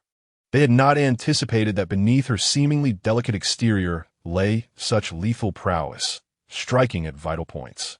Many nearby heard the commotion, yet none dared to intervene. The assailants had stolen the couple's tent, and upon witnessing Xiangyu dispatching their comrades, the couple quickly returned, dismantling their tent and fleeing in haste. Without shelter, they could no longer endure the relentless glare of the scorching sun. Chapter 72. Are you still human? Xiangyu busied himself with the corpses strewn across the ground, neglecting the 2 individuals dismantling the tent. The tent, after enduring several days of relentless sun, was evidently on the brink of collapse. Grasping a corpse in one hand, Xiangyu descended the mountain and discarded the bodies at the base. Sheltered from the wind, even if the corpses began to decompose, the stench would not waft upward. The following morning, Xiangyu remained indoors, preparing a plethora of fruit teas infused with copious amounts of ice. After storing the concoction in his space, he opened the refrigerator to select ingredients for lunch. Soon, faint cries of a woman echoed from behind the caravan. "Let my son go. I will give you anything you desire. Just don't kill him." The woman's voice trembled with desperation. Xiangyu ascended the retractable ladder to the roof of the caravan, peering in the direction of the commotion. He was met with a harrowing sight. A small boy, whom he had previously encountered, was being throttled by a man, his face contorted to a purplish hue, teetering on the brink of unconsciousness. The man, clearly inexperienced in such atrocious acts, appeared more frantic than the woman, his grip tightening in a panic. The boy's eyes began to roll back, and his legs flailed weakly. My son, I promise I will give you whatever you want. Just release him. He is but a child, I beg you. The woman, once robust, now bore the marks of despair, having visibly lost weight. She knelt on the ground, repeatedly bowing her head, blood seeping from her forehead. In his turmoil, the man, with a sudden surge of strength, yelled, "Give me your caravan. Everything inside belongs to me." Without hesitation, the woman produced her keys and tossed them at the man's feet, pleading, "Here, take them. Just let my son go, I implore you." In an instant, a throng surged forward, scrambling for the keys on the ground, and the man hastily abandoned the boy to retrieve them. The child's body fell limply, akin to a rag doll, unresponsive upon impact with the earth. The woman, in a frenzy, scooped up the boy, crying out, "Nwan, my Nwan." No matter how she shook him, the boy remained unresponsive, his complexion darkening, having succumbed to death some time ago. The woman struggled to accept this tragic reality, wiping the dust from his face and brushing aside his hair, clutching him tightly. An elderly man pushed through the crowd, observing the woman's expressionless visage as she held her child. A glimmer of compassion flickered in his eyes. He effortlessly dealt with those vying for the keys, ultimately returning them to the woman, then bent down to whisper a few words into her ear. From a distance, Xiangyu could not discern their conversation. Days passed, and many within the crowd had depleted their meager supplies, which had already been scarce and saved from the harsh winter. Though Xiangyu remained inside the caravan, he could see numerous survivors casting furtive glances in his direction. The thermometer registered a sweltering 47 degrees. Donning sun-protective attire, he exited the vehicle, having purchased thermal clothing that was far too conspicuous, making him an easier target. The drainage ditch at the foot of the mountain was nearly parched from the searing heat, and the road began to emerge. Xiangyu resolved to depart within the next few days. He could no longer afford to wait. If he did, these individuals might resort to cannibalism. Upon returning to the caravan, Xiangyu sliced into a chilled watermelon. But during lunch, a woman outside wept incessantly. She pounded on the caravan door, pleading for Xiangyu to let her inside. In the sweltering heat, her child had succumbed to heat stroke and lay unconscious for some time. She begged him to allow her child to cool off in the air-conditioned interior, fully aware that there was climate control within. However, most caravans housed families, and many contained several men. After observing for an extended period, she noted that only Xiangyu and the elderly man were alone. She had previously sought the old man's assistance, but he had ignored her, even suggesting she fetch water from the mountain to cool her child. She cried out at Xiangyu and Appos, "Estor, please, young lady, have a heart and save my child. I promise, once he awakens, I will leave with him." Others with children could no longer bear to witness the scene, directing their scorn at Xiangyu, berating her for her lack of compassion and declaring that she was unworthy of having children in the future. Women understood the struggles of other women. How could she, a woman herself, stand by as a child and mother pleaded before her? "Hey, open the door. Are you still human? They've been begging you for ages." Xiangyu peered through the window at the approaching survivors. Should he unlock the door, he feared they would surge in like a tide, scrambling for whatever they could find. Taking a cup of fruit tea from the refrigerator, he sipped and felt a wave of relief wash over him. He then proceeded to the driver's seat, starting the engine and shouting through the loudspeaker, "Everyone, step aside. I'm not responsible if anyone gets crushed." Chapter 73.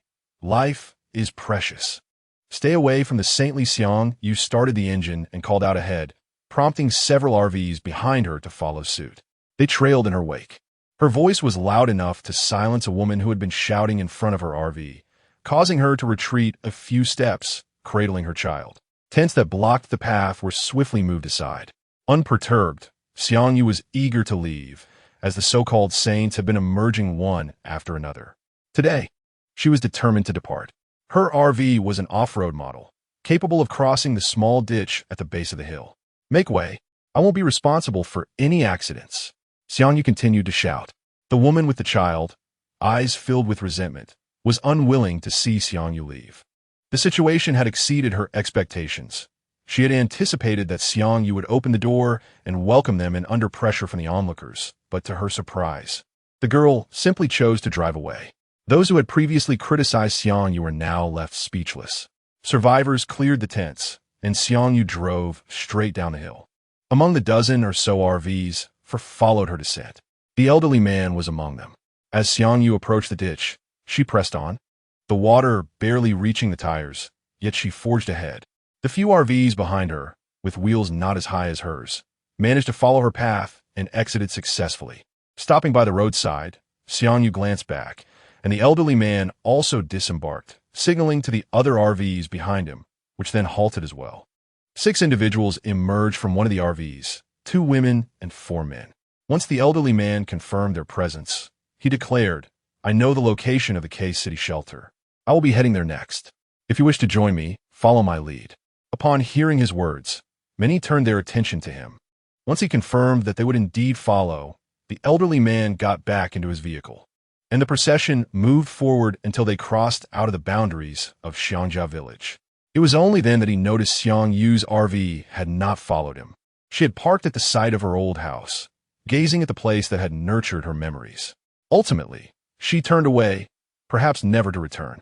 Under the relentless heat, day or night, the temperature remained unyieldingly high, steadily rising. As the tires rolled over the concrete, Xiang Yu could hear the crackling sound, knowing that if she continued to drive back and forth, the road would soon be ruined. No one disturbed her. Throughout the journey, she felt in good spirits. The air conditioning in the RV kept her cool. She was aware of the location of the K-City shelter, but considering the distance from the capital, it would take years to reach. The land, though scarred and uninhabitable, harbored new resources that could elevate technology to unprecedented heights.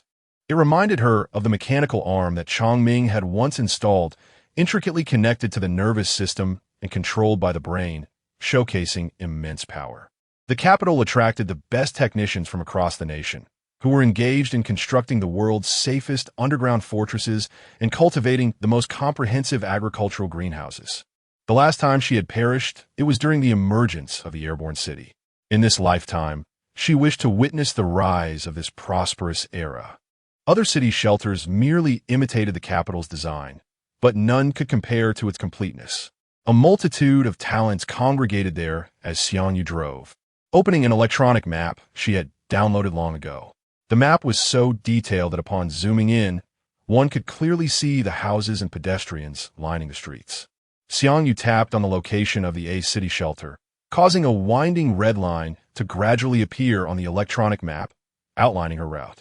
As mealtime approached, she parked the RV, retrieved the braised beef and rice she had prepared earlier from her storage, and mixed them together to eat. Although the route was now clear, she anticipated that many roads would have changed due to melting snow, and she would have to proceed cautiously. Counting the bullets in her handgun, she realized she had only 2 magazines obtained from the drug dealer, having used several in the city and a few in the village. She still had a dozen rounds left.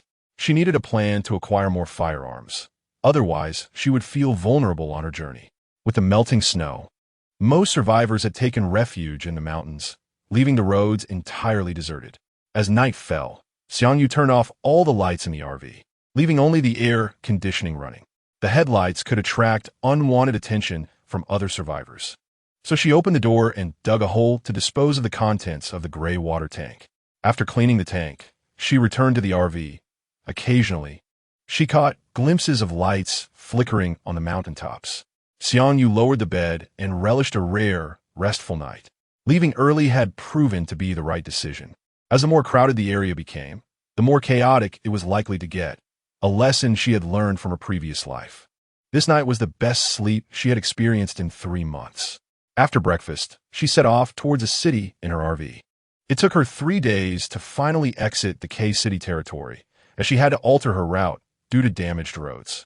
Along the way, she encountered several other RVs, some heading to a city like her, while others were bound for shelters in neighboring cities. Chapter 74. Sister. Let in AMP. Oppos.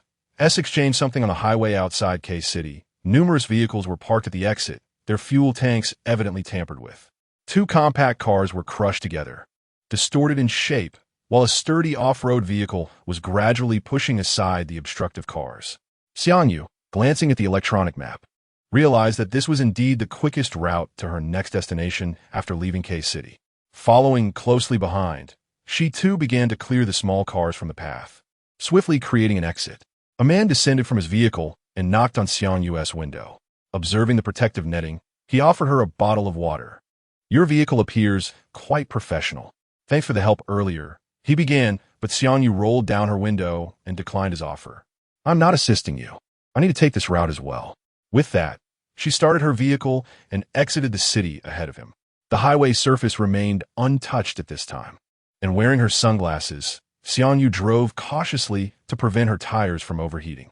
After more than 3 hours on the road, she spotted a service area where she could see a dozen vehicles parked from distance. Shadows moved about, but she had no intention of stopping. Continuing for over an hour, she finally arrived at her next destination, gazing at the distant mountains. She parked her car by the roadside, where solitude enveloped her, save for her solitary vehicle. Opening her portable stove, she prepared a meal. Having driven for several consecutive days, she needed a respite at noon. Otherwise, fatigue would inevitably accompany her throughout the day. After dining, she lowered her bed and set an alarm before lying down. At 1:30 p.m., before the alarm rang, she awakened 2 minutes early, splashed cold water on her face, and observed her reflection in the mirror. Her fair skin bore no signs of frostbite, nor did her body show any scars. A blaring horn abruptly shattered her thoughts. As her alarm chimed, the persistent honking from outside continued. Xiangyu rolled down her window to find a white RV parked next to hers, with two little faces peering out from the overhead bed window. When they noticed her gaze, the two girls pressed their hands against the glass and waved. "Hello, may we exchange something?" A woman's voice called from outside. Xiangyu opened the door, peering through the protective net at the woman, dressed in a white short-sleeved shirt and breathable athletic pants. The woman sported a haphazardly cut short hairstyle, uneven in length. Relieved to see Xiangyu, the woman, having exchanged items with a man before, seemed a bit apprehensive. "Hello, sister, I would like to trade some food for a bit of oil, if that and Appos is all right." She turned to retrieve several kilograms of flour for her vehicle. Xiangyu eyed the offering, but did not take it. "Please hold on." The woman returned to her vehicle and emerged once more, this time holding 2 bottles of drinking water. "All right, take a little, but I don't have much." Xiangyu exited her vehicle and opened the fuel tank. She had primarily been using electricity to drive. The solar panels atop her RV provided continuous power, and she occasionally relied on a battery. Thus, she had scarcely consumed any fuel. Thank you. I'll just take a little.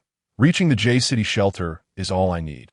The highway they were on led directly to J-City. If she drove at full speed, she estimated she could arrive at the shelter by the following morning. The woman, holding a white jug and a small tube, began siphoning the oil, stopping once her container was half full. She expressed her gratitude repeatedly. Observing her more closely, Xiangyu realized the woman was journeying to J-City with 2 young children, likely a single mother. The flour was casually placed on the table, while the water found its place in the refrigerator. Xiangyu retrieved a chilled watermelon, slicing some to enjoy while driving. As she approached the outskirts of J-City, the mountains bore no trees, only dust and yellow earth. Scattered villages nestled within the hills, and several survivors could be seen dotting the landscape. Some survivors had even set up tents along the mountainside next to the highway, waving their garments at passing vehicles, hoping for a ride. Yet, Xiangyu usually drove past them without stopping, accelerating away. "Ugh, an accident is bound to happen. Those heartless scoundrels," one man muttered, watching Xiangyu's RV speed away, tossing aside the clothing he had waved in vain. As the month wore on with sweltering heat, the snowmelt that had submerged the city gradually evaporated. Xiangyu calculated that the floodwaters in the center of the city had likely receded to the 2nd or 3rd floors by now. Since much of J-City lies in a low-lying area, certain highways had also been inundated, prompting Xiangyu to alter her routes several times. Her stay in J-City had extended longer than anticipated, yet she possessed ample time. Chapter 75. What you think is what you get after more than a week. Xiangyu finally departed from J-City. She donned a heated eye mask, reclining on the sofa to relax. Outside the car, darkness enveloped everything, and within, Only a single lamp illuminated the interior. With the curtains drawn, no light managed to escape. With the soothing music playing softly, Xiangyu gently massaged her sore lower back, occasionally moving her neck to relieve the tension. Having driven extensively recently, she resolved to rest thoroughly the next day. After all, health is paramount.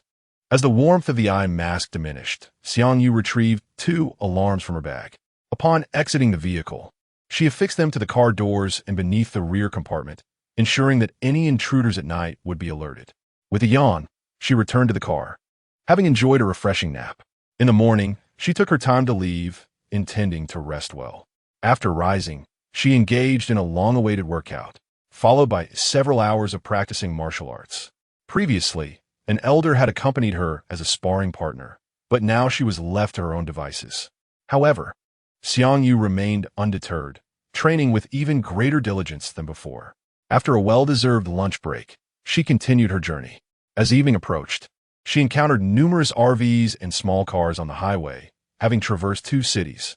It was her first sighting of such a considerable number of vehicles. Her curiosity was soon satisfied. The L City shelter stood prominently beside the highway, with multiple mountains having been directly cleared. A towering wall loomed, appearing quite magnificent, with ongoing construction at its base. From a distance, many individuals could be seen atop the wall, elevators making continuous trips, transporting piles of building materials. Those on high resembled ants, minuscule in comparison. The shelter in a city must be similar at this moment. The highway led directly into the L City shelter. Yet passing through was no simple task. One had to pay a toll. A massive sign stood by the roadside, stating that a fee of 1 gene of grain was required. Any type of grain would suffice. Most vehicles utilizing this highway were from distant places. Xiangyu observed a man in the driver's seat of a nearby car, wearing a sycophantic smile, likely hoping the guard would show leniency.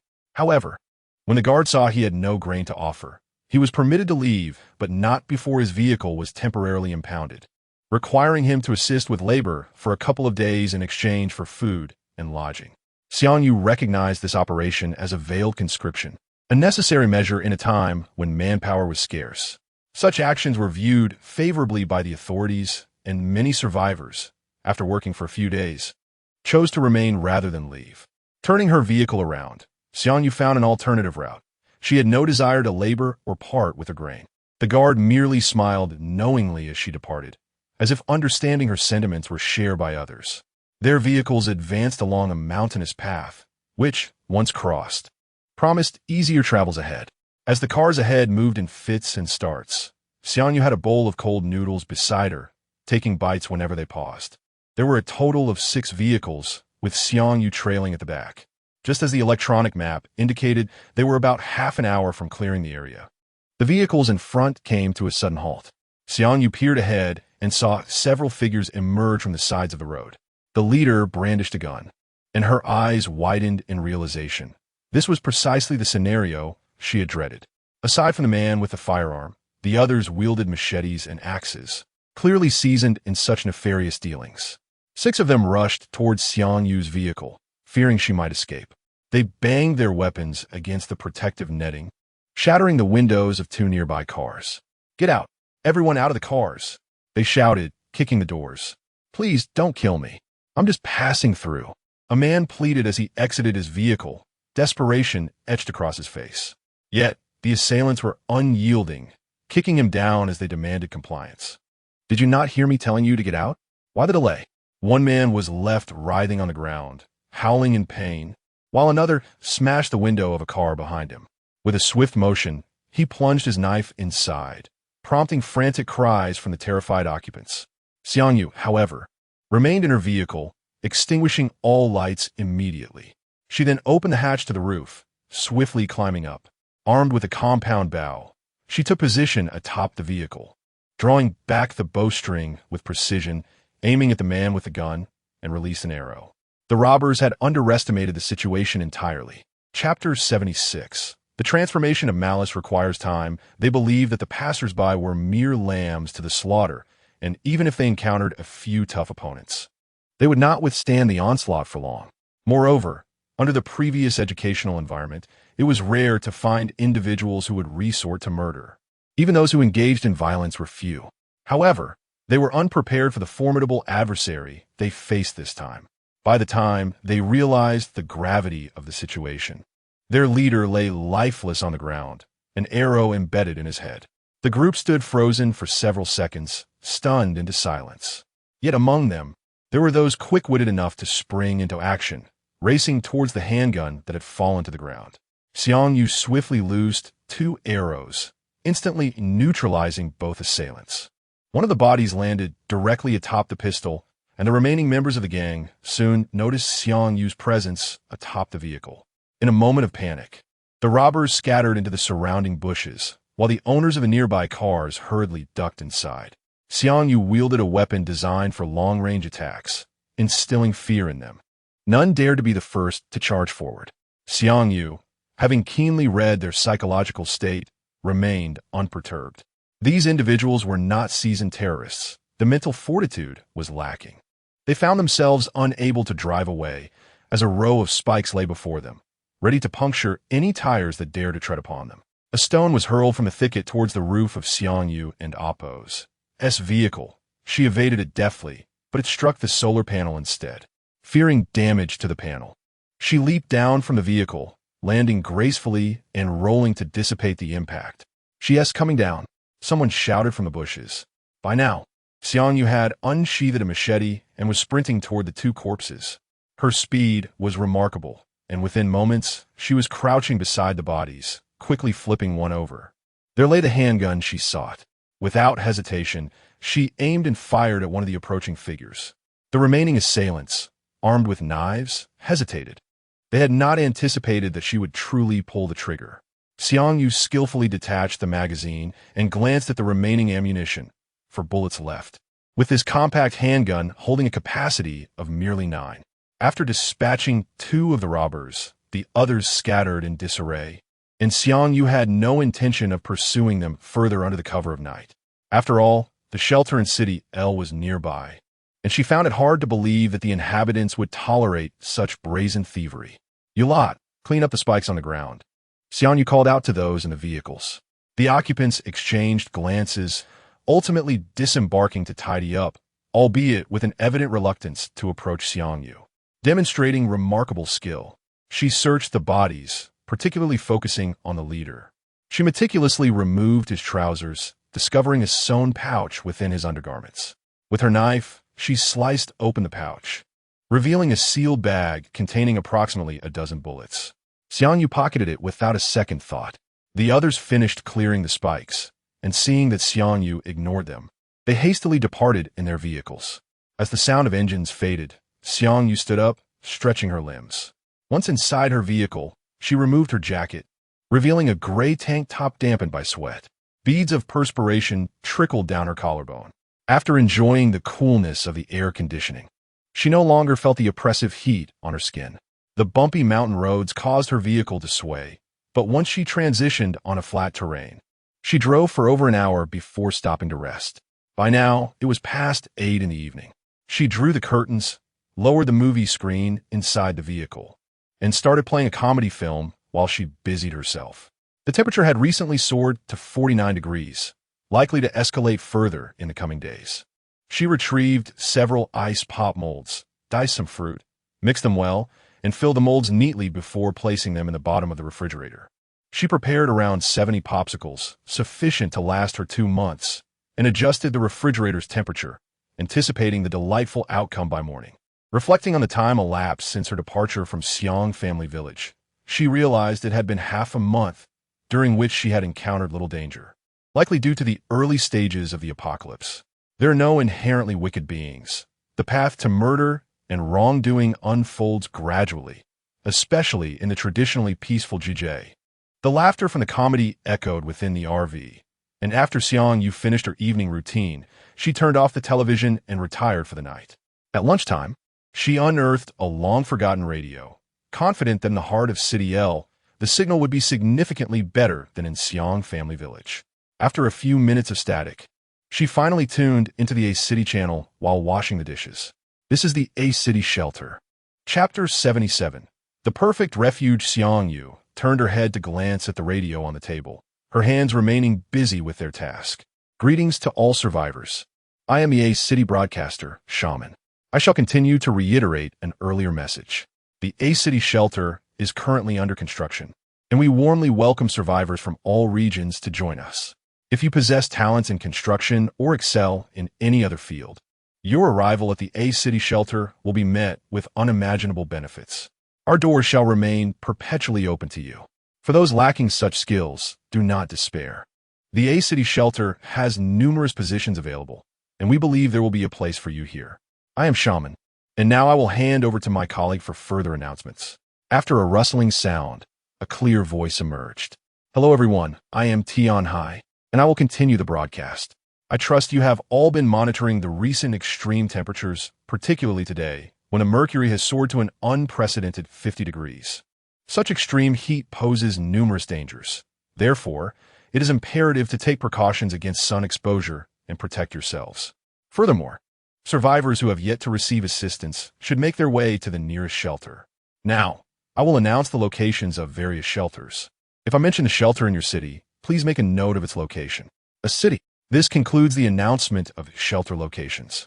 Survivors who have not yet been rescued are urged to proceed immediately. Experts predict that following this 50-degree heat wave, temperatures will continue to rise.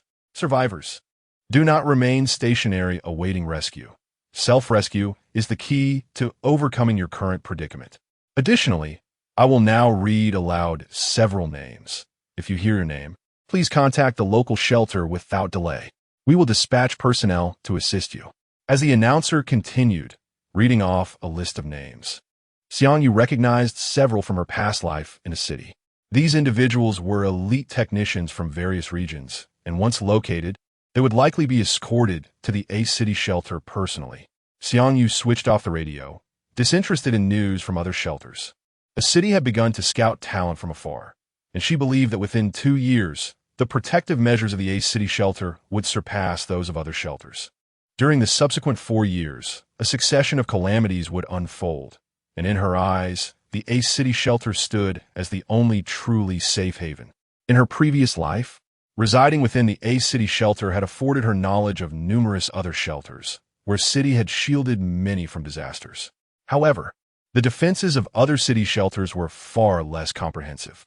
For instance, the K City shelter, her hometown, had been a focal point for her attention.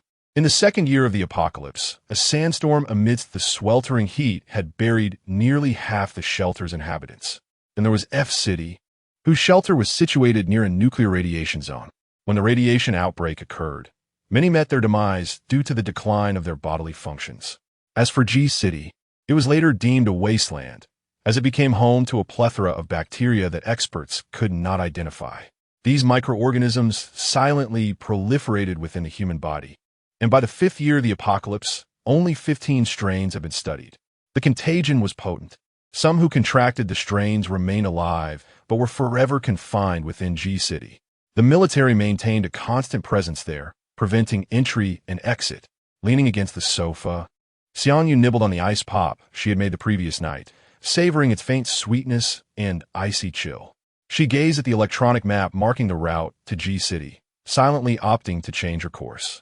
Uncertain of when the bacteria had begun to thrive, she was resolute in her decision to avoid any peril. After more than a week, she finally departed the borders of L City. Xiangyu looked toward her next destination, E City. Each time she left a place, she allowed herself a half-day respite to rest. The following morning promised a rare day of relaxation.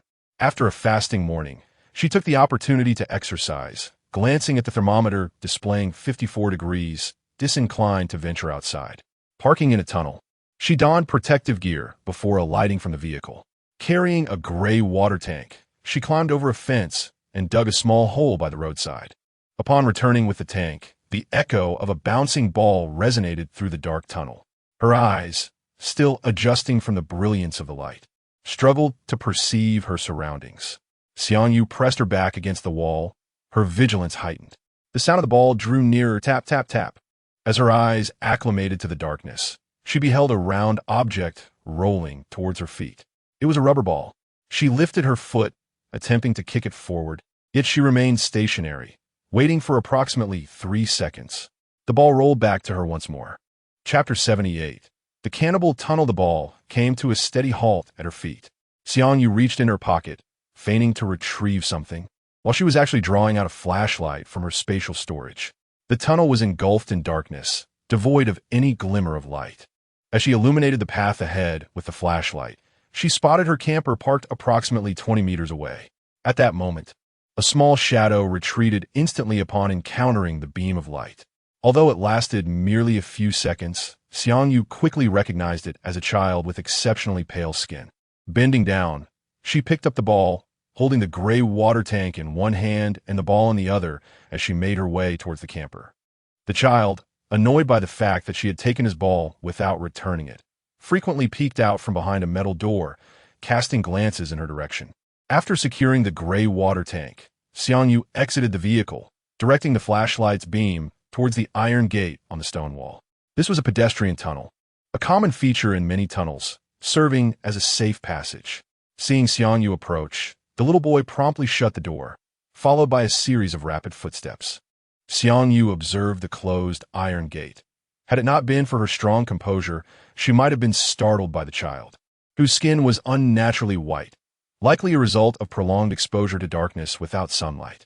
Raising her hand, she pushed open the iron gate, which creaked as it swung ajar, revealing a multitude of eyes fixed upon her. Inside the tunnel, numerous individuals were seated on the ground along both sides, and the small boy was now nestled in the arms of a woman. With a furtive glance at Xiangyu, he murmured, "Mommy, my ball." The woman, frail and weary, stood up and approached Xiangyu. "Hello, could you please return my son and Appo's ball? He might just want to play with you," she said, her voice barely audible. The others sitting on the ground scrutinized Xiangyu as well. The iron door behind her thudded shut, and soon, the oppressive heat from outside faded away, replaced by the coolness of the tunnel.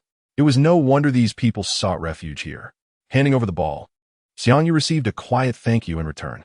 Near the entrance of the tunnel, many survivors were seated, while deeper within, others lay on makeshift beds crafted from cardboard, sleeping soundly. The air was thick with a repugnant emlaying of odors. "Sit here, sister. I have space for you."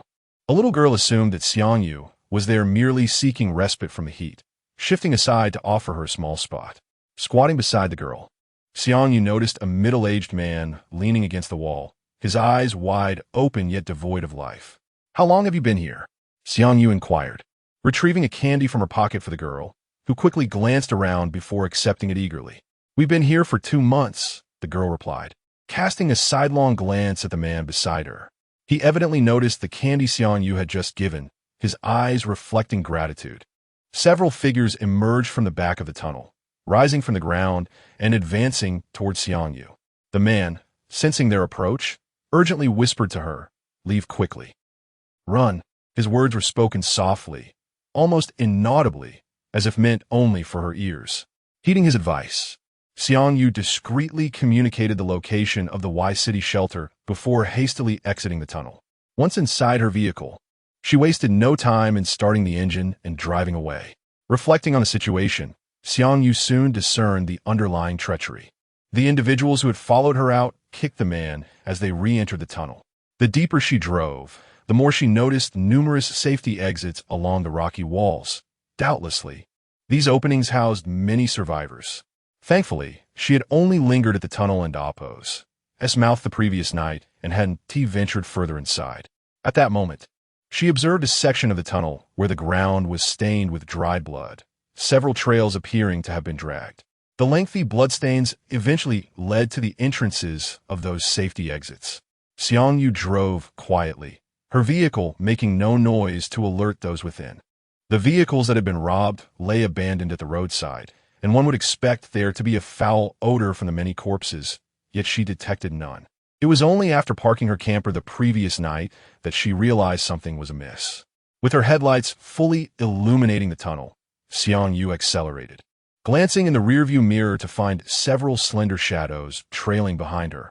Upon closer inspection, they were men. As she emerged from the tunnel, the harrowing scene she had witnessed earlier resurfaced in her mind. She had spotted numerous bones scattered across the ground. These individuals were likely not unwilling to reach the shelter.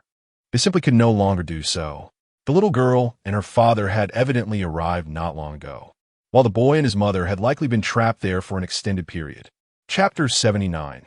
The rapid changes of nature within the human genome lies an intrinsic aversion towards one's own kind, yet in moments of dire scarcity, they stretch their hands toward their fellow beings. This is a primal instinct for survival, compelling them to undertake such actions. However, once Pandora's box is opened, it is hardly a simple matter to close it again. Xiangyu gazed at the rearview mirror, where an increasing number of humans appeared. Upon exposure to sunlight, they recoiled instantly. She had yet to gain the confidence to confront a horde of cannibals. Even if she were to survive, it would likely come at a great cost. After exiting the tunnel, she drove for approximately 5 or 6 minutes before her eyes fell upon a conspicuous billboard, emblazoned with words in crimson spray paint. Ahead in the Y-City Shuanglong Tunnel, there are cannibals. Please take a detour. It was evident that the previous travelers had perished, for she had not seen such warnings before. On this rare day of respite, she had not anticipated fleeing since dawn and driving for over an hour. Surrounded by mountains, devoid of any signs of life, a sense of relief washed over her. The highway was flanked by barren hills, stripped of trees. Even the few that remained succumbed swiftly to the searing heat.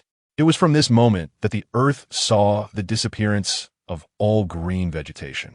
2 years hence, various shelters devoted their efforts to cultivating greenhouse plants, allowing for the occasional glimpse of greenery, yet exposure to the outside air would swiftly lead to their decline. Xiangyu adeptly mixed flour and water, setting aside time for the dough to rise while preparing meat filling. Once the dough had sufficiently risen, she retrieved a rolling pin and set to work. For lunch, she prepared dumplings, saving some in the refrigerator for later. From her storage space, she procured 2 large glass jars and added soil, transplanting 2 small trees. One pot was positioned behind the seat, the other beside the kitchen, both within her line of sight. After securing the plants, she resumed her journey, her misfortune evident. On the highway, she soon spotted the imposing structure of the Y-City shelter, its towering walls punctuated by small, hive-like openings. While the interior remained obscured, the highest building bore a somewhat European architectural style. Shortly thereafter, a bend in the road obstructed her view as she drove into a small village on the outskirts of Y-City as dusk approached. The village was shrouded in darkness, yet several tire tracks marked the ground, indicating that others had ventured here as well. Xiangyu extinguished her headlights and, taking advantage of the final rays of sunlight, parked her vehicle amidst 4 two-story houses. These rural constructions were notably tall. After confirming her concealment, she drew the curtains. A dim light flickered within the car, her only source of illumination. For dinner, she transformed the remaining dumplings into pan-fried delicacies. Before retiring for the night, she stepped outside to inspect her surroundings, checking the alarm system to ensure all was secure before settling down. The outside temperature hovered between 55 and 57 degrees Fahrenheit, and as she held an ice cube in her mouth, she could distinctly feel the trickle of melted water flowing into her stomach. During her brief sojourn outside, she sensed that the oppressive heat did not merely stem from her skin. Rather, it emanated from the scorching air that enveloped her, penetrating from within. Having spent too long in the air-conditioned confines, she found herself struggling to acclimate to the sweltering atmosphere, a troubling sign, though fortunately recognized in time. Before sleeping, she adjusted the air conditioning to a higher setting, gradually acclimating to the external warmth. Upon rising the next morning, she discovered that her pillow had become damp with perspiration. Yet after a brief walk outside, the discomfort of the previous day had dissipated. It remained imperative not to linger too long in the greenhouse. Otherwise, the rapid changes of the natural world would deliver an unexpected and overwhelming blow.